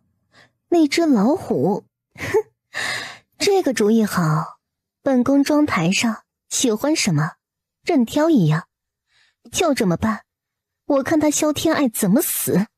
皇上出来玩还惦记着朝政，累不累呀？臣妾打了一头鹿，放了鹿血，您喝点补身子。待在帐子里多闷呐，臣妾准备了篝火，皇上的少年英才也都该回来了，皇上看看他们的收获。好，就依爱妃，正好烤上你的鹿肉，谁的收获多，让他们吃肉，大口肉，大口酒，最是豪迈。朕今日也年轻一回。萧天爱他们回来的最晚，看着这么多人都吓了一跳。萧天洛激动不已，人越多越好，让更多的人看到自家老虎。从此之后，谁不知道他打虎少年萧天洛呀？可身后突然被大力撞了一下，一下子飞出去老远，狗啃泥的姿势栽倒在地上。老虎来了，快护驾！皇上别怕，臣等誓死保护皇上。虎大爷痛苦低吼一声：“你受伤了！”二小姐别动，放着我来。居然是铁钉子，难怪他这么暴躁。老虎不同于人，就算通人性，本能占上风。万一痛得没法忍受，发起疯来，要是咬死了人，事情可就闹大了。更别说惊扰了圣驾，皇上怪罪，万一怀疑你是自驾，九族都得株连。真的是意外抓到虎子的吗？还是有人故意算计？哼，好歹毒的计策呀！哼，萧天爱，看你怎么死！啊！肃驾！老虎是被驯服了的，不咬人。倒是你们四处乱跑，毫无章法，没人真正站出来抵御老虎，看似忠心护驾，实则都是在添乱而已。皇上，臣女的弟弟驯服了一只老虎，想给您惊喜的，哪知道成了惊吓，您没吓着吧？臣女思虑不周，惊扰了圣驾，您处罚我吧。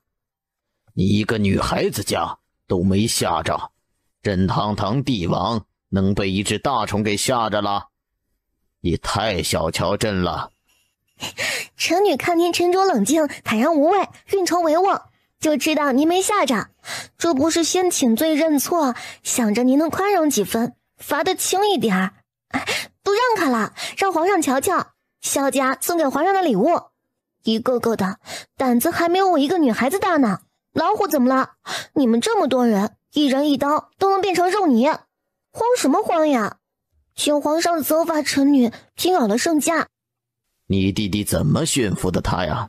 让他上前，朕看看怎样的少年英才能驯得了猛虎啊！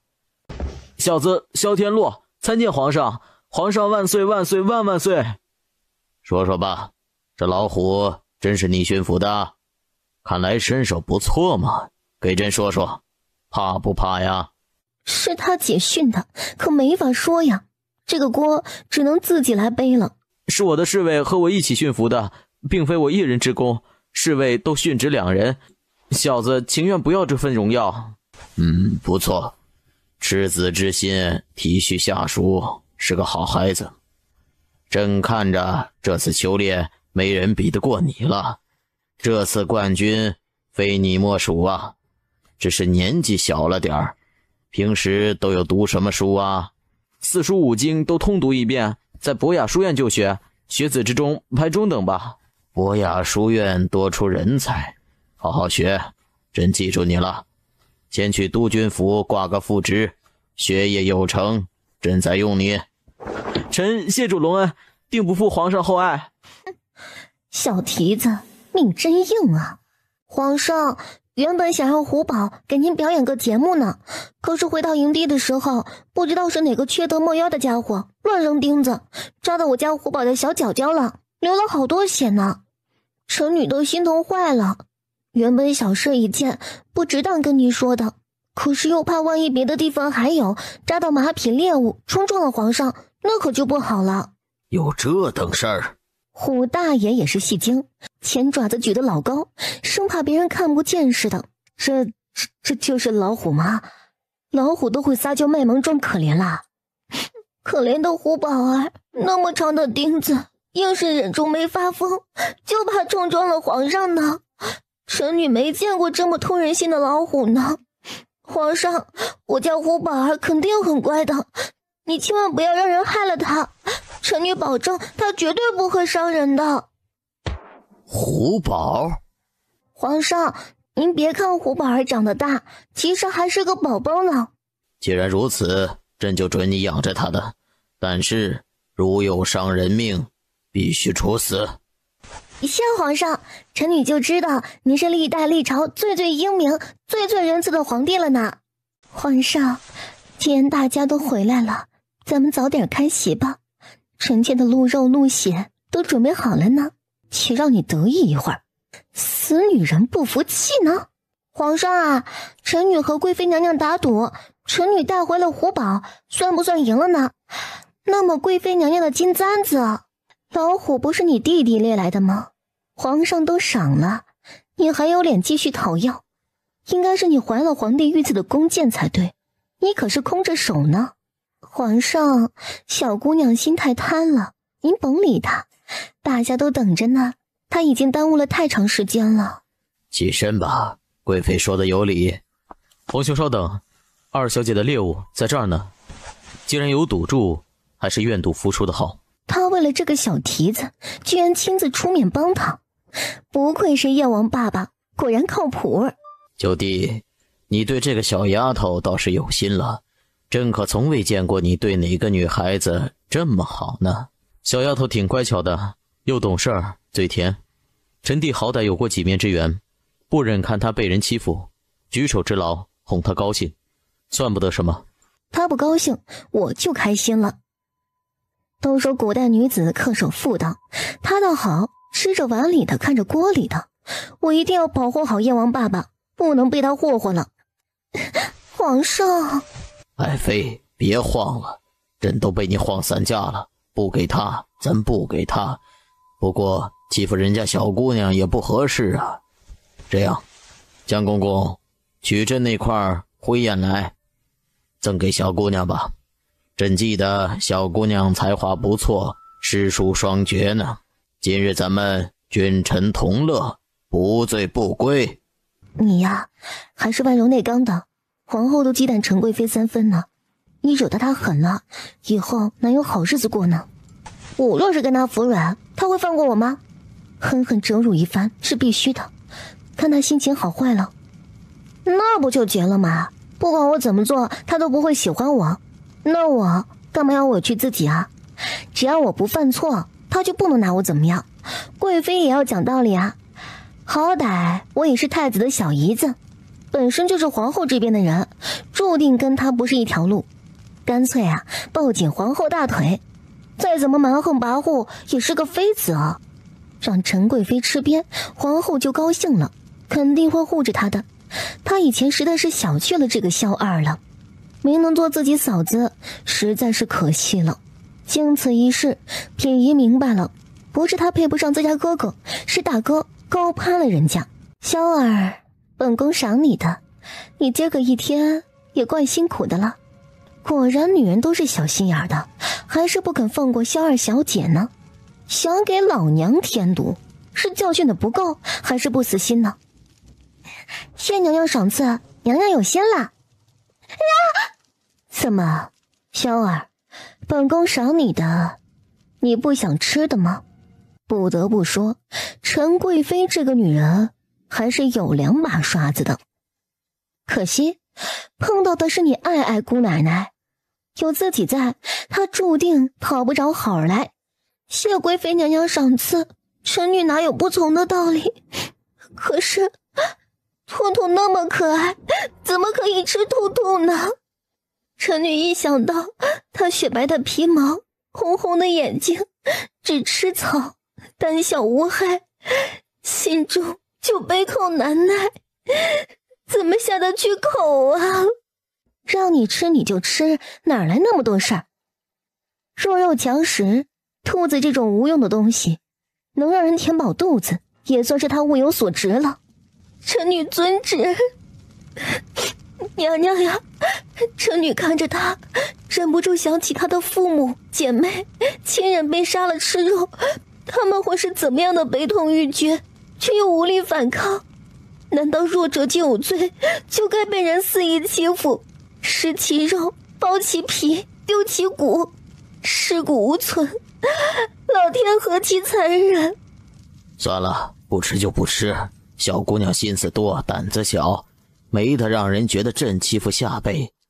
撤回来。小皇上，臣女就知道您是最最善良、最最宽厚、最最英明的皇上了。臣女祝您福寿延年，心想事成。甭拍马屁了，你不哭，朕就满意了。让皇上见笑了，臣女从小就这样，受不得一点委屈，花落了都能哭一场，您别介意啊。小姑娘狡猾得很呢，陈贵妃那莽撞的性子只会吃亏呢。不仅莽撞，还很愚蠢，更添恶毒。冯仑养出这样的女儿也是本事。萧天爱回到自家帐子里，洗漱干净，换了衣裳，慵懒的斜倚在榻上。天知道，那么喷香的烤肉，看着不能吃，该有多煎熬啊！看好门啊，我回来给你带骨头吃。前面有火光一闪而过，萧天爱好奇心大作，有阴谋，这是要搞事情啊！你在这儿干什么？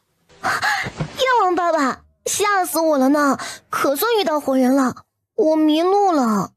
哼，大半夜的，你跑这儿来，不怕被野狼吃掉吗？回去吧，我送你。不要啦，既然出来了，咱们聊聊天呗。在这儿？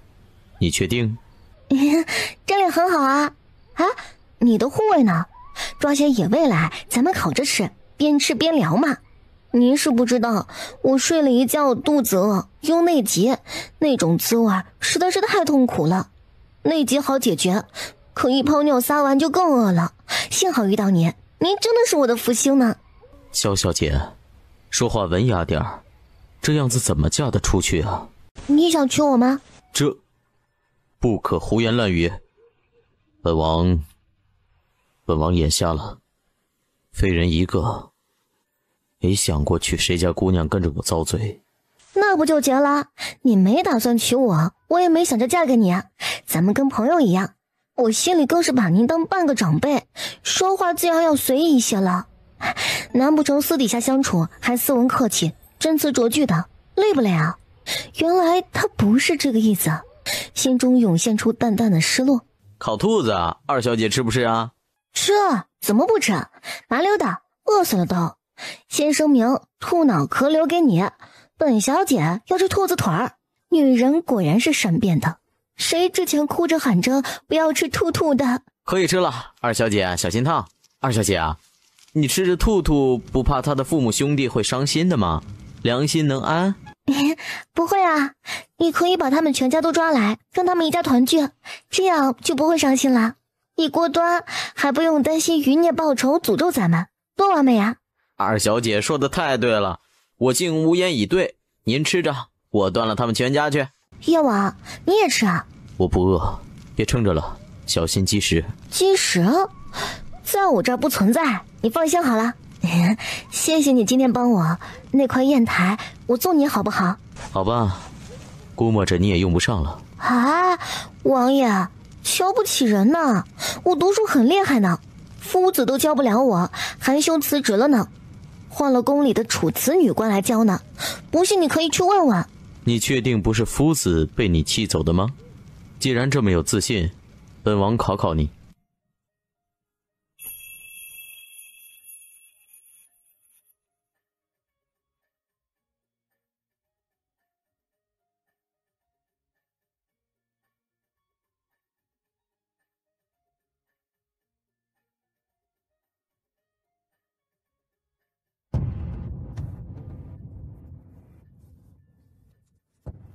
王爷，你好厉害啊，简直是上马能管兵，下马能管民呢。您这么好的才华，当个闲散王爷，真正是可惜了。哎呀，身份高贵，能文能武，长得还好看，真不知道谁家姑娘能有福气嫁给您呢。真不知道谁家姑娘能有福气嫁给您呢。一个残废而已，再多的本事有什么用啊？别这样说，眼睛看不到有看不到的好处呀，我觉得挺好的。起码不用见到漂亮女人就抬不动脚，你家王妃也不怕年老色衰，反正你也看不到，在你心里她永远18岁呢。哼，你倒是会安慰人，承你吉言，希望本王能找到不嫌弃我的那个人。那我也祝你早日如愿，儿孙满堂。萧小姐是没开窍，小姑娘性子，王爷是不想拖累人家，两人这么熟了，还说些你婚我嫁的话，他们看着都着急。远处突然传来几声凄厉的夜宵鸣叫的声音。萧小姐，让严风送你回去，待在大帐里别出来。好的，你们也小心一些啊，今晚上不太平。你知道发生什么事了吗？燕王三人脸色都变了，心中直打鼓。不知道啊，咱们不是一直在一起的吗？至于我怎么会知道？这是直觉，不要小瞧女人的直觉，灵得很呢。大伯母，一大早的有什么事儿啊？还早呢，都快50了。哎，出门不比家里，你这样懒散没规矩。大伯母，还是多操心大堂姐吧。我的规矩教养有我娘在呢，不劳您费心，您省点口水吧。二妹，你还有心思睡觉啊？外面都快翻了天了。啊，发生什么事了？陈贵妃掉粪坑了吗？不是，是太子他……哎呀，别说了，太子是你未婚夫，他出事你守着，来跟我说什么？我可不敢沾你俩的事儿，万一让人误会我对太子有什么心思，你又该恨我了。秦嬷嬷，送客。侯夫人，大小姐，请吧。我们小姐还未用早膳呢，不招待你们了。哎，你别这样，你也是侯府的姑娘，侯府出事你也脱不了干系，你怎么能跟没事人一样啊？大伯母，我这人呢，只看人对我好不好，别拿亲情家族绑架我。太子怎么对我的，你和堂姐又是怎么对我的？要我现在跟你挨个说清楚的吗？咱们走，本来就没指望他能帮什么忙。萧天爱，记得你今天的话，总有你求我的时候。堂姐慢走，不送啊，你慢慢等啊。最讨厌这种窝里横的，本事儿都用在自己人身上了，什么玩意儿啊！昨个晚上太子临幸的那个舞女，本来也没什么，能被太子看中是舞女的福分。关键是一早起来，那舞女哭着闹着，要死要活的，说是太子强迫她的呢。非要个说法，直接闹到圣前，皇上可就不高兴了呢。哼，堂堂太子跟强奸犯一样，有失体统。这么多勋贵大臣在，更是行事失当，皇上自然要不满他了。这个舞女也是个烈性子，太子都不鸟，来头不小吧？小姐猜对了呢，这个女子不是咱们大燕人，是半个异族人。听说还是某个王族遗落在外的私生女呢，性子可没有咱们大燕女子这么温顺。哼，温顺有什么好的？由着男人欺负的吗？那对母子来找我，几个意思啊？难不成我还能管这太子是女人的事儿？许是见皇上待小姐和气，想让小姐帮着求求情，也可能是想让小姐帮着打探点消息。燕王和楚王都和小姐走得近呢，除了这2样还能有什么呀？丫鬟禀告夏疏影来找他，赶紧把人请进来。夏疏影一脸八卦，坐在他面前就开始扒搭，许多细节都讲得清楚。隔壁楚王愣是一晚上没睡，可见动静之大呀。闹什么呢？太子府又不是养不起女人，纳了就是了呗。就知道吃，什么都不关心。要是寻常女子，那就纳了。可这个女子有异族血统，要做侧妃，皇上能答应？侧妃呀，确实挺棘手的呢。随后抛在脑后了，关自己什么事儿啊？她一个闺阁小姐，还操心不到皇家的家事之中呢。人呢？二丫头呢？让你们去请人，你俩干啥去了？找他有什么用啊？本事不大，架子倒是不小，我才不要求他呢。就是呢，不等我们说出来，就一副傲慢无礼的样子，一点不把我这个侯夫人放在眼里。这二房越来越不像话了。所以呢，你们和他吵了一架，然后就回来了。头发长见识短，你那点面子值几个钱呀？我看你们才是干啥啥不行，摆架子第一名。都不想想现在什么局势啊？是怄气的时候吗？早晚被你们给气死了。父亲结识那么多朝中官员，找谁帮忙不行啊？他能有什么本事？一个异族贱人而已，死了更好。女儿啊，你要做太子妃，眼睛不能只看着府里的3分地，外面的朝局也得了解。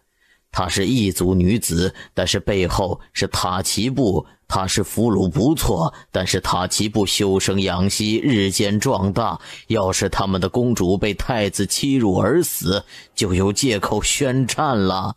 燕王瞎了眼睛，冠军侯毕竟年轻，威望和经验都不足，贸然开启大的战争，皇上都不得不慎重呢。太子不该呀，什么女人不能临幸，非要招惹这样一个大麻烦。那找二妹来，她能帮什么忙啊？二丫头是帮不了什么忙，但是燕王可以呀。这个女子是燕王带回来的，只要燕王肯出面劝着点儿，或者为太子求情，这事儿就能不了了之。可燕王要是执意让太子娶了做侧妃，你希望府里多这么一个劲敌吗？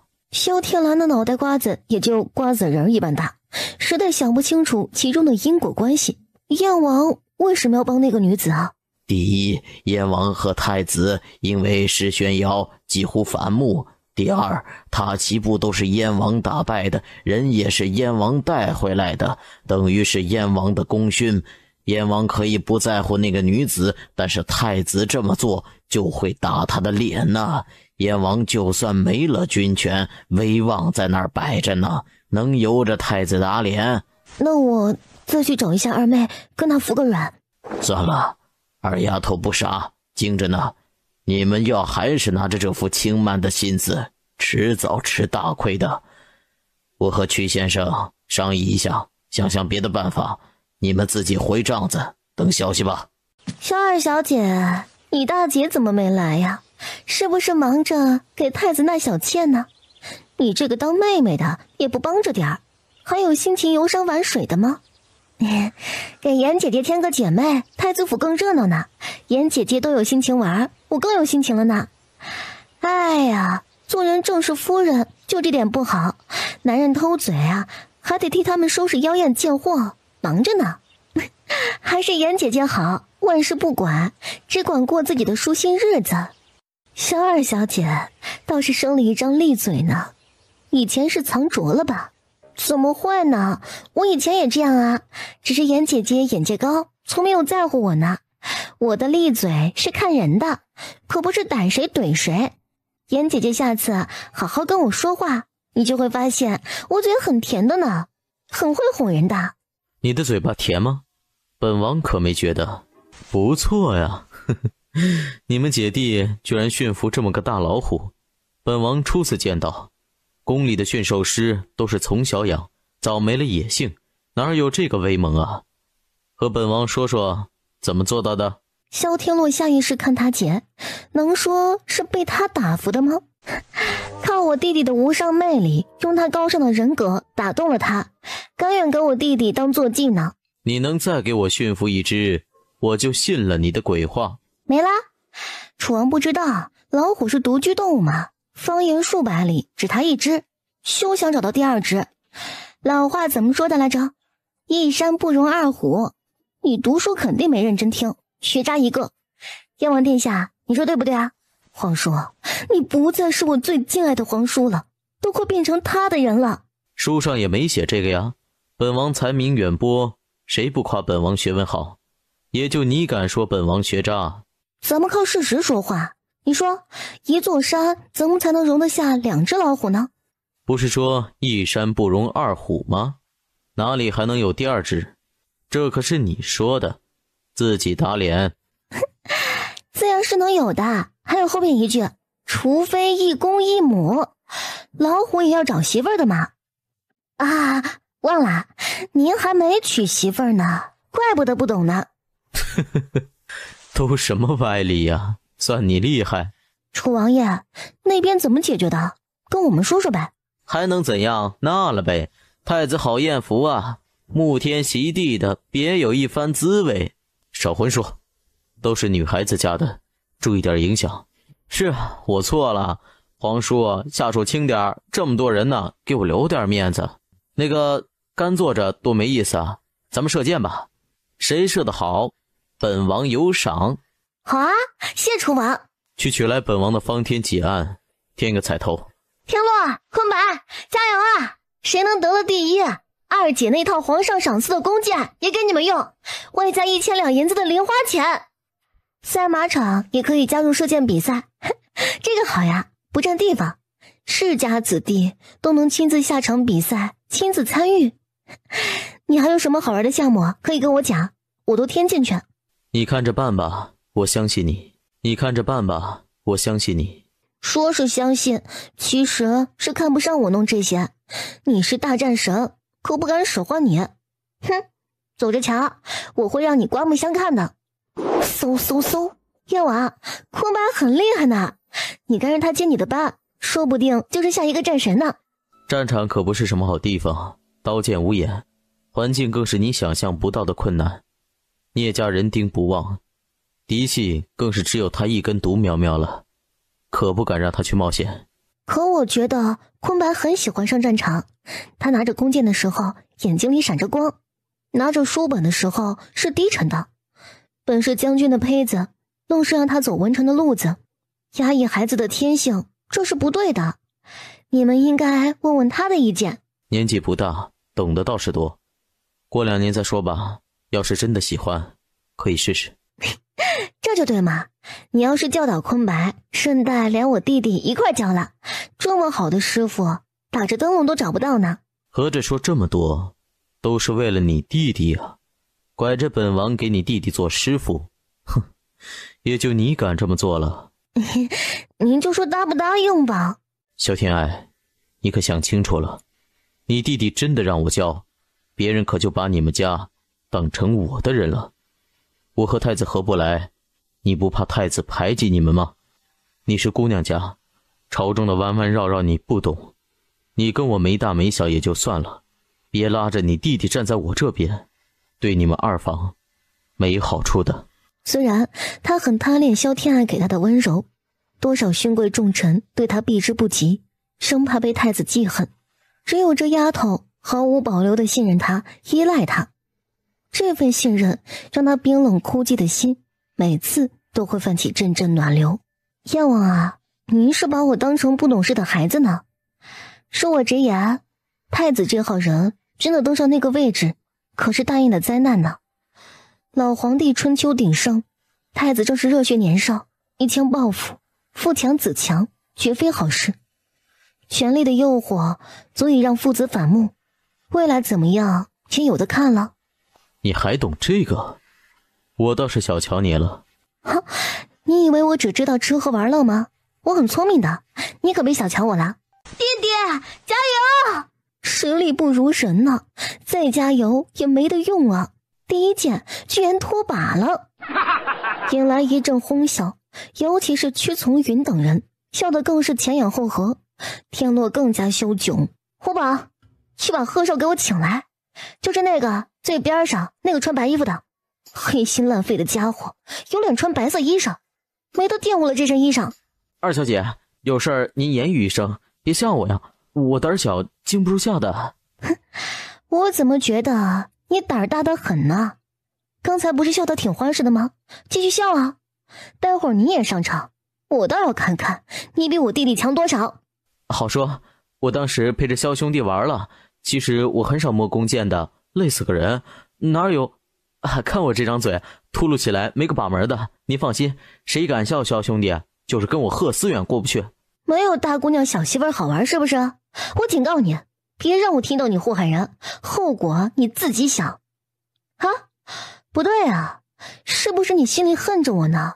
虎宝是你买通了人，故意放进来害我弟弟的，你的嫌疑很大呀，差点漏了你呢。你的嫌疑很大呀，差点漏了你呢。啊，没，我对天发誓，绝没有这个心思，否则让我天打雷劈。你早该天打雷劈了，活着都是浪费粮食。你没做，说不定找人做了呢。没有，姑奶奶，我要怎么说你才能相信啊？贺思远想哭，躲还来不及呢，哪敢害他呀？这姑奶奶太邪性了，百毒不侵，刀枪不入呢，都不是正常人范畴了。所以她直接歇了报复的心思，实在是惹不起。这个人就在这次秋猎之中，你人缘广，有什么线索记得跟我说，别想瞒着我，被我发现我扒了你的皮。一定，这帮孙子都是一肚子坏水，没一个好的，都会怂恿着我背黑锅。真让我发现谁害我萧兄弟，我第一个饶不了他。合着你知道啊，我瞧你们玩的挺好的嘛。酒肉兄弟，狐朋狗友而已。对了，二小姐，你这么一说，我倒是想起一件事来。屈从云的护卫经常和他嘀嘀咕咕的，像是有事儿，会不会是他吗？哎呀，没关系，知耻后有，姐给你找个好的师傅，好好练，总有扬眉吐气的一天。啊，师傅？姐，谁啊？你可真厉害，哪儿又弄出一师傅来啊？那不是吗？现成的，燕王都答应了，他是有真才实学的，文韬武略都很厉害呢。石头脸，二小姐好，是为令弟的事情来的吗？在下正竭力追查，不敢懈怠。统领客气了，我没说你怠慢，也不是来查岗的，就是想起一个人有些嫌疑，给你提供一些线索。啊，如此最好。二小姐怀疑谁？说不上怀疑，只是以前有些过节，觉得对方有动机，算是给统领一个调查的方向。武安侯家的六公子之前和我弟弟闹得不愉快，这次我看他都觉得心里发怵呢，那眼神跟狼似的，可凶了。啊，谢过二小姐，在下会彻查的。谢谢统领了，如果有需要，我家虎宝儿可以帮忙的。他虽然不会说话，但是能闻到接触过他的人。当然，这个也不能当做证据，就看统领大人如何操作了。不打扰大人当差，告辞了。少公子，有事吗？没啥事儿。这孩子可不行啊，见了女孩子话都说不利索。也有点事儿。我记得令弟出事之前，屈六曾说起过那边有紫貂出没，说者无意。令弟或许是听到这个消息才去那边的，那个位置已经超出安全范围，一般人不会去冒险的。幸好令弟平安，否则我没阻止他，心里会过意不去的。多谢少公子告知，这个线索很重要。只是你和屈六少不是朋友吗？这么帮我，不怕屈六少责怪你的吗？也不算太熟，我不大看得惯他仗势欺人。父亲教导我们，生来高贵，更应该敬畏，更不能嚣张傲慢，折了这份福气。你父亲是个通透之人，他说的很对，谢谢你了，告辞。萧小姐慢走。皇上赏了侯府世子一个国子监监生的名额，那可是朝廷后备官员的培养之地，等于一只脚踏进朝堂了呢。这么算起来，侯府还是赚了呢。萧小姐，本宫敬你一杯，祝贺你添了个妹妹。贺朱娜不懂咱们大宴的规矩，还要你多费心教导呢。谢过娘娘关爱，天兰记下了。萧儿，你不为自家姐姐高兴的吗？来，如此喜事，咱们干一杯。这位贺小姐性子刚烈，不拘俗礼，活泼爱动，说不定你们更能玩得来呢。不搭理你，你非要上赶着找怼呢。说起活泼爱玩，谁能比得上陈贵妃娘娘您呢？不过这玩归玩，也不能只顾着玩，没事儿多读点书。萧儿，看在太子的面子上，本宫才跟你说说话呢。你也要知道自己的身份，本宫做事儿还轮不到你来教训。陈贵妃，我也是一番好意啊，咱们自己人倒是不介意的，不过把脸丢到外邦，就是丢了朝廷的脸了。你问问人家贺朱娜姓什么叫什么？臣妾姓贺朱，单名一个娜字。哼，一个贱婢而已，谁管她姓什么？确实不用管，毕竟陈贵妃只顾着伺候皇上，从未主理过六宫之事，也不关心宫中的规矩礼数。贺朱娜既然封了太子侧妃，就该交给管事嬷嬷教导规矩，而不是留在太子身边。毕竟太子妃还在学规矩，未曾进府呢。她一个侧妃，又不是通房丫鬟，跟在太子身边像什么样子啊？不知道的还以为太子迫不及待的要宠妾灭妻了呢。这人呐，什么身份就要有什么格局。毕竟您是贵妃，让您操着皇后的心，确实为难您了。好犀利的口才啊，一个脏字不带，损得陈贵妃下不来台。陈贵妃也真是的，一点记性都不长，几次在他手下吃亏，还非要来挑衅，真正是越挫越勇，越败越战，勇气可嘉呀。皇上，好了，跟小辈计较什么呀？吃菜，出来玩呢，没那么多规矩讲究的。皇上，臣女说错了吗？贵妃娘娘，我年纪小，有口无心的，想到什么就说什么，如有冒犯，还请您海涵，别跟我一般见识啊。蒋公公，明日一早送贺朱娜回宫，交给皇后好生教导。萧家丫头说的对呢，正妃没进门，她一个侧妃留在太子身边确实不合适。皇上英明，不愧是千古一帝，一代明君。小姑娘不错呀，还挺博学。听说你诗书双绝，果然有点真本事。你怎么知道外族的那些讲究呢？臣女喜欢读些游历本子，这又不是什么秘密，常识而已啊。异族人姓名和咱们不一样，大多是复姓，还有的名字在前，姓氏在后，规矩礼仪也多有不同。臣女也就知道一些肤浅的常识，更深层次的东西就不懂了，那是鸿胪寺的大人们研究的东西了。连鸿胪寺的职责你都懂？要是男子，朕都培养你做朕的鸿胪寺卿了。还是女子好，读书是消遣，真让我寒窗苦读，就是遭罪了。我现在多好呀，吃吃玩玩，闲了读些感兴趣的书，听听戏，逛逛街，多自在啊！皇上你就别夸我了，国子监那么多监生等着为皇上效力，你哪会缺人才呀？小嘴儿真会说。赏，从朕内库挑些女孩子家喜欢的料子首饰，挑好看的赏给她。臣女向皇上赏。自家女儿要是有侄女一半的八面玲珑，她就不用愁了。母亲知道了，肯定悔得肠子都青了。没娶你进我们家门，是郡主府最大的损失。可别啊，真进了你家，你这个小姑子不定跟我怎么作对呢。咱们做闺蜜不是更好的吗？也是啊，是我大哥没福气，为何二妹总能想出办法来，几句话就把人打发走了？而他除了暗自隐忍，躲在被子里偷偷哭，什么法子都没有，请让你得意几天，以后的路还长着呢。姐，石统领调查四方猛兽进围场的事儿呢，你猜怎么着？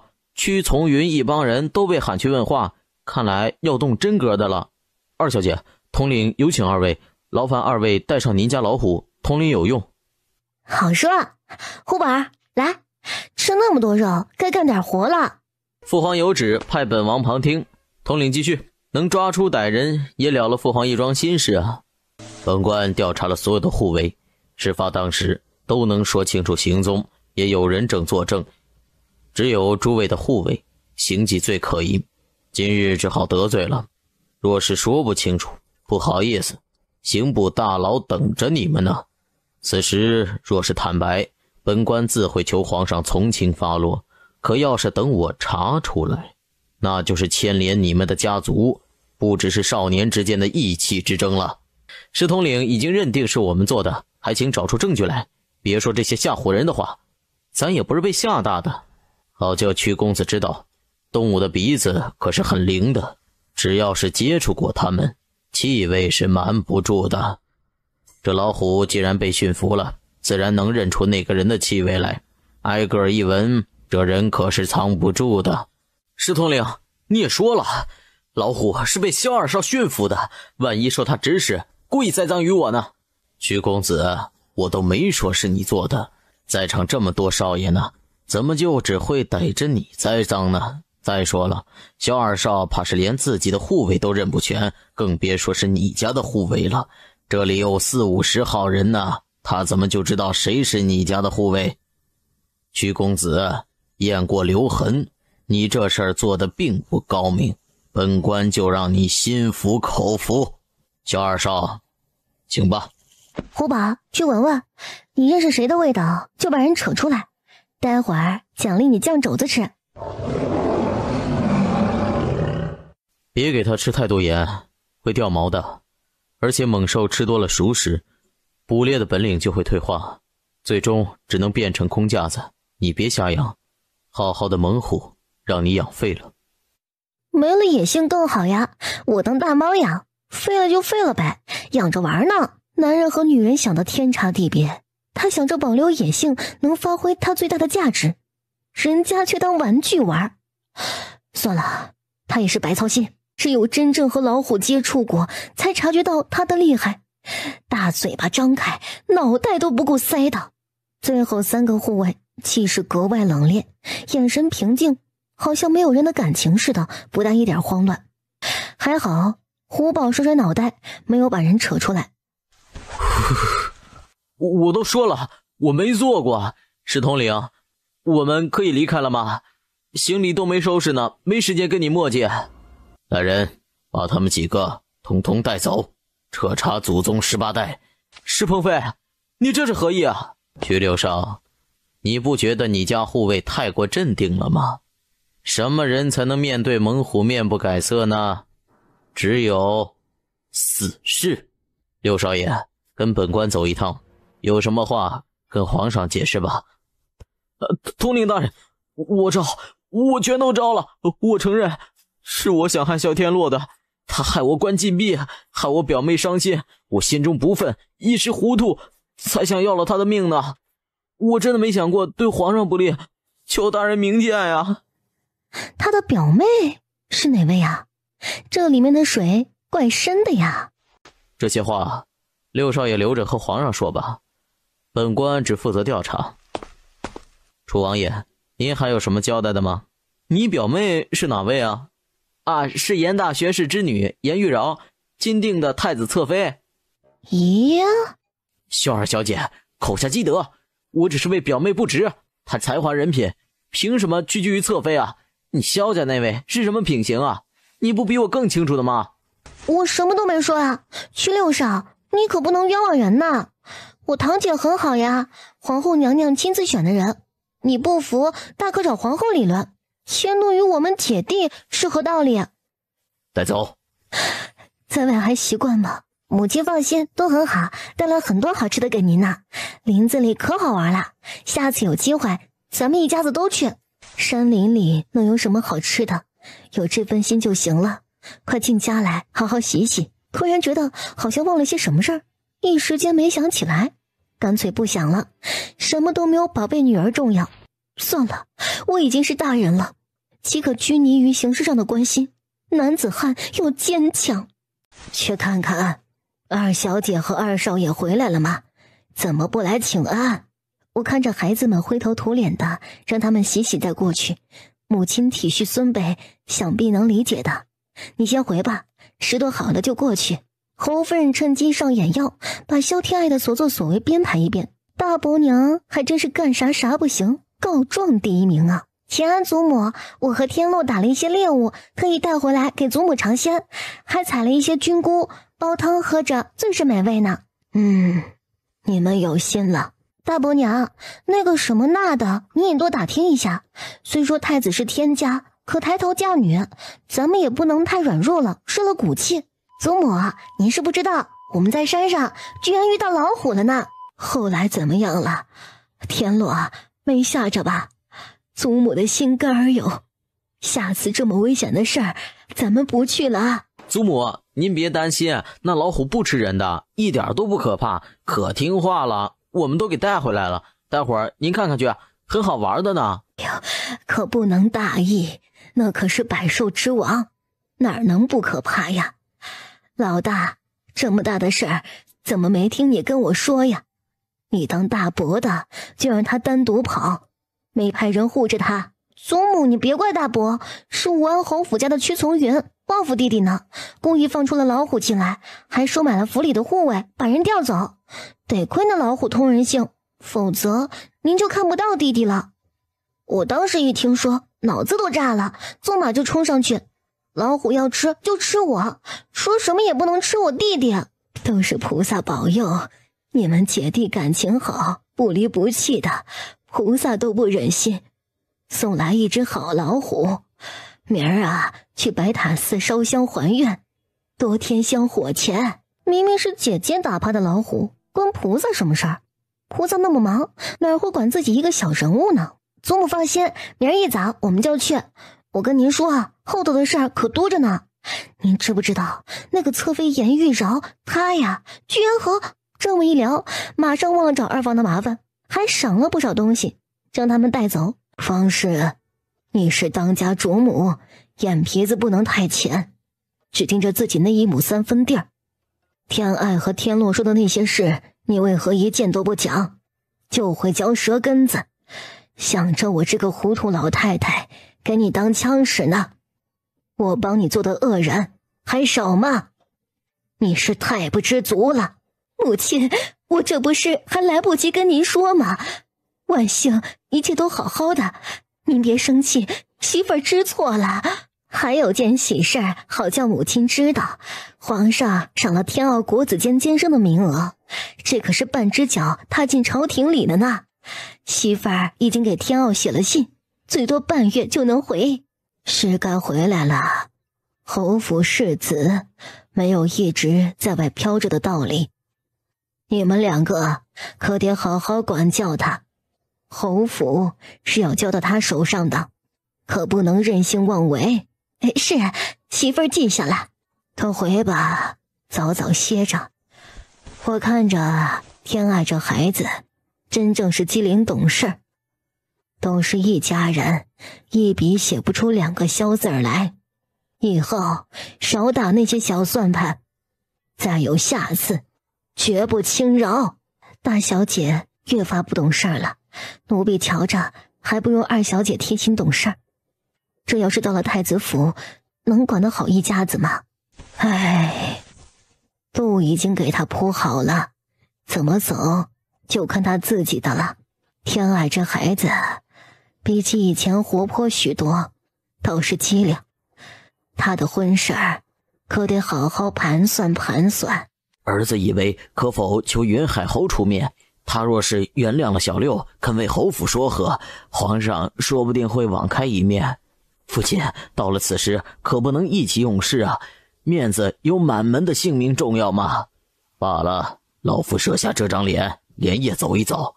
儿女都是债呀，上辈子欠你们的。小姐，今儿一早大房收了好几辆马车的礼物呢，都进了大房的司库。啊？谁送的？大伯做了什么，让人送了这么重的礼啊？你肯定猜不到，是武安侯府那个管家，奴婢见过。上次给二少爷送礼的时候，就是他来的呢。武安侯府好端端的，干嘛给大房送礼啊？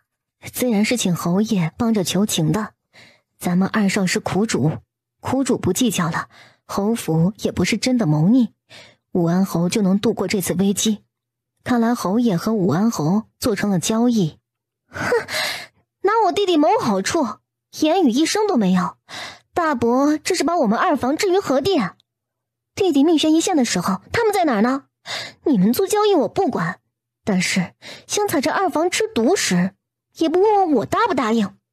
小姐别生气，长兄如父，侯爷是大家长，他确实没有必要问咱们的意见，人家肯定会说都是为了侯府好。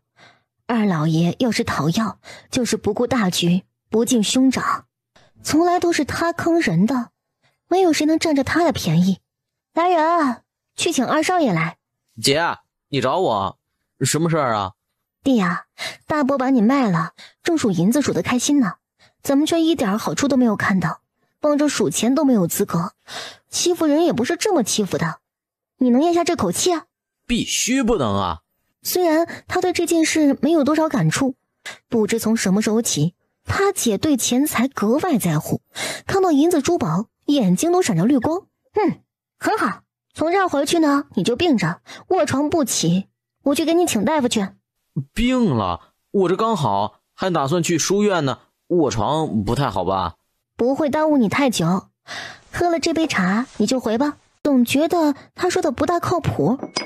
听话喝了茶，还没走到自己院子，感觉手脚发软，脸颊发烫。二少爷，您发烧了呢，发烧了，真病了，请大夫吧。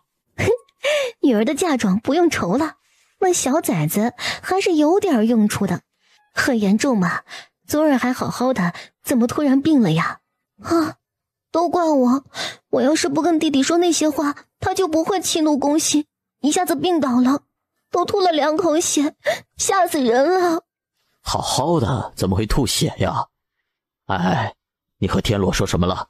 别怕，有父亲在呢，父亲为你们做主。这不大好吧？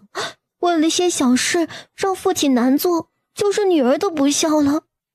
你但说无妨，你们姐弟比父亲的命都重要，多难做，父亲都会做。以他的了解，女儿这是给他爹挖坑呢。武安侯府给大伯送了好几车的礼品，都放进大房司库里了。弟弟虽说在猎场没有受伤，那老虎通人性，弟弟拿猎物哄住了，可惊吓总是有的。他长这么大，哪儿见过那么惊险的事情啊？大伯他们连一句安慰的话都没有，还用着弟弟为他们谋的好处。他们可曾把我们二房放在眼里？这算什么？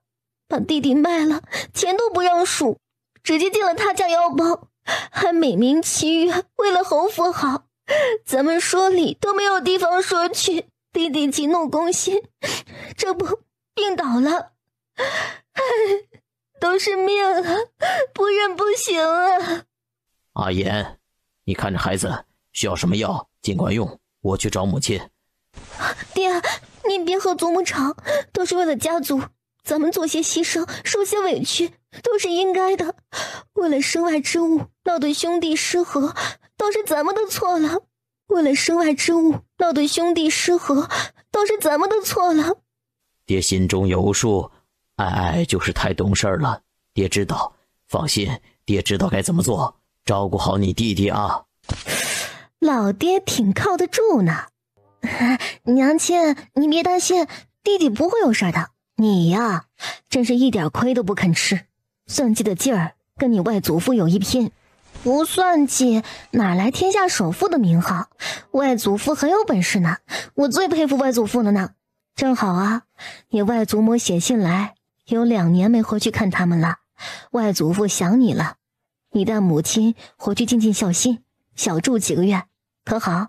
行啊，我也该去外祖家看看了。那好，3天后出发，娘亲帮你准备好东西，你也收拾一下，3天时间足够了。这么快？快吗？你有什么事儿啊？没有，那就听娘亲的。太太，小姐，二少爷说没大碍，喝几副药退了烧就好了。啊，不严重的吗？怎么会？都吐血了。大夫，您可不能大意啊，必须严重。吐血了，那是心脉受损，急怒攻心，必须好好调养，否则会伤及根本，药石难医呀。气血失和，万不可受刺激，平心静气，好好补养。老大夫真乃神医，看啥？娘亲，姐姐，我没事的，你们别听大夫瞎说。我知道啊，不让大夫说的严重些，咱爹怎么会帮你讨回公道？这儿有一颗药，事情完了你自己吃下去，烧就退了。姐，你说实话，我突然发烧，总感觉和你有关呀。是的呀。还真是啊，不是，姐，你怎么做到的？不怕把我脑袋烧坏了？真舍得。没那么严重，你姐的本事你放心。你忘了你走的时候给你喝的那杯茶，稍微下了那么一点点，这是解药，吃了就没事了。姐，你给我下毒药，是亲姐吗？哎，不对，你哪来的毒药啊？你什么时候懂医术了？我不懂医术啊，从书上学了点制毒解毒的方法，效果还不错呢。姐会认真学的，以后看谁不顺眼直接毒死他，神不知鬼不觉的。哎，姐，咱商量一下，你下次给我吃药能打声招呼吗？不能，打了招呼你还会吃吗？毒药可不是闹着玩的。哎，你可得小心些。我晓得啦，娘亲，下次我找人实验好了再给弟弟用。冰儿，你这是怎么了？别吓娘啊，娘年纪大经不住吓。母亲，我没事儿，就是心里憋得慌，跟母亲诉诉苦。大哥是侯爷，不管做什么都是为了这个家好，我一直不懂，不管他做什么我都支持。父亲走了，大哥就跟父亲一般，我愿意为了这个家付出所有，但是不忍心让我的孩子也跟着受委屈。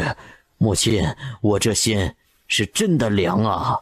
你慢慢说，老大就算是侯爷，做事儿也要公平。老娘还活着呢，这个家还轮不到他一手遮天。肖斌大概讲完，老夫人已经面沉如水。去把侯爷夫人请来，查一下武安侯所谓何事，送了多少礼。母亲，您找我啊？你忙着收礼呢，眼里还有我这个婆母吗？收礼收得很开心呢。哎，母亲何出此言啊？儿媳不懂。哼，不懂那就跪着，跪到你想明白为止。母亲，儿子先告退了，天洛高烧不退，还不知道怎么样了，儿子去看看。你快去吧，母亲会秉公处理的，让天洛好好养身子。这孩子遭了大罪了，刚养好没多久，又遇到这么一出。儿子告退。侯夫人也真是蠢，那么多的礼你留一半，孝敬婆婆一些也算一回。吃独食这事儿谁看了心里能乐意啊？云海侯早朝为武安侯刚求过情，这边苦主就病了，还很严重，传出去他一个不顾侄儿性命胳膊肘往外拐的名声可是少不了。失望到了一定程度，训斥的话都懒得说，直接把东西冲入宫中，让老夫人来分配。老大，你可算来了，小的都快愁死了都。怎么了？有人敢跟咱抢地盘？抄家伙，削死他！倒是不至于，是逍遥阁那边下了战书要挑战您呢。明儿就是约定的时间，我都不知道怎么联系您，这不正着急着呢吗？他挑战我就得答应的吗？还是要打？哼，也好，正好报了上次的仇，疼了姑奶奶好些天。接过来还有件事要跟你说，你找的什么人呢？居然能被人收买，背叛主家，失职之过该怎么罚？什么？是谁？属下弄死他全家。罪不及家人，关人家全家什么事儿啊？怎么不先说说你的责任？差点害了我弟的命，这是我最没有办法忍的。好在只有一个，姓邢的，剩下的都是好的，否则我都要怀疑你是不是故意找的人，想害了我自己篡位呢。老大，我从未有过这样的想法，你救了我们兄弟，恩同再造，愿为老大当牛做马，此生绝不背叛，否则让我天打雷劈，不得好死。发誓这种事儿在我这儿没用，我只看你怎么做。你自己有这个心思，并不代表别人都像你一样。这次的事儿理应吸取教训。作为领导，尤其是咱们做着见不得光的买卖，轻信人可是大忌。老大教训的对，我知错了。姓邢的身手不错，祖宗发誓信誓旦旦，我就信了他，日后断不会发生这种事情。要无忌还行，以后你有急事找我，就给他送信。我要出门几个月，帮中事务就交给你了。啊，还有，最近给我盯着太子府，城中大小事务都要上点心。也可以做些贩卖消息的活计，并不一定要用钱，可以用同样隐蔽的消息来换。很多时候，消息比钱更重要。老大说的对啊，我怎么没想到呢？那些管事们，谁没点主子的隐私，用隐私来换，总比自己掏钱要划算。那个，属下多嘴问一句，老大要这么多消息，是想做什么呀？我还没想好，只是不想有超出我掌控的东西，总有用得着的时候吧。明天老地方，老大别迟到了。主子，明儿看我俩给你报仇，抓了那个什么花满楼的，给你磕头赔罪。哼，自信是好事，自大就是自掘坟墓了。难道你觉得你主子我比不上你的吗？属下没那个意思，您这不是眼睛不方便的吗？实力顶多发挥出来5成，这要是搁以前，一只手都能灭了他。话里说咱们井水不犯河水，大家各走各路不好吗？非要来找茬，这次是受人之托，还是想找场子啊？自然是找场子了。打赢了我们，以后逍遥阁从此让路，你们虎头帮的生意我们不接。好，爽快，是一个一个来呢，还是一起上啊？上了，一起上吧。大半夜的，本少还有美人等着临信呢，哪有时间在你们身上浪费啊？这少年的功力好像比上次精进许多，如此人才流落在这等小帮派，可惜了呀。可以认输了，不过事儿是你们挑起来的，总得有些表示。1万两银子算是本帮主的出场费。你还真敢狮子大开口，怎么不去抢啊？输了就输了，事先可没说赌注讹人呢。你以为我现在在干嘛呢？别说你们这么大组织，1万两银子都拿不出来，就别怪我不客气了。瞧这2位身材还不错啊，扒了扔进御换法，什么时候赚够了钱，什么时候放你们走。玉官方是做什么的？咱能赚那么多钱？闭嘴吧，那是南风馆，让你卖身呢。什么？太狠了，士可杀不可辱，跟他们拼了。够了，输了就是输了。花帮主，就按照你说的，1万两银子随后奉上。今日属下多有得罪，本阁主代他们赔罪了。好说啊，江湖走马，和气为贵嘛。贵属下也很厉害啊，只可惜遇到本帮主，是他们倒霉了。帮主大义，本阁不多留了，告辞。慢走，不送。你家帮主厉害吧？1万两银子就到手了，抽空去逍遥阁催一下，早点实现诺言。老大，你知道逍遥阁在哪儿的吗？你们不知道的吗？逍遥阁历来神秘，只有一个堂口接任务，无人知道他们的门派所在，也无人知道他们有多少人。嘿，这么说，只有他们找咱们，没有咱们找人家的份儿啊！万一他们赖账不给，咱又找不到门儿。难说，1万两银子的不是个小数目，这年月守信的人可不多。鳌山，你去他们堂口盯着他们，想赖账，上天入地，休想逃得掉。是，属下这就去。大意了，太丢人了！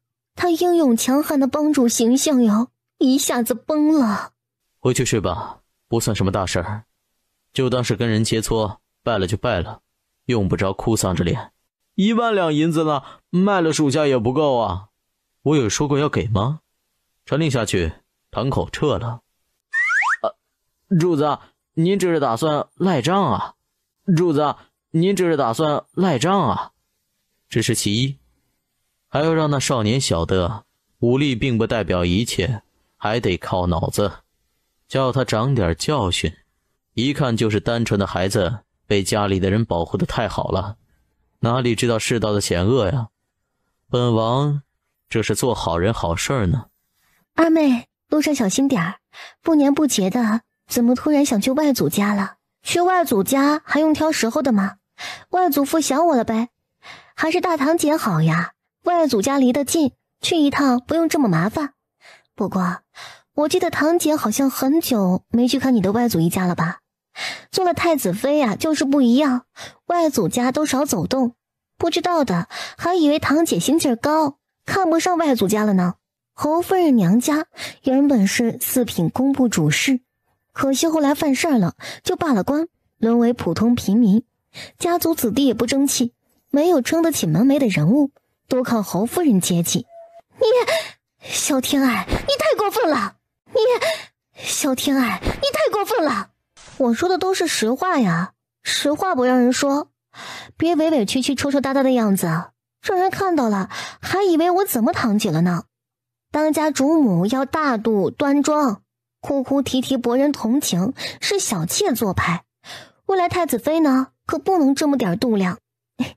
诸位妹妹，不用送了，等我回来给你们带礼物。听说金陵城比洛城还繁华，很多舶来货呢，稀罕物件最多。二姐一路顺风，先谢过二姐了。好说，自家姐妹不需客套。马车晃悠悠的出了城，萧天爱忍不住打了个哈欠。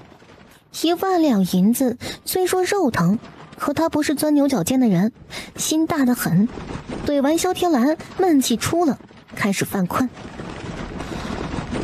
哎呀，好像有什么事儿给忘了呢。燕王府的马车出现在了侯府巷子口，萧天爱写好的赛马场的策划书，有些地方属下看不懂。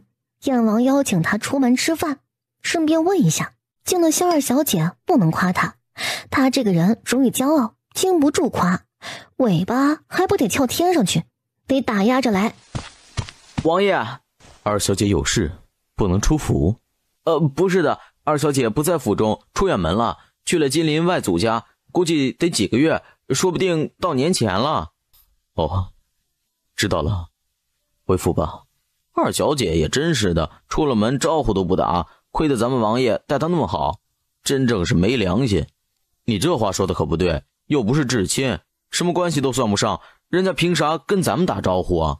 哎，怎么没关系了？他都喊咱们王爷爸爸呢，合着用不上爸爸就丢一边了呗？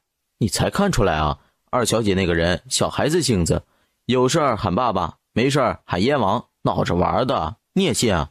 不过冷不丁的走了，心里有些空落落的，每次遇到他都有新鲜事儿，好玩的很呢。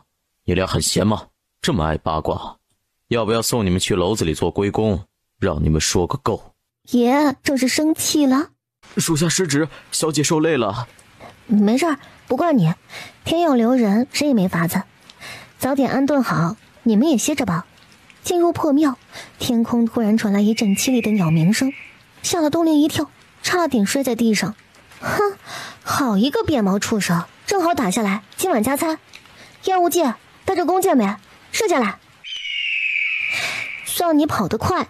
热茶奉上，刚喝了一口，外面一阵马蹄声响起，一行数人走进来。为首的男子高大挺拔，头戴玉冠，贵气天成。燕王，怎么是你啊？你这是……他突然看到许知安给他狂使眼色，心中奇怪，什么意思啊？别离那么远，给燕王也倒茶。哎，您这是要干嘛去啊？不用了，这位小姐，咱们不熟，不好喝你的茶。萍水相逢，各过各的，挺好的。男女授受不亲，还请小姐自重。不是，什么鬼啊？他这是生气了？自家主子玩得高，是谁突然发疯，一大早带着人来追，现在找到了，又冷嘲热讽的，真让人猜不透啊。燕王啊，谁惹了您了？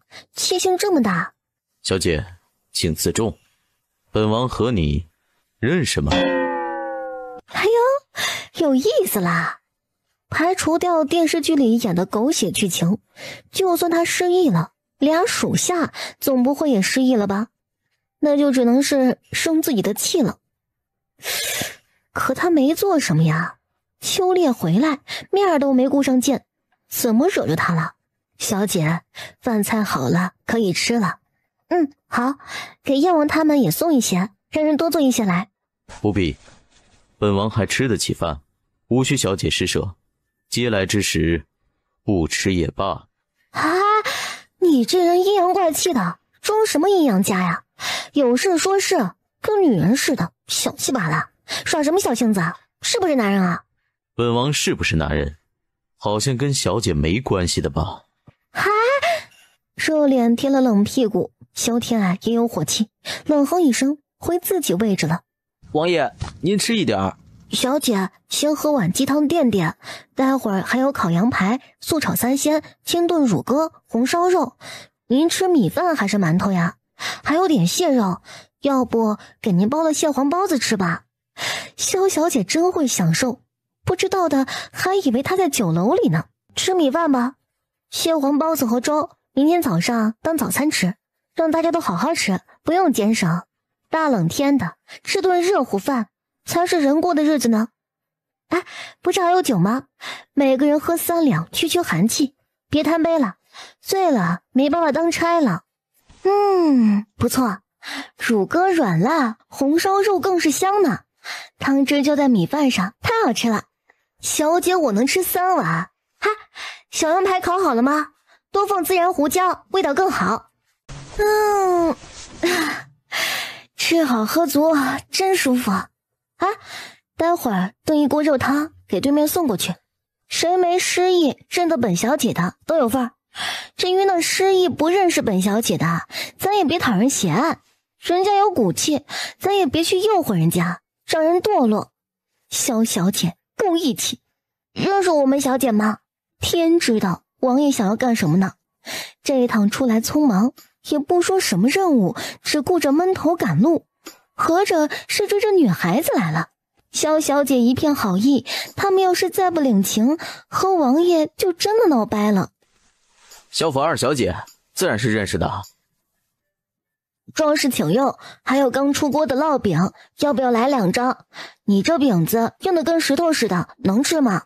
谢谢姑娘了，那个酒能给2两吗？好的，稍等片刻。王府缺你们的酒喝了吗？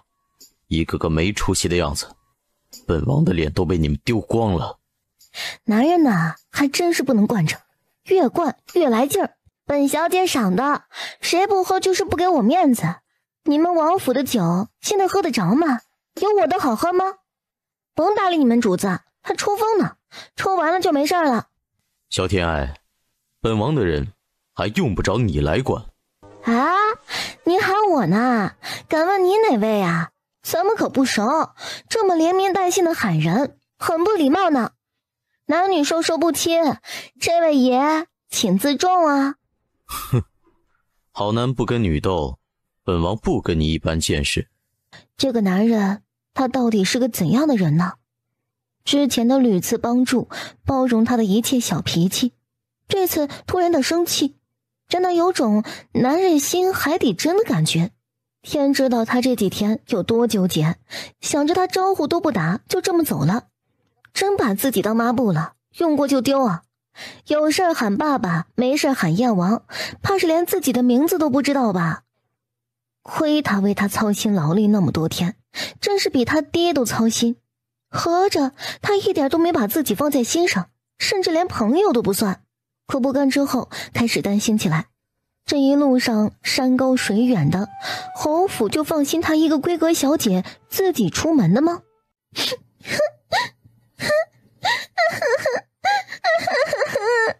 小姐咋哭了呢？哪里不舒服吗？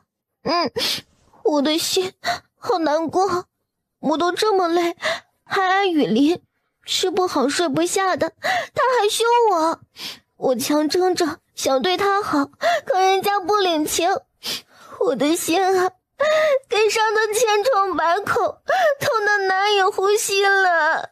哼，不让你主动来赔不是，哄着姑奶奶，姑奶奶白穿一场了。有好戏看了呢。燕王果然睁开眼，虽然看不到，却能听到他娇软悲伤的哭诉声，一颗心顿时揪起来，好像是他小心眼了呢。不就是没打招呼吗？许是忙得没顾上，出远门可不是说说而已。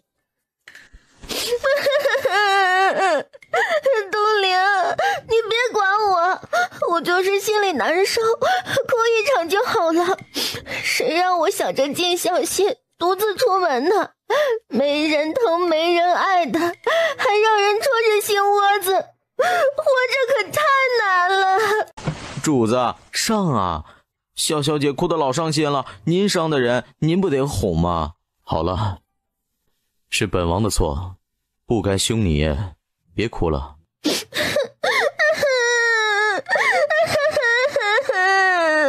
哄女孩子，她觉得比打仗都累。咱们都歇了啊，分一队人出去巡逻。越是这样的天气，越不能大意。你想怎样？我都道歉了呢，你不辞而别，我都不能生气的吗？再说，我也没凶你啊。我去，合着是为这个？燕王，你这么爱计较呀？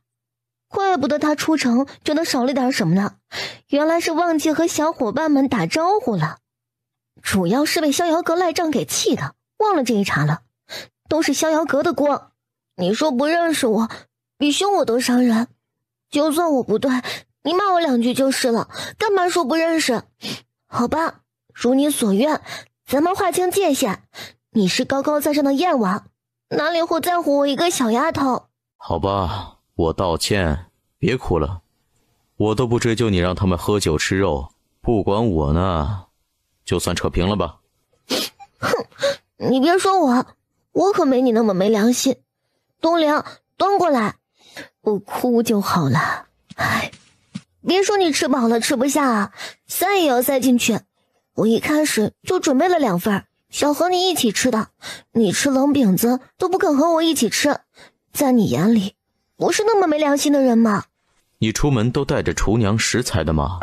亏我还担心你了，合着你准备的倒是周全。都是娘亲准备的，我倒是没操心。燕王，你这是干嘛去啊？皇上给你派了差事，眼睛不方便还使唤你，他的心得多黑呀！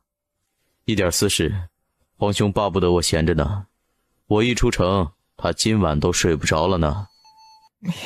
咱俩缘分还真不浅，上次你救我的命，现在又偶遇在破庙，好巧呀！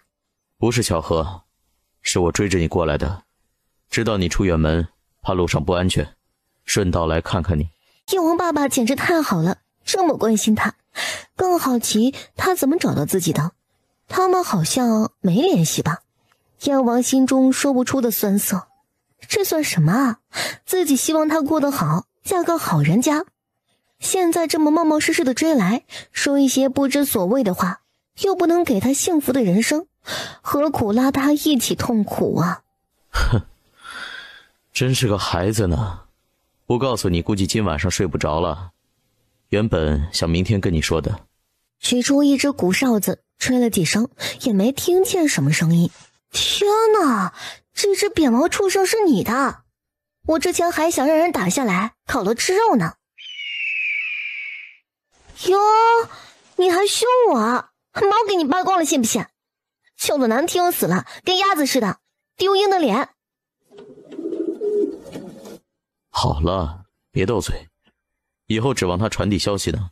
他可是好宝贝，我从小养大的，很通人性呢。在战场是最好的斥候呢，立下无数功劳。东陵，取些小羊肉来，又最嫩的啊。好嘞，马上啊。啊，老鹰能长这么大的吗？啊，这翅膀都快有我胳膊长了呢。这是塞外的一种，不算老鹰，应该说是雕。那里的人称呼它为海东青。哦，雕啊，真厉害！有名字吗？我给取一个。燕王可千万别呀！大青马给他取名二愣子，天知道能给你取个什么名字来。你取吧。瞳孔是金色的，叫小金好了。不好听吗？小黑。名字就是个称呼，就叫小金好了。太好玩了，它比我家二花还好玩呢。二花？就是那只老虎啊，大青马叫二愣子，都这么往下排，就叫二花了。要不它叫二金？你这起名的风格怪稀罕的。将来你孩子估计是要倒霉了，天晓得你会给孩子取什么名字。大伴儿，听说燕王出城去了，可有来报备去哪儿了？景佑帝说的是燕王，而不是九弟，说明他对燕王不满了。没有报备，不过奴才知道王爷去哪儿了，说来挺稀罕的，追姑娘去了呢。谁呀？九弟有喜欢的女孩子了，这可是好事儿啊。他成家了，朕也好跟父皇交代呢。皇上也见过的，太子妃的堂妹萧家二小姐，这俩人吧，你说有那么点意思吧，却也不太像。燕王还给人家小姐挑夫君呢，可要说什么都没有吧，燕王对人家的好有点出格了。朕这个九弟从小就聪明，只可惜早早去了战场，小10年都没见过几个女人，哪能明白男女那点事儿嘛？只是萧家已经出了太子妃，再出一个燕王妃，未免太高调了。你抽空把这件事儿让太后知道，看看她怎么安排吧。诺，奴才明白了。陛下，夜深了，早些安置了吧。睡吧。让哪位娘娘侍寝呢？没兴致，免了。禀宸妃娘娘，乾元殿安置了，陛下谁也没有召见，独自睡的。皇上真是上年纪了，夜里都不招人侍寝，得让太医开个方子，好好补补了呢。既然没找那些妖艳贱货，本宫也就放心了。安置吧，还有什么事啊？一并禀告了吧。奴才偶然得知的，也不是什么大事儿，关于燕王的，不晓得当不当讲，娘娘恕罪。燕王，他怎么了？赶紧说呀！燕王出城了，小二小姐去金陵城外祖家探亲，燕王好像去追她了。那个狐妹子，手段真是高啊！燕王都勾到手了。去，仔细查查，燕王真的是追她的吗？两个人是不是有一腿？都查清楚了，不能有丝毫的遗漏。诺，奴才马上去查。娘娘息怒，您这么大张旗鼓的打探燕王的消息，别的娘娘知道了，怕是要说三道四呢。本宫会怕他们？谁敢说？撕烂他们的嘴。您是不怕，但是总要皇上要是误会了，您该怎么解释呢？只要是男人，对这种事情都是极为在乎的。您今日的恩宠都来自皇上，皇上要是误会了您，所有的一切可都前功尽弃了。本宫明白了，你退下吧，本宫自己静静。诺，娘娘别多想了，走下安置吧。陈贵妃走到窗前，看着天上的明月，忍不住落下泪来。我连和你站在一起的资格都没有，到底值不值得呀？或许有燕王在，哪怕露宿郊外，心里充满了安全感。燕王，早啊！早。昨晚上你睡觉打呼了？不可能，本仙女睡觉最安稳了，打呼、磨牙、放屁这种不雅观的事儿，不可能发生在她身上。为了保持形象，愣是没去如厕，就怕有声音传出来，破坏她仙女的形象。你睡着了，又不知道怎么不会打呼啊？幸好没……不许说，燕王爸爸，你这样跟女孩子聊天，很容易孤独终老的。燕王顿时浑身僵硬，从未如此近距离和女子接触过，放在唇边，温热的触感，香甜的味道，让他没忍住伸出舌头尝了一下。你怎么能这样呢？天哪，这么轻浮无状的动作是他做出来的吗？太冒犯人家小姐了。王爷，你脸咋这么红呢？不会发烧了吧？不应该的呀，西北那么恶劣的天气，都没见您生病呢，除了受伤。本王想吃烤鸭，你去弄来。主子，您开玩笑的吧？前不着村后不着店的，属下哪儿给你弄烤鸭去啊？你觉得呢？别介呀，主子，您主子，您把人家小姐臊走了呀，不该去追的呀。女孩子脸皮薄，您不好好哄，小心萧小姐不理您了啊。虽说追女孩得不要脸，但是吧，这是您自己的脸不要，得维护人家小姐的脸。就算人家真打呼噜，你也得装着不知道啊，还得遮掩起来。哪有您这样的？直接问人家小姐，换作是我也得跑。许瞻匆忙把话说完，撒丫子跑出去。呵呵，许护卫啊，你刚才说谁打呼呢？是我打呼噜，都没人跟我睡一个屋子，将来难找媳妇儿。那个我弄烤鸭去，也送您一只啊。您先吃早饭，等着我的烤鸭啊。哼，荒山野岭的哪儿弄烤鸭去？别听你们王爷折腾人，还是萧小姐贴心，最知道体恤他们了。把这个扁毛小东西烤了吧，味道一样的。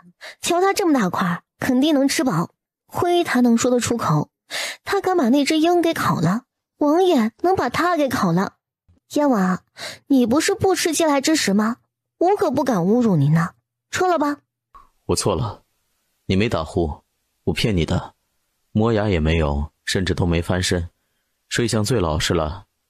待会儿我就要走了，咱别怄气，行吗？燕王吃得快，却不显粗糙，动作优雅从容。不吃饭，看我干嘛？谁看你了？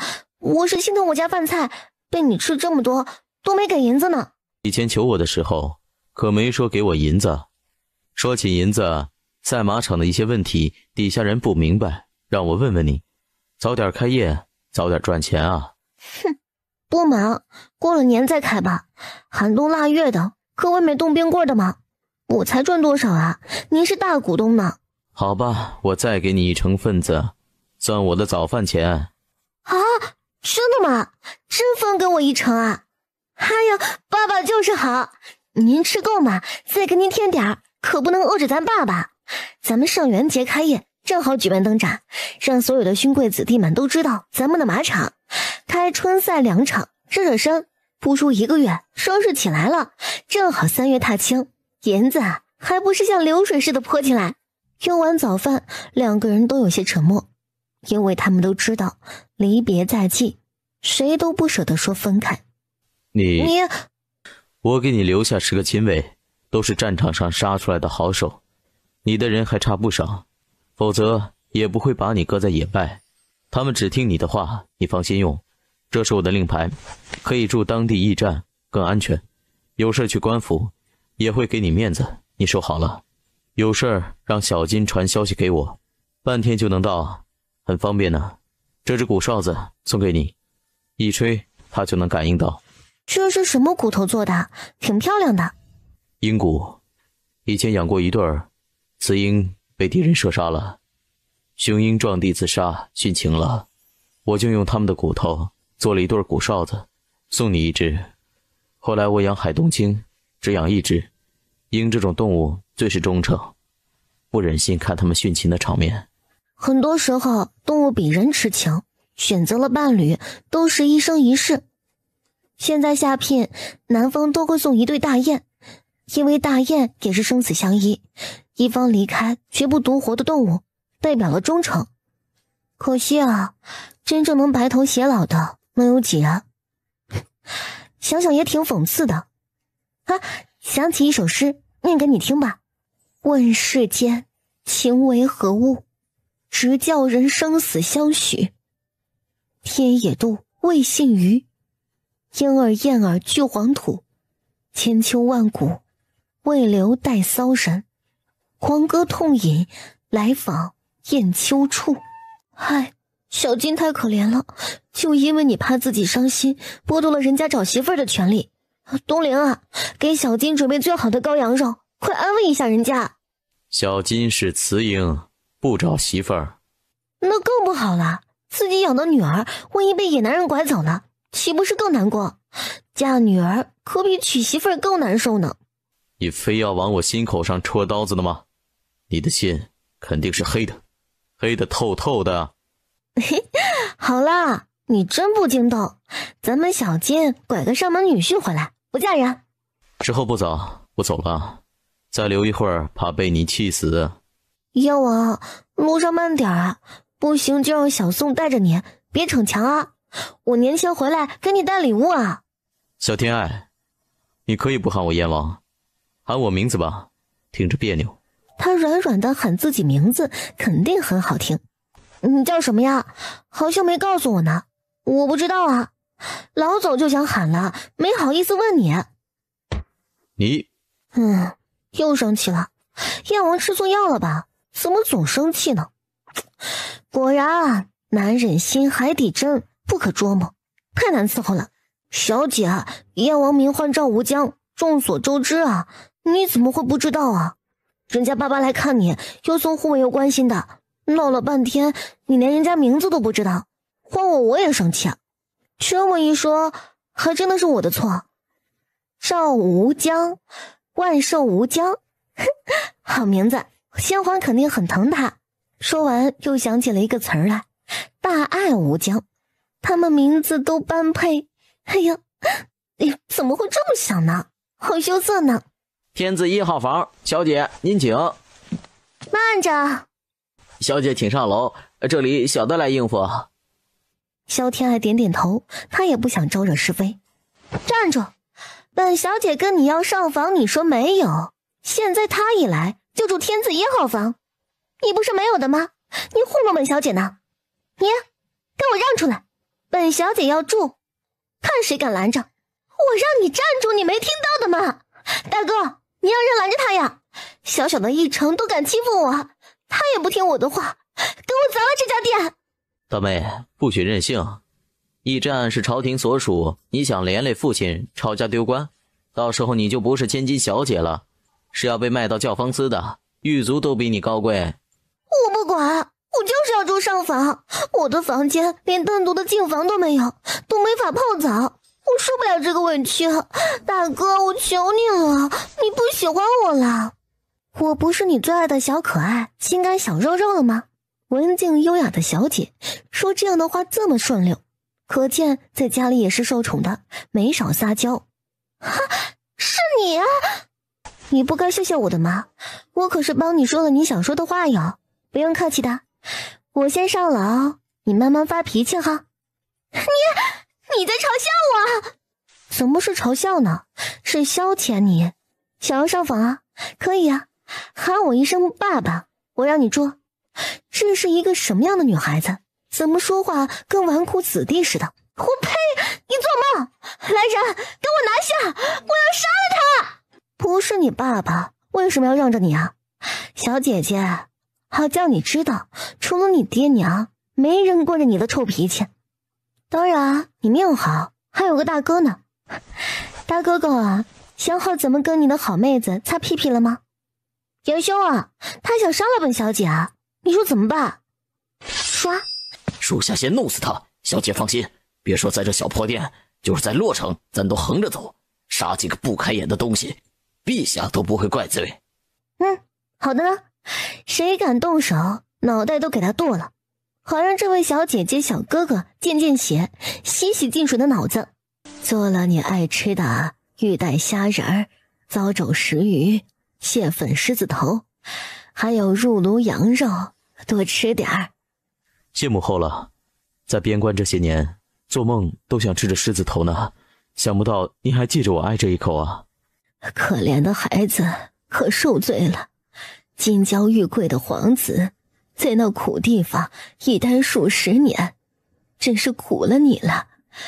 明儿个母后把御厨给你送去，想吃什么就跟母后说，母后别的做不到，照顾你起居还是可以的。可不敢让母后割爱，那是您用惯了的厨子，我想吃就来看看您，还能多个借口呢。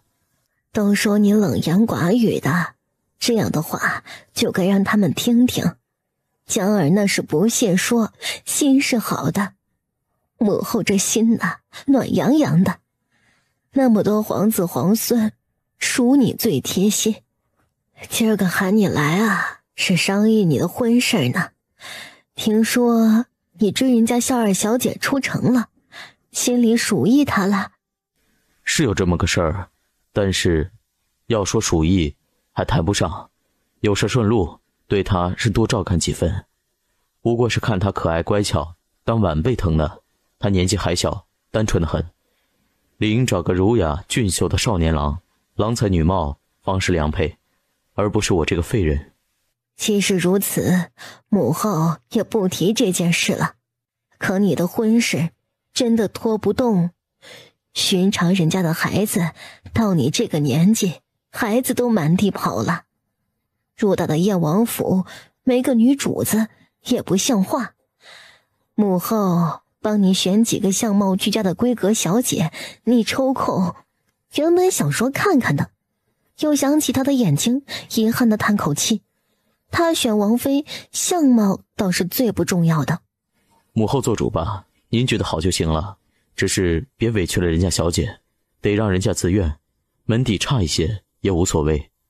哎，好，母后一定好好看看，谁嫁给江儿是福气才对，哪会有委屈啊？谢过母后了，时辰不早，儿臣告退了。在下孟浩，字长庚，金陵知府嫡长子，这位是舍妹孟怡宝，之前多有得罪，还请小姐见谅，在下代舍妹赔不是了。怡宝，如珠似宝，难怪这么刁蛮。不碍事，本小姐也不是小气之人。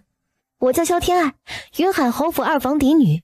我娘亲说我生来有福，上天都要宠爱呢。小宝儿，你觉得咱俩谁更胜一筹？天爱呀，记住了，遇到我躲着点儿，老天让他们来保护是有道理的。萧小姐这么嚣张，遇到性子暴的直接会被打死的。大哥，你看他，我都气死了，你得帮我出气。父亲都得礼让3分，你知道他外祖是谁吗？哼，谁啊？还能比咱们府里的官大？无官无职，但人家是大燕首富沈家。萧小姐这次估计是去外祖家探亲呢，随便哪一样咱都得礼让3分。妹妹啊，出门在外，你这性子得收敛些，碰到他还算脾气好的，有那刁蛮的郡主公主杀了咱们，父亲都没地方说了一句。父亲，您说表妹不年不节的突然来金陵城，是不是有什么事儿啊？谁规定非得过年过节才能走动啊？我告诉你多少次了，你大姑最疼这个女儿，你祖父也很喜欢，她能来，你祖父祖母不知道多高兴。谁敢惹你表妹不高兴，老子第一个抽死他。父亲，这话您说了不下180遍了，我都恨不得把表妹打个板供起来才好呢。没人敢惹她，您就放120个心吧。只是你们这样兴师动众的迎她一个小辈，弟妹们嘴上不说，心里肯定是嫉妒，还没进门就这么大阵仗，到了家还不得捧上天啊？要是能捧上天，你祖父和我肯定乐意捧，谁敢有意见啊？没人有意见，您高兴就成。天爱可不是一般的小姑娘，聪慧机智，不骄不躁，大富大贵的命额，你跟她交好，将来的好处多着呢。这不是沈大老爷大少爷吗？能惊动您2位，这是迎接哪位大神呢？原来是李管家。不瞒你说，外甥女儿来看望家父，自然要迎一下。李管家又是来接谁呢？可是云海侯府的2小姐，那必须得迎啊。2小姐可是真正的勋贵小姐呢，贵府姑奶奶，是个有福的。小的来接我们大少爷大小姐，或许2人路上碰到，结伴同行了呢。这个说不好，或许吧。天爱见过大舅大表哥，辛苦你们来接我。不辛苦，倒是爱，你这一路奔波才是辛苦呢。你外祖母外祖父一早就等着你来呢，院子也都收拾好了，咱们进城吧。好，我也想他们了呢，大舅先行。爱见过外祖父，见过外祖母，您2老身体可好呀？母亲一直惦记着你们呢，只是府中事多走不开，我就替母亲走一遭，来看看2老，你们别嫌弃我聒噪呀。好孩子，快扶起来，哪用得着行这么大的礼呀？你们过得好，外祖母就放心了，用不着麻烦你跑这么远，路上肯定很辛苦啊。爱爱都这么大了，大姑娘了，真好。头几年见你，你还是个小丫头呢。爱能来是好事儿，别掉猫尿，让孩子跟着难过。哎呦，你母亲也真是的，咋就让你自己出门呢？路上可顺利？你爹忙什么呢？咋不让他送你啊？外祖父，我是大人了，丫鬟婆子护卫一大堆，父亲忙着呢。再说他跟着也没啥用，还得伺候他，添乱呢。我这次趟趟路，以后每年我都来看您，带着弟弟来。您不知道，他被皇上封了官了呢，4品，还是5品来着？哎呦，我给忘了。等他长大一些，就能去任职。你有事就使唤他，保证随叫随到。好，都是好孩子，有出息了呢。外祖父等着啊。老太爷，大太太，楚家七少爷来了。他怎么会来？这孩子招呼都不打，总是这么突然。可是那位15岁就考中举人名头的七少爷，楚介元，楚燕。正是，这孩子天资聪颖，从小被我祖父亲自教导，只是学问足够，人情练达尚且不足。祖父让他多出门历练，不忙着入关为朝。你祖父太谦虚了，有这样出众的子弟，他该偷着乐呢，还不快请进来？今儿啊，真是好日子。哎，来看祖父，楚家谢元也来做客，吩咐厨房酒菜准备最好的，老夫好好招待2位贵客。外祖父，你说的我都不好意思了，都是晚辈，算不得贵客，都会孝敬您，给您长脸。啊，好，几年不见，爱嘴巴变甜了呢，跟你母亲一样，贵精灵一个。外祖母，我知道他祖父为何不让他接着考进士了。为何呀？他被公主赏了驸马，或者被权贵抢走做女婿呢？满城的小姐们为他打破头。不许瞎说！这位楚介元才名在外，多少人想见一面都不得而至。你多跟他接触一下，都是年轻人，能聊得来。看情况吧。萧天爱直觉，这位楚介元可不是好相处的人。楚燕见过老太爷、老太太，冒昧打扰，请海涵。啊，不打扰，老夫巴不得楚介元登门，也好沾沾你的文气呢。今儿啊，巧了，我的外孙女儿也刚进府。哎呀，这位是3年前的介元公，也是大燕历史上最年轻的介元公呢。次年是他没下场，否则就是最年轻的状元公了呢。3元及第，100年不出一个呀。老太爷抬爱了，惭愧。小姐好。诸位，有个问题在下一直没想清楚，还请大家一起参谋一下。能把楚介元都难住的问题，咱们哪儿行啊？不是书本上的，闲谈而已。什么东西早起4只脚，中午2只脚，晚上3只脚呢？猜一动物，猜中了，我这块玉佩算是奖励。这个楚燕真的很有意思，分明是觉得聒噪，故意出问题，让他们安静呢。多多，你想不想做最聪明的那个人呢？想啊，我也想和楚燕堂叔叔那样做介元老爷。好，那你照我说的做，保管你堂叔叔赏你东西，听明白了吗？不用说话，照着做就是了。明白，表姨，真得了好东西，嘟嘟分你一半。这一招对付那些竞走奉承的人屡试不爽。嘟嘟有事吗？嘟嘟点点头，没说话。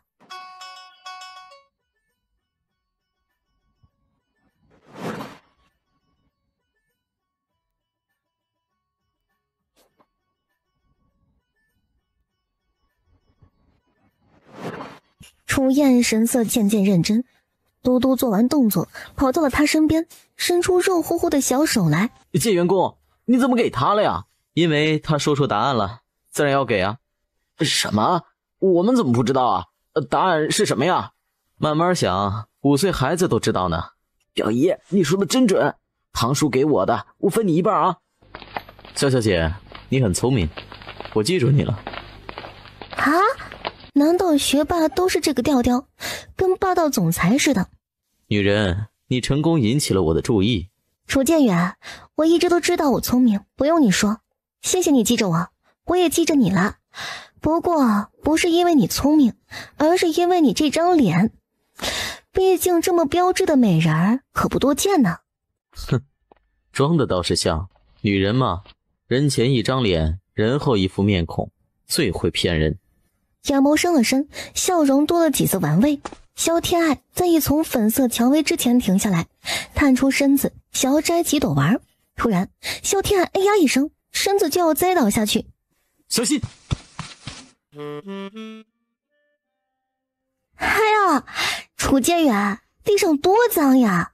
可惜了一身好衣裳了。劳驾，帮我摘几朵蔷薇花，谢谢啦。哼，想得美，爷一时大意，中了你的计。女人都是祸害，就不能心软。能使唤爷的女子，还没生出来呢。楚阶远，身手不错啊，还想跟着我吗？谁稀罕跟着你？爷高兴逗你玩呢，别自作多情，以为爷对你有意思，长得还没爷好看，爷能看上你？还想让爷为你摘花，想得美。行，正好，本小姐还嫌你男生女相招蜂引蝶呢，让你摘花儿是看你就那么点用处了。咱们井水不犯河水，各走各路。你若是想领教本小姐的厉害，尽管放马过来，本小姐很乐意跟你好好玩玩。文的武的，本小姐虐得你跪下喊爹爹。这女人真会演呐，在饭厅里装柔弱无辜，小白花似的，现在跟女土匪一般。侯府怎么教养出这样的小姐来？姐，说哪反了，还在生气呢。萧小姐太坏了，咱以后离她远着点。你懂什么？爷从未遇到过这样独特的女子。你说说，爷要是娶她回来做七少奶奶，能行吗？七爷，她那么野蛮，一肚子鬼主意，人前一套，人后一套的，见人说人话，见鬼说鬼话，身家上到老下到小都被她哄得团团转。这样的女人，七爷您真的喜欢啊？说明她厉害啊。女子本弱，若是没点本事保护自己，整天跟爷哭哭啼啼，烦都烦死了。虽然长得一般，比不上爷，勉强还凑合。完了完了，老太爷想让七少爷娶个大家闺秀，端庄温柔的，萧小姐怎么看都不是那样的人呐。你要是敢跟祖父说，以后不用跟着爷了。萧小姐比我都傲，能不能成还是两回事呢。做不成夫妻，我会跟她做朋友的。这么有趣的人，做夫妻反而可惜了。喜欢的人不应该做夫妻的吗？咋就可惜了？夫妻之间日夜相处，上敬长辈，下养子女，日子久了，感情多深的人也会麻木。要是家庭和睦还好，若是不和，难免争吵，感情变淡，甚至成为怨侣，还不如朋友好。没有这些俗世羁绊，谈天说地，方能成为一辈子的知己。萧小姐要是嫁人了，您跟她做知己，人家夫君能乐意啊？萧小姐那脾气，能被她看上还肯嫁的人，肯定不是肤浅之辈。要是她夫君连这个都容不下，也配不上萧小姐。这幅画给萧小姐送过去吧。不太合适吧？送人家姑娘肖像画，很容易让人家误会的。不太合适吧？送人家姑娘肖像画，很容易让人家误会的。哼，那就误会喽。总要接触一番，才能知道他是什么样的人，我才能决定如何跟他相处。哎呀，楚介元什么意思啊？给小姐画肖像，要是被人看到了，肯定说你们私相授受呢。嬷嬷担心什么呀？楚介元大名在外，应该是我占了便宜才对呢。多少小姐们求他一个字儿都求不来呢。收下，放起来吧。啊，不过嬷嬷还真是想多了。楚燕不是一般的傲气，她就是有那个意思，也要看看我配不配得上她的才华横溢啊。研墨，取颜料来。许久没作画，手生了呢。东林啊，让你看看你家小姐的本事，瞪大眼睛，别眨眼睛啊。天哪，这是一只老虎，还能这么画，小姐你可太厉害了。那是，你家小姐我才名远播，你当是噱头吹出来的吗？是有真本事的，不过小姐我低调，不屑扬名而已。我要是想，分分钟给你弄一个第一才女的名头回来，就跟施宣瑶一样，她没做道姑之前可是洛城第一才女呢，虽然不是天下第一，已经很不容易了呢。萧天爱莫名的不喜欢施宣瑶这个人，觉得她有些做作，哪怕出了个家都能让人记着她，不是个简单的人物。去，吹干墨镜送给楚燕，来而不往非礼也。小姐要是男子，肯定无数小姐为你痴狂。你才知道的嘛，你家小姐男女通吃。去，送给她楚燕，好叫她知道，跟小姐我比，别看她是贱人，小姐我也不怂。打开看看，希望萧小姐不会让我失望。天哪，吓死小的了！好，太好了，萧小姐真乃奇女子也。是够奇的，谁家小姐喜欢这个呀？不该画些花草的吗？不过是她画的吗？不会是拿了哪个大家的作品来糊弄少爷呢？墨汁的味道还没散开，是她画的。哎呦，小祖宗哟，这可都是银子呀，可不敢这么砸，你祖父祖母知道了，又该对你不满了。哼，不满又怎么样？反正他萧天爱一来，我这个亲孙女都要靠边站，说什么最疼我，都是骗人的。哎呀，他就是来走亲戚，能住几天，你忍他几天，跟他计较，赢了脸面也不光彩。你可是主人家，就当尽地主之谊了。远香近臭，老太太久不见外孙女，肯定是偏疼几分。现在可不是你使性子的时候，进来吧。可是那边有什么动静？动静大了呢！楚介元送了一幅画给表小姐，2个时辰之后，表小姐还回来一幅更大的。楚介元笑得很大声，老远都能听到呢。只是奴婢不敢离得太近，不知道他们送的是什么样的画。母亲，你看看，他们分明有不可告人的事情呢。楚燕肯定被他勾引了，女儿可怎么办呀？就算表小姐不勾引，凭着侯府小姐的身份，楚介元也会选她的呀。所有人都看透的事情，偏生神浅待，自视甚高，一点都看不破。稍安勿躁，母亲自然会让我的女儿得偿所愿。小姐，早啊。萧天爱抬起手，还没回话，楚燕已经大步离开，留给他一个孤傲狂肆的背影。哼，楚燕她是什么意思啊？跟我玩高冷的吗？奴婢听府里的丫鬟说过，楚介元出了名的高冷，除了极亲近的家人，很少把人放在眼里呢。哼，好得很，姑奶奶记着你了，你给我等着。表姑姑，你还没嘟嘟起得早，睡懒觉的孩子不是好孩子哟。没事儿，又不是泥捏的，睡一下坏不了。表嫂，别打了。嘟嘟，知道错了吗？你也太弱了，不经撞。合着你撞了人，还要怪人家身子弱，今儿个我非要揍你不可。来人，扒了衣裳，拿凳子来。表姑，我错了，下次不敢了，我不想被打屁屁。好，表姑原谅你。但是啊，嘟嘟啊，表姑姑摔一跤没什么关系的，但是换成太奶奶呢，她年纪大了，可经不住你这么一撞。更严重的是，你撞的人万一肚子里有小宝宝呢，可是会害了一条小生命呢，后果就不是挨打的事儿了。表姑知道你喜欢表姑，跟表姑玩呢，但是要注意方法，可以让表姑看你喜欢的玩具，陪你一起逛街做游戏啊。表姑，我懂了，下次不会了。乖了哈，改了就好。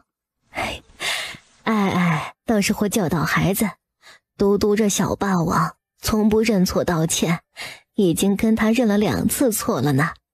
谦哥媳妇儿，我看这孩子让爱多带着他，磨一下他那小霸王的性子。祖母说的对，爱教导孩子比我都厉害呢，不打不骂，就让他道歉认错。不愧是侯府教养的姑娘，就是聪慧。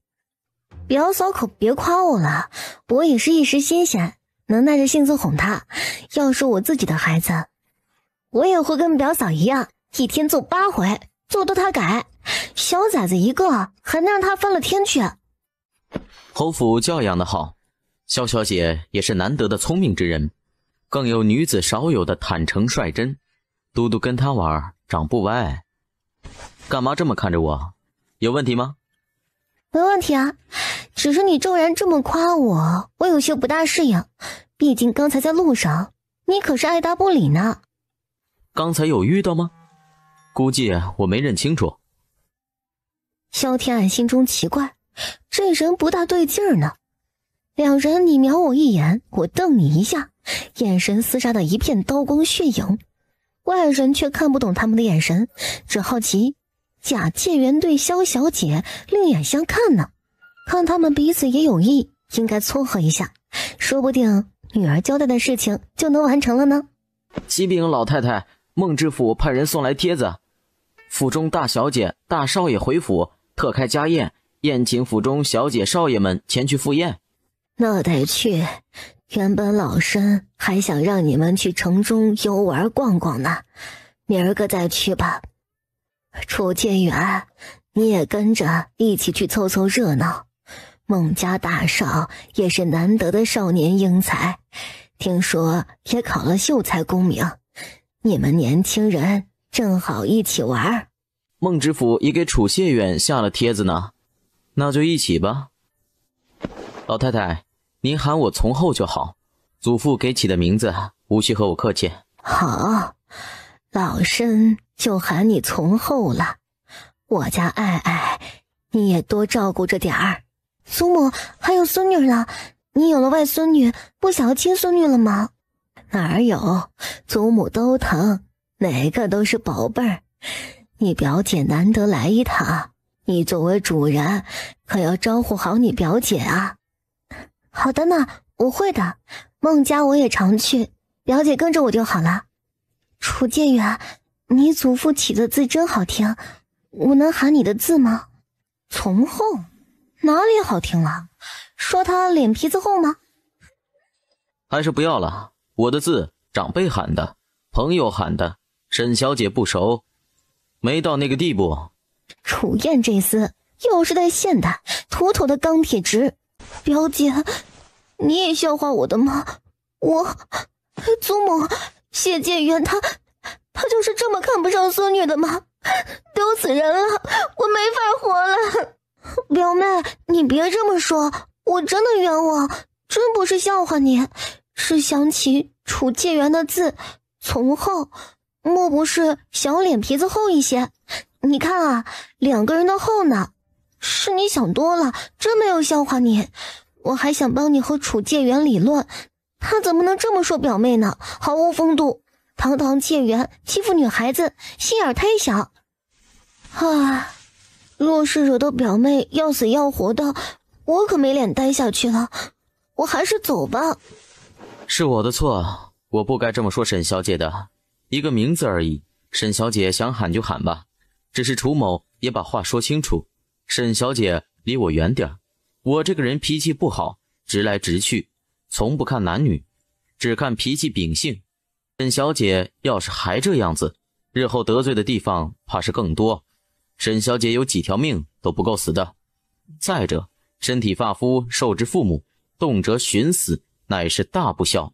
父母辛苦养育多年，就是让你如此轻贱自己的性命的吗？别哭了，马上要出门赴宴，哭肿了眼睛多难看呀。人家楚介元也是为你好，以后要改改这个毛病，可不能寻死觅活了，只会让长辈痛心。还不谢过楚介元教诲，他也是为你好。楚介元，我们家就这么一个姑娘，娇宠了点儿，哪里做的不对，你尽管说，他会听的。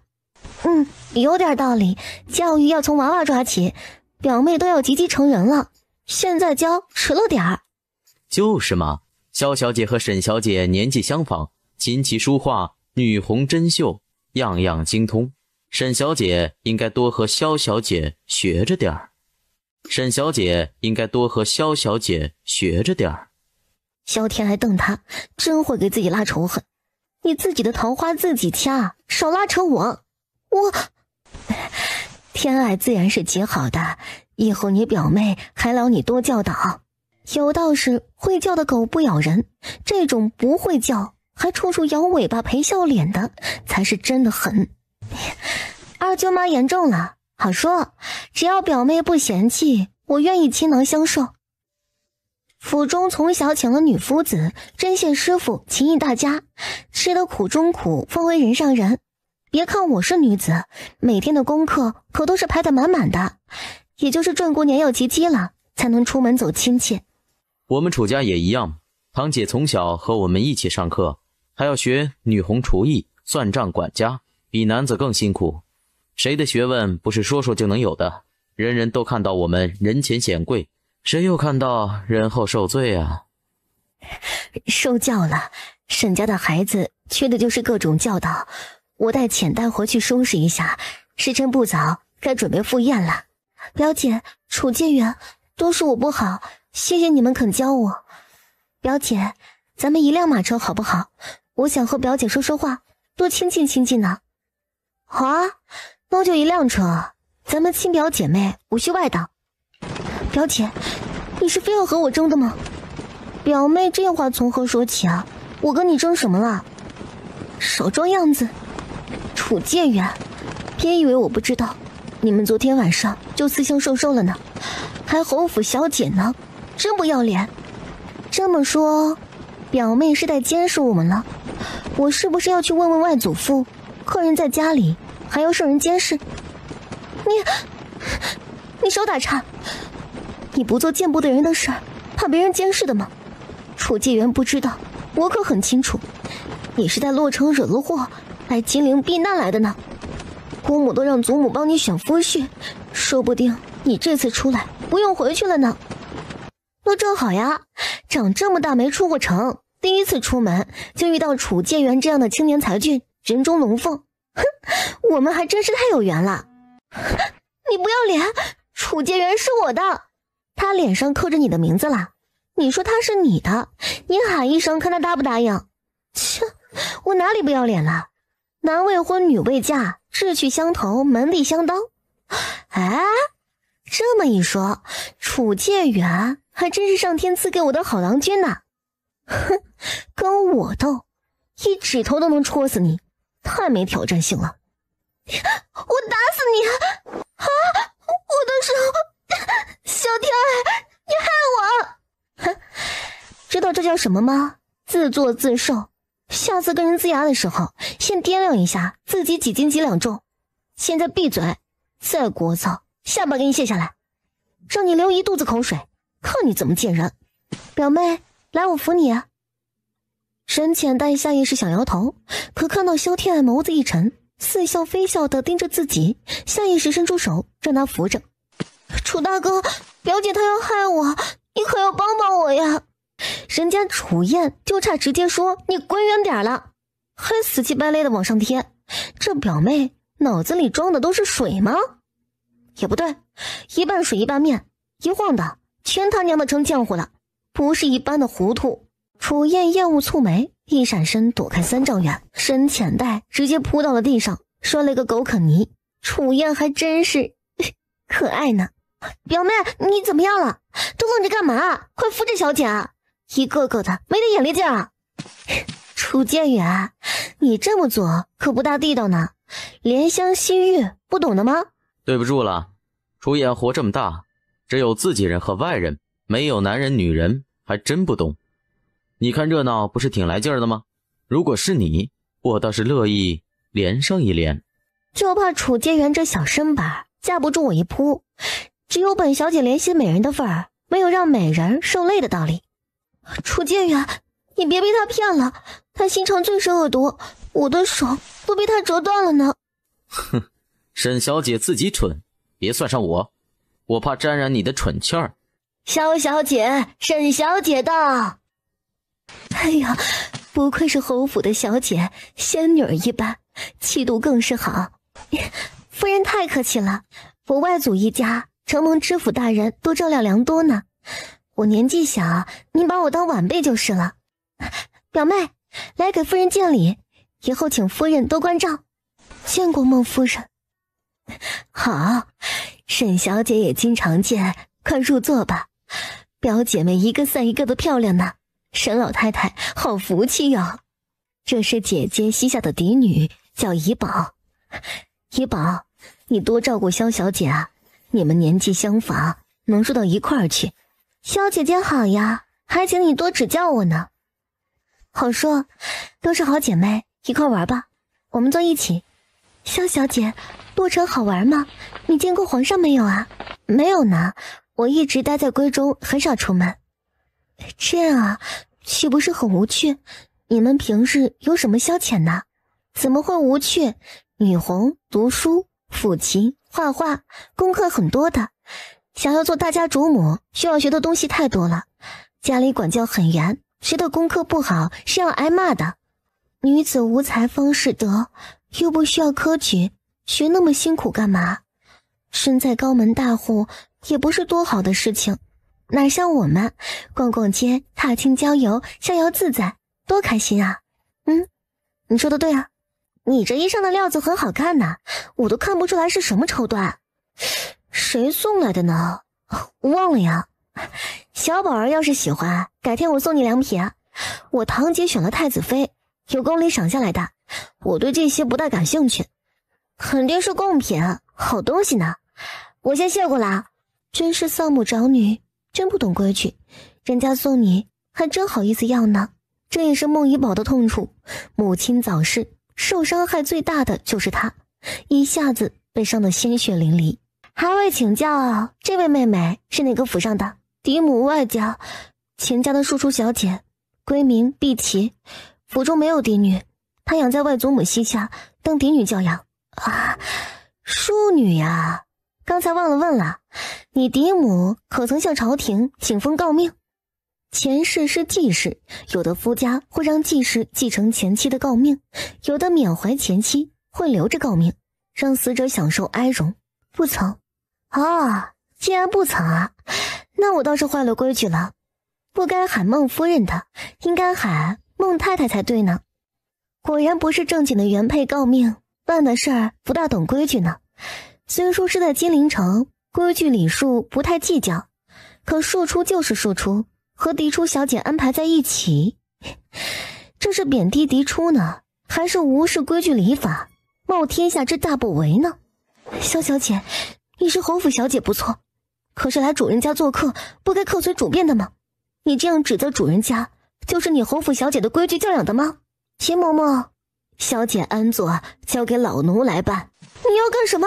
狗奴才，你敢跟本小姐动手？啪啪！怎么了？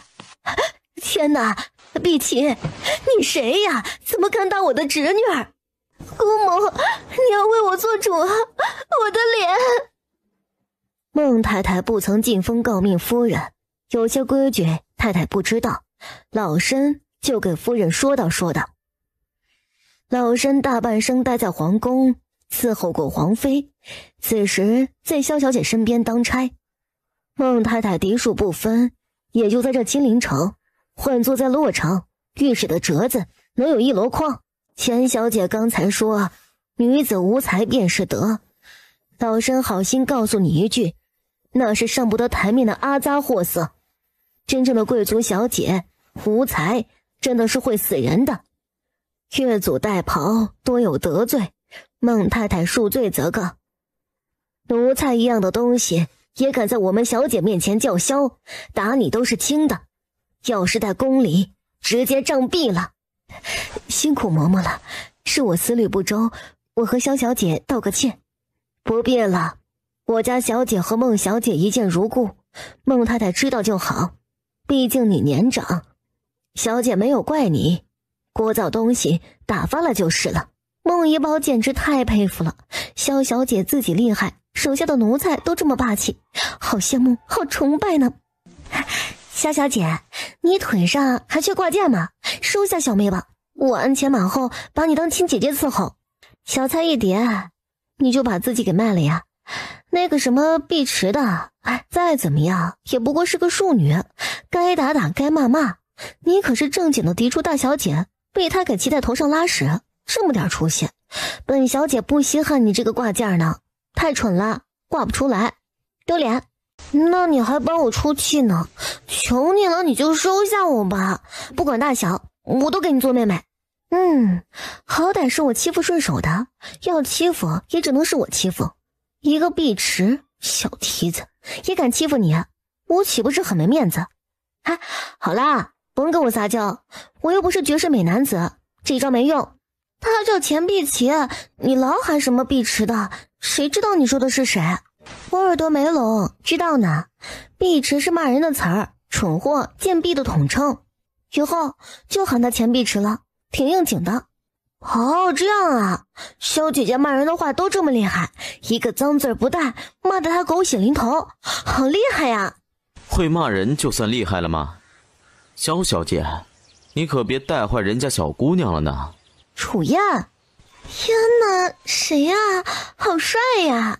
楚燕，楚从后，江南楚家嫡出7少爷，真正的金龟婿呢。小姐们，谁要是嫁给他，真正是钓到金龟婿了呢。机会就在眼前，就看你们抓不抓得住啦。萧天爱，逗你玩呢。我是觉得这样的宴席无聊虚伪，你们怕是不知道南客这边缺了几块砖，你们的一举一动看得清清楚楚呢。我是为你好。哼，我可谢谢你呢。来，今儿个我好好报答你，让你享受一下坠入温柔乡是什么滋味。小姐们，快接着点儿，说着咱们楚建元该新堂了。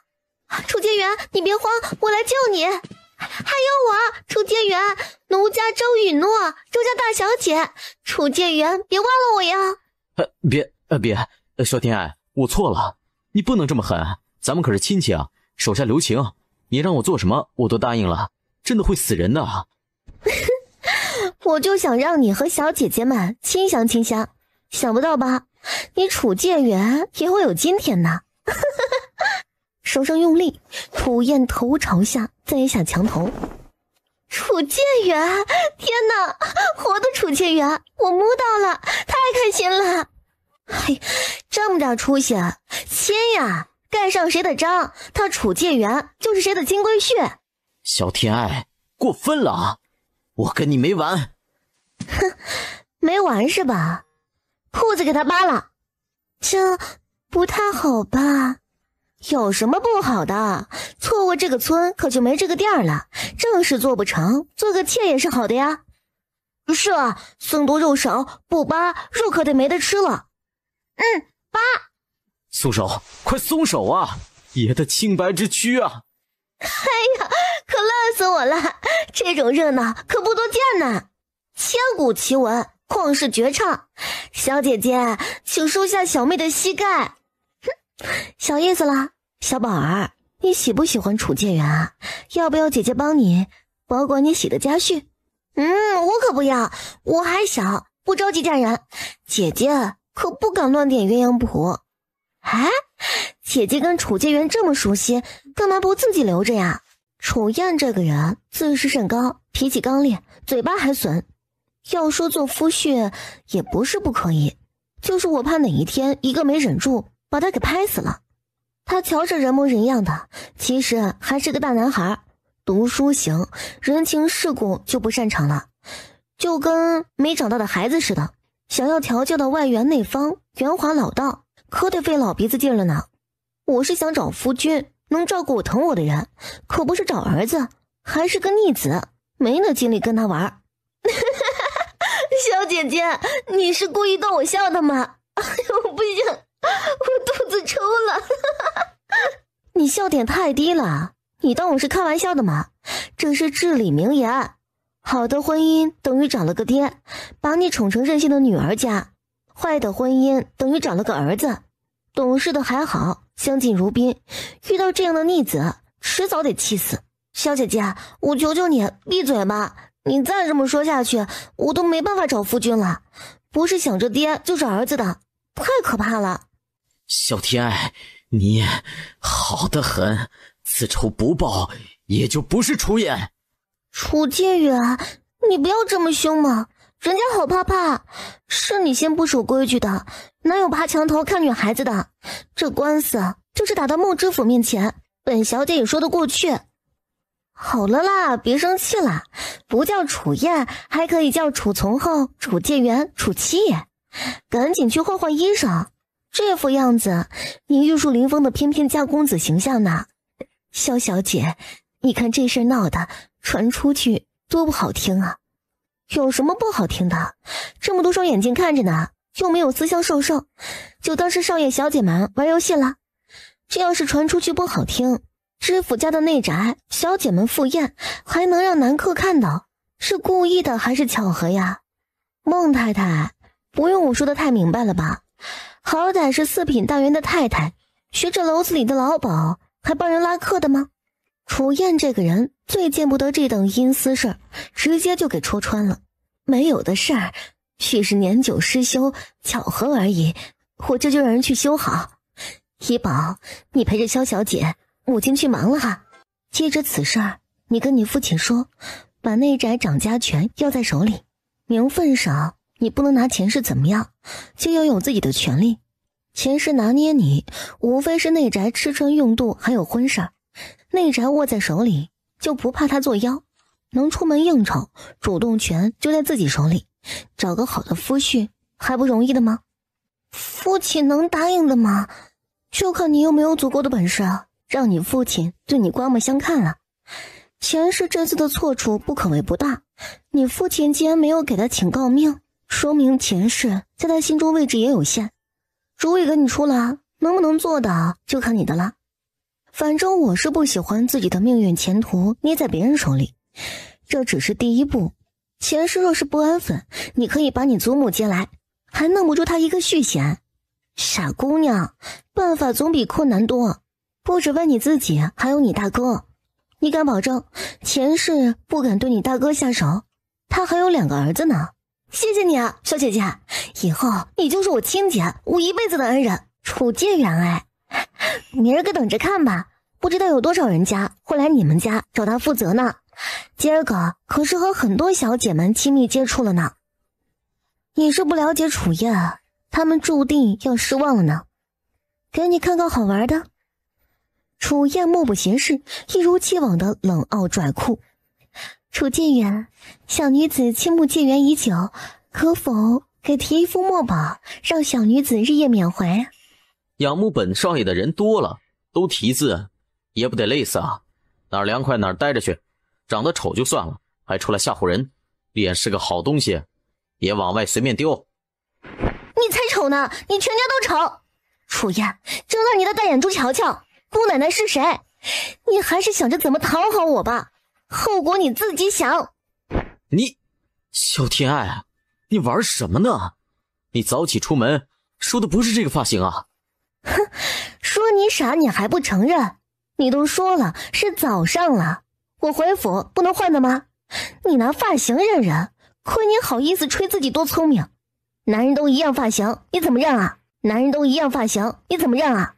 簪子不一样啊，谁跟你们的女子似的，一天换几个发型啊？那个，我还有事儿，告辞。萧天爱，别乱说啊，否则我跟你没完。楚介元他怎么回事啊？哼，没多大事儿，脸盲症而已，就是记不住人的长相。这么大把柄落我手上，看我怎么收拾他。还有这种病啊？所以他的孤傲不搭理人并不是傲慢，而是根本不认识。也不对啊，他可以让自己的小厮提点一下，完全可以避免的。哼，你觉得楚燕的自尊会让人知道他有这种罕见的病症吗？怕是他小厮都不知道。毕竟楚介元有足够的资本傲气，楚燕气得抬脚踹路边的大树。那个该死的女人要不要这么聪明啊？才见几面，他藏了10多年的秘密就被他发现了，他怎么什么都知道啊？医书上都不曾记载，他从哪儿知道的？这事儿不准说出去，更不能和我堂姐说，嘴巴严实点儿，小心爷发卖了你们。不敢，少爷放心，老太爷我们都不说，烂在肚子里。不过也应该担心萧小姐才对吧？她可不是好说话的主啊，爷自有法子对付她，管好你们自己就是了。主子，金陵府最新的消息，属下念给您听一听。念啊，发什么愣啊？那丫头估计不会想他，金陵繁华富庶，人杰地灵，估摸着玩疯了。楚燕，楚介元，什么来头？属下马上派人查，楚家祖宗18代给他查清楚了。不过信上说楚介元才华横溢，人中龙凤，和萧小姐也谈得来，不少人私下议论楚介元和萧小姐很般配。般配？不是说这个楚眼眼高于顶，傲慢刻薄的吗？没看在萧小姐手里也得吃亏的吗？她傲慢，萧小姐能比她更傲慢，两人棋逢对手，也等着瞧吧。过不了多久，喜讯就要传出来了。也等着瞧吧，过不了多久，喜讯就要传出来了。夜深了，你们下去歇着吧。哦，属下告退。爷，您真不打算追萧小姐啊？过了这个村可就没这个店了。那个什么侍郎家的于小姐比她差远了。说什么混话？爷什么时候说过对萧小姐有意思了？差不差得远，对爷不都一样吗？文，明天一早我要看到楚眼的全部资料。母后，谁惹得您生气啊？你和儿子讲，儿子重重罚他，可不能跟自己的身子骨过不去呀。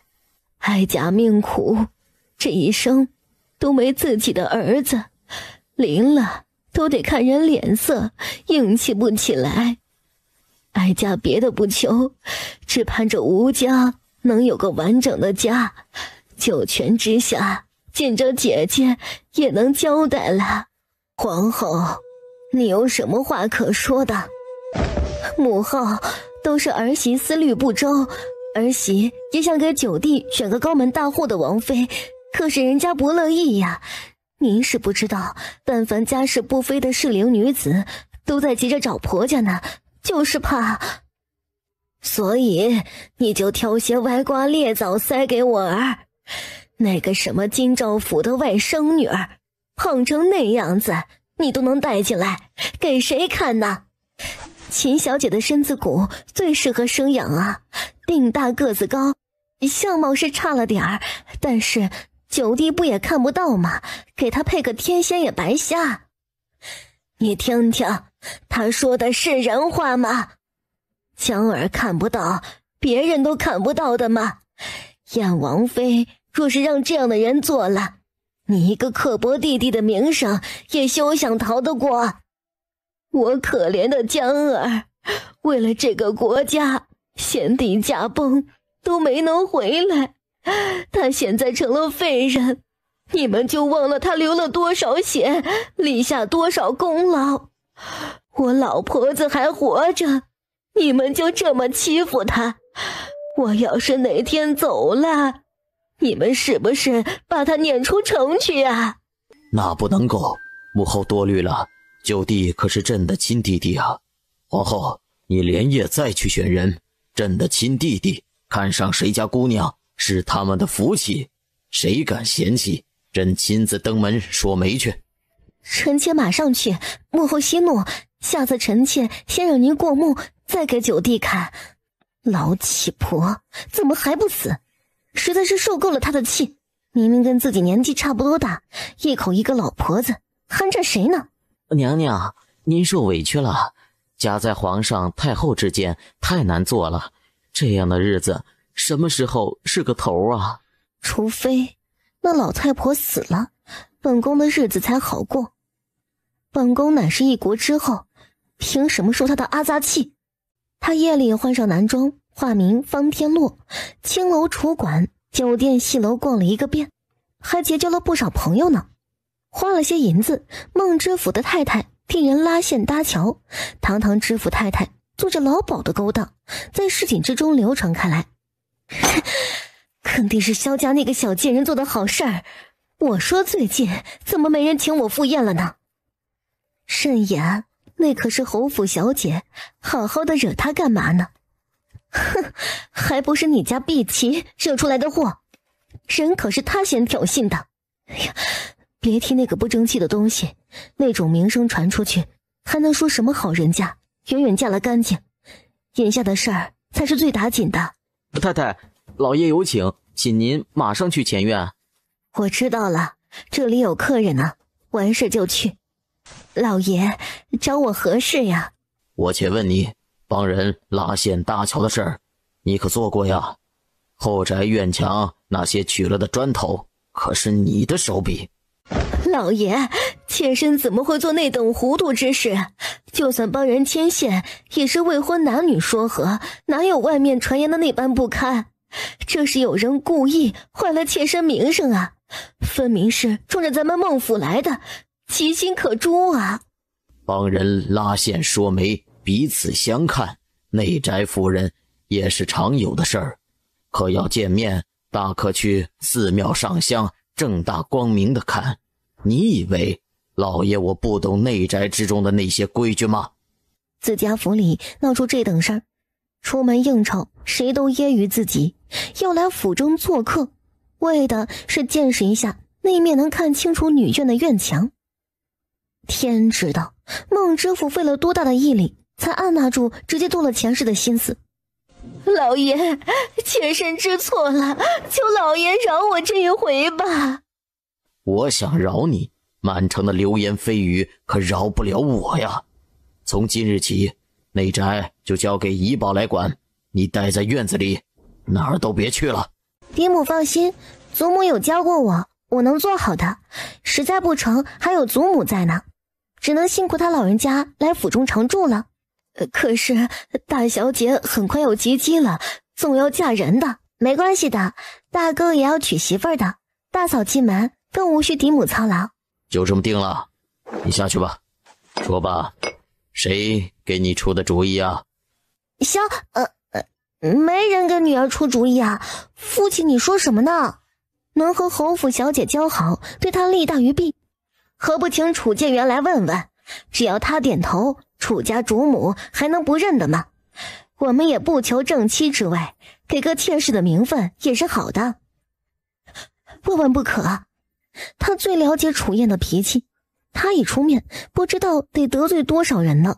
楚燕也听说了，没有让堂姐为难的道理，不请自来。萧天爱两人偷听的时候，正是最精彩的部分。你们让小爷负责？负什么责？爷还没找你们要赔偿呢。哦，当爷好糊弄呀，亏你们好意思说是大家教出来的女儿家，看到男人花痴似的扑上来，院子里的姐儿拉客呢，他们乐意，爷还不乐意呢。这种人给我们楚家当丫鬟都嫌不够稳重，还想给爷做妾，爷的妾就这么不值钱？就知道他这张嘴不把人的脸皮彻底扒拉下来，他就不是楚燕。你闭嘴！你不怕人墙头看人家小姐们，人家够得着你吗？做错了事儿还强词夺理，你当我不敢教训你的吗？等我送走诸位太太，看我怎么抽你！实在不好意思，诸位太太见谅，不是我不想点头，实在是不忍心委屈了诸位小姐们。自家人了解自家人，这孩子读书是好的，但是脾气实在是……不用多说，他们也都看到了，纷纷告辞。原来他是这样的楚介元啊！楚燕揉着耳朵出来，眯起眼睛看着萧天爱。萧天爱不吭声，反正你脸盲，走你的吧。萧天爱，看我热闹，很开心嘛，笑得跟下了蛋的小母鸡似的，好意思说自己是侯府小姐。哈，你找揍是吧？住手！你也想占爷便宜，给爷做小妾啊？楚燕，接狗非让你知道知道花儿为什么这样红，作死啊你，敢这么跟我讲话。最终楚燕承诺他们逛街的银子他负责，萧天爱才肯罢休，拿他当小厮使唤，专门给自己拎包。这瓶玫瑰香露是最新到的货，小姐试一下，味道很好呢。玫瑰香露太过浓郁，小姐气质雅淡，更适合茉莉香，还有百合香也不错。这位少爷，素昧平生，请自重。是小生冒昧了，在下吴坤白，家中几代盐商，一见小姐惊为天人，情不自禁，还请小姐见谅啊。吴家盐商，沈家二房太太可是你们吴家的姑奶奶？啊，正是，小姐认识我姑母。啊，太好了，咱们真是有缘啊！不认识，要不是事先知道他的身份，都要被他骗过去了呢。这他该怎么继续啊？敢问小姐，你们这么高端的店铺，还有这种骚扰客人的登徒子呢？以后谁家小姐还敢来你家？你干嘛？还想打我呀？朗朗乾坤，光天化日，你别再嚣张了，本小姐不怕你。小姐，我又不是坏人，只是想和小姐交个朋友。你住口！你当我是什么人？随便什么阿猫阿狗都能来搭讪的吗？走开，否则我喊人了。胡少高抬贵手，小店东家和你们家主关系莫逆，您想找乐子，百花楼随意，来这儿的都是大家小姐，还请吴少自重。滚！爷做事有你瞎逼逼的份儿吗？你算什么东西，也配管爷的事儿？你还不服？打你打轻了！啊！救命啊！打人了！小娘皮，也好好跟你好话说尽，你一点不识趣，一不做二不休，干脆来个肌肤之亲，坏了你的名节。你不嫁也得嫁。原本家里是想着让他和萧天爱好好相处，让他爱上吴坤白，心甘情愿的下嫁吴家。可惜事与愿违，人模狗样的，居然是个人渣。小娘皮，你敢打老子？知道老子是谁吗？今儿谁都别想走，老子就在这儿办了你们。小姐姐，你先走，我来对付他。哎呦，爷就喜欢这个调调，跑啊，看你们能跑到哪儿去。嘿嘿嘿，美人儿别跑啊，越跑爷越高兴。阿强，我爹是金莲知府，你敢碰我，让我爹抄了你吴家。嘿呦，知府是咱爹呀，今儿我艳福这么好呢，小娘子也一样疼你。楚天元，这人敢欺负我们，揍死他！呵呵，狗屁的谢愿，天王老子来了也没用，乖乖从了爷，也一定会疼你们。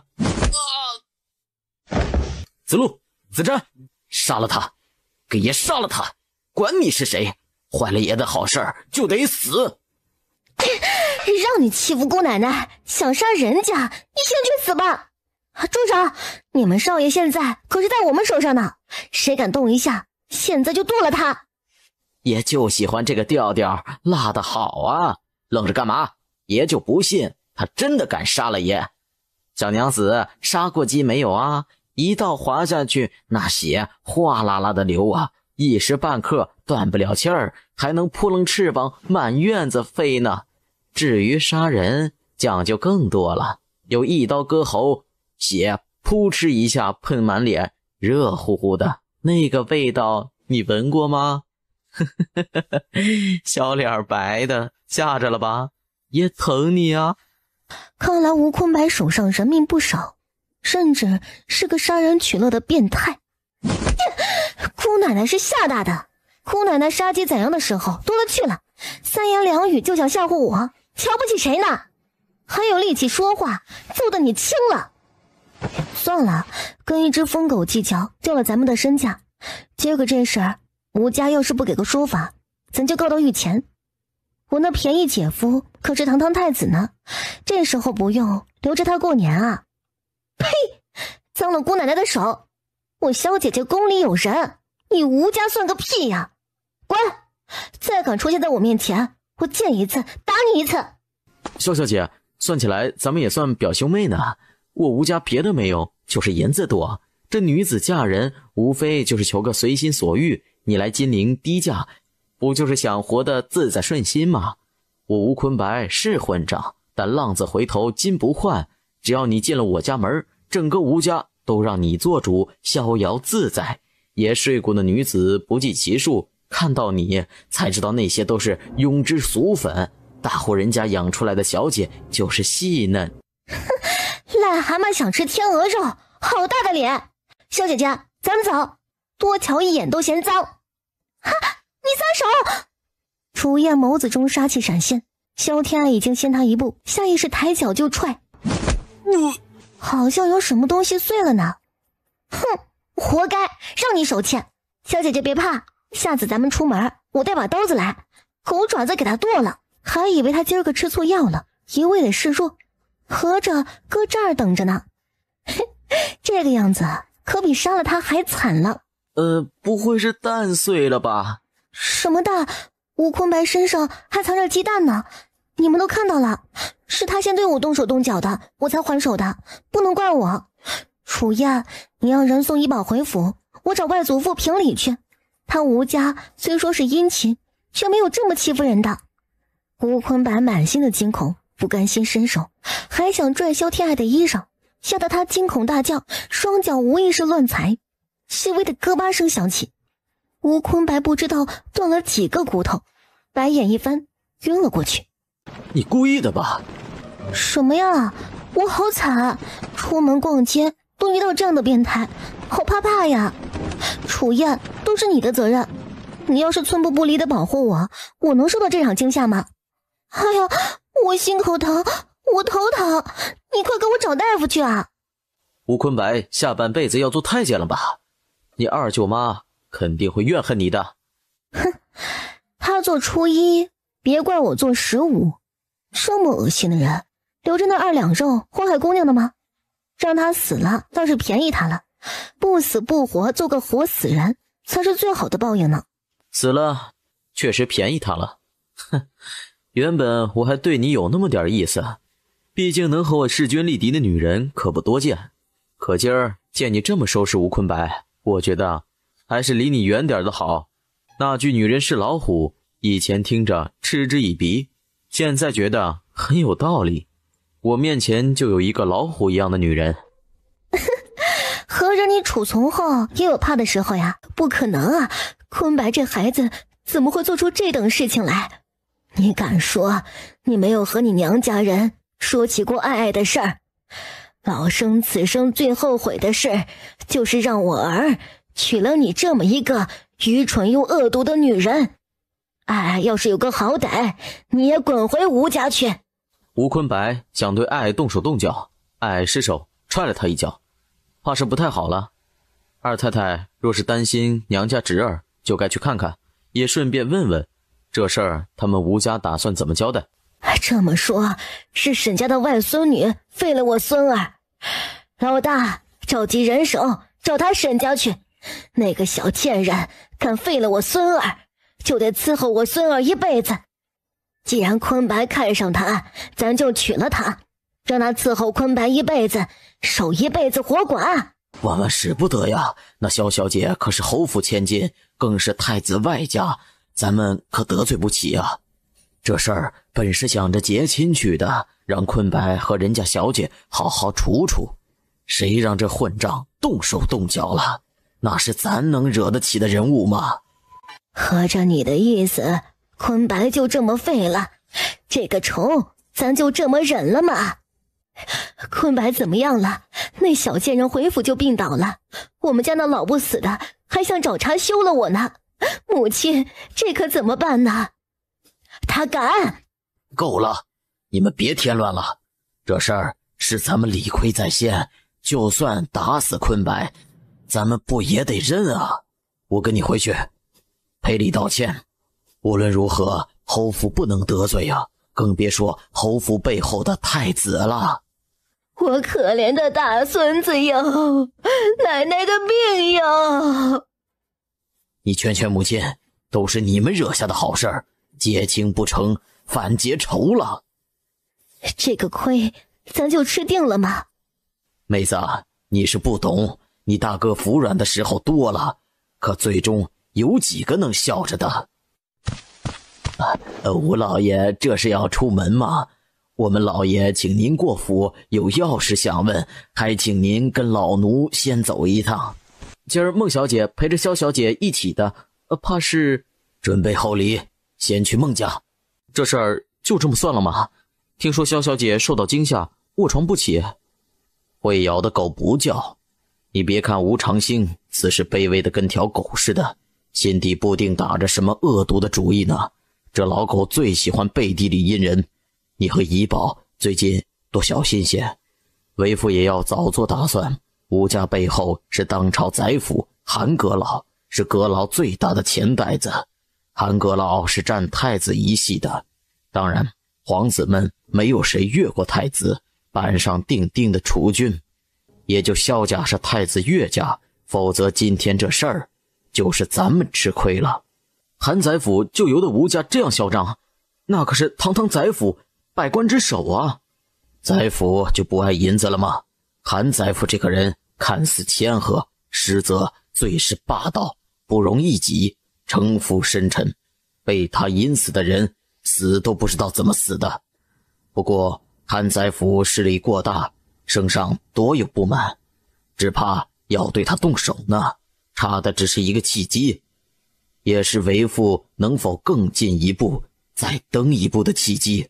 见过老太爷，晚辈家教无方，惊扰了萧小姐，特来赔罪，千错万错，都是我那逆子的错，晚辈愿亲自给萧小姐赔罪，还请老太爷给我这个机会啊。不必了，爱爱病得厉害，养在闺中，教化一般的人儿，被你那孟浪儿子吓得发高烧，说胡话，更别说女儿家的名节了。你们吴家打的什么主意？别以为老夫不知道。小心太贪，撑破了肚子。你那儿子什么德行，你不清楚啊？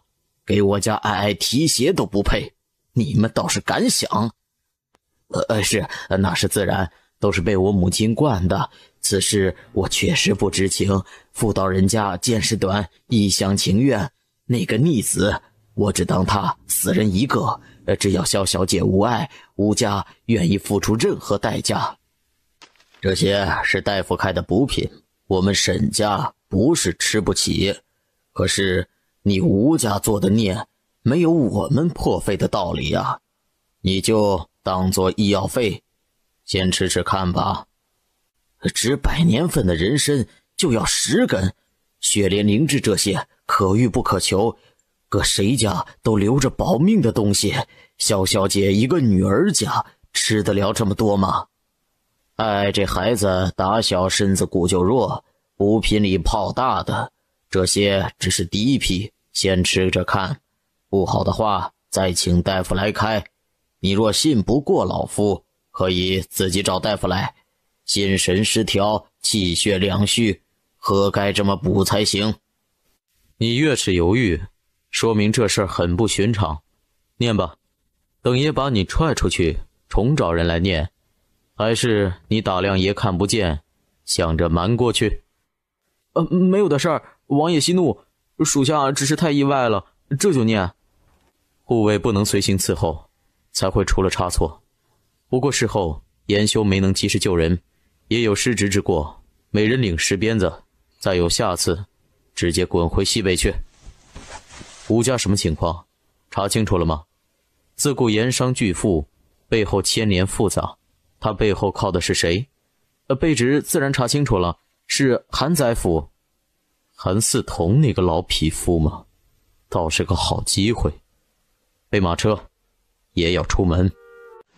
给母亲请安，世子何时回来的？在外辛苦了。二叔风采依旧，昨儿刚回，比不上二叔打理庶务奔波劳累的辛苦。二弟弟妹呀，听说爱爱在金陵又惹祸了呢。你说啊，以前多温顺老实的姑娘，最近怎么总是掐尖冒墙的？那儿要是有她，就安分不下来了呢。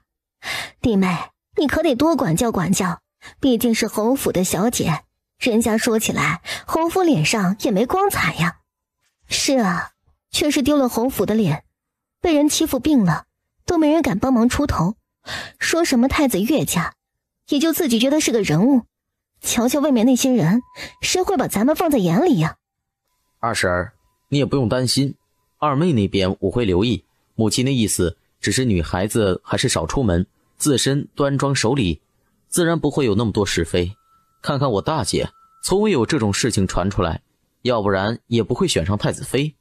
二婶儿，你说是不是这个道理呢？世子说的对，不过不需要世子费心了，我的女儿我自己能养好，一家人和和气气才是最重要的。灵儿，你可是世子，爱的事儿也是萧家的事儿，该管你还得管管。祖母多虑了，孙儿自然会管。不过二妹也到了说亲的时候，还是早些定下来稳妥一些。这是我家小姐亲自绣的，仰慕王爷威名，还请王爷收下。啊，我家小姐是王侍郎中的二小姐，闺名王以涵，王爷应该知道的。思乡授受之名，本王不敢连累小姐，回去告诉你家小姐，她的心意，本王知道了。小姐成了，王爷说他知道了，担心小姐名声，没有收荷包呢。恭喜小姐喜得金龟婿。少魂说没有正式订婚，一切都是未可知，传出去你家小姐我还要不要做人了？可是她为什么不收下呢？走了，想什么呢？这么入神。想萧小姐？不是，爷你别误会，我在想您要和王小姐成亲，她会嫁给谁啊？楚仙元吗？两人同住一府，近水楼台，萧小姐又病着，一来二去，说不定就成好事了呢。从此男婚女嫁，各自两安，萧小姐也不能喊你爸爸，撒娇卖萌讨好你了。王叔，你去哪儿啊？也不说约我一起，真是的，你一点都没把我放在心里。打住，说人话。就知道你不关心我。最近看的什么话本子，听的什么戏啊？明儿我要进宫跟皇兄说道，你该做点正经差事了，晃荡下去人都要废了。得，我不说了还不行吗？萧二小姐病了，我还没出去玩过呢，咱们要不要探望她去啊？你什么时候对她这么感兴趣了？你没听说吗？这姑娘太虎了，一脚把人的蛋给踹碎了。你说她是不是故意的呀？吴家也够倒霉的，惹谁不好，偏偏惹她。听说还找人给韩宰府递话，还不死心呢。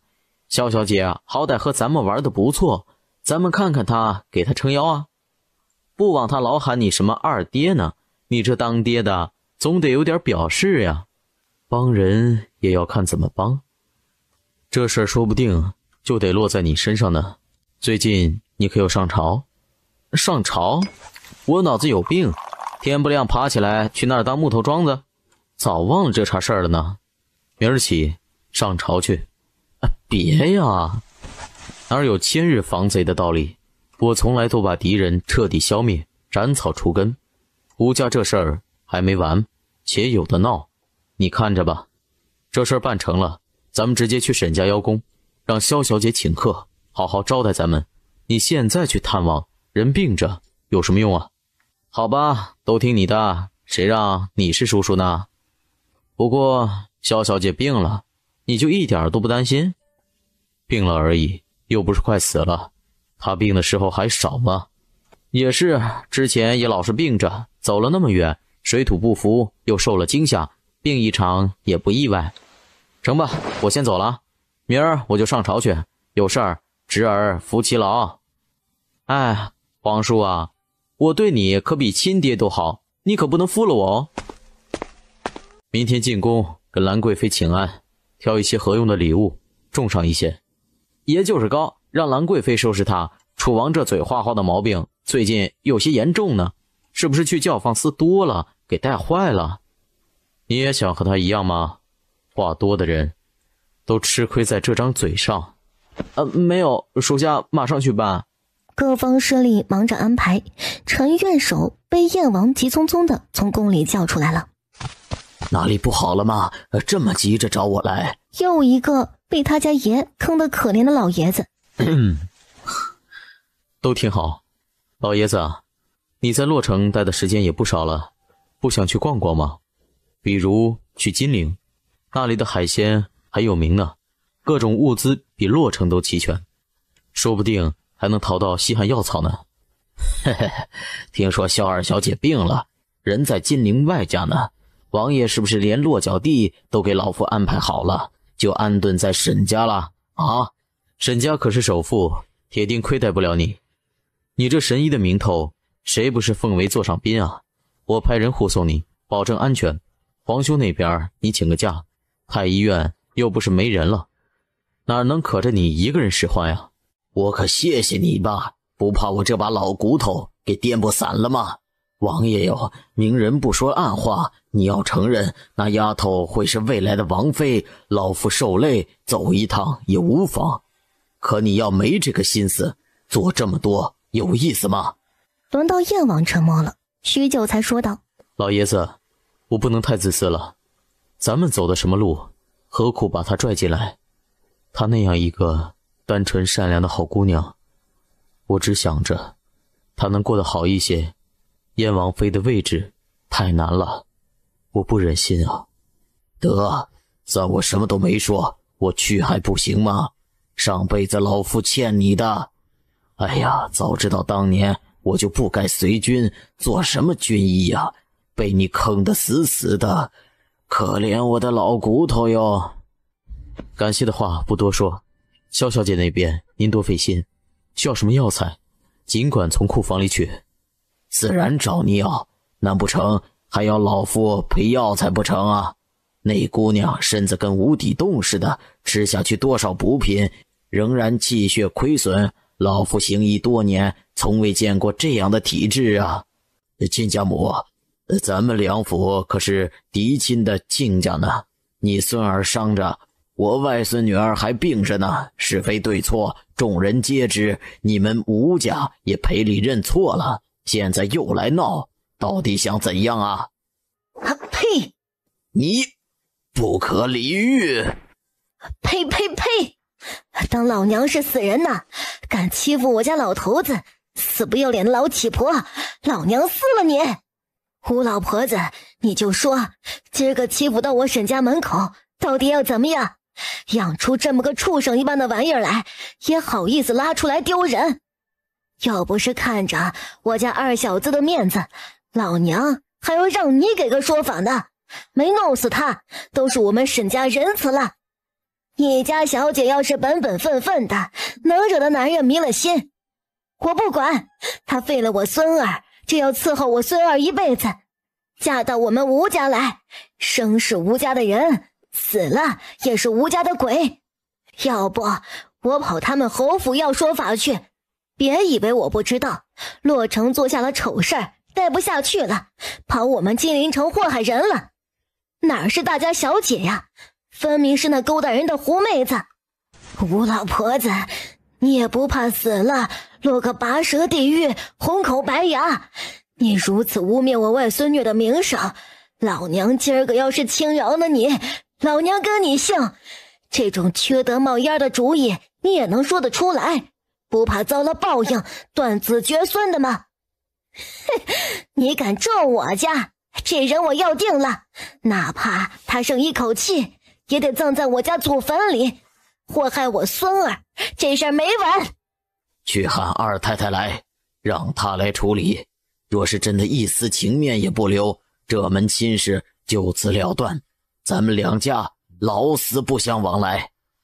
我说你别躺着了，人家都说了，剩一口气儿都得给你抬吴家去，死了也得做人家的鬼。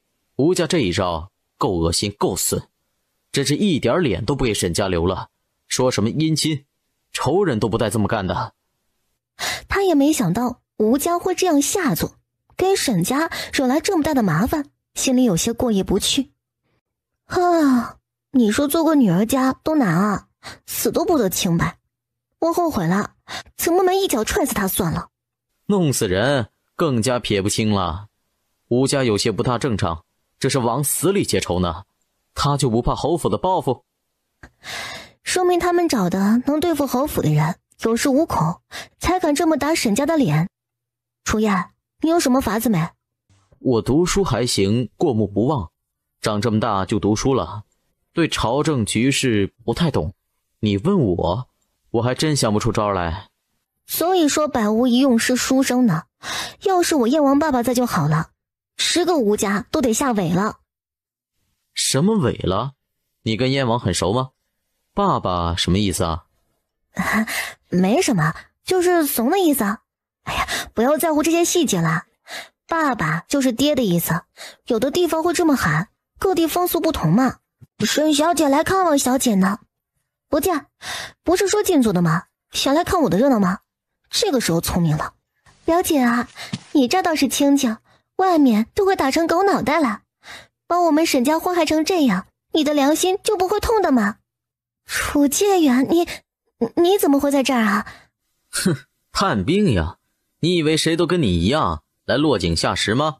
我没有，闭嘴吧！我有耳朵，自己能听得到。那可是你亲表姐，她都病成那样了，你还来说这些戳心窝的话？那什么，你那种女人，也都不屑知道你的名字。你问她良心会不会痛，怎么不先问问你自己有没有良心啊？真不愧是沾着吴家人的血脉，心思都一样的恶毒恶心。楚介远，你怎么能这么说我呀？明明是他做的。滚，回你自己院子里哭去。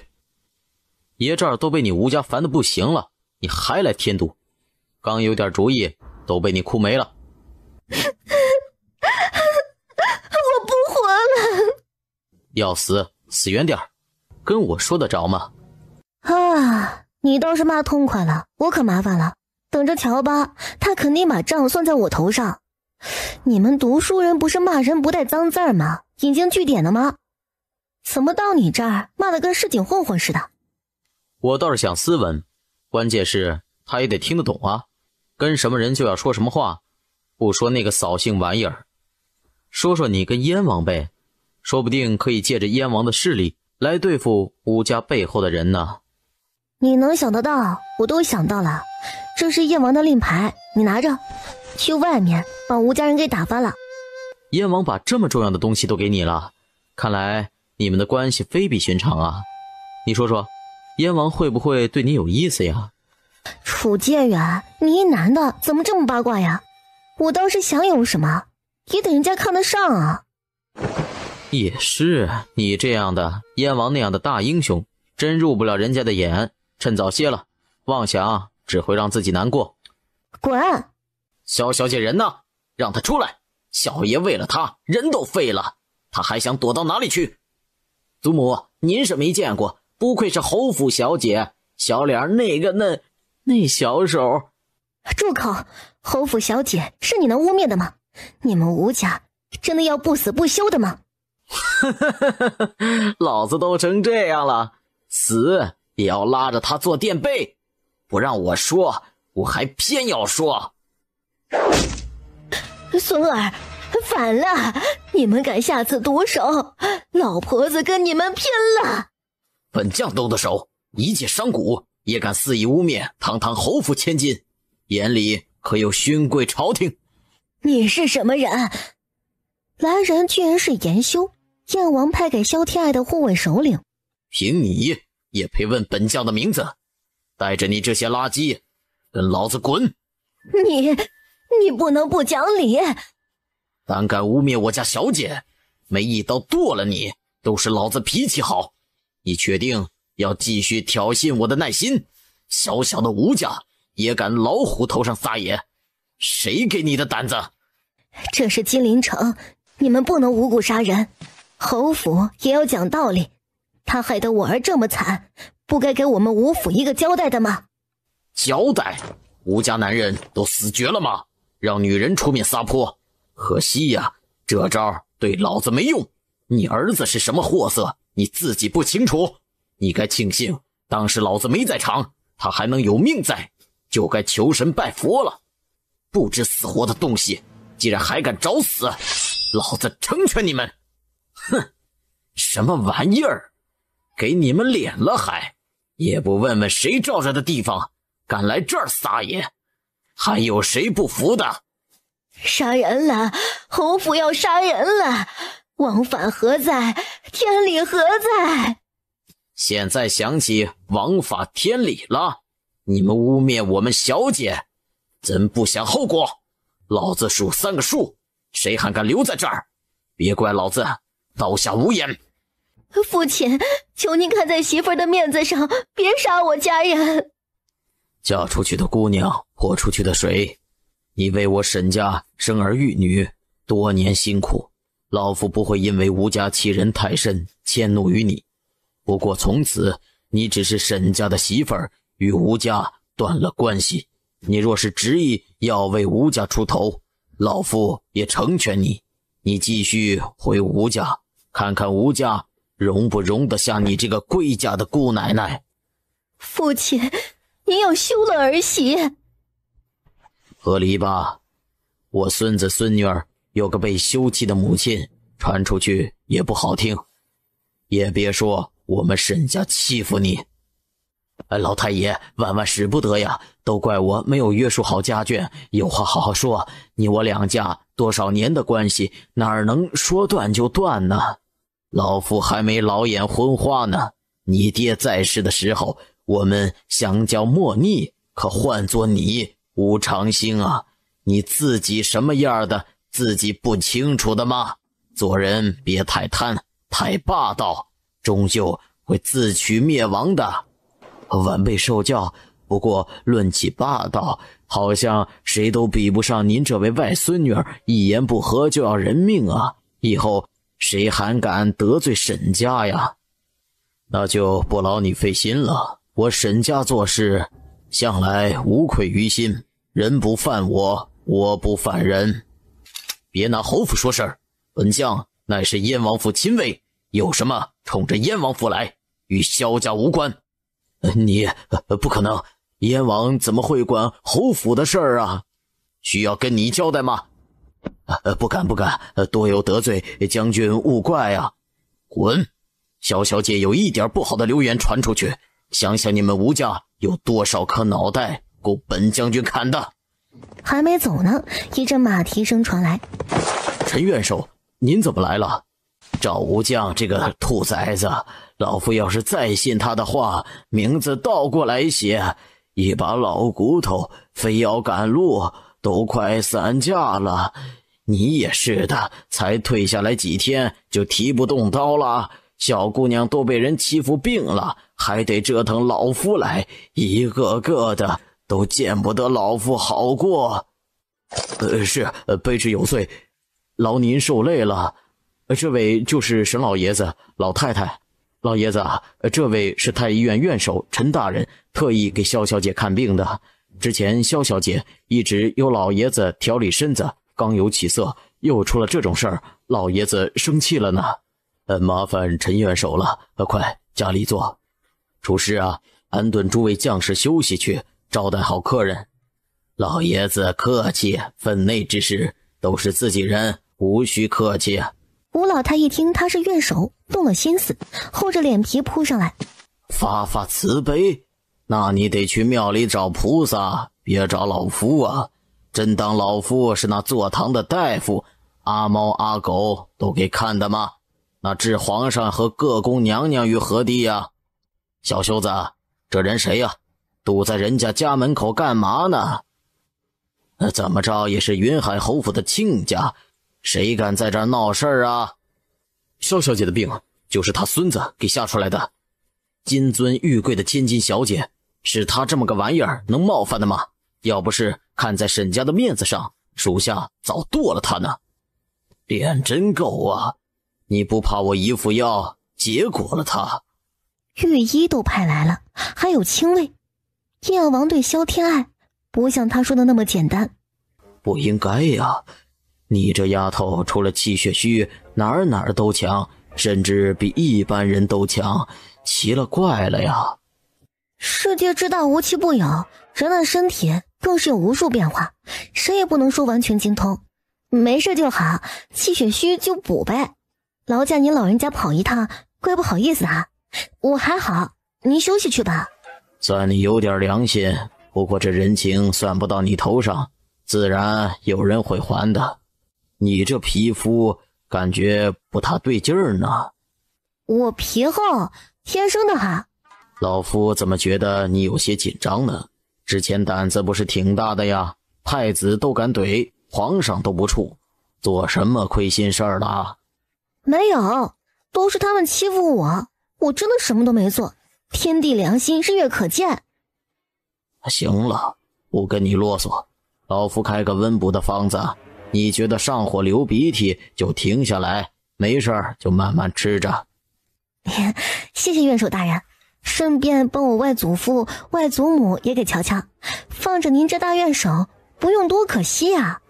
合着不使唤老夫就可惜了。这不是让您发挥您的专长吗？燕王就没什么话让您交代的，大老远跑一趟就为我看看病。你希望他能交代什么呀？前些日子太后给燕王安排了几家闺秀，门第虽说不高，人品模样都还过得去。王侍郎家的王小姐希望最大，说不定等你回去，喜事儿就定下来了。什么？燕王要成婚了？这是可能，还未可知。不过迟早的事儿，皇上和太后都惦记得紧，燕王不成家立业，没办法跟先皇交代啊。哼，吴家这位家主倒是个妙人，跟市井无赖似的，那张脸跟抹布似的，说抹下就抹下了。吴家又不是什么高门大户，充其量也就是个暴发户而已，为了利益舍下脸算什么？良心都能不要了，脸有什么用啊？也是啊，这吴家人忒不要脸了，前面做下那等欺负人的事儿，这边又来一出负荆请罪，真是没有最无耻，只有更无耻。这也就罢了，二太太居然跪在小姐院子外面，哭哭啼啼的来求小姐，你说说，这不是逼着咱们给那畜生治病的吗？要是不给他治，就显得沈家太冷血了，也不想想小姐还病着呢，做人不能这么自私的吧。让小爷来，倒要看看他脸皮子能有多厚。不必了，既然是来求老夫的，老夫出面打发了就是，反正老夫做恶人也习惯了，不差这一回。我都说我没事了，让您老早点回去，不没有这档子事了吗？陈院守，太医院很闲吗？您不怕离开太久，院守的职务被人给顶了？切，谁喜欢谁做，要不是陈家世代都是院守，你当老夫稀罕做这个老石子院守的吗？游历天下，研究疑难杂症，不比待在宫里有意思。出家小子，你是聪慧，不过少年人过刚易折，别以为世上就你一个聪明人。老爷子教导的是，不如咱们一起。不过一个妇道人家出动咱们俩大佛，是不是太给他脸了？你倒是一点不谦虚，跟老夫论一般大，你懂不懂得尊老啊？那你去，老头子陪小丫头说会儿话。好了，别吵了，他想让治就去治呗，反正再怎么治他也不能恢复原状，陈老也赚点外快。吴家不是最不缺钱的吗？咱们可穷着呢，您还嫌钱烫手啊？嘿嘿嘿，小丫头蔫坏，沈家也落了个宽厚大度的名声，咱也打捞了一笔，就这么定了。出家小子，走吧，跟老夫打下手。不是，您老有药童，干嘛使唤我呀？我堂堂解元，凭啥听你使唤呀？成，有种你这辈子别来求老夫。算你狠。哎，我怎么觉得老头防我防贼似的？他不会是想让你做他儿媳妇儿，怕你看上我了吧？你觉得我到了人见人爱的地步了吗？想多了吧你，滚啦！毕竟是亲侄儿，吴氏也是急昏了头，陈院守反正也没走，求他救一救也没什么吧？糊涂！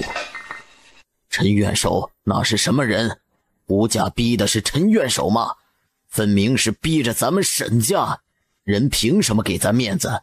这个人情需要谁来还？吴长兴简直太无耻下作了，他是把我们沈家架在火上烤啊！你总说我不让你管事儿，就你肚子里那点活，多少买卖都得被你霍霍光喽。跟老夫玩这招，今儿老夫把话撂这儿，他就是客死在大门外，老夫都不管。父亲息怒，气坏了身子可不值当，二弟也是没法子，毕竟是他大舅哥打断骨头连着筋呐。反正这事儿说破大天来，咱们也占着理，由他跪着吧。可爱爱心里肯定不舒服，老二妻贤夫祸少，这等祸事都是他惹出来的，休妻吧。全凭母亲做主了，让老夫出手也成，50万两真金。太高了吧？能不能少点啊？你以为老夫的手是谁都会碰的吗？你儿子有皇上一根头发金贵没有？何况是那等污秽之处，50万两都少了呢。能恢复原样，传宗接代吗？老太太还求菩萨吧，那是神仙做的事儿。病了更要通风换气，好人都能给闷坏了。这不是怕伤风着凉吗？吃的都是什么呀？才几天就成这样了。丫鬟抱了一串的菜，陈元首那个无语呀。这是你亲生的吗？你想让他死得快一点，也不用浪费好东西啊。宫里的太监净了身3个月才敢沾荤腥啊，头半个月都用米汤吊着。你想啊，吃得多排得多，污秽不净，他能好得了吗？那怎么办呀？陈大人，您肯定有办法的吧？原本还能留着伴儿站着撒尿，现在只能蹲着撒尿了，彻底净干净了，好歹能保住命。你拿主意吧。做，有命在就行。成吧，老夫先开些药，有洗的有吃的，3天后净身。这算不算是自作孽不可活呀？我往洛城写信，萧家丫头，你找那头鹰传回去。你找燕王有事儿，治病还要他帮忙吗？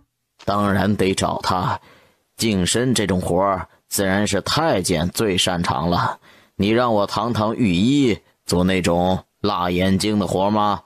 不是，合着你找太监去给吴坤白净身，然后你收了人家50万两银子，自己什么都不做？您这钱赚的也太快了吧？不然呢？早知道我也学医了，当官都没你做大夫的滋润。现在学也不晚，老夫还缺一个关门弟子呢，考虑一下。我怎么觉得你没安好心呢？随口一说，老太太要休了二太太，二太太哭着喊着求饶呢，那边闹的动静可大了，就连书院读书的二少爷也回来了，跪在老太太院子外面求情，二太太还骂小姐你呢，骂的可难听了。咱们看看去。休了也应该。你去干嘛呀？我陪你去。楚燕，你一个介元，怎么老爱掺和内宅这些事儿啊？他是休了活该，可不能因为这件事被休，传出去，外祖母和我都会被人说闲话的。出门找你同窗喝酒玩去吧，我没事的，不用留在我这儿。传出去，人家还以为咱俩有什么呢。切，美的你，女孩子要矜持，小爷能看上你这样的？外祖母，哎呀，你身子还没好呢，怎么出来了？都怪这个混蛋玩意儿，害你遭了这些罪，我真是剐了他的心都有啊！我已经好多了，没大碍，不怪二舅母的，只怪我自己身子不争气。这个您看在我的面子上，可不能休妻啊，否则传出去，我害得您家宅不和，我可没脸待在您这儿了，还是回家去吧。原本想多陪你二老几日，想替母亲尽孝的。好孩子，你和你母亲一样，最是孝顺了。可你看看，他可有半点悔改之心？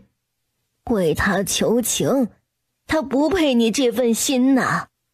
舅母怎么看我都行，我只是为了舅舅和表弟。说起来，都是吴家人做的孽，咱要是牵连舅母，会让人说您是恶婆婆呢。您就再给他一次机会，看在表弟的面子上，毕竟为咱们沈家生下男丁了呢。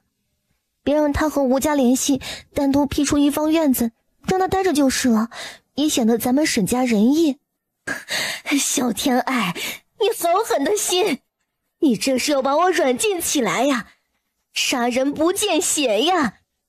你害了我娘家还不够，还要害了我，我哪里得罪你了？你要这么害我？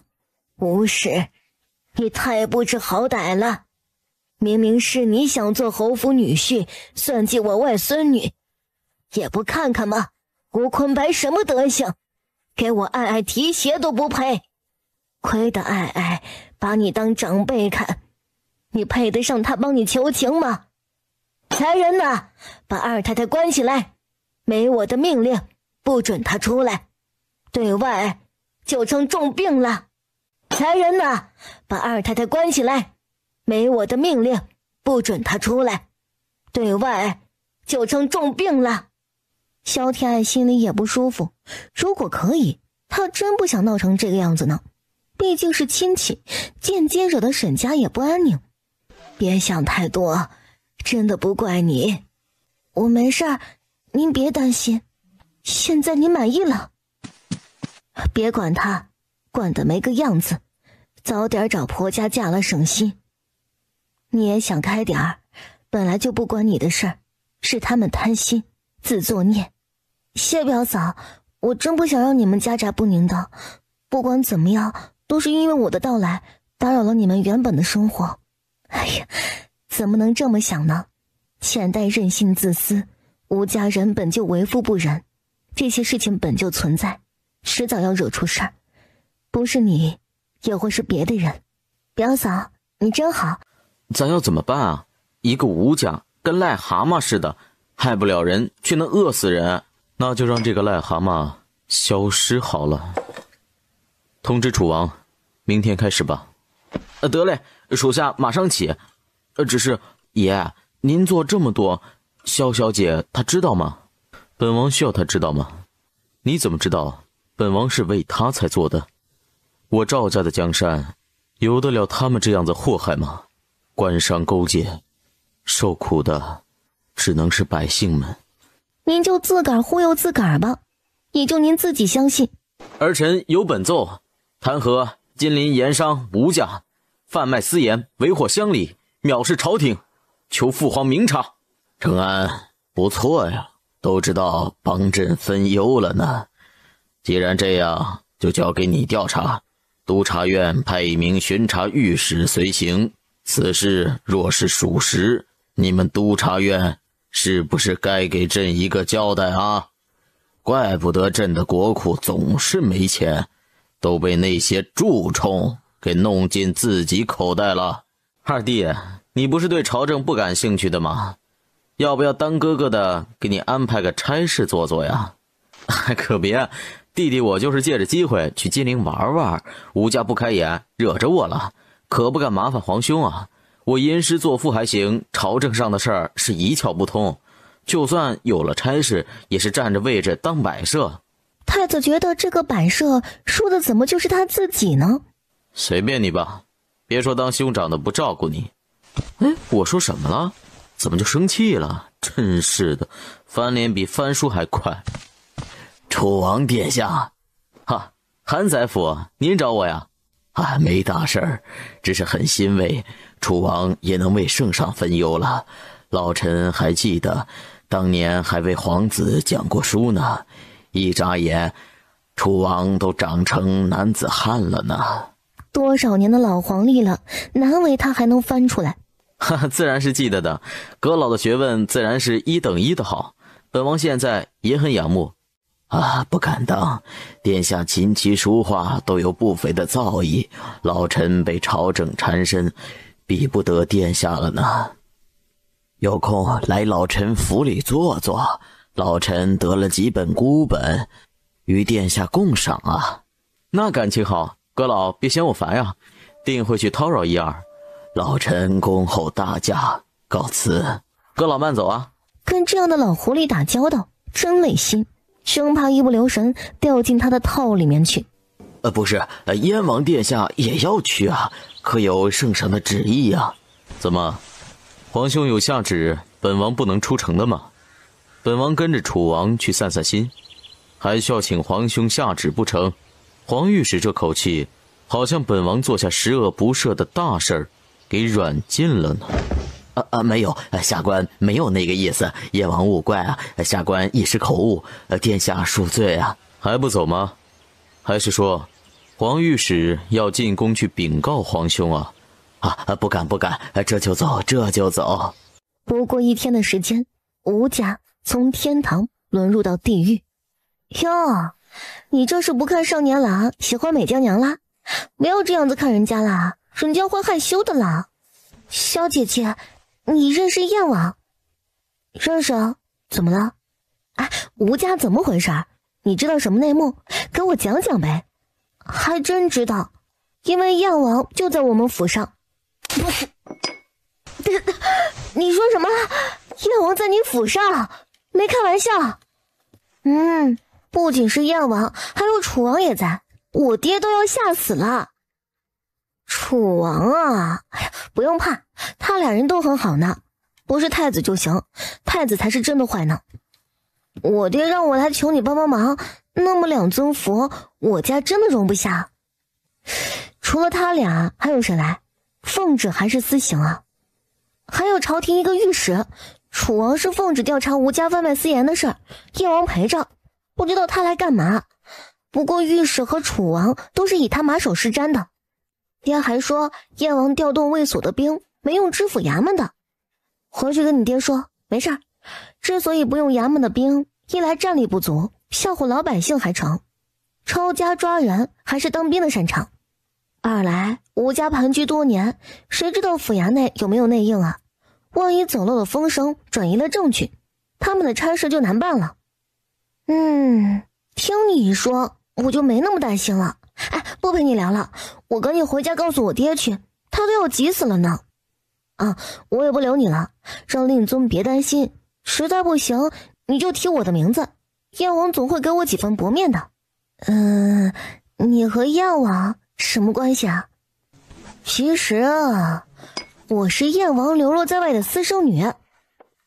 真的呀？老天，他都不知道用什么形容词来形容心里的震撼了。不过也算是好事儿，凭着这层关系，孟家不会有事儿的。可总觉得哪里不对劲儿。父亲别担心，萧姐姐答应我会帮咱们求情的。萧小姐不过是一闺阁女子，能有这么大面子？萧姐姐是燕王的私生女，说话肯定管用啦。偷听人家讲话，小人行径，谁这么不要脸？参见贵人，小女无礼了。本王今年20有4，萧天爱年方15，你去问问他，本王怎么生出她这么大的女儿来？孟小姐脑子不大灵光，这么明显的谎话你也信？我说哪里不对呢？萧姐姐真是的，她说的一板一眼的，我就信了。对不起王爷，你别怪萧姐姐，她开玩笑的。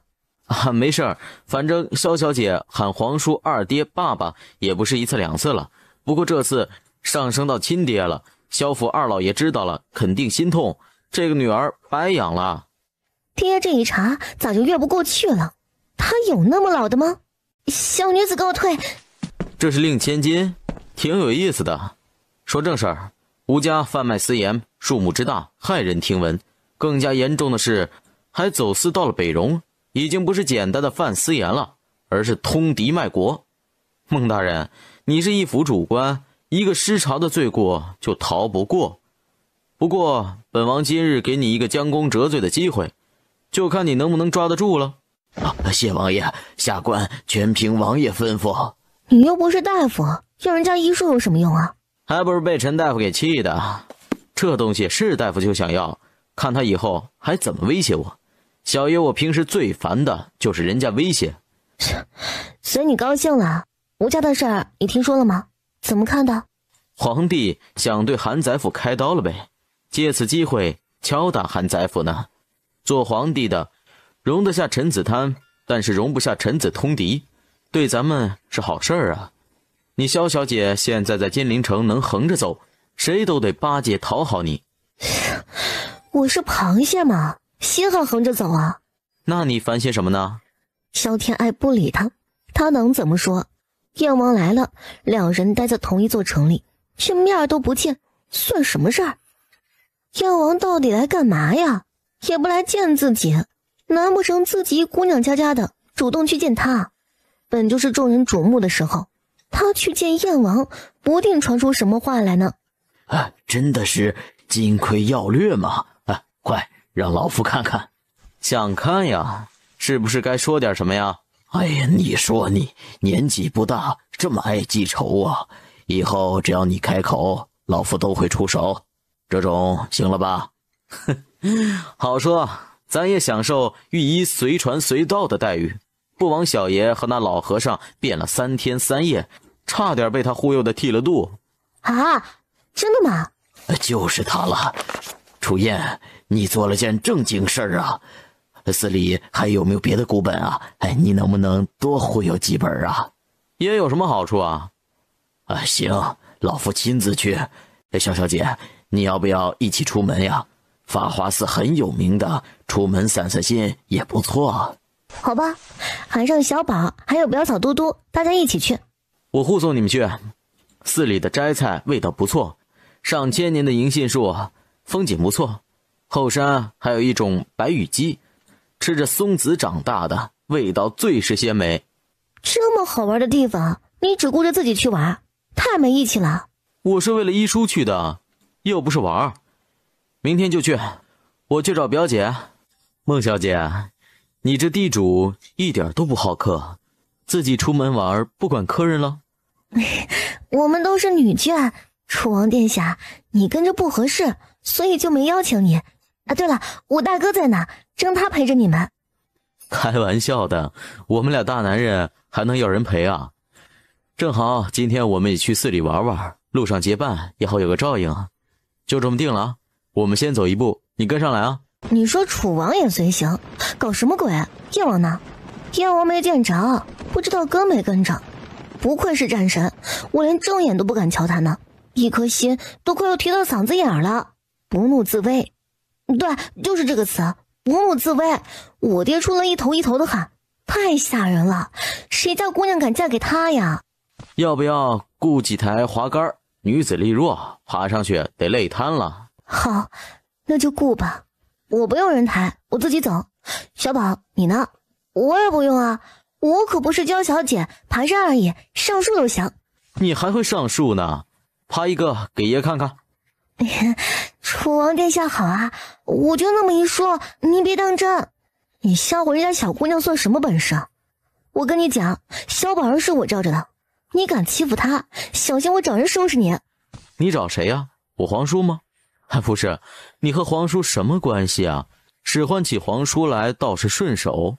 赶明儿回去，我摆顿酒，正式认他做干爹，行吧？你可别逗了，我皇叔就是想要闺女，也不会要你这么大的。你又不够软萌可爱，除了会惹事儿，你还会点啥？要你管，说不定你皇叔他愿意呢。我哪里不软萌，哪里不可爱了？你要是跟女孩子这么聊天的话，小心打光棍。我不愿意，你死了心吧。你还跟人家说你是皇叔私生女，小天爱，你这脑子怎么想的呀？冒充皇亲国戚是要杀头的呀。他怎么知道的？小宝儿，你害我，咋不说他也来了呢？我跟我爹说话，恰好被他们听到了，燕王就没有过好脸色。这个我是真不知道，他坐在马车里不露面，我总不能掀开帘子瞧一瞧吧？嫌命长了吗？啊，走吧，不会真生气了吧？哎呀，男人有时候很小气的，得想法子好好哄哄。你当哄孩子呢？啊，道理是一样的，忘了以前跟你说过的。可那是说夫君，能一样吗？也是，哎，走一步看一步啊。不是孩子，那就是狗儿、狼狗、奶狗、忠犬、二哈，找准定位，照样给他驯服了。小天爱，你过来，扶着本王上山。哎，马上来！令妹体力真好，有练过吗？没有，我们从小娘亲走得早，祖母亲自带大，她喜欢农庄，就带着怡宝每天去田里巡查，希望她能有个好身体。没有娘亲依靠的孩子，起码要有个好身体，自己能保护自己。你家祖母是有大智慧的，才能养出怡宝这样的好姑娘来。谢楚王夸奖。我孟家小门小户，只求妹妹能找个一般人家，不求大富大贵，对她好就行。什么意思？怕我把你妹妹拐跑啊？本王的王妃那得端庄贤惠，世家大族出身，她跟毛小子似的，给我当妾都不要那就好，我就放心了。本王就那么不堪啊？多少人哭着喊着给我塞女人呢？一个侧妃都能抢破头，就你不稀罕？没有的事，是舍妹福薄，不敢高攀。燕王，你要是再敢喊我什么爸爸、爹之类的，就不要出现在我面前。这么大反应干嘛？我这不是想拍你马屁，抱你大腿，求您照着我这可怜无辜的小可怜嘛。不喜欢那就不喊了呗。燕王殿下，心情不好，因为什么呀？你说给我听听，我帮您出出主意。你哪只眼睛看到我心情不好？本王好得很。好，你好得很，是我不好，求您关心我一下呗。吴家的事儿是不是你帮忙？谢谢你啊。不是我，你也不用谢。你不是挺能的吗？一个吴家就把你拿住了，还病一场，出息。吴家的事儿你不用担心了，我已经处理好了。下三滥的玩意儿也敢蹦出来恶心人，死有余辜。赵吴家，谢谢你啊。已经谢过了，不用每次见我都谢。可我又不知道怎么谢你才好。你看，你帮我这么多次，要不我以身相许报答你好不好？要不我以身相许报答你好不好？他这是什么意思？跟他表白的吗？胡闹！本王救你，职责所在，换做任何一个大燕子民，本王都会救的。若是每一个人都以身相许，本王后院养得起那么多的人吗？您后院不是没人吗？就添我一个，肯定养得起，而且我能赚钱的。要不我养你吧？他说什么？自己堂堂燕王，要他一个女孩子来养？我养你了，你就不能找别的女人，只能有我一个。我能妩媚，能可爱，能温柔，能御姐，能文能武，一个顶10个，一定不会让你感到厌烦的。反正你也看不到，对容貌也没要求，虽然我也很漂亮，不会给你丢脸的。不过我身材很好啊，该鼓的鼓，该翘的翘，保证你会满意的。娶我保证你不亏。你还小，别想这些有的没的，找个年龄相当的少年郎才是你该考虑的事儿。这种话以后不要再说了，我就当你今天什么都没说。我不喜欢年纪小的，太幼稚了，就喜欢你这样的大叔款。赵无疆，除非你一点都不喜欢我，我是不会放弃的。我不喜欢你，从未喜欢过，是你误会了。天色晚了，回去休息吧。赵无疆，你好样的，给老娘等着！真稀罕了，被人拒绝的滋味不好受吧？你这样是不行的，男人都喜欢含蓄矜持的，把人吓跑了吧？要你管，偷听人讲话，楚建元，要点脸！你都不要脸主动追男人了，我脸皮子要是薄了，还不被你欺负死啊？你能活这么大，真是挺不容易的，咋没被人打死呢？我失恋了，你不安慰我，反而笑话我。你这样毒舌，别说媳妇儿了，朋友都不会有。你觉得我需要那些东西吗？只要我本事够大，多的是人求着跟我做朋友。至于媳妇儿，多的是女人哭着喊着要嫁给我，我嫌烦，才不想多个人妨碍我的清静日子呢。哼，我看你是怕记不住妻子的脸吧。我现在有了新招，只记着一个人的眼睛，还别说，挺有用的，还有趣。人的眼睛能最大程度表现他的内心，看久了，我都能从眼睛看出这个人的性格秉性。这个缺点已经被我克服了，完美的楚燕，无人能打败我。哈，不错呀，这个法子好。眼睛是心灵的窗户，表情能骗人，眼睛却骗不了。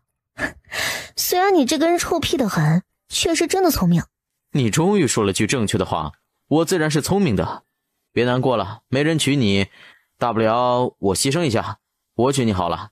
虽然我觉得夫妻日日相对，日子久了没了新鲜感，因为孩子、家族呀，甚至会变成怨侣，没有朋友长久。但是看你这么可怜，我勉为其难收了你吧。我可谢谢你啊，不过我萧天爱还没可怜到要你收留的地步，我还想多活几年呢。嫁给你，怕要给你气死了，省省你的同情心吧。不识好人心，我都牺牲我自己了。女人呐，口是心非，等你知道男人没几个好东西，你就会知道我的好，也等着你求着嫁给我，奠定我一家之主的位置，也等着你求着嫁给我，奠定我一家之主的位置。你都老光棍了，难得人家小姑娘主动，你还拿瞧了，太过分了啊！更让他不平衡的是，自己玉树临风，儒雅幽默，怎么没有女孩子跟自己表白呢？哼，你说你躲什么躲呀？弄得好像我俩有什么见不得人的事似的。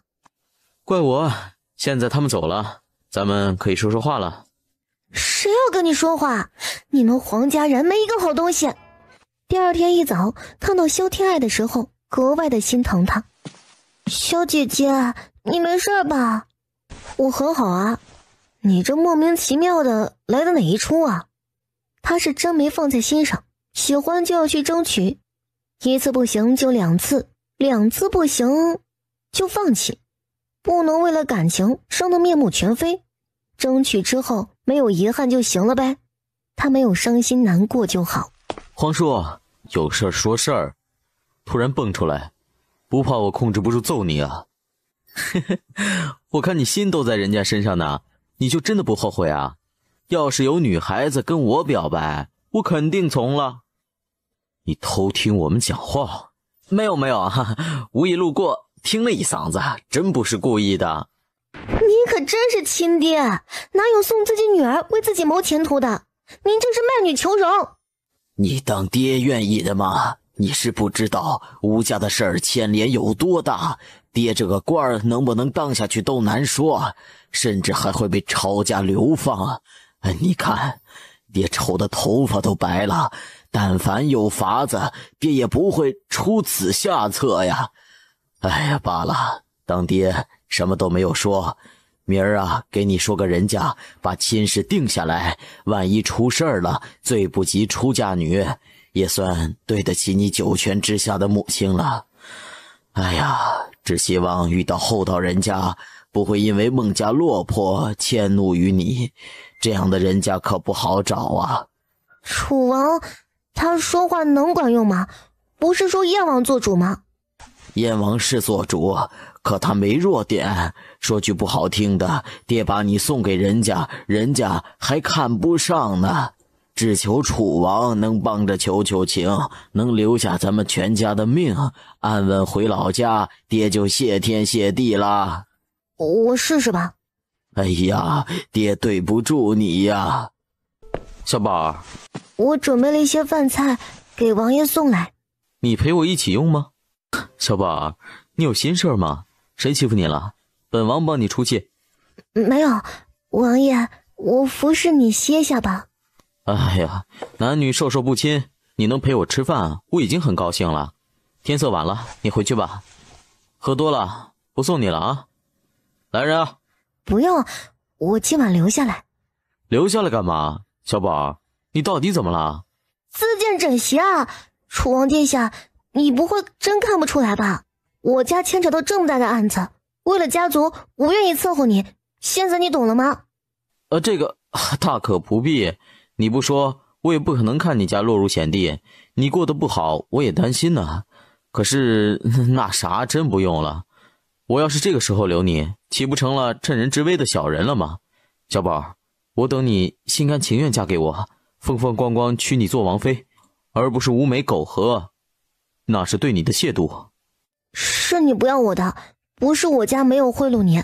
我家要是出事了，我一定不会原谅你的。那是自然，本王怎么舍得让家人伤心呢？不过来都来了，陪我说会儿话呗。萧小姐求见。这么晚了，他有说什么事儿吗？不管什么事儿，先把人请进来再说呗。王爷，您怎么了？难不成想把人家拒之门外不成啊？请进来吧，属下亲自去迎一迎。王爷那嘴跟河蚌似的，想撬点秘密出来，难如登天。萧小姐就好说话多了。你们王爷忙什么呢？没忙什么呀，萧小姐，你跟我们王爷吵架了，王爷心事也不大好，脸上就没有像模样。我都没生气呢，他还心情不好了。不该你问的别打听。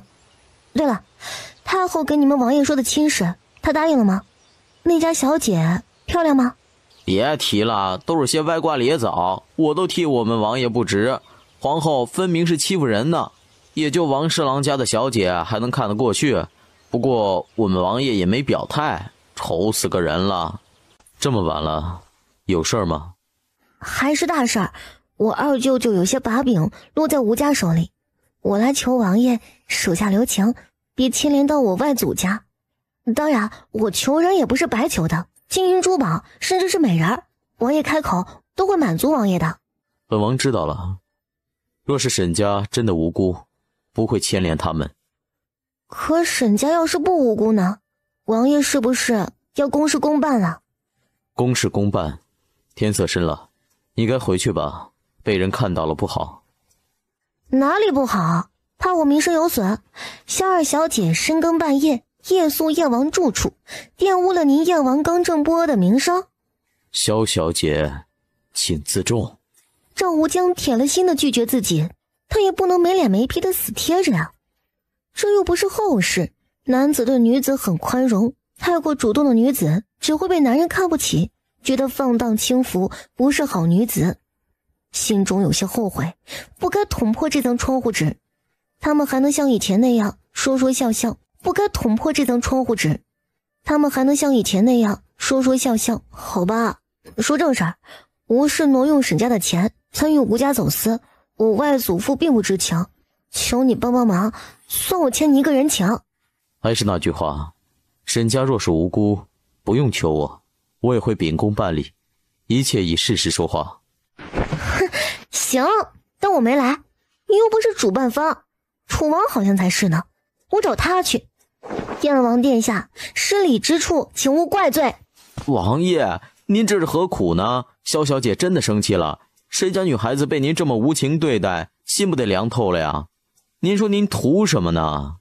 本王做事需要向你交代吗？有这个功夫，赶紧去查查沈家的事儿，账本在御史手里呢，事先打个招呼。当面说的铁面无私的，背地里帮人家，你故意气萧小姐呢？3天之后，事情查得差不多了，沈家只是被吴氏连累，之前并不知情，只罚了一些钱，训诫几句，事情过去了。萧天爱也要回京了，随行的还有楚燕和孟长庚兄妹，他们要参加来年的秋闱，提前进京准备。娘亲，我没在家这段时间，是不是发生什么事儿了？要说也不算大事儿，世子不是回来了吗？他这个人一向霸道，做事也不大讲究，有一次还说要杀了胡宝，给老夫人补身子，还说看上天漏的丫鬟云秀，想要纳做妾，我都没答应。看来这个世子趁着咱们不在家，估计没少搞事情呢。先看看再说，我倒是要领教一下咱们这位好世子的手段。太太，你们可算回来了。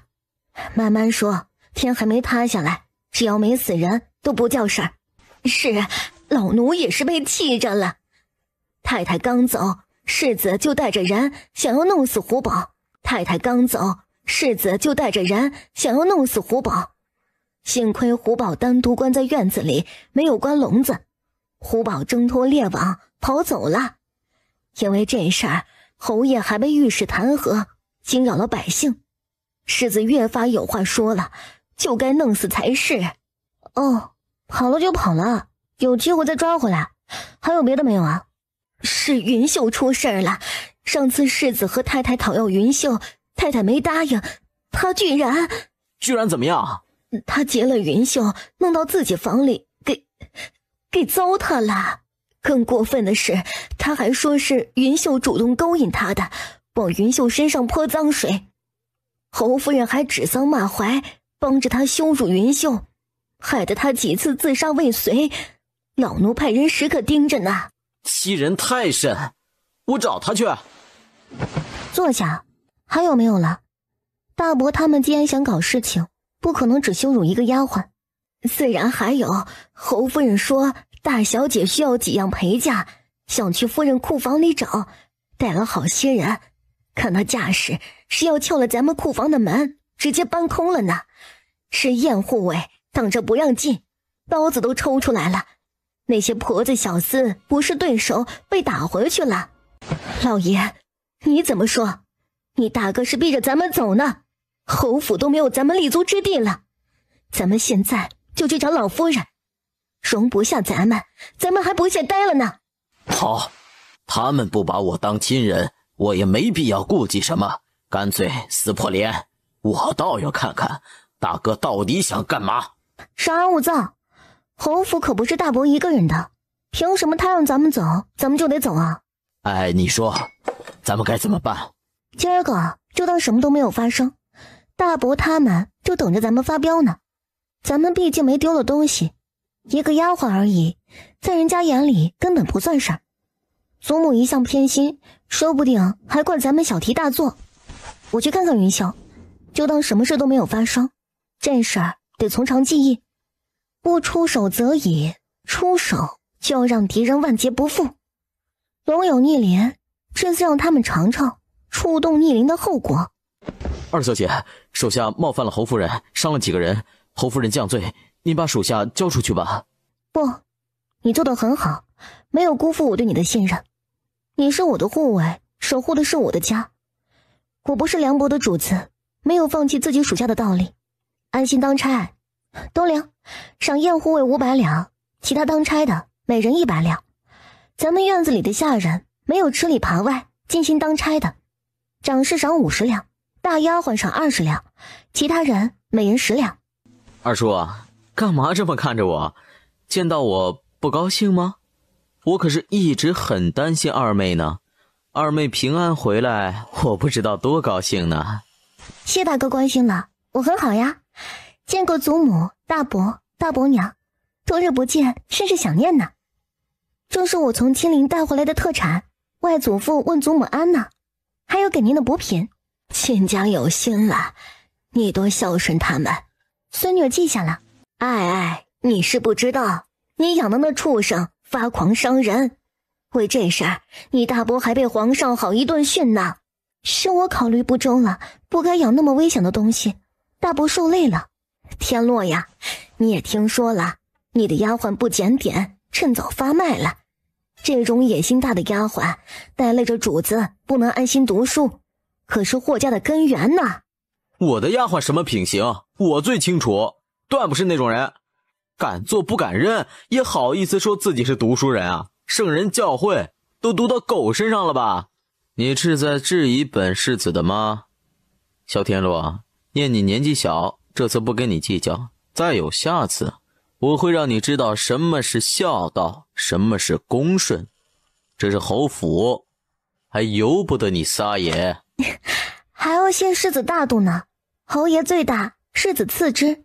萧家族人都要遵守侯爷的管束，家族方能长盛不衰，繁荣昌盛。过去的都不提了，无非是一个丫鬟，计较太多伤了和气。我们刚归家也累了，先行告退，日子还长着呢。你们好好歇着吧，明天不用来请安，都是一家人，今儿往一块使。世子也是为了这个家好呀。祖母说的对，我们先回了。他是世子，就可以为所欲为的吗？是的呀，长子长孙就是有这个特权，谁让人家有个好爹呢？都怪爹没用，害你们受委屈了。我找大哥去，他不能纵容天林如此不讲道理呀。去吧，跟弟弟一样，受一肚子气回来。与其仰人鼻息，不如自己取而代之。求人不如求己啊！大房一窝子都坏透了，侯府落在他们手里，迟早得玩完。既然他们作死，那咱也尝尝做侯爷世子的滋味。这怎么可能啊？既然他们作死，那咱也尝尝做侯爷世子的滋味。这怎么可能啊？为什么不可能？有德者居之。我觉得老爷你就很好，起码宅心仁厚。娘亲说的对，都歇着去吧，这事你们不用管，等着好消息吧。老大脸色不太好啊，谁惹你了？欺人太甚，气得老娘脖子上拉屎撒尿，不弄死他，老娘就不是萧天爱。谁呀？老大您说话，属下剁了他。哼，杀人不一定要剁了他，诛心才是王道。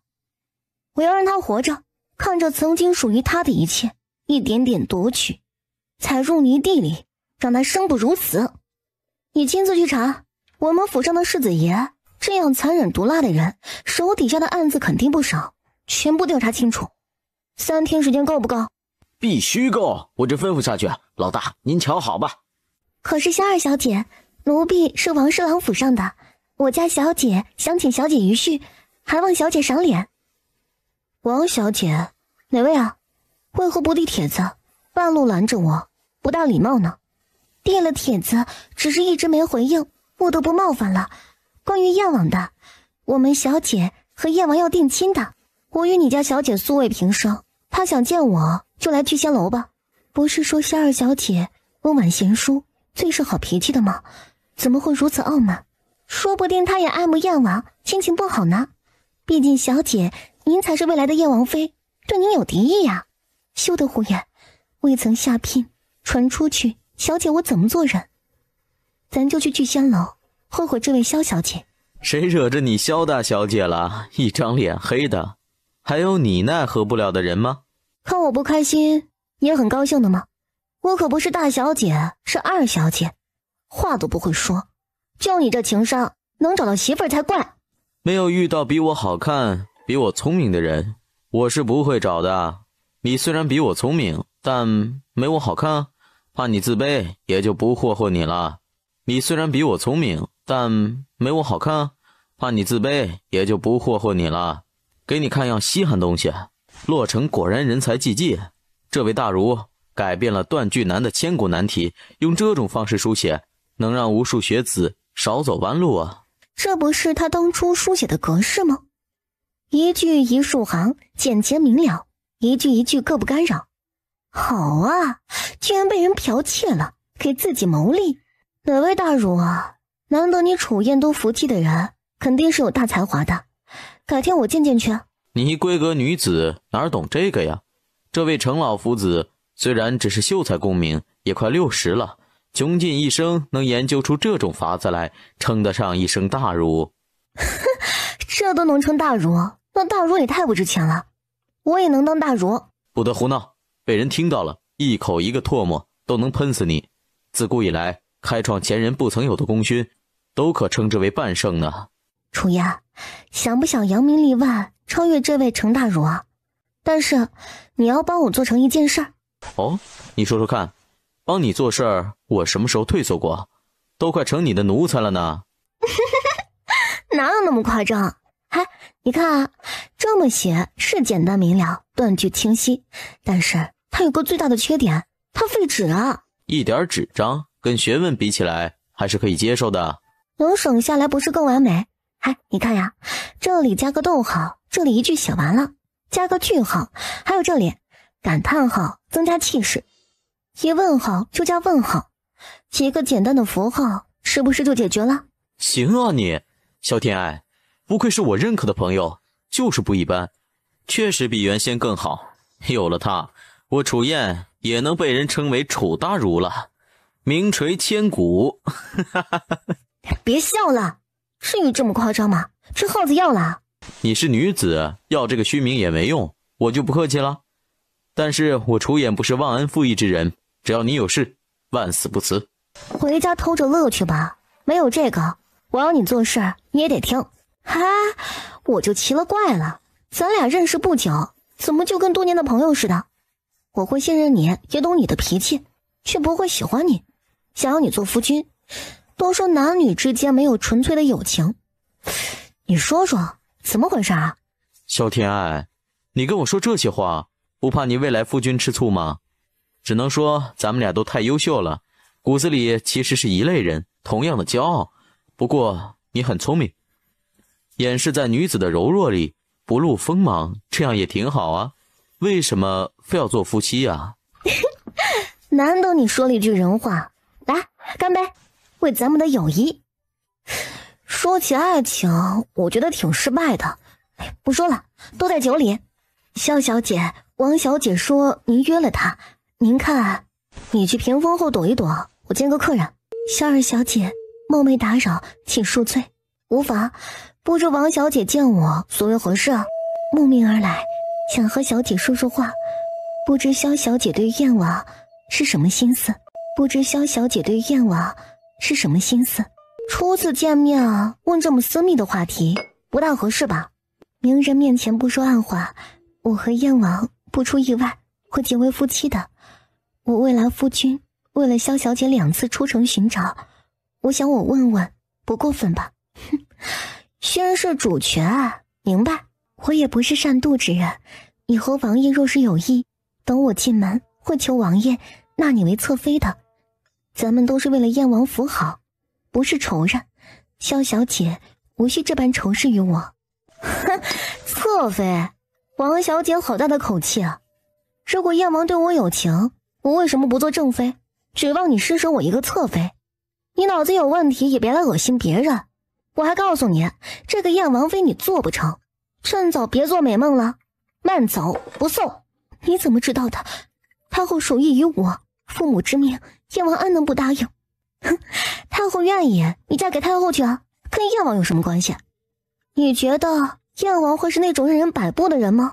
哼，不知所谓，自视甚高。你这种人，给燕王提鞋都不配。来人，送客。咱们走着瞧，我好心跟你求和，你如此待我，总会有你后悔那天。想不到燕王还是香饽饽呢，跟这种人争，你也不嫌掉价，还是放弃吧，找个门第差一点的人，老实的，方便你拿捏。合着我只是为了嫁人而嫁人的吗？我还就不信了，拿不下他赵无疆。你等着，这个燕王妃我坐定了。不知哪个包厢被人砸了桌子，乒铃乓啷摔了一地，打断了他们的话。终于安静下来，萧天爱说起自己的计划。行啊，你够狠，不过我喜欢。萧天灵的名字我也听过，才学还不错，出手大方，又有着太子救兄的名分，很多人都巴结他，很有风光。太子妃，做美梦去吧，且让他得意几天。我还听说萧天林最近盯上了国子监的一个寒门书生，人家不从，不知道会是什么手段逼迫人家就范呢。我也进国子监，帮你盯着。书生啊，难得他一下手。有什么大惊小怪的，南风而已，很寻常啊。那些少爷们谁没尝过鲜啊？男人有男人的妙处，你不懂。男人有男人的妙处，你不懂。楚燕，你不会也喜欢男人吧？所以不把我当女人看，你是弯的。胡说什么呢？女人我都不稀罕，我会稀罕男人啊？我只是说说时下风俗如此，是你孤陋寡闻了。不过读书人大多不会屈居于人下，有辱斯文。不愿意做小受，愿意做上面那个。国子监也不管管，读书圣地弄得乌烟瘴气，成何体统啊？你情我愿，谁会管啊？走了，等着看我楚大儒的风光，这次的状元非我莫属了。嬷嬷，你说天洛会不会也染上这种毛病啊？哎呀，不行，他敢，我打断他的腿。什么事儿啊？燕王常年在军中，他拒绝了我，会不会也是喜欢男人啊？他的2个护卫长得都不错，尤其是姓许的那个，一副小受模样。哎呀，不行了，苍天啊，什么事的，让不让人活了？隔壁又是一阵乒铃乓啷的声音，谁又在砸桌子啊？小姐，你想多了，没那么严重，都喜好南风，谁来传宗接代呀？就是那些纨绔子做的事儿，正经人家断不会容忍的，皇家更没有。您别自己吓自己，皇族最乱了。越想越觉得赵无疆怕是真的有那个去向，看来他不能找他做夫君，只能做兄弟了。四婶，有事您直说，我这儿还有事儿呢。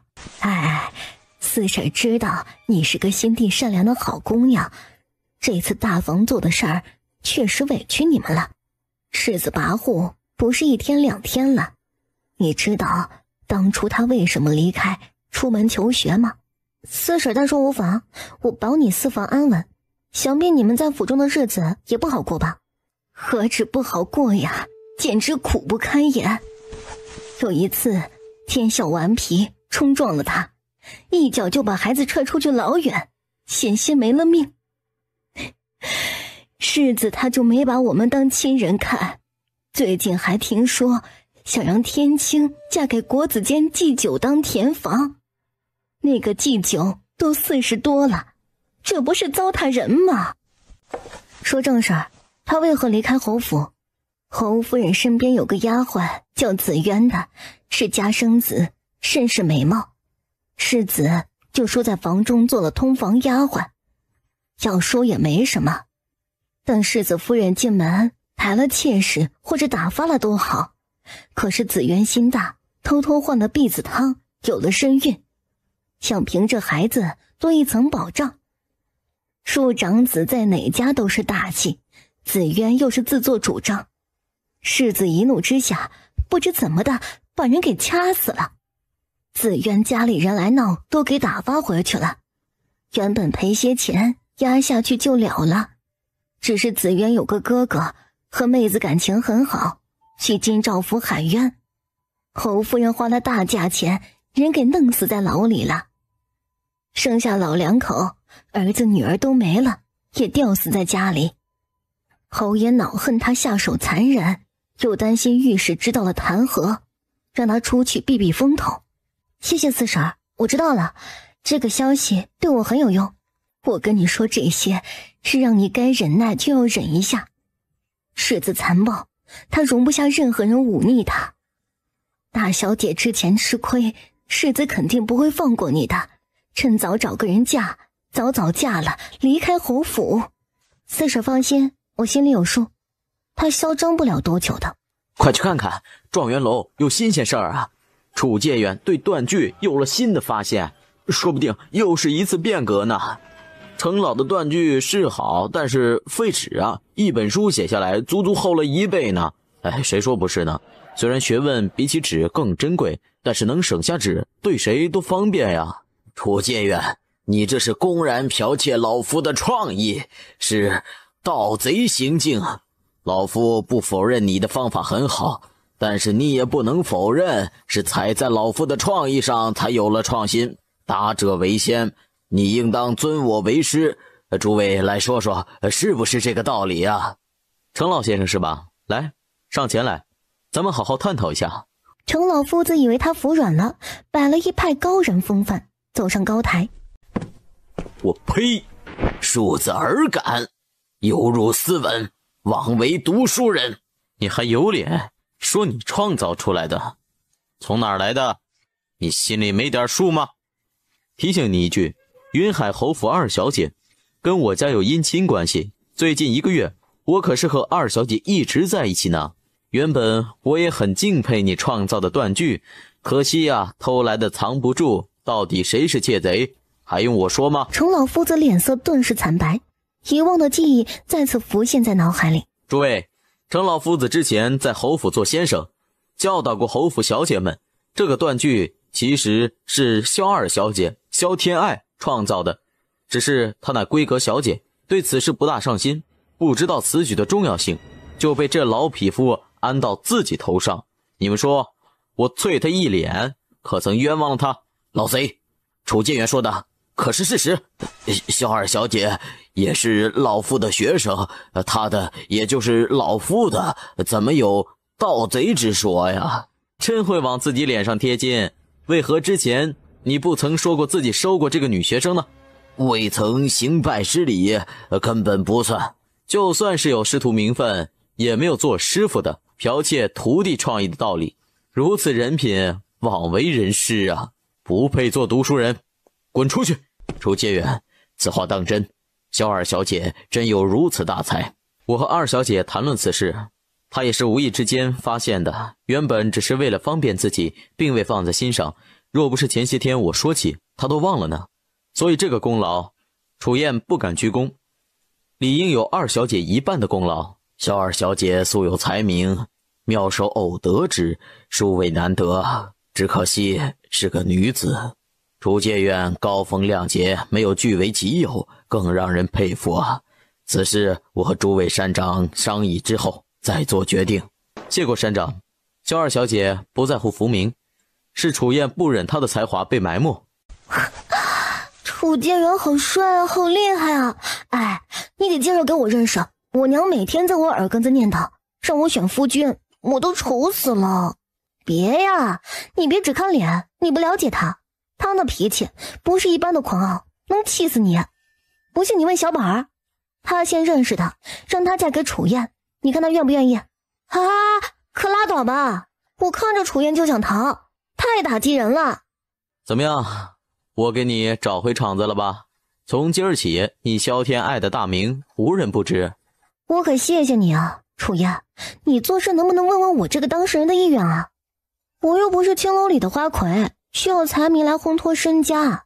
你觉得这种出名对我一个侯府小姐大家闺秀是好事吗？谁愿意娶我这种无人不知的女子为妻啊？要是多些仰慕者，我还活不活啦？这是实打实的才名，做个才女不好吗？你未来夫婿要是介意啊，他也不值得你嫁。这位是户部尚书家的小姐夏淑颖，夏小姐，你别唐突了。夏小姐好。之后多一眼都不再看他，只和萧天爱说话。你找你朋友去吧，我们女孩子玩，留你在这不合适。你们都穿男装，哪里不合适啊？是怕我抢了你们的光芒？哪怕男装也比不上我好看呀。是你好看，楚介元天下第一美人，可以走了吧？你看到了吗？自恋狂傲，除了一张脸，我都找不出他的优点了。脸好看已经足够了嘛，每天睁开眼看到这么一张脸，心情都能变好。我喜欢他，你得帮我。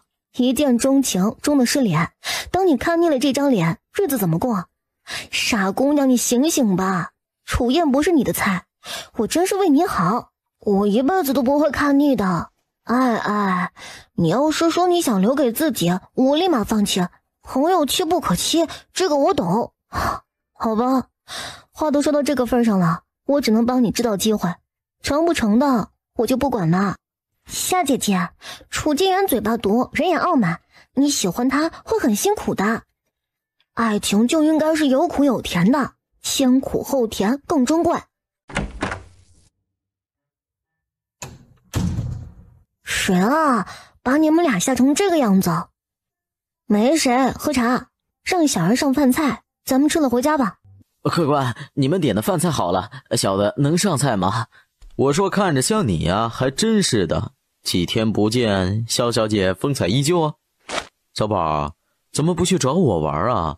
非得我下帖子请你吗？萧小姐，楚燕说的那个标点符号是你发明的，真的假的？那时候偷懒而已，心上念的，我这样写，看得更清楚。真没想那么多，读书人都爱夸大其词，其实没什么的。你写的诗都很厉害，书法也自成一格，很不俗，无愧才女称号，无需妄自菲薄。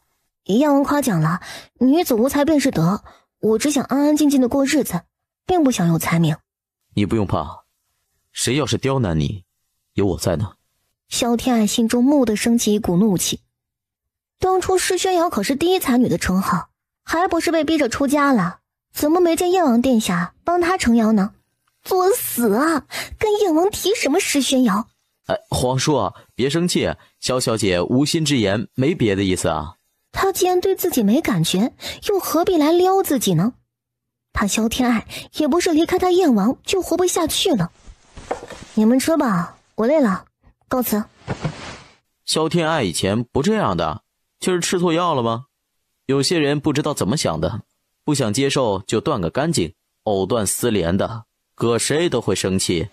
两位王爷，我也告辞了，你们慢慢吃吧。大哥好。二妹啊，听说那个标点符号是你想出来的，正好碰上，哥哥的同窗们都很好奇，陪大家聊聊呗。还能和二小姐讨论学问，三生有幸啊！久闻大名，今日一见，二小姐清雅脱俗，无愧才女之名。就是呢，二小姐无需客气，都是自己人，我等定当奉为上宾。世子，小姐乃是金枝玉叶，尊贵无比，岂可同你们诸多外男吃酒？传出去，二小姐名声有损。萧天林眸子冷光一闪，抬脚就要踢。萧天爱及时拽了秦嬷嬷一下，自己挡在前面。小姐，小姐，你怎么样？老奴皮糙肉厚，阿姨想无妨。小姐千金之躯，怎么受得住啊？嬷嬷，你是为我好，我又不是青楼楚馆的花魁，大哥就算贵为世子，也不能如此糟践自家妹妹。我没事儿。小姐，快来人呐！快去请御医，送小姐回府。如此残暴，人都不配做，更别说世子了。这事儿我楚燕跟你没完。我没用多大力气，他装的。侯府世子好大的威风，打了人还怪人家身子骨不够结实的吗？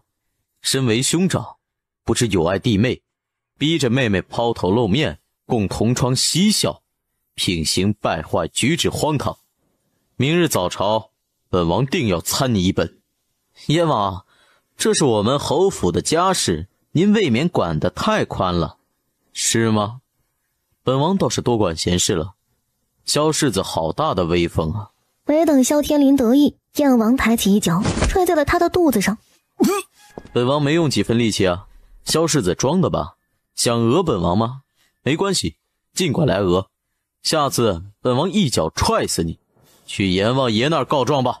哼，不就仗着自己妹妹嫁给了太子了吗？跟我们在这儿嚣张呢，太把自己当盘菜了吧？皇叔消消气呀，明儿侄儿上朝问问太子，他不管教舅兄，自有人替他管教。你为何要打你妹妹？有什么话不能好好说呀？等着看吧，不出半天，你虐待弟妹的名声能传遍整个洛城。侯爷，先别说这个，天林吐血了，快去请御医来吧。大哥，爱吐血，求你进宫，请御医来吧。我马上去，有什么事啊？等我回来再说。此时萧斌还不知道女儿的伤是被萧天林打伤的。世子受伤了？谁这么大个胆子，敢打世子啊？那个，一点意外，二叔还是去看看天爱吧，这里有我。还没出门就看到自家太太双眸血红，犹如暴怒的雌狮子似的，冲进来就照萧天林脸上啪啪啪几个大嘴巴子扇在了他脸上。贱人，你敢打我？世子呀，她可是你神母，是长辈，就算打了你也是训导，你这么骂她可是忤逆长辈，是大不孝啊。反了，都闹什么呢？老娘还没死呢，你们就这样打闹，可曾把我放在眼里？母亲，您问问世子他做了什么，让爱爱陪同窗喝酒，堂堂侯府小姐，外人都不能这么作践，他当大哥的怎么说得出来？爱爱不答应，他居然把爱爱打吐血，现在还昏迷不醒。您来评评理，有这么做世子做大哥的吗？谁敢动我女儿，我跟他拼命，打他打错了吗？萧天林，这是真的吗？你让我女儿给人陪酒？都是自己同窗，我没那个意思。二叔想多了，是他小题大做了。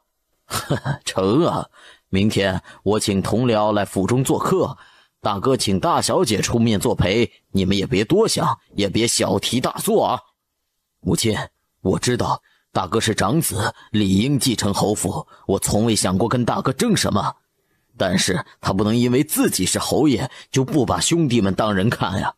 您来评评理，世子他做的是人事吗？阿言，起来，咱们没做错，你不打我都要打他，别以为他是世子就不用把我这个亲叔叔放在眼里了。陈元首啊，还是先去看看世子，他吐了几次血，人也晕了呢。侯爷以为老夫是来给你们家世子看病的吗？别自大了，老夫是来看二小姐的，世子是顺带。侯爷还是想想明天御史弹劾世子殴打亲人、残暴无状的事儿吧。什么？我们自家的事儿，御史管得也太宽了吧？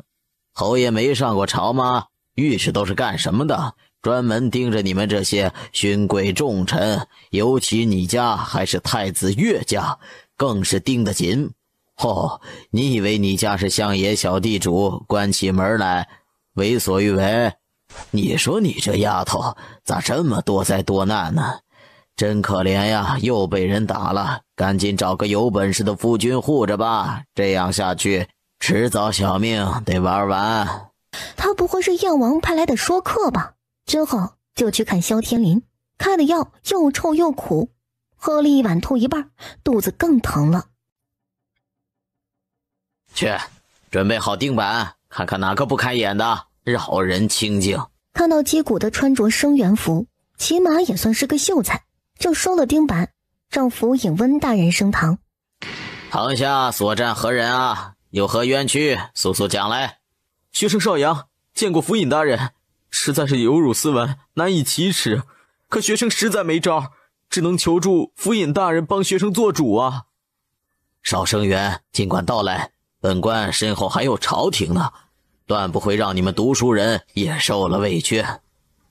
是云海侯府世子，他逼着学生以身伺候，学生饱读圣贤书，岂能被他如此羞辱？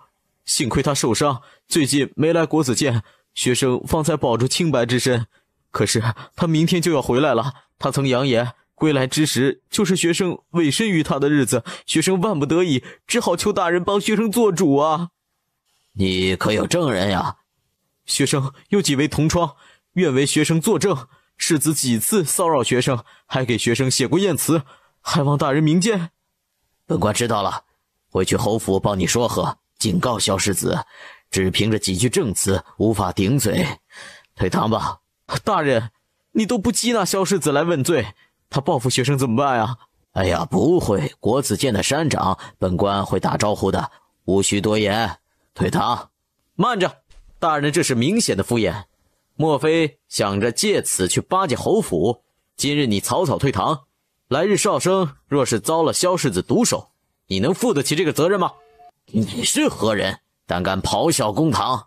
学生楚燕也是国子监生源，不忍同窗遇害，自愿为邵生辩护。去云海侯府，请世子来一趟。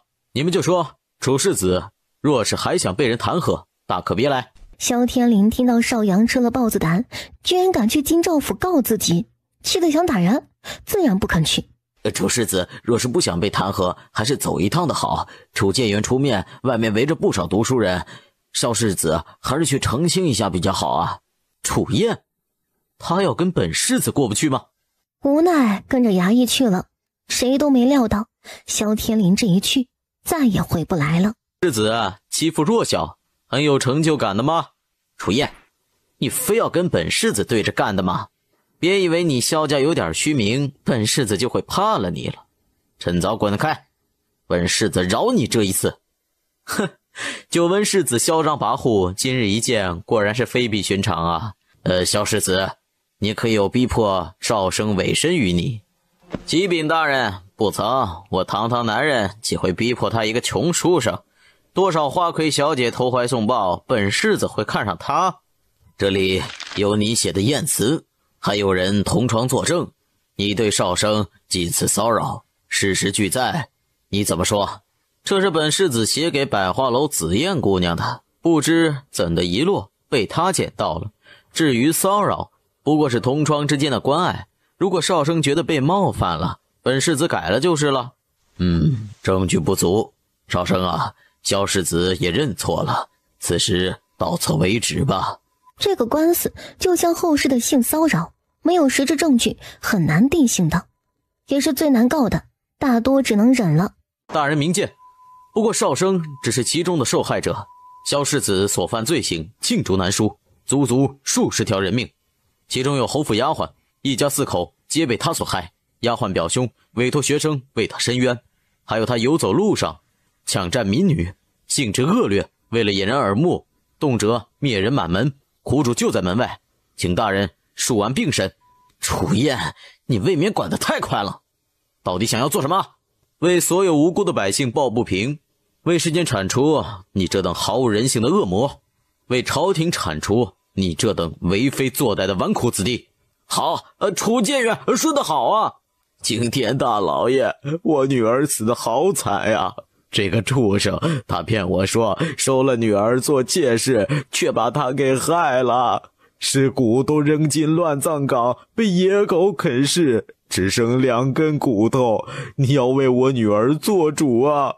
萧天林，紫苑不就是怀了你的孩子吗？你不想要庶长子，把他杀了还不够，还害了姨父一家。你怎么这么狠毒啊？邱老汉好心收留你借宿，你看中人家媳妇儿长得漂亮，糟蹋了人家媳妇儿，还谎称盗贼袭击，害了邱老汉全家，连人家襁褓里的婴儿都不放过，简直是禽兽不如。我虽然是邻居，却也不能看着你这等恶魔危害人间呀！带苦主到堂上来。大人，平民告状是要滚钉板的，既然如此，就在外面审吧，也好让百姓们都看看温大人的刚正不阿。大人要是觉得还不够，咱就去菜市口喊冤去，让朝廷来说说，人家都这么惨了，还滚钉板，朝中诸公可曾把百姓苦难放在眼里？上堂，不用滚钉板。上堂，不用滚钉板。你血口喷人，污蔑本世子，有证据吗？没有证据，都给本世子闭嘴！大人，其他案子都是世子游历各地犯下的，但是丫鬟紫渊的案子是在侯府发生的，大人可先查丫鬟的案子。我这里有侯府几位老资历的嬷嬷可以作证，紫渊死在侯夫人手里，他的父母兄长也是侯夫人打通关系，害死在牢里。侯夫人乃是同谋，理应一起拘押。紫渊乃是家生子，他们一家都是奴才，就算是我害的又怎么样？奴才不是良民，主子有打杀的权利。好叫世子知道，紫渊父母兄长可不是奴才，自赎了身份已经是良民了。不信你可以问问你的好母亲。大人，学生请求证人上堂，都是当年被侯夫人发卖的当事人，天理昭昭，被学生找到几人，大人一问便知。他准备的这么充分，不弄死萧世子誓不罢休啊！本世子跟你有什么仇怨？你要这么害我？我不是害你，而是不忍这么多无辜之人被你残害。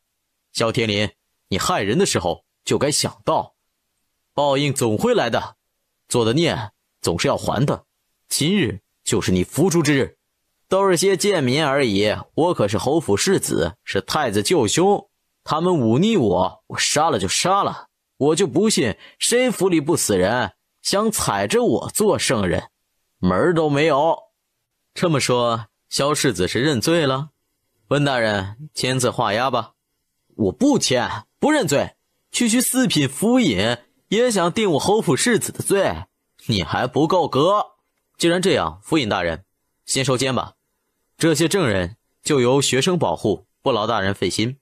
改名有大理寺、刑部、督察院三司会审，足以配得上世子的身份了。还有，侯夫人伙同杀人，也应当一起关押，这些人命里也有他的份儿。本官会向皇上提交奏章，请下旨意。辛苦楚介远了。不敢，分内之事。另外，楚某还想代百姓请愿，废除告状滚钉板这一制度，多少冤案就因为这一制度难以沉冤昭雪，平添无辜罪孽。这是学生写的陈情表，还请温大人代为呈交皇上。大人要是觉得不好办，学生张贴在贡院之外的白墙上，请天下学子评评理，这一制度到底合不合理？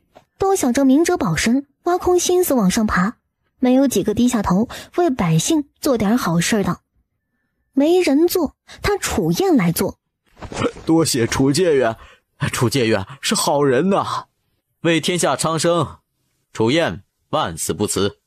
会堂，萧世子押入大牢，择后再审。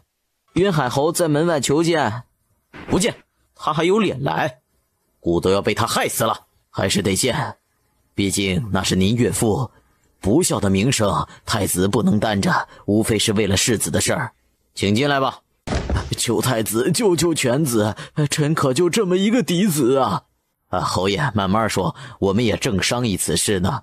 这其中有个关键人物楚燕、楚介元，你们怎么惹到他了？他若是放手，世子的事儿也不叫事儿，可他代表了读书人的态度，他不依不饶，世子难逃此劫呀。楚燕，他好像和我二弟媳妇儿那娘家那边有些关系，我回府问一下。萧斌虽然恼恨萧天林打了自家女儿，却也没有想过要害他。关系不是很近，阿言外甥媳妇儿那边倒是来府里拜访一次，很俊朗博学的年轻人。我不是问你他是什么人，是让你找到他。现在是他咬着世子不放，我可就这么一个嫡子，他要是出事儿啊，我也饶不了那个什么楚什么燕的。世子草菅人命，总不是楚燕让他做的吧？大哥，你到了此时还执迷不悟，骄纵世子吗？我怎么做事儿不用你教。明天我要见到这个楚燕，你赶紧找人去。爹爹，喝杯参茶，别气坏了身子。大伯还不知道他们错在哪儿了呢。侯府有这样的世子，对萧家是祸非福。他再来，您就说找不着，他还能打您不成？还是我家爱贴心懂事儿，可到底是世子，他出事儿啊，咱们侯府也受牵连呀。玉娆，难得你孝顺，总来看本宫，比太子妃强。萧大小姐是准妃，需要学的规矩多，自然不得闲。臣女在闺中闲来无事，能陪皇后解闷儿，臣女心中也跟着高兴。真会说话，本宫知道你是个好的。今个来见本宫，不只是解闷儿这么简单吧？说吧，别在本宫面前耍花招，本宫眼里不容沙子。臣女斗胆，萧世子一案板上钉钉，萧世子在劫难逃。只是太子怕是要被他连累，臣女想着不如皇后出面退了萧家这门亲事，大义灭亲，保全太子名声。本宫也想过，可世人怕是会说太子怯懦，明哲保身，两难呐。娘娘，世子犯的罪孽乃是在萧小姐选妃之前，并非在之后，所以只是侯府自身管教不当，且有欺瞒之罪。更别说萧世子多少倚仗太子势力欺压同窗，已然是犯了众怒。皇后此举乃是止损，而非落井下石。您若是不想自己出面，还有一个人更合适插手此事。谁呀？太后娘娘。容本宫想想，你先退下吧。走在长长的甬道上，忍不住想起昨天见过的那个人。谁都以为萧世子遭此劫难是楚燕不畏权贵，为百姓除恶，却不知道背后居然是萧天爱在策划。扳倒了侯府大房，你得了太子妃的位置，我得侯府大小姐的位置，机会就在眼前。严小姐若是不敢，我可以去找另一位侧妃，相信顾小姐会感兴趣的。你真的舍得害了自己堂兄？如此残暴的堂兄，他在府里，我们二房永远没有好日子过。与其被人欺压，何不取而代之？我萧天爱从来不是逆来顺受之人。萧天林，他触动我的逆鳞，不能给我保护，只能给我伤害的家人，死就死了。何况他自己要是不这么嚣张残暴，我想害他也没处下手。还是他自己作死，怎能怪我？慈宁宫里，燕王难得陪太后用早膳，太后笑容不断，多进了半碗粥。皇家小姐，你觉得怎么样？那姑娘几次来看哀家，端庄温婉，大方聪慧，哀家很是喜欢。母后只看到表面，自然都是好的。儿臣派人查过，这个王小姐心胸狭隘，古板刻薄，虚荣心强，冲的只是儿臣的燕王妃名头，而不是儿臣这个人。所以王小姐，儿臣不相去。这样子啊，没关系，母后给你再挑就是了，总要让你满意。辛苦母后了。儿臣今日来看您，还有一事，太子救兄杀人之事，闹得沸沸扬扬，与太子名声不利，母后不管管吗？你何时在乎过太子的名声了？母后，儿臣和太子又不是不死不休，不过是性格不合。儿臣也是赵家子孙，自然要为皇家考虑。这一任云海侯不堪大用，应该换人了。换谁？太后隐约有些猜测，却要燕王自己说出来。云海侯只一个嫡子，他兄弟倒是嫡出，自然是要二房老爷接任。母后觉得呢？萧家大小姐是皇后选中的，哀家就说那个大小姐一股子小家子气，担不起未来皇后的担子。她一意孤行，哀家这次乐得狠狠打她的脸。云海侯犯了这等大罪，怕是要削爵。二房老爷继承的只怕是伯府，而不是侯府。二房能当家做主就好，随后立了功劳还能升。好吧，哀家就多事儿，管上一管。谢母后。太后遗旨，云海侯夫妻教子无方，侯夫人欺压下人，害人性命，灭人满门，令人发指。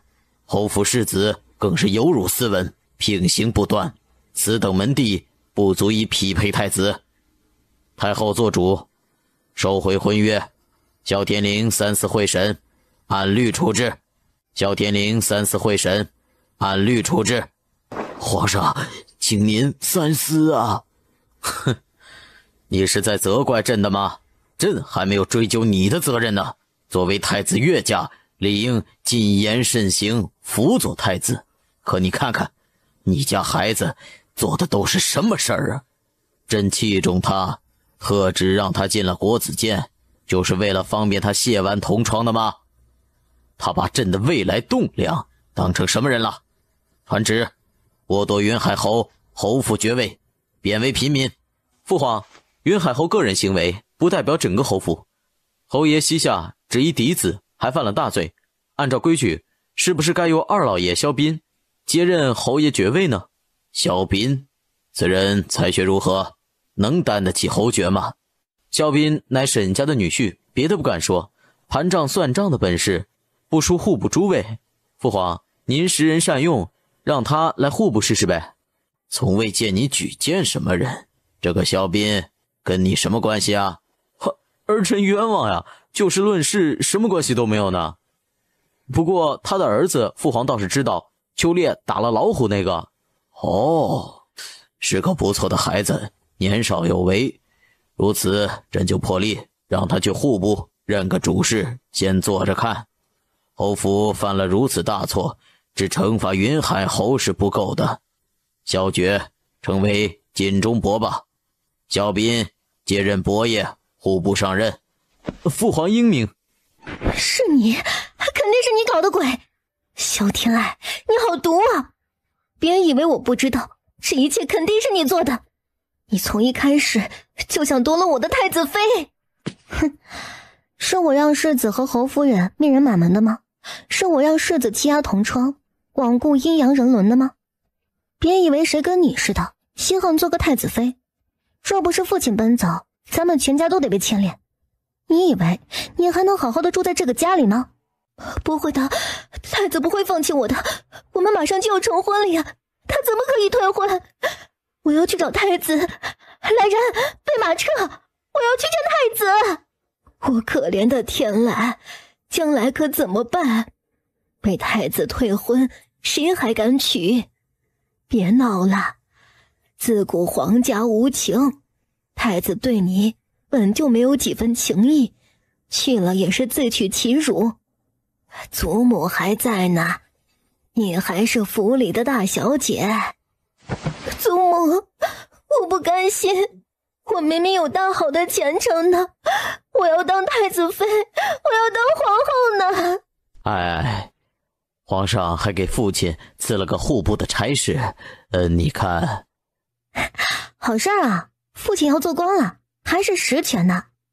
恭喜父亲啊，又是伯爵又要当官，父亲是大器晚成。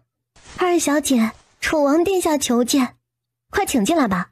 父亲，天洛，咱们去见客。母亲，你安抚好叔叔们。怎么样？对这个结果还满意吗？先挂着伯爵，等风声过了，我再想办法给你父亲弄回侯爵。你还是侯府小姐。你做了什么？我父亲的差事也是你帮忙举荐的吗？那当然，感动吧？本王为了你舌战群臣，亲自出面求的父皇，户部主事，从六品，是小了点儿，但是油水大，先坐着，之后慢慢升。谢过王爷，大恩大德，没齿难忘。小二，你还应该感谢一个人，皇叔亲自去求了太后，太后出面退的婚，还有王小姐那边，她也给推了呢，没影的事儿。楚王此次来，还想帮着自家皇叔消除误会。从金陵回来，他俩就不对，像是在冷战呢。我知道了，替我谢过燕王殿下。结果很好啊，你父亲成了伯爷，又有了差事，萧天林伏诛，你还不高兴吗？高兴啊，辛苦你了。不过再怎么说，大伯一家倒霉，我们二房得了好处，此事不宜高调，免得被人抓住了画柄。没事，你可以走了。废除板丁酷刑的事儿，能让你声望更高。读书人之中，没有人比得过你啊。好好备考吧，我们要闭门谢客了，低调一段日子。哦，好吧，以后我来，走后门吧。你查查燕王和王小姐的婚事到底怎么回事？之前不是说好的，怎么突然又退了？你到底还是惦记着燕王呢？他有什么好啊？冷漠傲慢，硬邦邦，冷冰冰的，一点情趣都没有。实在不行，我勉为其难收了你，咱俩搭伙过日子呗。什么？你们俩？正所谓丈母娘看女婿，越看越满意。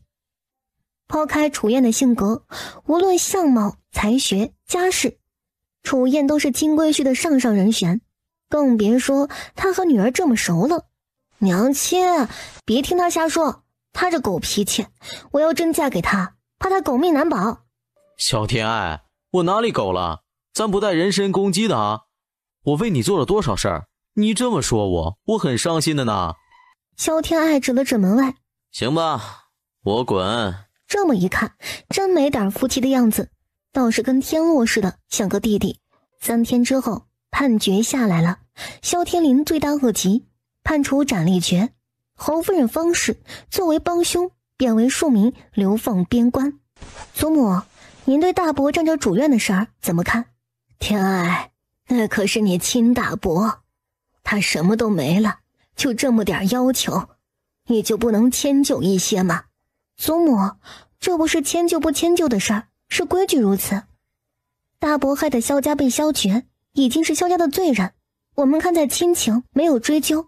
可是大伯非要不识趣，祖母也别怪我们不讲情面。你要怎么个不讲情面法？把你大伯撵出去吗？母亲，儿子太难了，侄女儿都能欺负儿子，儿子活着还有什么意思啊？反正他现在也不是侯爷了，那就好好享受好日子，让二弟供养他。长兄如父，他敢不管自己，就去衙门告他不孝。瞧你把你大伯逼成什么样了，想让他搬，老身也跟着一起搬。这个家让给你们好了，我和我儿相依为命，好让满朝文武看看，你父亲一朝得势，亲娘长兄都不要了。大伯母被流放，您就没去送送？好歹这么多年夫妻啊，边关苦寒，一路又多有磨难，这一走怕是永别了。最后一面，大伯也不想见的吗？那个毒妇都是他害了我儿，还想让我去送他，多看一眼我都嫌脏。世人都说子不教父之过，可没说过母亲的过错。大伯这么说就让人寒心了。希望大伯这些年没做什么亏心事儿，否则大伯母心一冷，想着一路寂寞，想让大伯陪着，或许会说些什么呢？既然祖母这么想，那当我没说。看着你们母子这么情深，真是让人感动啊。只可怜我爹爹，一个娘胎里出来的，待遇差别这么多，想想都替他委屈的慌。希望祖母能一辈子对大伯这么好。孙女告退了。她一天天等着女儿丈夫来看她，问问外面的情况，吃顿饱饭。可是等来的是一天天的失望，最后还是她娘家哥哥送来一些东西。大哥，我好后悔呀，我要跟萧元和离。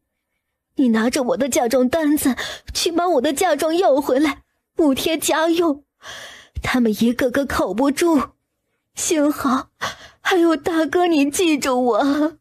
你那双儿女看不上我们落魄，你从未嫌弃过娘家，这些年没少帮衬我们，是大哥没用啊，没有建功立业，护不住你。和离就算了，嫁妆留给天蓝，她名声坏了，有嫁妆傍身，日子也能过下去。不能便宜了那个狗东西，我不好过，他也休想好过。大哥，你听着，萧元曾经奸了下属的妻子，又害怕人家报复，找了个借口让人灭了口。这件事只有我自己知道，那家人的儿子还活着呢，只要闹出来，他也得落个流放。这不好吧？他们不仁，别怪我不义。说话间，远处跑来一辆马车，萧元从车上下来，我还以为老爷忘了妾身这个结发妻子了呢。见老爷一面，可真不容易呀。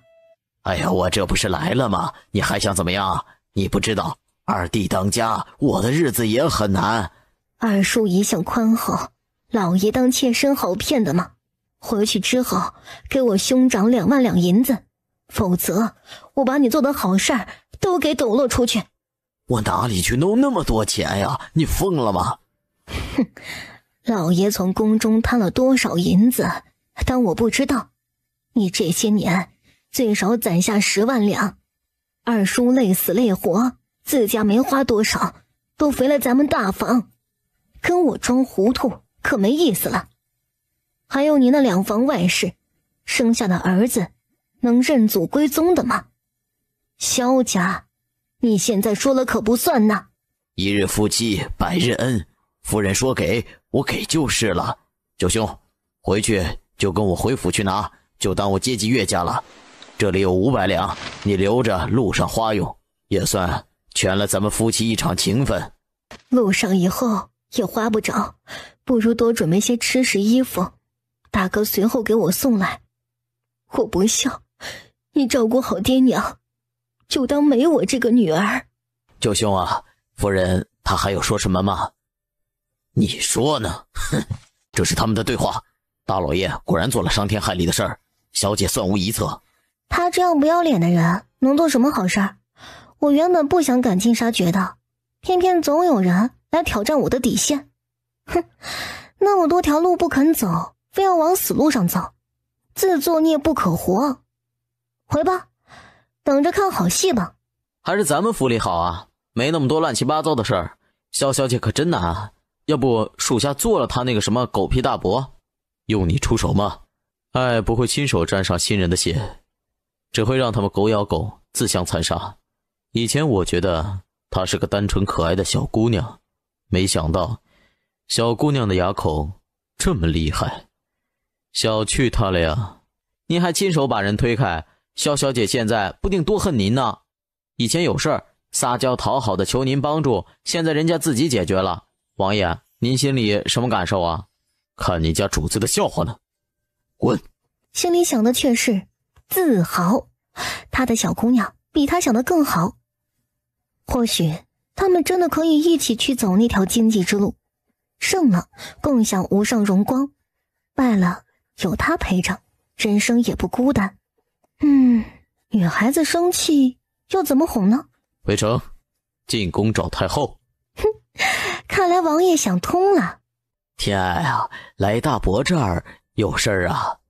大伯应该知道我为了什么事儿。做人要惜福，别把最后那点福气给作没了。真要是自作孽，侄女也没法子了。你说这些莫名其妙的，你就这么跟长辈说话的吗？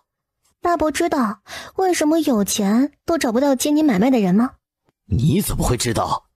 您不需要知道，能养出这么很多的儿子来，骨子里大伯也不是什么好人呢。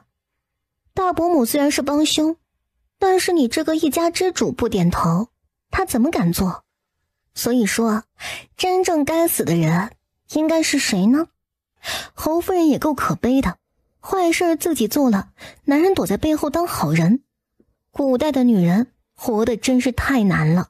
3天时间，我希望大伯让我满意，好吃好喝养老不好吗？犯了罪的人能善终，已经是几世积攒的福气了。做人要知足，以后服侍大老爷的人全部灌了绝育汤。萧家不需要那么多孽数出生，大人作孽没得让孩子受罪。住手！他怎么敢呀？哪有侄女插手大伯院子里的事儿啊？我要找母亲去主持公道，他欺人太甚。大老爷，您贵庚啊？除了会找娘，您来点新鲜的招呗。二小姐也不是残忍不通情达理之人，若是愿意离开，卖身契还给你们，还给50两银子，从此离开伯府，不要让二小姐看到你们。我们愿意离开，求嬷嬷成全。当天夜里就去找萧斌，他愿意搬。小姐，严小姐下帖子，后日是她生辰宴，请您参加。严玉柔没安好心，来我这秀存在感，就去会会她。他还给大小姐送了请帖呢，落井下石来了，也不知道大小姐会不会去。自然会去啊，大姐才不甘心就此沉寂，总要寻找新的目标。就算退了婚，她也还是伯府大小姐，这是她唯一的优越感了。等着看吧，严玉饶想踩着她也不是那么容易的。大小姐心肠坏得很，让他们狗咬狗去。我让春林帮小姐准备衣裳首饰去啊。小姐作为伯府嫡女，第一次露脸呢。老夫人有令，大小姐后天要赴宴，请太太准备些衣裳首饰给大小姐穿戴。太太，奴婢还等着回话呢，您倒是说句话呀。嬷嬷比我这个当家主母都要忙的吗？府里有规矩，4季衣裳每人2套，针线房没准备，让大小姐自己去外面买吧。那太太给钱吧，老奴好跟老夫人交代。没有，额外支出都是花自己的月例。嬷嬷是老人了，还用我来说的吗？二小姐也要赴宴，宫中也没给准备。我也不是故意刁难谁，都是按照大嫂之前留下的规矩办。我这儿还有事儿，不留嬷嬷说话了。好，奴才一定如实禀告老夫人，告退。陈嬷嬷，你2个儿子都在家里的铺子做事儿吧？还是个小掌柜，将来不想升大掌柜的吗？哪里不明白沈氏的意思？老夫人发作，她的2个儿子休想好过。她可不是侯夫人，二老爷管着家里的庶务，收拾自己2个儿子，一句话的事儿。太太，您说的对，老奴会劝着老夫人的。老夫人年纪大了，行事容易偏激，你们这些老人该劝就劝着点儿。我心里不舒坦了，大家都别想舒坦。我的话嬷嬷也传给其他人听，大小姐自己不知道自己现在几斤几两，你们不妨提点她一下，别老怂恿老夫人出头。她要是不想好好在家里住，我不介意给她找个好地方去。老奴晓得了，太太息怒。下去吧，记住你们的本分。眨眼间到了宴会这天，大姐啊，你确定要穿成这样去严小姐的生日宴？不知道的还以为去奔丧呢。咱们分开走吧，我怕严小姐把我们撵出来，省得被人笑话我们伯府不懂规矩。一家子姐妹哪有分开的道理，让外人怎么看？跟我一起就去换了衣裳，这是基本的尊重。不管大姐打的什么主意，可别连累伯府。娘亲可不曾苛刻你半分，做出这副样子给谁看呢？我可是白脸祖宗，能让她得逞，等你一刻钟，爱来不来。他反了，眼里还有我这个祖母吗？祖母别生气，都是我考虑不周，我这就去换衣裳去。萧二小姐好，我们小姐派人来问呢，就等着小姐呢。只不过老奴没准备这么多轿子，您的几位妹妹稍等片刻，可好？啊，这可不行，我做姐姐的怎么也要照顾好妹妹们。既然侍郎府的轿子不宽裕，那我们就走过去吧。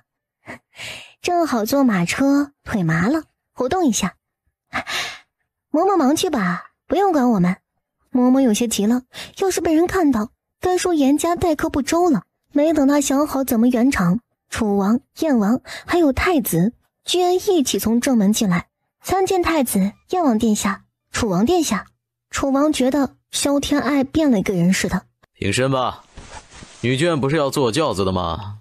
你们怎么自己走？走走更健康。到此了，诸位殿下。这是萧二吗？感觉变了个人呢。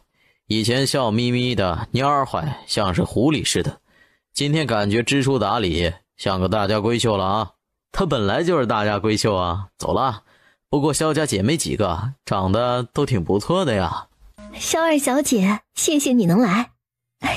这是府里的妹妹们，哎呦，一个再一个的好看呢。嘿，天蓝，你也来了，气色瞧着不大好呢。哎呀，不过也可以理解，毕竟被退了婚，心情不好。别丧气了，我帮你留意好了儿郎，咱们可是差点成了姐妹呢，不是一般的情分。谢过严姐姐了，快入座吧，都是自家姐妹，咱们说说话，听听戏。我可是请了商老板来唱戏呢。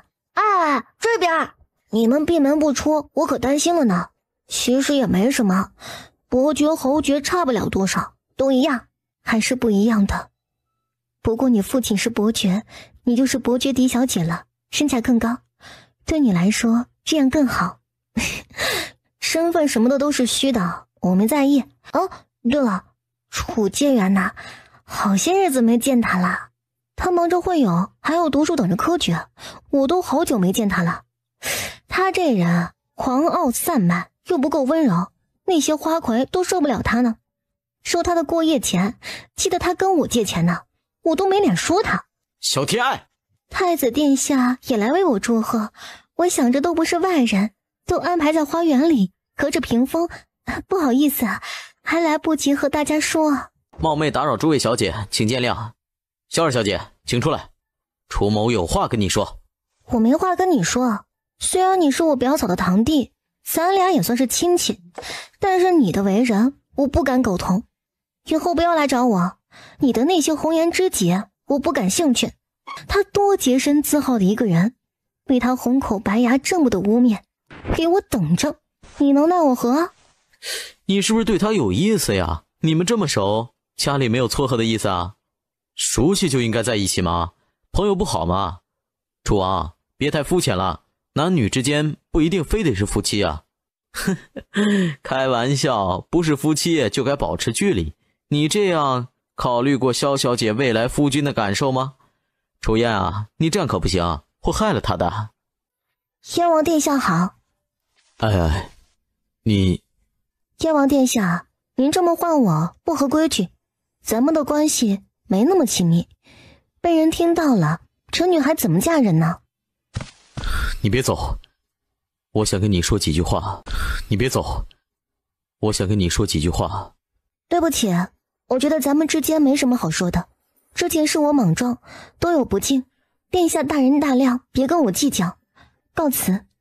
曾经我捧出一颗心给你，你不知道珍惜，现在做出这副样子给谁看呢？萧天爱，你真是好本事啊！燕王那么冷傲的人，都被你勾走了心。你谁啊？有什么资格来说我？等你哪天成了燕王妃，再来跟我说话吧。现在请你离开。原以为燕王一个瞎子，她肯嫁给燕王，足以配得上他。想不到燕王还不愿意，无非是被他给勾搭的。哼，我要是不让呢？王雨涵眼中闪过恶毒的光，推他下去。这么冷的天，淹不死他也得冻死他。救命啊！一只手拽住他，自己跌下去，也把他拉下水。谁坏我好事儿？一口气没憋住，松懈下来，抱着他直直落入湖中。快来人啊！有人落水了！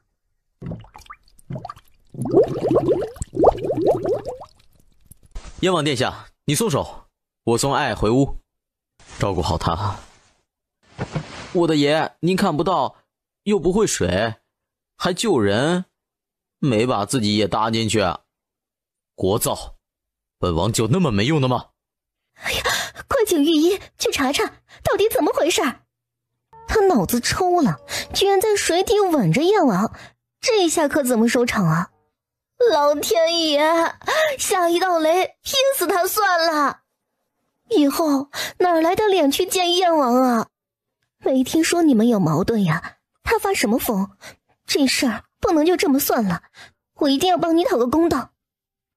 谁知道呢？或许是看我好欺负呢。谢谢你啊，严小姐。不好意思啊，搅得你的生辰宴，改天我请你吃饭赔罪。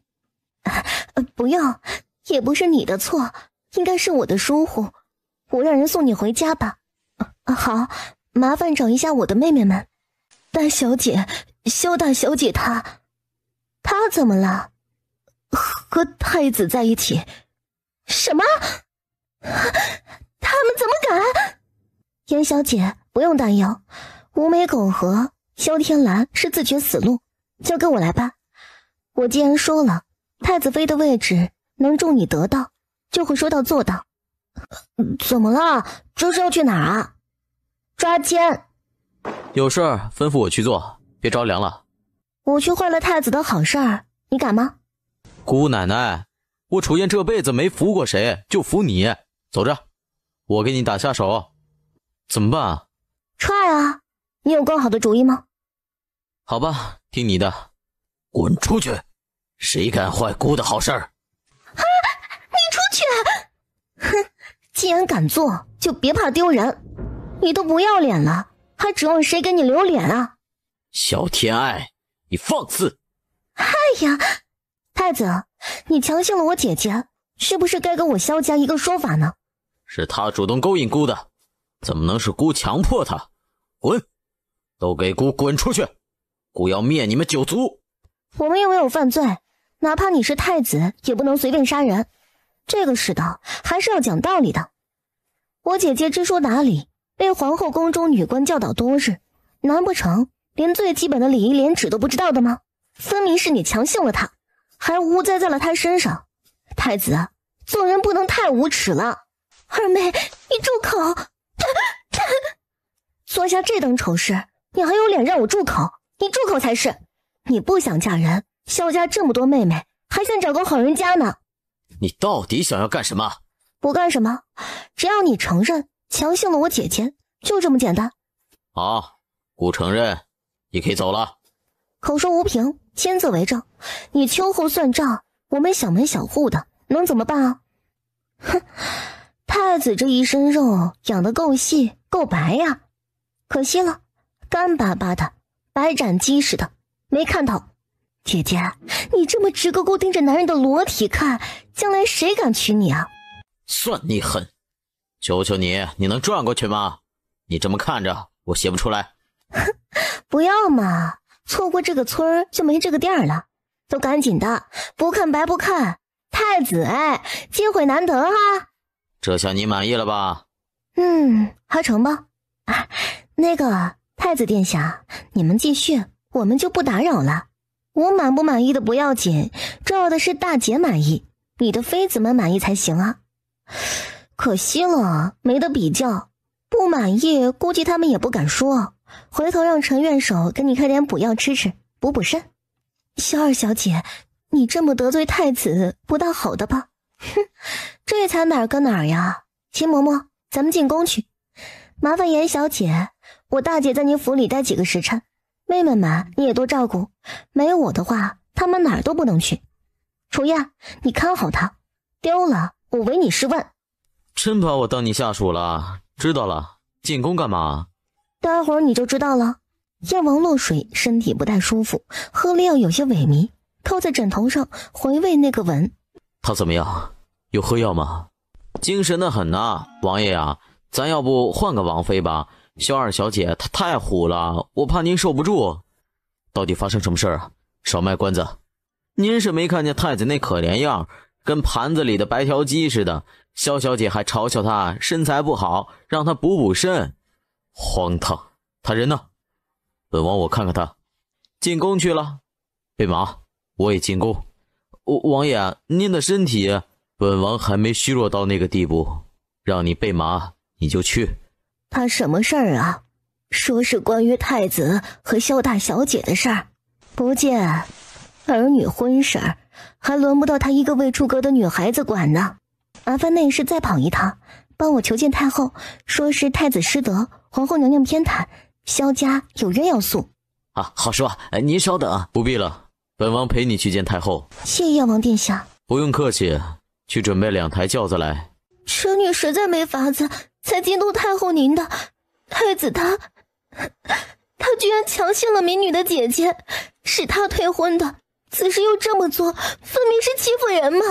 求您给我们侯府做主啊！居然还有这种事儿，你慢慢说，哀家绝对饶不了他。臣女有太子的认罪书，就在半个时辰前，严小姐的生日宴上，所有的宾客都亲眼所见，太后一问便知。咱们去见皇后，问问她怎么教导的太子。母后有事您吩咐一声，哪敢劳您亲自走一趟呢？你可是6宫之主，哀家哪敢劳驾你呀？这孩子刚才求见你，你都没见，哀家只好亲自来了。太子做的好事儿，你知不知道啊？天儿，给他看看。萧儿不会是误会吧？能被太子临幸是他的福气，哪来强行一说呢？皇后娘娘说的对，太子尊贵无比，多少女子以嫁给太子为福气呢？可是我萧家好歹也是勋贵世家，礼义廉耻还是懂的。我家堂姐更是前太子妃，被皇后娘娘您的女官教导多事，难不成您的女官教的就是让她无媒苟合，怎么爬上人家床？我知道的，还以为调教青楼里的姐儿呢。你放肆！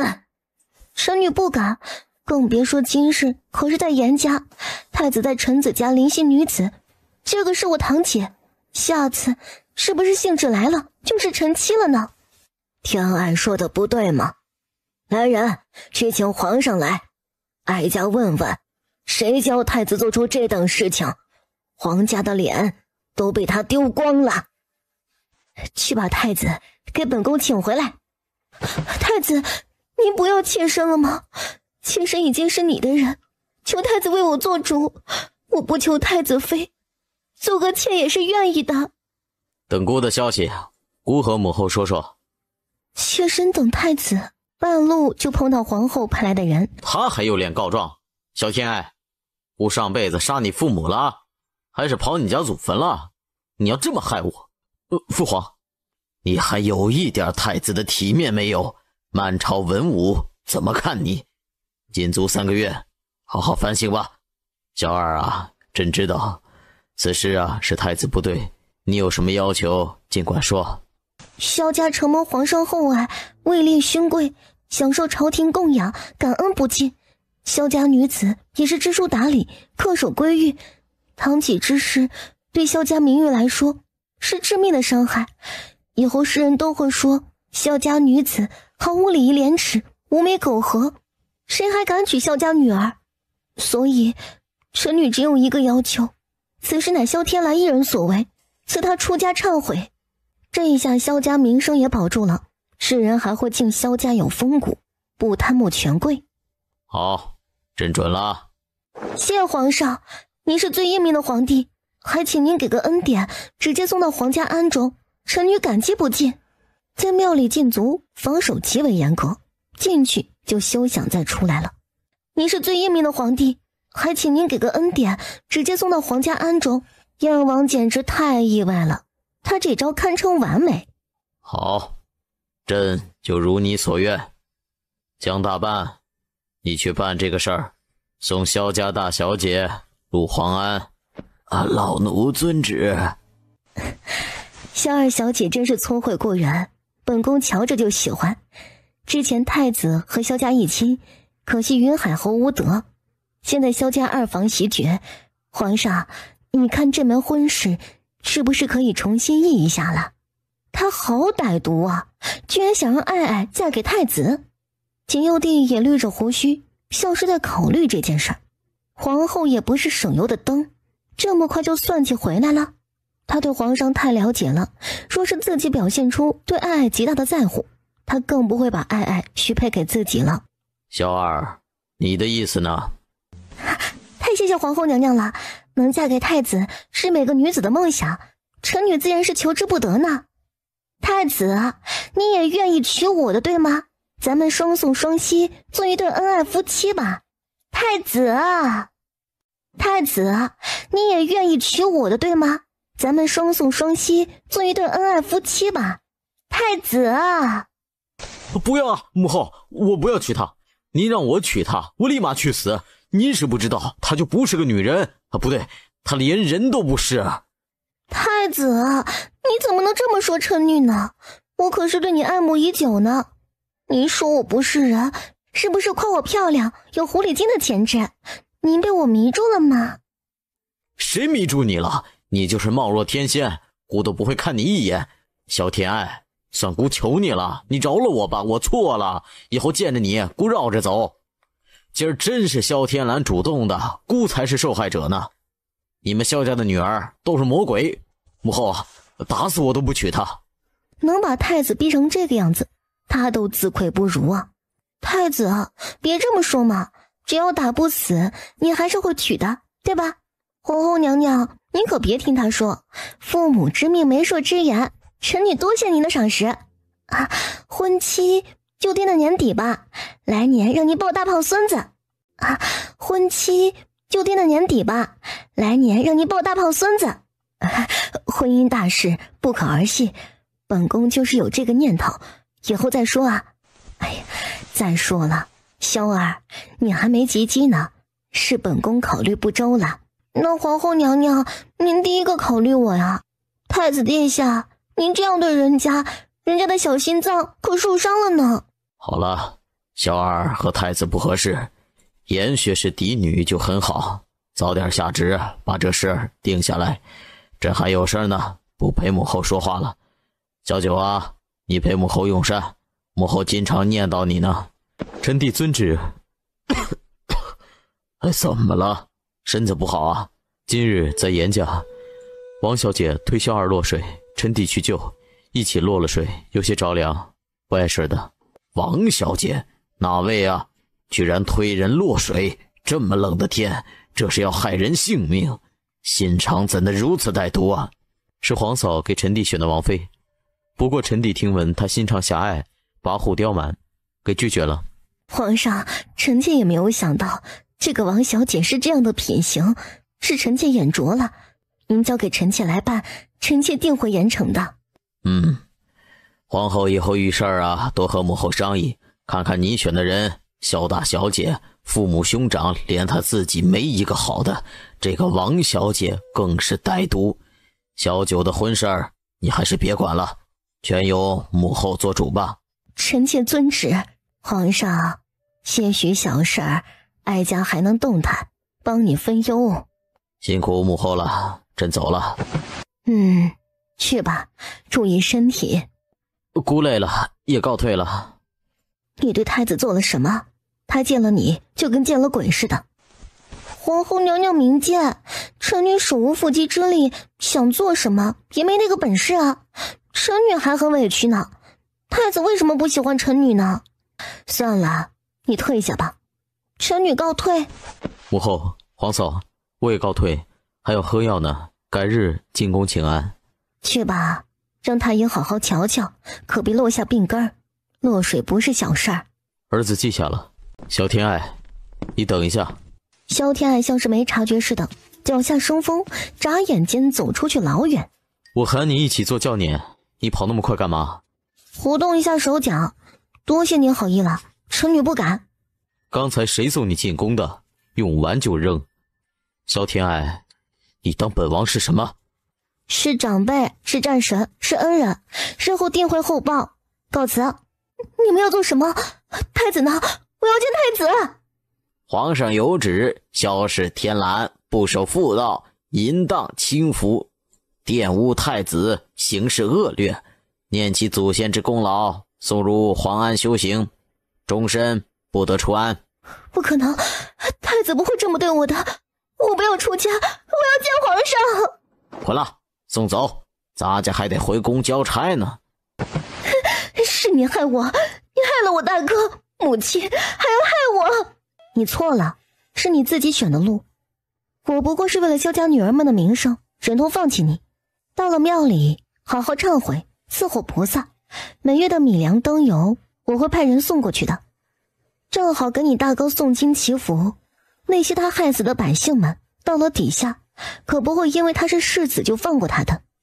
有怨报怨，有仇报仇，世道一直都是公平的。老夫人又病了，还砸了熬好的药盏，媳妇儿们都得侍疾，重新熬了药来。二嫂，你去歇息一会儿，我来服侍母亲吧。算了，母亲让我来，弟妹好意我先领了。不用了，母亲去管家，祖母这里交给我了。我做孙女儿的也要尽尽孝道，也好帮您分忧啊。娘亲，没事的，我能行的，您就去吧。府里上上下下哪能离开您呢？我肯定好好伺候祖母，要不你就问问祖母，她肯定愿意让我伺候的。让二丫头留下，你们都回吧，吵得老身头疼。顺着你祖母，多小心些。放心，我知道的。祖母该喝药的，不喝药病怎么能好的呀？扶我起来。孙女儿为您，小心烫。知道烫，你不能等凉了再喂。是不是想烫死我老太婆？这个府里就由着你们家，不用碍你们的眼了。小小年纪，心肠咋那么歹毒呢？你送你大姐姐进安堂，是人做的事儿吗？原来祖母都知道呢。事实如何，我也不说了，浪费口水。您既然知道我想在这个府里当家做主，就该让我顺心如意。大姐姐就是不识时务，非要攀高枝儿，妄想踩着我呢。所以您看，她现在去做尼姑了，京东古佛多清静啊。你还有理了，是不是要把我老婆子也弄死啊？您觉得呢？不过您可不能死，您死了，父亲得丁忧。我明年要及笄了，守孝没法说亲事，我可舍不得您死。您看，大姐姐我也没让她死，不是？一根白绫更干脆。可我这个人呢，谁让我一时不痛快，我会让他一世不痛快。咱们家有钱有人，伺候个生活不能自理的老太太，不是多难的事儿。你敢？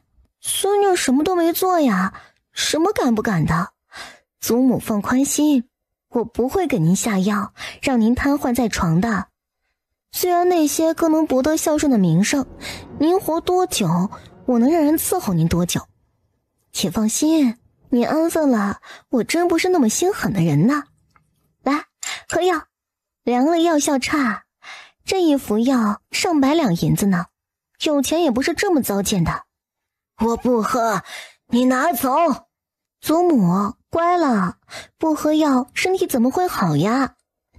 这就对了嘛。来，吃颗蜜饯甜甜嘴，人老了安享儿孙福，不好吗？都是您生养的，谁孝顺不是孝顺？您要是一直惦记大伯和大姐姐，我可以满足您的。皇安里也有不少老太妃呢，肯定喜欢多个伴儿，希望大姐姐能伺候的您满意。我不要。您不是最疼她的吗？怎么能不要呢？祖母，我总说做人要惜福，您看大伯多识时务啊，现在不是过得挺好的？人的福气是有限的，作没了可真就没了呀。人的福气是有限的，作没了可真就没了呀。我不作了，我听话，你别对付我。这就对了嘛，要乖啊！人都说了，老人和孩子一样，熊孩子什么的，打一顿就乖了。我不会打您的，但是别的吧，我可不敢保证了呢。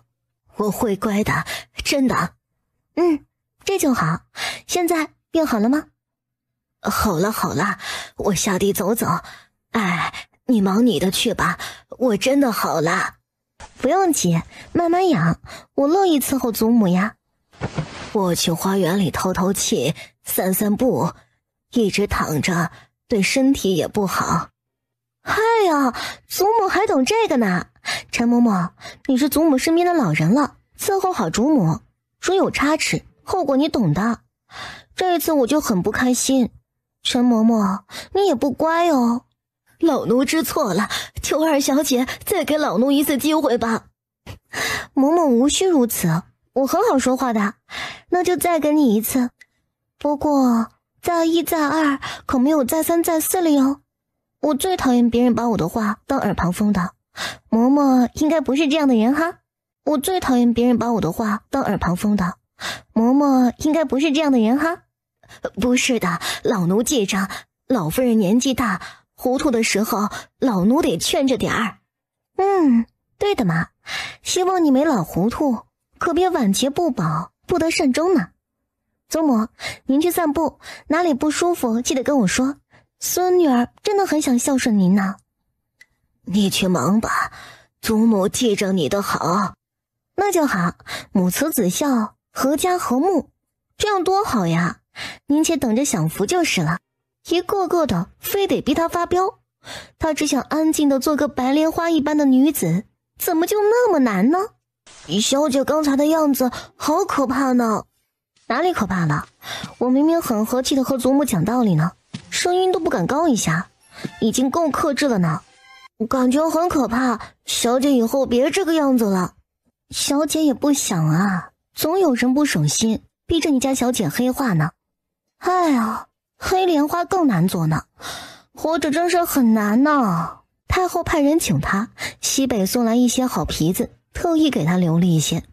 冻坏了吧？赶紧暖和暖和。谢谢安姑姑，这是最新送来的面霜，姑姑留着用吧。冬天皮肤干燥，这种面霜正适合。看你们年轻人涂涂抹抹的，哀家真觉得老了。等安姑姑用得好，太后您再用，之后宫里的娘娘们都可以用，臣女可不敢贸然给诸位贵人们用呢。太后您春秋鼎盛，一点都不老，咱要是出门逛街，说是我姐姐，外人都能信呢。嘿，哪有这么夸张？老太婆了呢。您要是老太婆，满宫的娘娘们都没活路了。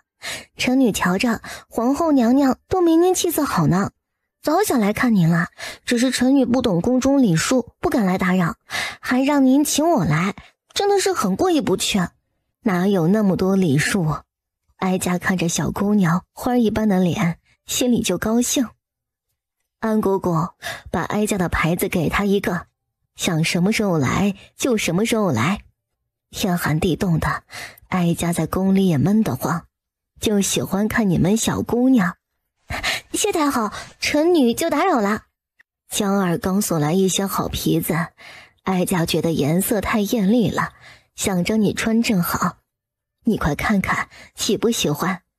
太后，这太贵重了，臣女无功不受禄，受之有愧啊。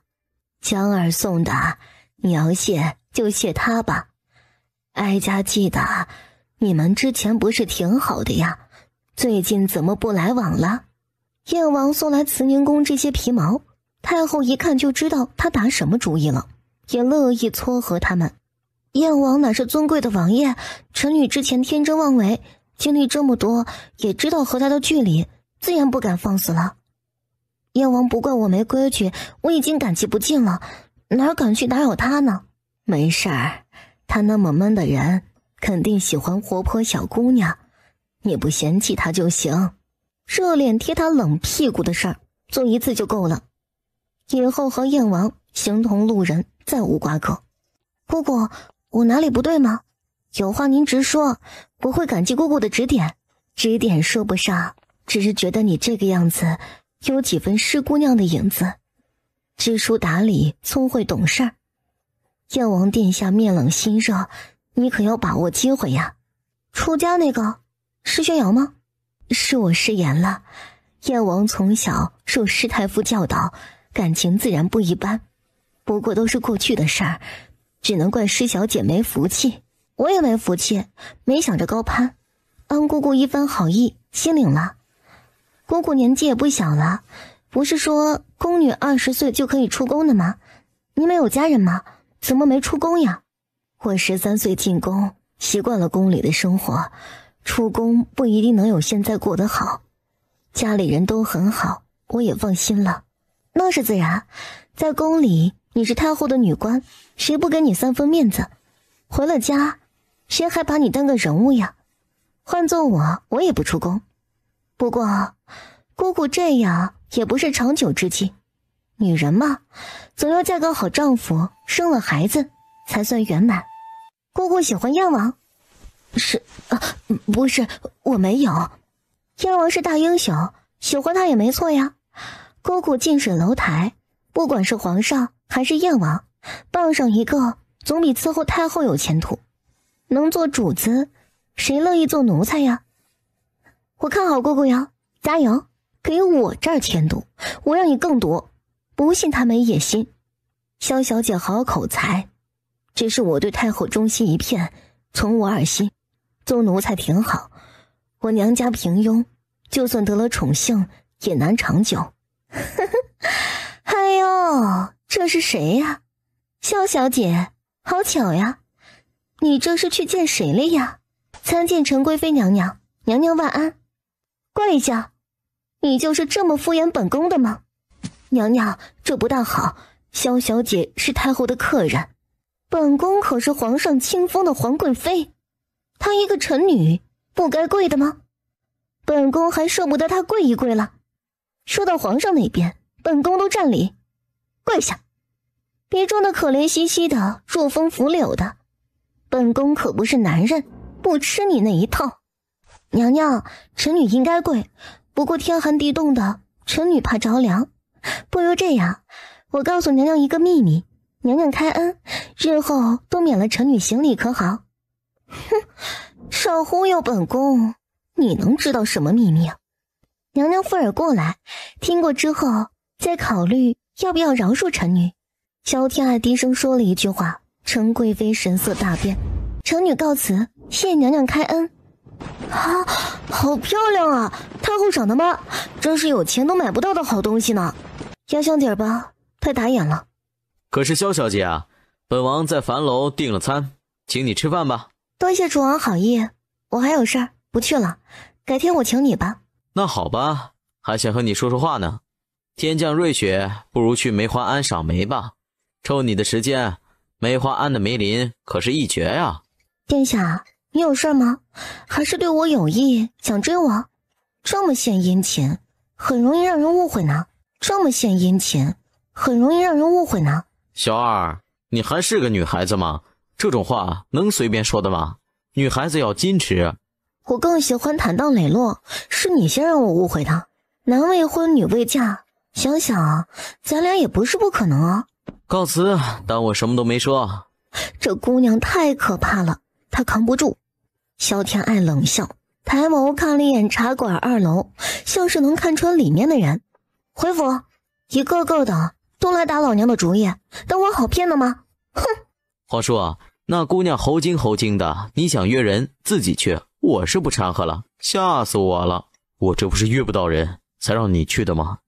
亏你总说自己流连花丛，阅女无数，人都约不到，牛皮吹破了吧？他可不是一般人啊。皇叔，你知道他跟我说了什么吗？问我是不是追求他。听听，这是女孩子说出的话吗？也是啊，万一你也喜欢他，大义灭亲这种事我也不想做，以后不要单独见他了。大义灭亲这种事我也不想做，以后不要单独见他了。不是，皇叔啊，我可是你亲侄儿啊，为了个女子，8字还没一撇呢，你就想着大义灭亲了？我就这么轻易被你放弃了？不然呢？是我考虑不周了。爱那么好，谁都会爱上他的，我该防范于未然才行。我真对他没意思啊！哎，得，我算看出来，您现在脑子跟正常人不一样。追媳妇儿这种事儿吧，你自己来吧。我自己的媳妇儿还没着落呢，我找我家小宝去了，回京还没跟他玩呢。让孟怡宝约他出来，我来个偶遇，交给你了，必须把人约出来。王爷，宫里传来的消息，陈贵妃碰到萧小姐，还让她下跪，安姑姑也没拦着，萧小姐委屈大了。什么？他敢？什么？他敢？敢不敢的，人家也做了，不稀罕。萧二以前得罪过他，依着他的脾气，把人弄死都有可能。我说他脸色怎么不太好呢？合着是受了陈贵妃的气哟，好可怜呀！皇叔，正好需要你去安慰人家，刷刷好感。后来呢？爱给他跪下了。也是奇怪，萧小姐不知道跟他说了一句什么话，陈贵妃就放过他了。王爷，我觉得萧小姐没了您，好像也能混得开啊。宫里传来懿旨，这一次是兰贵妃，楚王的生母，邀请她进宫赏梅。你们慢慢走，我先去找我母妃了。燕王殿下好。无需多礼，陈贵妃为难你了。没有啊，殿下听错了，陈妃娘娘很宽厚的。上次的事儿。上次什么事儿？臣女早就忘记了。殿下也忘了吧？以前是我年少无知，多有冒犯，还没请您海涵呢。以后不会了，殿下放心吧。到底是他辜负了他的一腔真心。参见兰贵妃娘娘。哎呀，快起来！本宫以前没发现萧小姐这么漂亮，小模样真是惹人爱。我记得你说我胖，8个宦官都抬不动，有这回事吗？果然是宫里的女人，前一刻还夸你跟花儿似的，下一句就兴师问罪。母妃，这事儿就是个误会。我们女人讲话，你少插嘴，信不信我撵你出去？您是亲娘吗？不是，捡的。萧小姐，咱们就说咱们的，我真有那么的胖吗？我记着，兰贵妃身材苗条，称不上胖。那是10年前。说呀，你今儿个要是不说出口花来，就得告诉我，你对那个贱人说了什么，吓得他不敢为难你了。母妃好狡猾，合着是想问这件事儿啊，绕这么大圈子。臣女开玩笑呢，娘娘是鹅蛋脸，胖点更富态，燕瘦还肥嘛，同样是大美人。而且你有别的嫔妃谁都比不上的优势，别夸我，我不上当，我都觉得自己摆在庙里能当菩萨了，能有什么优势啊？凶啊，谁能有您的大啊？你跟你皇叔去偏殿喝茶，我们女人聊聊天。娘娘，我给您设计一件礼衣和衣服，您穿上肯定好看，说不定还能给楚王添个弟弟妹妹呢，开个第二春。哎呀，姑娘家家的，羞不羞啊？也没外人呀，你有这个资本。要是像皇后似的，背上贴2粒葡萄干，都分不清前胸后背了，皇上摸她都不如摸自个儿呢。你要笑死本宫的吗？您的遗产都留给我，我可以让您笑到100岁。成，本宫留给你，你常进宫来陪本宫说说话，开心果似的，太好玩了你。臣女不好玩，皇上才好玩呢。您待我好，我保证您这第二春比第一春都来得猛烈。陈贵妃就是个渣渣，让她看看什么才是真正的魅惑，什么才是君王不早朝。好，本宫等着。你若让本宫满意，夜后这宫里，本宫保你横着走。娘娘爽快，咱们合作愉快。皇叔，萧二跟母妃说什么了？逗得母妃这么开心，咱们偷偷听一下呗。女人的私密话，你不怕尴尬就去听。嗨，叹什么气呀？皇叔也有发愁的时候吗？本王发愁的事儿多了，像你似的没心没肺。你跟陈贵妃说了什么了？满宫的人都在猜呢，你等着看吧。待会儿你出宫，肯定偶遇无数人，都想知道。也没什么，就是问他知不知道自己为何不会怀孕，剩下的都是他自己猜，我就是瞎蒙的。这样啊，说实话我也好奇，他承宠最多，人也年轻，却一次不曾有孕，太医都没法子，其中还有什么隐情不成？午膳就在华章宫用了。母妃，还以为她是你女儿呢，您对我都没有这么好。嘿，这个主意好，我收你做义女吧，好歹我也是个贵妃，你做我义女，以后谁欺负你就是欺负我。很好啊，可以拜。好啊，那以后我就是您的侄女儿了，也能喊您皇叔的，是不是呀？少无腔，不带这么欺负人的，非要撇得这么清楚，怕自己不死心的吗？燕王挖坑自己跳，只想着楚王忘了他自己了。还是算了吧，皇家不能随便认亲，麻烦得很，这样就挺好。燕王终于开窍了，呵呵。陈贵妃娘娘到，参见陈贵妃。起吧，姐姐好。等一下，妹妹你这里行的可不对啊，是看不起本宫的吗？再行一遍，我瞧瞧。陈贵妃咬着牙，满心的怨毒，眼神有意无意地瞄向燕王。萧天爱看得清楚，他还真和燕王有什么不可告人的事儿呢？怎么，本宫教导你，你不服的吗？没有，参见兰姐姐。咱们可是众妃之首，一言一行都要做得好。皇上宠你，你更要谨言慎行，万不可恃宠而骄。臣妾记下了。起来吧。萧小姐进宫挺勤快呀，待会儿去本宫的长夏宫坐坐，本宫很喜欢萧小姐呢。多谢娘娘厚爱，只是臣女身子弱，跪了久了，小命怕丢了。娘娘您宫里规矩大，臣女受不住。萧小姐没空，她是我宫里的座上宾，陈妹妹喜欢的话，就来我宫里说话吧。哎，我送你回府吧，坐我的马车吧。不用，不敢劳烦王爷，我自家有马车。告辞。燕王殿下，你不要太过分。上车吧，外面冷。哎，我想跟你解释一下，咱们之间没必要闹成这个样子。好啊，那我问你，你刚才是不是跟陈贵妃见面了？燕王殿下，私会皇帝嫔妃，你的嫂子，胆子可真大。我是见她了，不过是骂她一顿，让她不要欺负你。大可不必，没有你燕王，我萧天爱照样活得很好。请你离我远点，我就感激不尽了。好吧，赛马场那边已经准备的差不多了，你什么时候去看看？咱们不是说好元宵节开业的吗？我惹你生气了，再让你一成份子，算是赔罪。切，要是真有诚意，就该都给我，一成一成的。你以为我会放在眼里吗？好，那就都给你。说好了啊，不生气了。赵无腔，你什么意思啊？是你拒绝我，现在又巴巴贴上来，耍我玩呢？对不起，之前我有太多顾虑，怕不能给你幸福，不能保护你周全，所以才拒绝你的。不是不喜欢，而是太在乎了。我只希望你过得好，跟我在一起会连累你的。现在呢？现在不怕连累我了吗？你都眼瞎了，闲散王爷一个，能怎么连累我呀？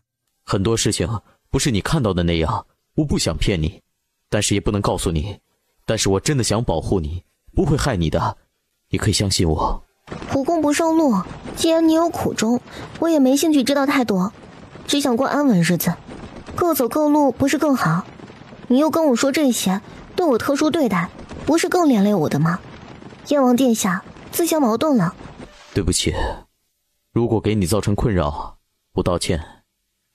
我试着把你推开，划清界限的，可是我做不到。你能告诉我你的秘密造成最坏的后果吗？成则无上荣光，败则万劫不复。造反啊！搞事情呀！他喜欢，果然是他喜欢的小姑娘，胆子真不是一般的大。操自己家的饭吗？想什么呢？那就是谋逆了。为什么？因为皇上夺了你的兵权，你都眼瞎了，他还不放过你，非要让你死的吗？要不那样，咱先剁了他，人不为己，天诛地灭，不带这么欺负人的。算是吧，未雨绸缪。你做的对，就该防着点儿，皇家没有好人的。我也是皇家人啊。你不算，你没有在那个权力中心，没有泯灭良知，不会为了权力而不择手段。行吧，我还以为多大点事儿呢。这么说，你是原谅我了吗？咱们的婚事……停！殿下，你这也太快了吧，八字没一撇呢，怎么就上升到婚事了呢？我可没想这么早嫁人，我还没谈恋爱呢，就要结婚，而且你也太草率了，没有追我，没有求婚，我不要面子的吗？可是没有定下婚事，我想做什么都不方便。婚礼流程也要1年半载，足够时间让我们互相了解了。那也不成，这样我不是很吃亏？可是没有定下婚事，我想做什么都不方便。那也不成，这样我不是很吃亏？如果我遇到更喜欢的人，还可以改变心意呢。我还这么年轻，才不想早早困在后宅，相夫教子，很无聊的。你觉得被我看上，还有人敢打你的主意吗？你忘了，皇后还想让我做太子妃呢，怎么没人敢？哎，提起这个，你的白月光是怎么回事呢？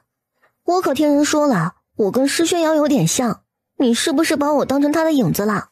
不是的，我都没有见过你长什么样，怎么会当他的影子啊？我从未喜欢过他，只是年少时被施太傅教导，比较熟悉。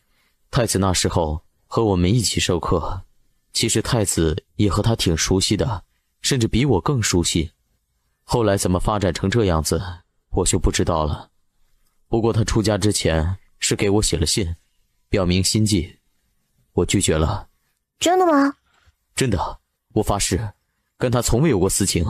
要说特殊，最多看在太傅的面子，当妹妹照顾。哼，求妹妹吧，照顾着照顾着就成燕王妃了。你怎么会这么想？他都出家了，不可能跟我有什么的。出家又不是死了，人不在，他的传说可是无处不在。我就是这么恶毒残忍，我的男人从身子到心里都只能属于我。嫉妒、刻薄、自私、虚荣才是我的本性。殿下还是另寻他人吧，我不会是个好妻子的。有事儿？谁把你气成这样子？告诉我，我帮你出气。太子、陈贵妃、燕王。就算我没说，你还是继续生气吧。你就不能说几句好听话哄我开心啊？女孩子要的其实很简单，并不一定要你做到什么，只希望你能站在她身边，就很满足了。做不到的事干嘛要说啊？这不是骗人吗？不管是朋友还是夫妻，欺骗都是不对的，我不能骗你。那你可以滚了，没心情招待你。唉，知道我为什么一直不乐意来洛城吗？皇亲国戚忒多，是个人都能压我一头，憋屈死了。你可以当驸马，成了皇亲国戚，比你苦读科举升迁更快。我是为了权力出卖色相的人吗？驸马给入赘有什么区别啊？打死爷都不干。哼，这种话传出去，你先被人打死。行了，我的事自己能解决，没指望你，你还得指望我帮你呢。说你来什么事儿吧？还是那些皇亲国戚。长公主，你不是知道吗？他看上国子监一个学生了，也不强迫，经常送他一些吃的用的，他不乐意呀，却没办法拒绝，都没心思读书了。这种状态，明年春闱肯定要遭。你什么时候这么好心了？还有心情帮同窗出头？你可以牺牲自己，把他解救出来呀。跟燕王聊崩了？你找死啊！行吧，我来的时候不对，改天请你吃饭啊，咱们再聊。留在这儿也是被你怼。萧天爱，你一个人逛街稀罕了，没找人陪着你吗？不可以吗？国子监很闲，放你出来逛啊。你前几天的气性到现在还没消啊？不存我，你不会说话的吗？恶心人太多了，我能心情好的吗？算了，不跟你见识。樊楼我请客，看你读书那么辛苦，犒劳犒劳你吧。哎呦，好帅的少年啊！楚燕，你看，你站人家身边就是根草，如此美少年，看着都养眼。喜欢吧？我让他陪咱们喝酒，让你大饱眼福。这个可以有。当街抢美男，楚燕，你也有纨绔的潜质啊。想什么呢？秦兄啊，这边，这是秦西红，我的同窗，你明白的。西红啊，萧天爱，我跟你提过的伯府萧小姐都是自己人，无需客气。自己人好啊，西红，好名字，人美名字也好听。走，姐请你们吃饭，樊楼随便点。以后有事找姐，姐宫里有人。这可是你说的，我前几天跟你说的就是他。什么？长公主居然有脸玷污如此美人，呸她一脸！包在姐身上，她敢碰你一根手指头，姐剁她儿子一只手。谢谢萧小姐了，你帮我第2次了，萧天林的事儿我都知道了。哦，缘分呐！你家里还有什么人呐？哪里人士啊？萧姐姐，我是孤儿，母亲是戏子，不过我遇到贵人，帮我改了身份，又供我读书。我遇到好多善心人，楚燕大哥是我的贵人，你也是。以楚燕的高傲，怎么会和他这种截然相反的人成为朋友呢？难不成他也看中了人家的美色？把你脑子里那些乱七八糟的想法都处理掉。是他死乞白赖的跟着我，甩都甩不掉。楚大哥心最好，他不会害我，我相信他。说说长公主那边怎么办吧，不知道谁使坏，嫉妒她长得好，用这种法子毁了她。想不出办法，也不用跟这条鱼过不去啊。你不吃啊，我们还要吃呢。谁说我没法子的？现在就给你解决。吃饭，吃饱了咱就走。真的吗？西红，赶紧吃。他说有办法，可不是吹牛啊，论才智也就比我差一点点，我欠缺的只是对洛城局势不了解。给我3年时间，洛城我也能横着走。给殿下请安，您先请。你们先走，本王还有事，稍等一会儿。萧小姐，好巧呀，你这是……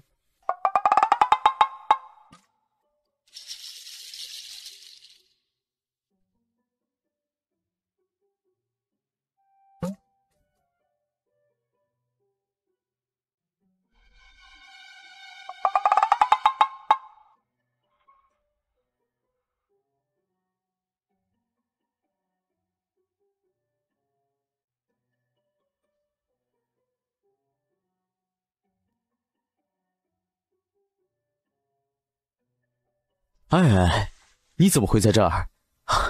谢谢你救了我。不用谢，是我不小心，差点害你受伤，你小心点。我还有事儿，告辞了。许真，你长点心，照顾好你家主子。对不起。没关系，少公子长点心吧，咱们不熟，求你再见到我自动忽略，谢谢了啊。丢死人了，出囧出大发了，都怪少廷，一点眼力劲儿都没有，烦死了。你怎么不怪你自己招惹的桃花债啊？那个少公子明显对你有意呢，你真以为燕王没发现你的吗？咱们这位战神王爷没你想的那么脆弱没用。好狡诈的燕王，总是能不动声色的给自己下套，他还一踩一个准儿，被他算计的死死的。我知道了，以后我不出门了，惹不起我还躲不起的吗？萧小姐不知私底下拜见外男礼数不合的吗？闺阁小姐请注意形象。荣大人不愧是做官的人，教训人一套一套的。无事不登三宝殿，请你喝茶，还请赏脸。好，随我来。说吧，有什么事儿能找我这个闲散小官帮忙的？是为了长公主，你不住公主府了吗？他看上西红了。对一个才华横溢的国子监学子来说，并不需要靠谄媚卖身来谋出路，这是要毁了他。确实，鲜嫩水灵，一张脸没给你带来什么好处，都是麻烦吧。他母亲是戏子出身，有现在的成就不容易，我们也是不忍心看见他毁了。你有什么条件尽管提。你倒是热心，什么人都想管，怎么不见你管一下真正该管的人呢？算你欠我一个人情，以后我想起来再找你要。我会帮你们解决的。你们可以走了。你还舍得回来，算你有点良心。说吧，是不是有事儿要求本公主啊？想公主了，来看看你。心肝儿，你从不对本宫说这样的话，肯定是大事儿。先让我心里有个底，我才好跟心肝儿好好温存温存。我是为了公主好。听说你看上国子监一个监生？是啊，你吃醋了吗？算是吧。监生你不能碰，我收到消息，有御史想要弹劾你。国子监乃是朝廷培养人才的地方，都是天子门生，真的较真，你是跟皇上抢人呐。那个秦熙红名声在外，你忘了云海侯世子怎么死的了吗？就是因为他。还是你心疼我，你留下来，我就不想他了，成吗？我会常回来看。这家糖炒栗子不错，爱爱啊，你尝尝。谢谢表哥，我减肥，你吃吧。那好吧，女孩子健康就好。你喜欢什么别客气，我给你买。小甜爱，这里。表哥，你带表妹们逛，我遇到故人，过去说说话，照顾好他们。你逛庙会也不说找我。那男的谁啊？都没也两成好看，怎么找这么一男的呀？你还好意思说，浪的人影都摸不着，去哪儿找你去啊？让你住我家你不住，怕我赖着你啊？你这话说的可冤枉人了。你一声吩咐，天大的事儿也没你重要啊。得，心情又不好，走，跟我说说，谁碍你的眼了？我帮你除了他。施宣瑶这个白月光，他的秘密，他的眼睛，将来的妾室，都是一座座移不开的大山，挡在两人中间。看到没，这就是个祖宗。长公主那边不是解决了吗？你老带着她，莫不是不喜欢女子后龙阳啦？萧小姐可不敢开玩笑，秦某不敢亵渎楚介元，秦某不敢亵渎楚介元，人家胆儿小，别吓唬他啊。他没家人，我那儿也就我自己，干脆过年带着他一起。刚才那男的谁呀？你真的放弃燕王了？表哥而已，别瞎猜。大过年的，别扫兴成吗？不想提他。你要是真无意，就会大大方方的说他，而不是提都不能提。其实燕王也不错，嫁给他一步登天，皇族中人都得尊敬你3分。楚燕，你也这么庸俗？难道我嫁人只看家世的吗？我是那么虚荣的人吗？不然呢？婚姻嘛，投入太多感情，最终受伤的还是自己。爱情是世上最不靠谱的东西了，还是权势来的实在啊。楚燕，你将来会只爱你妻子一个，不纳妾，不找通房，忠诚你的妻子吗？我不知道，人这一辈子遇到太多人和事儿，真正做到承诺的都是圣人了。算了，跟你谈这些纯粹是自寻烦恼。燕王殿下，请让开。陪我喝杯茶。不去，我走还不行吗？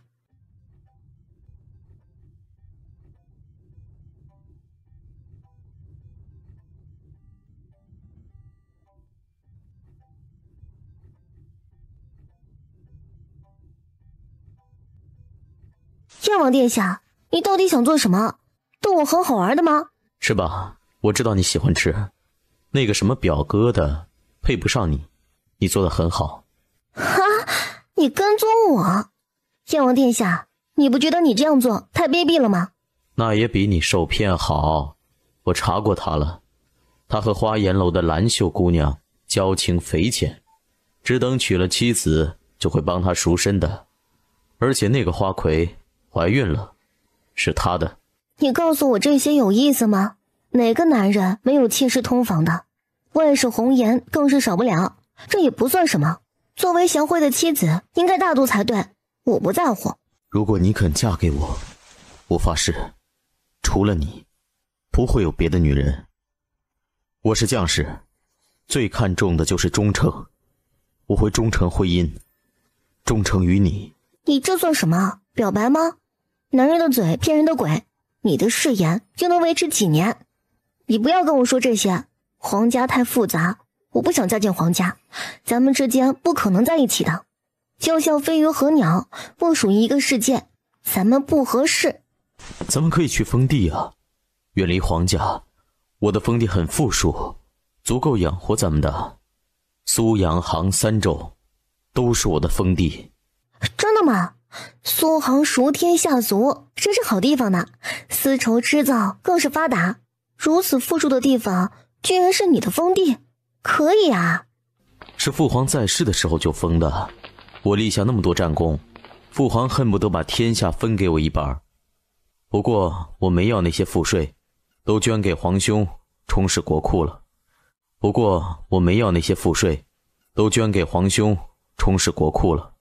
你做的对，树大招风嘛。听说藩王要留下质子在皇宫呢，没有诏书不能进京，还是不好，孩子多可怜呢。可以找别的孩子代替呀，总会有办法的。苏杭风景最美，民风淳朴，人杰地灵，比洛城住的舒服。你觉得好，我就开始建造燕王府，咱们常住那里。我没说好啊，你爱建是你的事儿，不用问我。随后再说吧，赛马场准备的差不多了，明天我带你去看看，哪里不合适让他们改一下，元宵节之后就可以开业了。这是地契，说了送给你的，你拿着吧。不要，我跟你开玩笑的，我可不是贪财的人。贪财有道，没什么不对，那我请你去指导一下总可以吧？请萧小姐帮忙了。好吧，我帮你看看，明天你来接我。好，说好了。什么味道？好香呢，你饿不饿啊？我请你吃啊。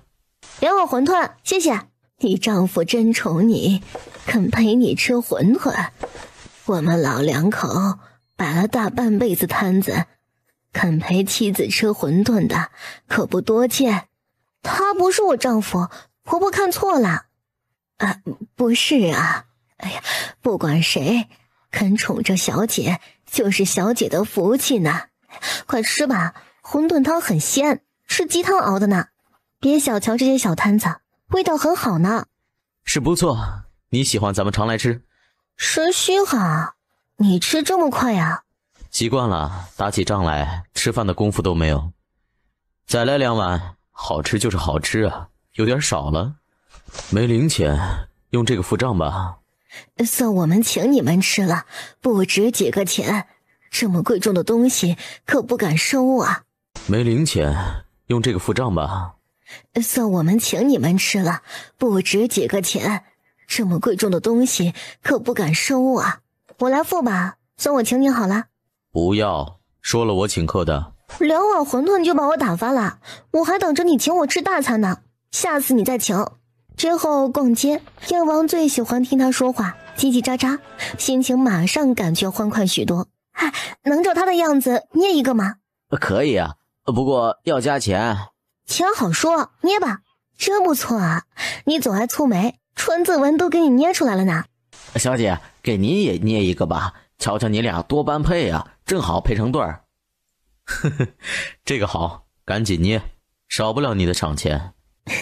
哪是一对儿？你看错了，这是我。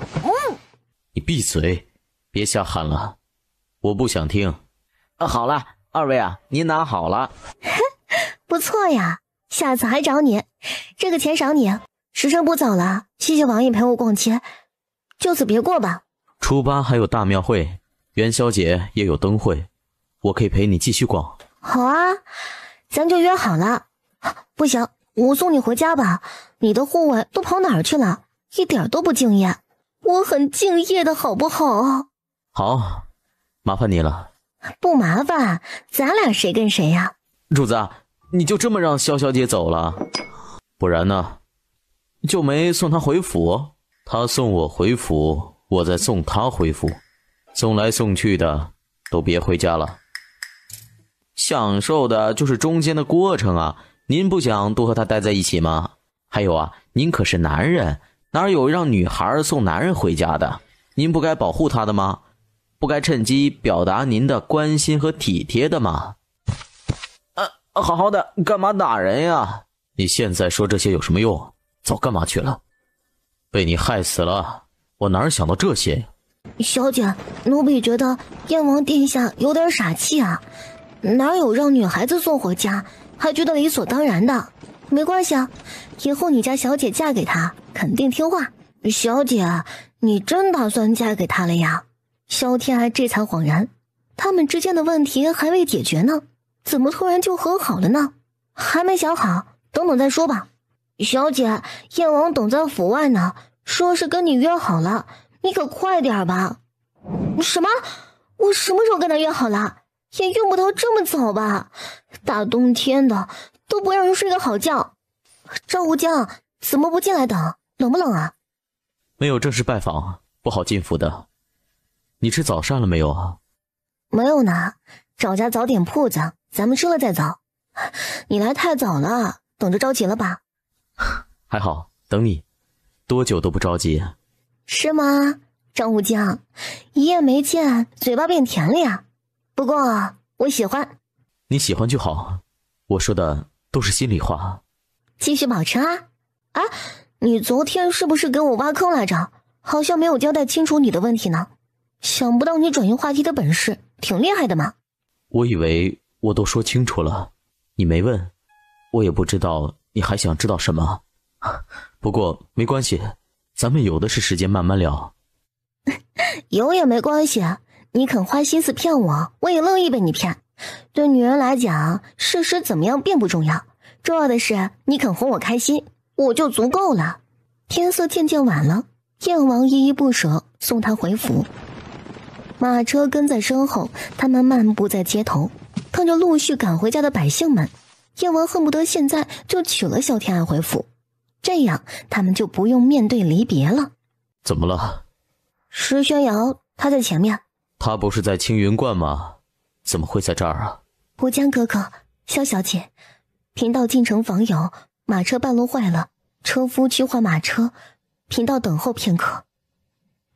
无疆哥哥，关中师傅有擅长医术的，你可以上山，请师傅帮你看看眼睛。那太好了，先谢过仙姑了，改天一定叨扰。大冷天的，你在这儿等也不是事儿啊，让我家马车送你吧。不敢劳烦萧小姐，贫道等一下就好。那哪行啊，仙姑衣裳单薄，冻病了可不好了呢。燕王送我回府，正好我家马车闲着呢，请吧。萧小姐，我们仙姑和燕王可是多年好友，理应燕王送我们仙姑才对。好歹也是闺阁小姐，缠着外男，懂不懂羞耻？要不要名声了？童儿，住口！萧小姐，仙姑无需道歉，你家丫鬟说的对，是我不知羞了。燕王殿下，不敢打扰你了，我先走了，以后不要再来找我了，人家会说我不知检点，与我的闺誉有损。哎，不是这样的，是宣瑶，管好你的人。这次本王不追究你的过失，再有下次，别怪本王不顾情面。哎，你听我解释。哎，你听我解释。那可是你师父的女儿，你总不能不管人家。你去送她吧，不用管我。传出去，外人会说我没有容人之量，不会处事。她有丫鬟车夫，又在城中，太傅府会管她的，用不着我送。你才是我未来的王妃，我只关心你，在乎你，别人怎样不关我的事儿，外人怎么说我也不在乎。你是不在乎，我还要做人呢，人家分明对你余情未了，都是我不懂事，强出头了。我很高兴你出头，未来的王妃自然要负责本王的一切，包括打发那些居心叵测的女人。过了15，我就请太后为我们赐婚。燕王府需要你这样的女主人呢。谁稀罕啊，我才不嫁呢。我说错了，此事无需跟你多说，回头我拜访简忠伯，还有华阳夫人，岳父岳母的态度才是最重要的。你休想，我爹娘可是会听我的。那么，萧天爱小姐，你可愿意嫁给我赵无疆呢？不好吧，我要是答应你，岂不成了私相授受了？那我该怎么做呀？哎呀，你教我，我是真的不懂啊。要看王爷有几分真心了，我一个女孩子家哪里懂这个。好吧，我会让你看到我的真心。你不生气了？谁说我不生气的？吴江哥哥喊得真亲热。小时候没有封号，他年纪最小，一直这么喊的。下次我不会让他这么喊了。还想有下次？你是不是还盼着见到他吧？他出家我看都是策略，哪有道姑随便跑的？你吃醋了吗？你也可以喊我哥哥的，我想听。我才不要，你当我弟弟还差不多。你要想听，我喊你二爹，你喊我二姐。什么乱七八糟的辈分啊，不可能，这辈子都不可能。喊一声试试呗，我都喊你那么多次了，你喊一次而已，不吃亏。他这是什么爱好啊？可这么羞耻的称呼，打死他都不可能喊的。小姐，到家了。啊，这就到了呀？元宵节早点出来，咱们玩一天一夜，我带你赏灯。好啊，我等你。你诚心不想让我好过的吧？哪里有？赵胡江，这可是在我家门口，你敢放肆？小姐到家了，请下马车。再见了，亲爱的。参见燕王殿下，一大早的来找楚某人，有何贵干呀？爱呢？昨晚他来你府里，彻夜未归，本王来接他。殿下，你是他什么人啊？好像没资格接他呢。我们是亲戚，在亲戚家住几天，到哪儿都说得过去啊。他也没说要回去，所以燕王怕是要白跑一趟喽。亲戚，拐着多少弯的亲戚，楚介远好像还做不了他的主呢。做什么好吃的啦？挺香的，饿死了。赵无疆，你怎么会来？我的未婚妻馋人家的早膳，我能坐得住吗？饿不饿？一起吃呗。昨晚上我表妹失踪了，二姑姑半夜来找我，帮着找人来着，太累了就在这儿歇一会儿。你别误会，楚燕跟我哥哥一样，我们真的没什么的。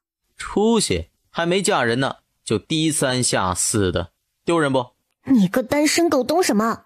恋人之间最怕的就是误会。吴江来找我，说明他在乎我啊，我哄哄他也是应该的呢。这可不叫低三下四，是情绪，对不对啊？吴江，你不生气了是不是啊？我不是生气你住在别人家里，我知道你不是那种女孩子，你要是真看上他，早看上了。我是生气你家里出事儿，为什么不来找我？我在你眼里就那么没用吗？哎，燕王殿下，这话扎心了。你的意思是说我比不上你？明摆的事儿，你哪里比得上我？走走走，回你们家腻歪去。小天爱，我可提醒你一句啊，你俩还没定亲呢，注意影响，女孩子要矜持，上赶着不是买卖。待会儿我就进宫找太后、皇兄，请他们赐婚，咱把亲事先定下来，省得某些人说酸话。这个会不会太快了点儿？你不愿意嫁给我的吗？没有，是我爹娘都不知道，你这样子太突然了，还是等他们同意再赐婚，这是尊重。你说的有道理，是我考虑不周。许志安，你现在就去备了重礼，往伯府地拜帖。待会儿我拜访萧伯爷。是，属下马上去。他家王爷终于硬气一回，做了回爷们儿该做的事儿，要不要这么着急啊？手心怎么出汗了？不舒服吗？要不要去看御医？不用，有点紧张，真没事儿。那个，我能先回府吗？不是说饿了吗？用了早膳，我送你。我这儿粗茶淡饭的，不留你们了，慢走不送啊。告辞，叨扰楚介远了。以后有事儿可以来燕王府，咱们马上要成一家人了，无需客气。谁跟你一家人啊？爱的亲戚就是本王的亲戚。以后多走动，你在担心什么？你可以告诉我的。你不是说恋人之间最怕的就是误会吗？我怕的很多，怕你纳妾，怕你移心别恋，怕不能相守到老，未来的变数太多了，我心里虚得慌。我也不说那些虚无的誓言，未来的日子，你看我的表现。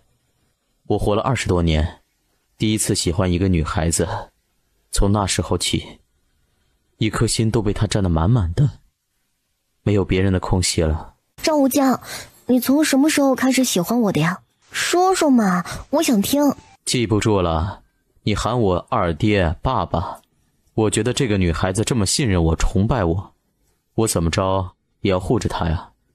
护着护着就不想她受一点委屈，想听她的笑声，听她在我耳边说着话，慢慢的就不舍得放手了。原来那时候你就打我的主意了，我把你当爹爹崇拜，你居然想睡我。赵无疆，你好意思吗？没有想，那什么，只是想保护你，不舍得看你被别人欺负。那时候真的当晚辈看的，你别误会。赵无疆，你好可爱啊！那你现在想不想睡我了？没有，未曾成婚，我不会亵渎你的。哎，你等着我，我会给你最隆重的婚礼，比公主都隆重。禀王爷，仆府到了。我先回去了，再见。你在府里乖乖的，有事记得找我，找别人我会生气的。好，找你，走啦。怎么才回来呀？你表妹找到了，真不让人省心。在楚燕那儿待了会儿，太晚了，不想来回跑。国公府不管吗？老来咱们府里算什么事儿呢？你不懂，你二姑好面子，上面几个妯娌怕人家看她笑话，能瞒就瞒着了。再怎么说也是家里的姑奶奶，怎么不帮她？谁帮她呀？等你嫁了人，就知道其中的难处。所以娘在忍着她，都是女人，晓得她不易，靠谁也不用靠自己。依着娘亲你通情达理，混作大伯娘以前掌家，早拿话堵着二姑，看她还有脸回来没有。再一再二，娘亲也不是好欺负的，她要过分了，娘亲自会收拾她。你不用露面，娘亲能打发他们的。娘亲啊，我给您找了个好女婿，单独开府住，进门就能当家做主，地位尊贵，您肯定满意。自己这个女儿最近主意大得很呢，背地里做的事儿她都知道，不过没说穿罢了。谁呀？这么好的人家，我怎么没听说过？你也知道的，就是夫人，伯爷在前厅，请您马上过去，有要事商议。您先去，遇事要淡定，不要慌。夫人好。不敢当，理应臣妾给殿下行礼才是。您是长辈，自然当的。今日冒昧打扰，还请见谅。殿下能登门，蓬荜生辉啊！不知您这次来所为何事啊？不瞒二位，本王爱慕令千金已久，恳请二位将爱爱嫁与我为妻。原本我想直接请皇兄赐婚，却担心二位心中不安，特意登门表白心迹，还请成全。求婚啊？这个我们得问问爱爱的意思。就这么一个女儿，我们要问问她的意见，不能委屈了她。爱爱已经答应我了，你放心，我向二位保证，不纳妾，没有通房，此生只有爱爱一人。岳父是我的榜样，还请岳父多多教诲。啊，那可太好了，好好说，好好说，只要你对爱爱好啊，我们没意见的。既然来了，午膳就在家里用，让家里人也见见王爷，以后就是自家人了。这么轻易就答应了，不觉得太草率了吗？多谢岳父，您喊我名字就好，赵无疆，王爷什么的太生分了。好歹是一王爷，岳父喊得这么溜。好，无疆啊，那我不客气了啊。一点心意，请岳母笑纳。太贵重了，可使不得。不贵重怎么能显示出我的诚意？爱爱对我来说是无价之宝，这些身外之物比不上它1/1000。王府别的没有，就这些俗物多，您帮着用一下，免得放在库房落灰啊。多少勋贵得不到的好东西，都在人家库房占地方呢。萧斌带着他去了书房聊天，沈氏匆匆忙忙去了后宅，找萧天爱兴师问罪。娘亲，你觉得这门婚事能成吗？我都听您的，你都答应人家了，岳父岳母喊得那么亲热，我都不好意思答应。什么？他真的喊了？我该过去听一下，换以前他那么严肃的人喊不出来呢。矜持，真是女大不中留啊，真是不错，挑不出毛病来。说句不好听的话，人家要不是眼睛看不见，咱们这样的门第沾不上人家的边儿。就是门第太高了，娘亲担心将来你受了委屈，家里护不住你。他现在是说不纳妾，只有你一个人，可形势真走到那一步，由不得你不要。当年你祖母还往你父亲的房里塞人呢，还不止一次，你父亲都给打发了，为此没少惹你祖母生气呢。您放心，我能处理好。男人嘛，他要是真的想找，你严防死守，他也能找得到。他心里有你，就是剥光了美女送到床上，他都不稀罕。女孩子家家的，好意思说这些话？你愿意，爹娘能有什么办法？你爹中午留他吃饭，可不敢乱说，让人笑话。知道女儿有分寸，什么时候让您操过心啊？岳父大人请回吧，我这就进宫。赐婚的旨意随后就到，我不会委屈了爱爱，婚礼一切仪式一定用最好的。好，那些俗礼无所谓，你能对爱爱好，我就满足了。夫人呀，你说燕王他有权有势的，将来要是欺负了爱爱，我奈何不得他，可怎么办呀？你才想到这个吗？我瞧你跟那卖女求荣的渣爹一样，使劲巴结女婿呢。我哪儿有啊，他可是燕王，你不在朝中，不知道他的势力有多大，满朝武将一半是他提拔的，皇上扶持了冠军侯，代替了燕王，打了不少胜仗，还是无法撼动燕王的位置啊。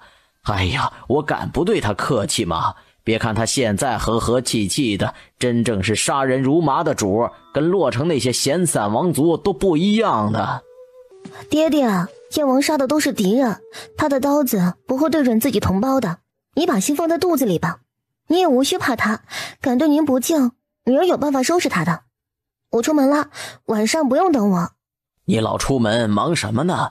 都是要嫁人的小姐了，少往外面跑。我知道了，以后不会了。嘿，早跟你说了，萧家小姐挺好的，你不答应，兜兜转转不还是她吗？儿臣觉得自己年长她许多，眼睛又看不到，怕委屈了她。经过几次相处，深感她是个好姑娘，儿臣这辈子不会遇到这么好的女孩子了，也就自私了一些，委屈她陪我这个瞎子了。江儿啊，你为了赵家江山受了太多苦，既然你喜欢，哀家也不会委屈了他。这门婚事定要风风光光、热热闹闹的。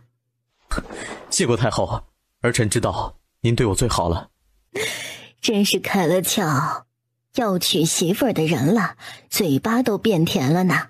儿臣还要去跟皇兄禀明此事，不打扰太后了，还请您多费心，礼部那边催得紧一些。礼部忙着筹备太子的婚事，燕王您的婚事怎么着也要等太子大婚，少说也得2年时间才够呢。安姑姑对礼部挺了解的呀。就算如此，本王可是太子的叔叔，长辈为先，我就是先他一步成婚，礼部也得给我置办出来。奴婢多嘴了，王爷请责罚。爱是本王所爱之人，谁敢怠慢他，就是怠慢本王。姑姑在宫中多年，更应该懂得尊卑分寸，希望下次不要再犯了。儿臣告退。起来吧，燕王眼里不揉沙子，也别想搞什么小动作。他喜欢萧小姐，咱们就是不喜欢也得喜欢才是。哎，好事儿啊！九弟，你娶妻成家，有人照顾，朕对父皇也有了交代了。这些天朕还跟太后说起呢，了了朕的一桩心事儿。萧家还是伯爵，传旨升为侯爵吧。锦中侯能力还是有的，官职随后也升一升。不过呀，只有一位正妃，太空虚了点儿。朕让太后再找2户漂亮小姐封为侧妃，这才像话嘛。不，皇兄，臣弟答应萧小姐不纳妾，只娶她一人。臣弟喜欢清静，后院人多，嫌吵得慌，有他一人足矣。这求皇兄成全，臣弟真不想要侧妃，甚至没打算娶亲的。我也是半个废人，不忍心耽误人家小姐。好吧，此事随后再说吧。萧家小姐进门，由他做主。谢皇兄成全。搞定了宫里的事儿，燕王出宫径直去了伯府，想告诉他这个好消息，可惜他还没回来，略有些失望。来者何人？止步！臣女曹国公府的小姐有几句话想和燕王讲，还请大人行个方便。曹国公，你见本王有何事啊？这里不方便，王爷可否找个僻静之处？孤男寡女共处一室，曹小姐不知道避嫌，本王还忌讳呢。有话快说。是关于萧天爱的，燕王不想知道吗？你知道什么？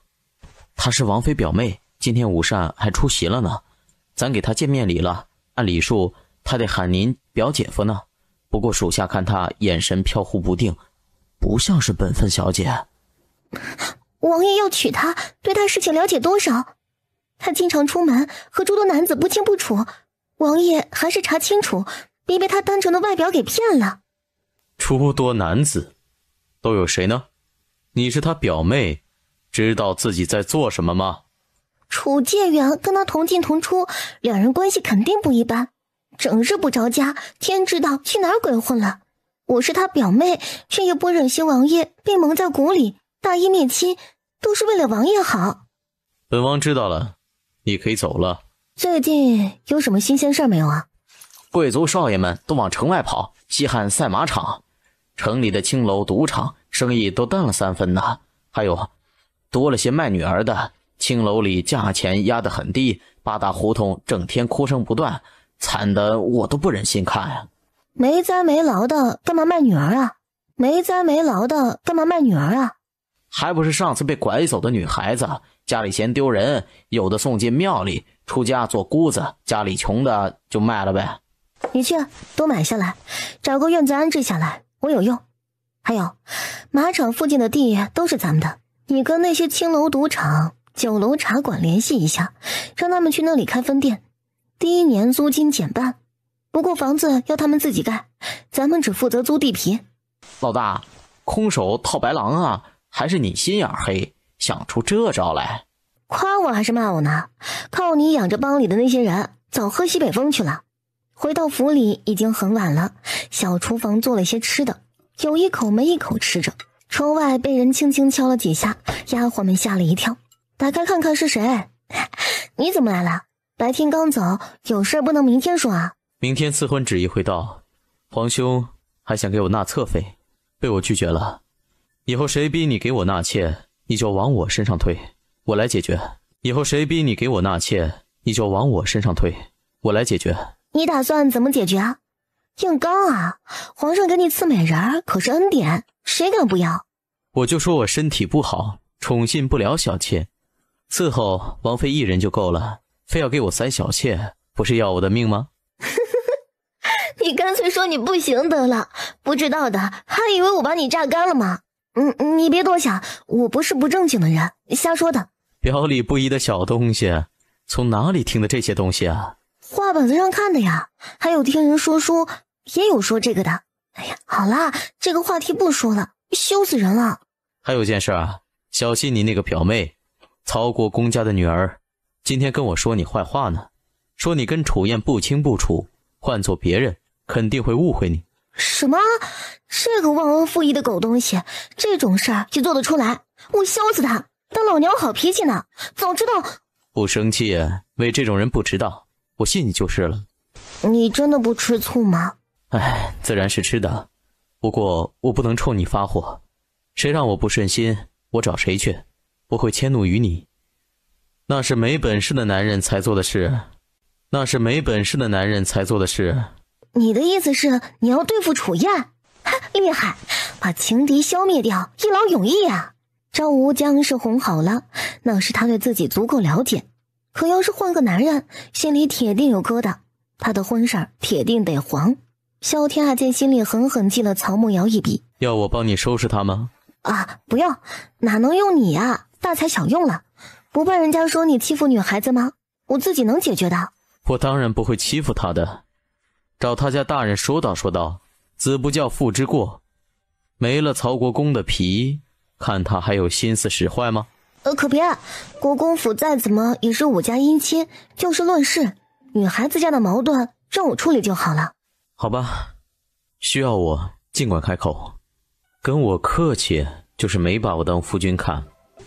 没感觉你是我夫君啊，让我感受一下呗。这个不好吧？等成婚之后，现在不可以的。你半夜闯入人家闺房就可以吗？赵无疆，不要这么古板嘛！赵无疆，不要这么古板嘛！今天例外，我该走了，你早点休息。我送你出去。王爷，不错哎，有进步啊！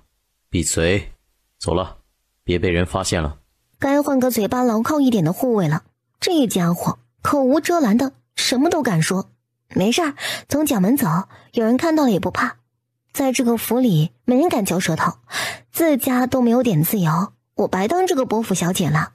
我没那么没用的，不好给你添麻烦，快回去吧，外面冷。出来吧，躲着脚不麻的嘛。是爹非要拉着我偷听的。姐，你真要嫁给燕王了？行啊，不愧是我姐，嫁的人都这么牛掰，以后我可是战神小舅子了，想想都威风。是丢人吧？燕王要是欺负你姐，你都打不过人家，怎么给你姐出气呀？也是啊，可要是找个弱鸡，也配不上我貌美无双、聪慧厉害的姐姐呀。我觉得我姐不欺负燕王都是好的，燕王想欺负她有点难。爹爹，进来坐，外面冷。在朝中做事还顺利吗？不进去了，你娘亲还等着我回去呢。都挺好的，爹也不冒头，做好自己的本分，他们也奈何不得我。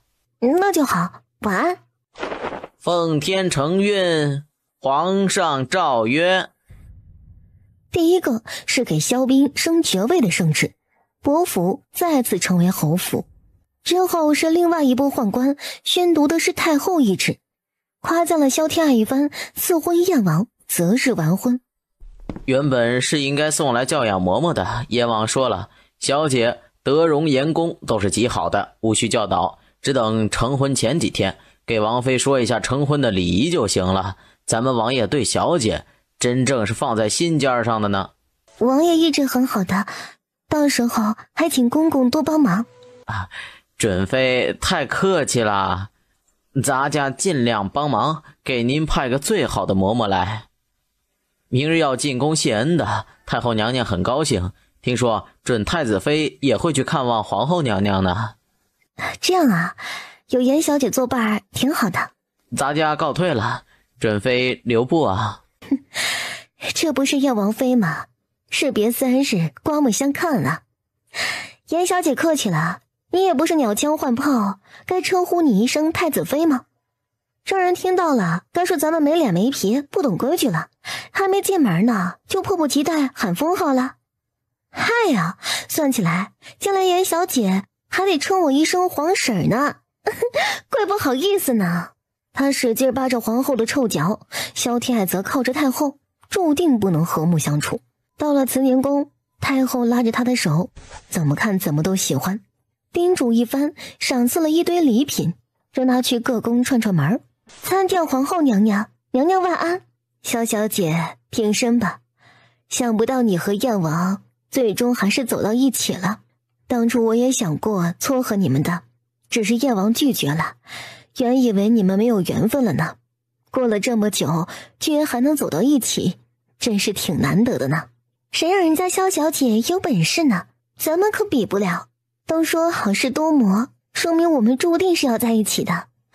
说起本事来，严小姐更胜一筹啊，毕竟当初的太子妃可是我大姐呀。好了，不说那些不开心的了，太子的婚期马上就要到了，这才是头等大事儿。蓝妹妹、陈妹妹，你们受累，多帮着本宫把婚事办得圆圆满满。萧小姐，你和王爷的婚期定下来了吗？刚赐下懿旨，正在合八字，婚期也得青天剑算过了才能定下来啊，还没合八字呀，万一八字不合呢？就是啊，应该先合了八字才是，万一不合再退亲，对女孩子伤害很大呢。不会的，燕王说他提前找高人算过了，天作之合，现在不过是走走过场，多谢陈贵妃娘娘、皇后娘娘关心。天作之合，你好福气，恭喜你了，谢娘娘。燕王殿下到。见过皇嫂，臣弟来接未婚妻，没打扰你们说话吧？没有，萧小姐端庄文雅，燕王眼光不错。皇嫂夸奖的对，她确实很好。没事的话，我带她走了。有事儿跟她商议。礼部那边，皇嫂催一下，臣弟府中等着女主人入住呢。小两口真恩爱，我都没见过燕王对谁这么上心呢。臣女告退，改天再来看诸位娘娘。好，下次早点儿，咱们打麻将。对了，你那个面霜还有没有？我用着很好用，几位妹妹都找着我要呢。马上到春季了，气候干燥，更少不得面霜。明天我就给您送过来。还别说，兰贵妃皮肤好的让人羡慕，瞧着都年轻几岁呢。是你的面霜好用，我自己都觉得皮肤好了呢。燕王等着急了呢，不留你说话，有空就进宫来啊。贵妃娘娘喜欢爱爱是她的福气，改天我陪她一起去看您。不用，你这么大块，打扰我们说话。燕王别顾着自己，楚王那个臭小子年纪也不小，什么时候也给我带回一个可心的媳妇儿呢？你抽空催催他，帮他把把关。一定，贵妃娘娘放心，告辞。你们俩真的是很般配呢，燕王眼光真好。你怎么来接我呀？都没有跟我提，吓我一跳。我怕你被他们刁难，宫中的女人心肠毒得很，以后你进宫，我都会陪着你。哈，郑无疆，你这么体贴，我都觉得有点不真实。不用这么护着我，我能应付。哼，你能应付是你聪明，我想保护你，是我的心意。我既然娶了你，就要让你平安喜乐，而不是殚精竭虑、战战兢兢应付无聊的人。你对我真好，真害怕将来你把这些温柔给了别的女人，我会受不了的。不会，我只会对爱爱好，除了你，任何女人都只是人而已。萧天爱说起了合八字的事儿，燕王脸颊抖了抖。自然是天作之合，你说的对啊。你放心，甄贵妃我警告她了，她敢刁难你，我饶不了她。真的呀？郑无疆，你太好了，这么宠我，我会变成废人的。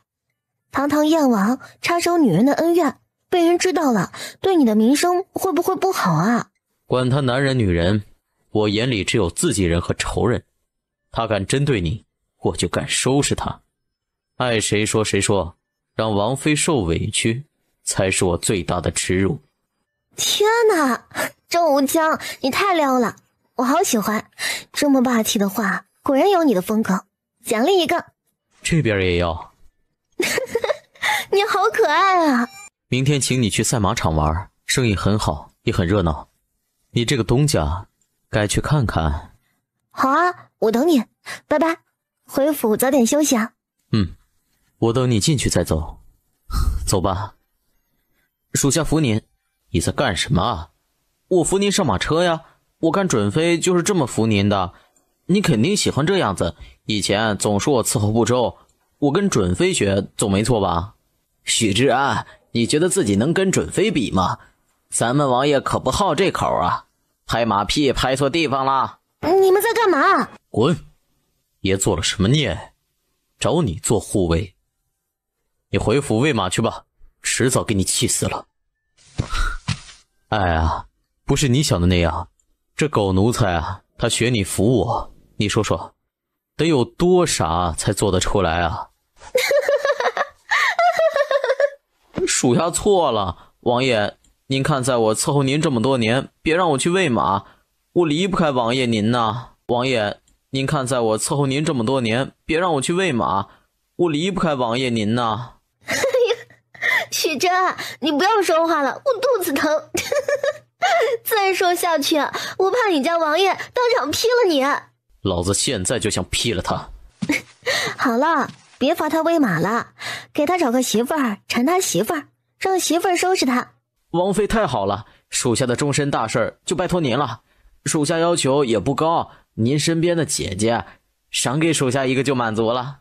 呸，你倒是敢说，我的大丫鬟可是要配好人家的，不得纳妾，一心对她好，也得她自己喜欢，我不会逼他们嫁人的。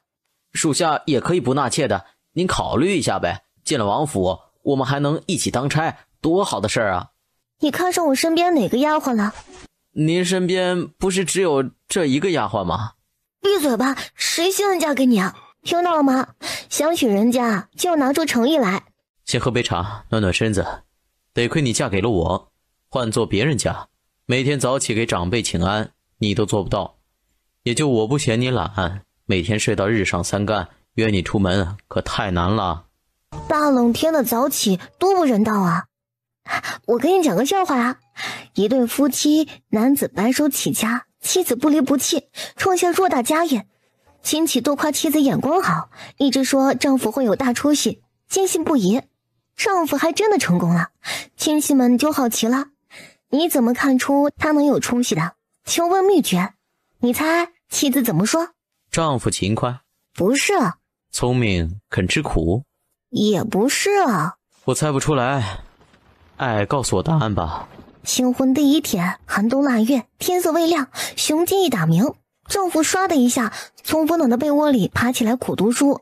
妻子从那一天就知道，能对自己这么狠的人，肯定能出人头地啊。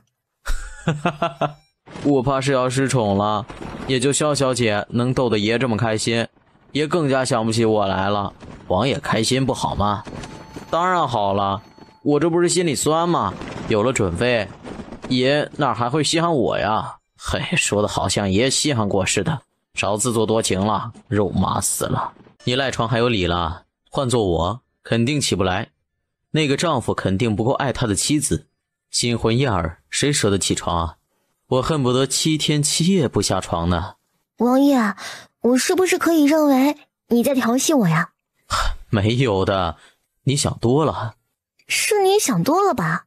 你现在可以正大光明的调戏的呀。咱们已经定亲了，亲密一些也是应该的。还是你不想和我亲近？不是的，发乎情，止乎礼。我会等到成亲那天。怎么感觉他一点都不渴望和自己做羞羞的事情？难不成是自己魅力不够吗？不说话，生气了？算了，这种事情得看气氛。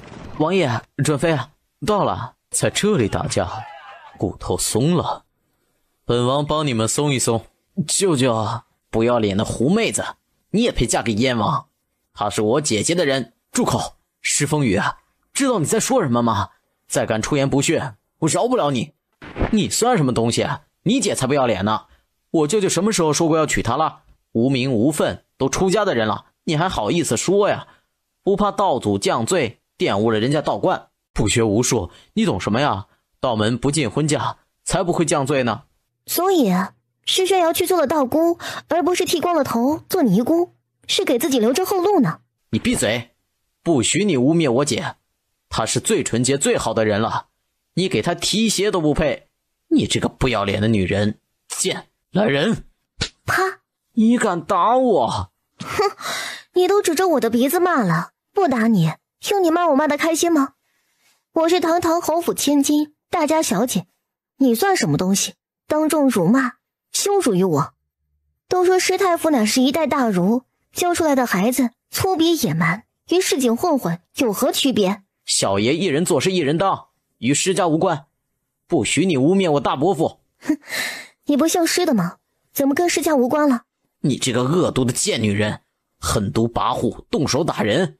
王爷，你别被他骗了，他根本配不上你。够了，石风雨，你太让我失望了。本王的家务事，还轮不到你来说三道四。来人呐，送回师家，请老太傅好好管教。是。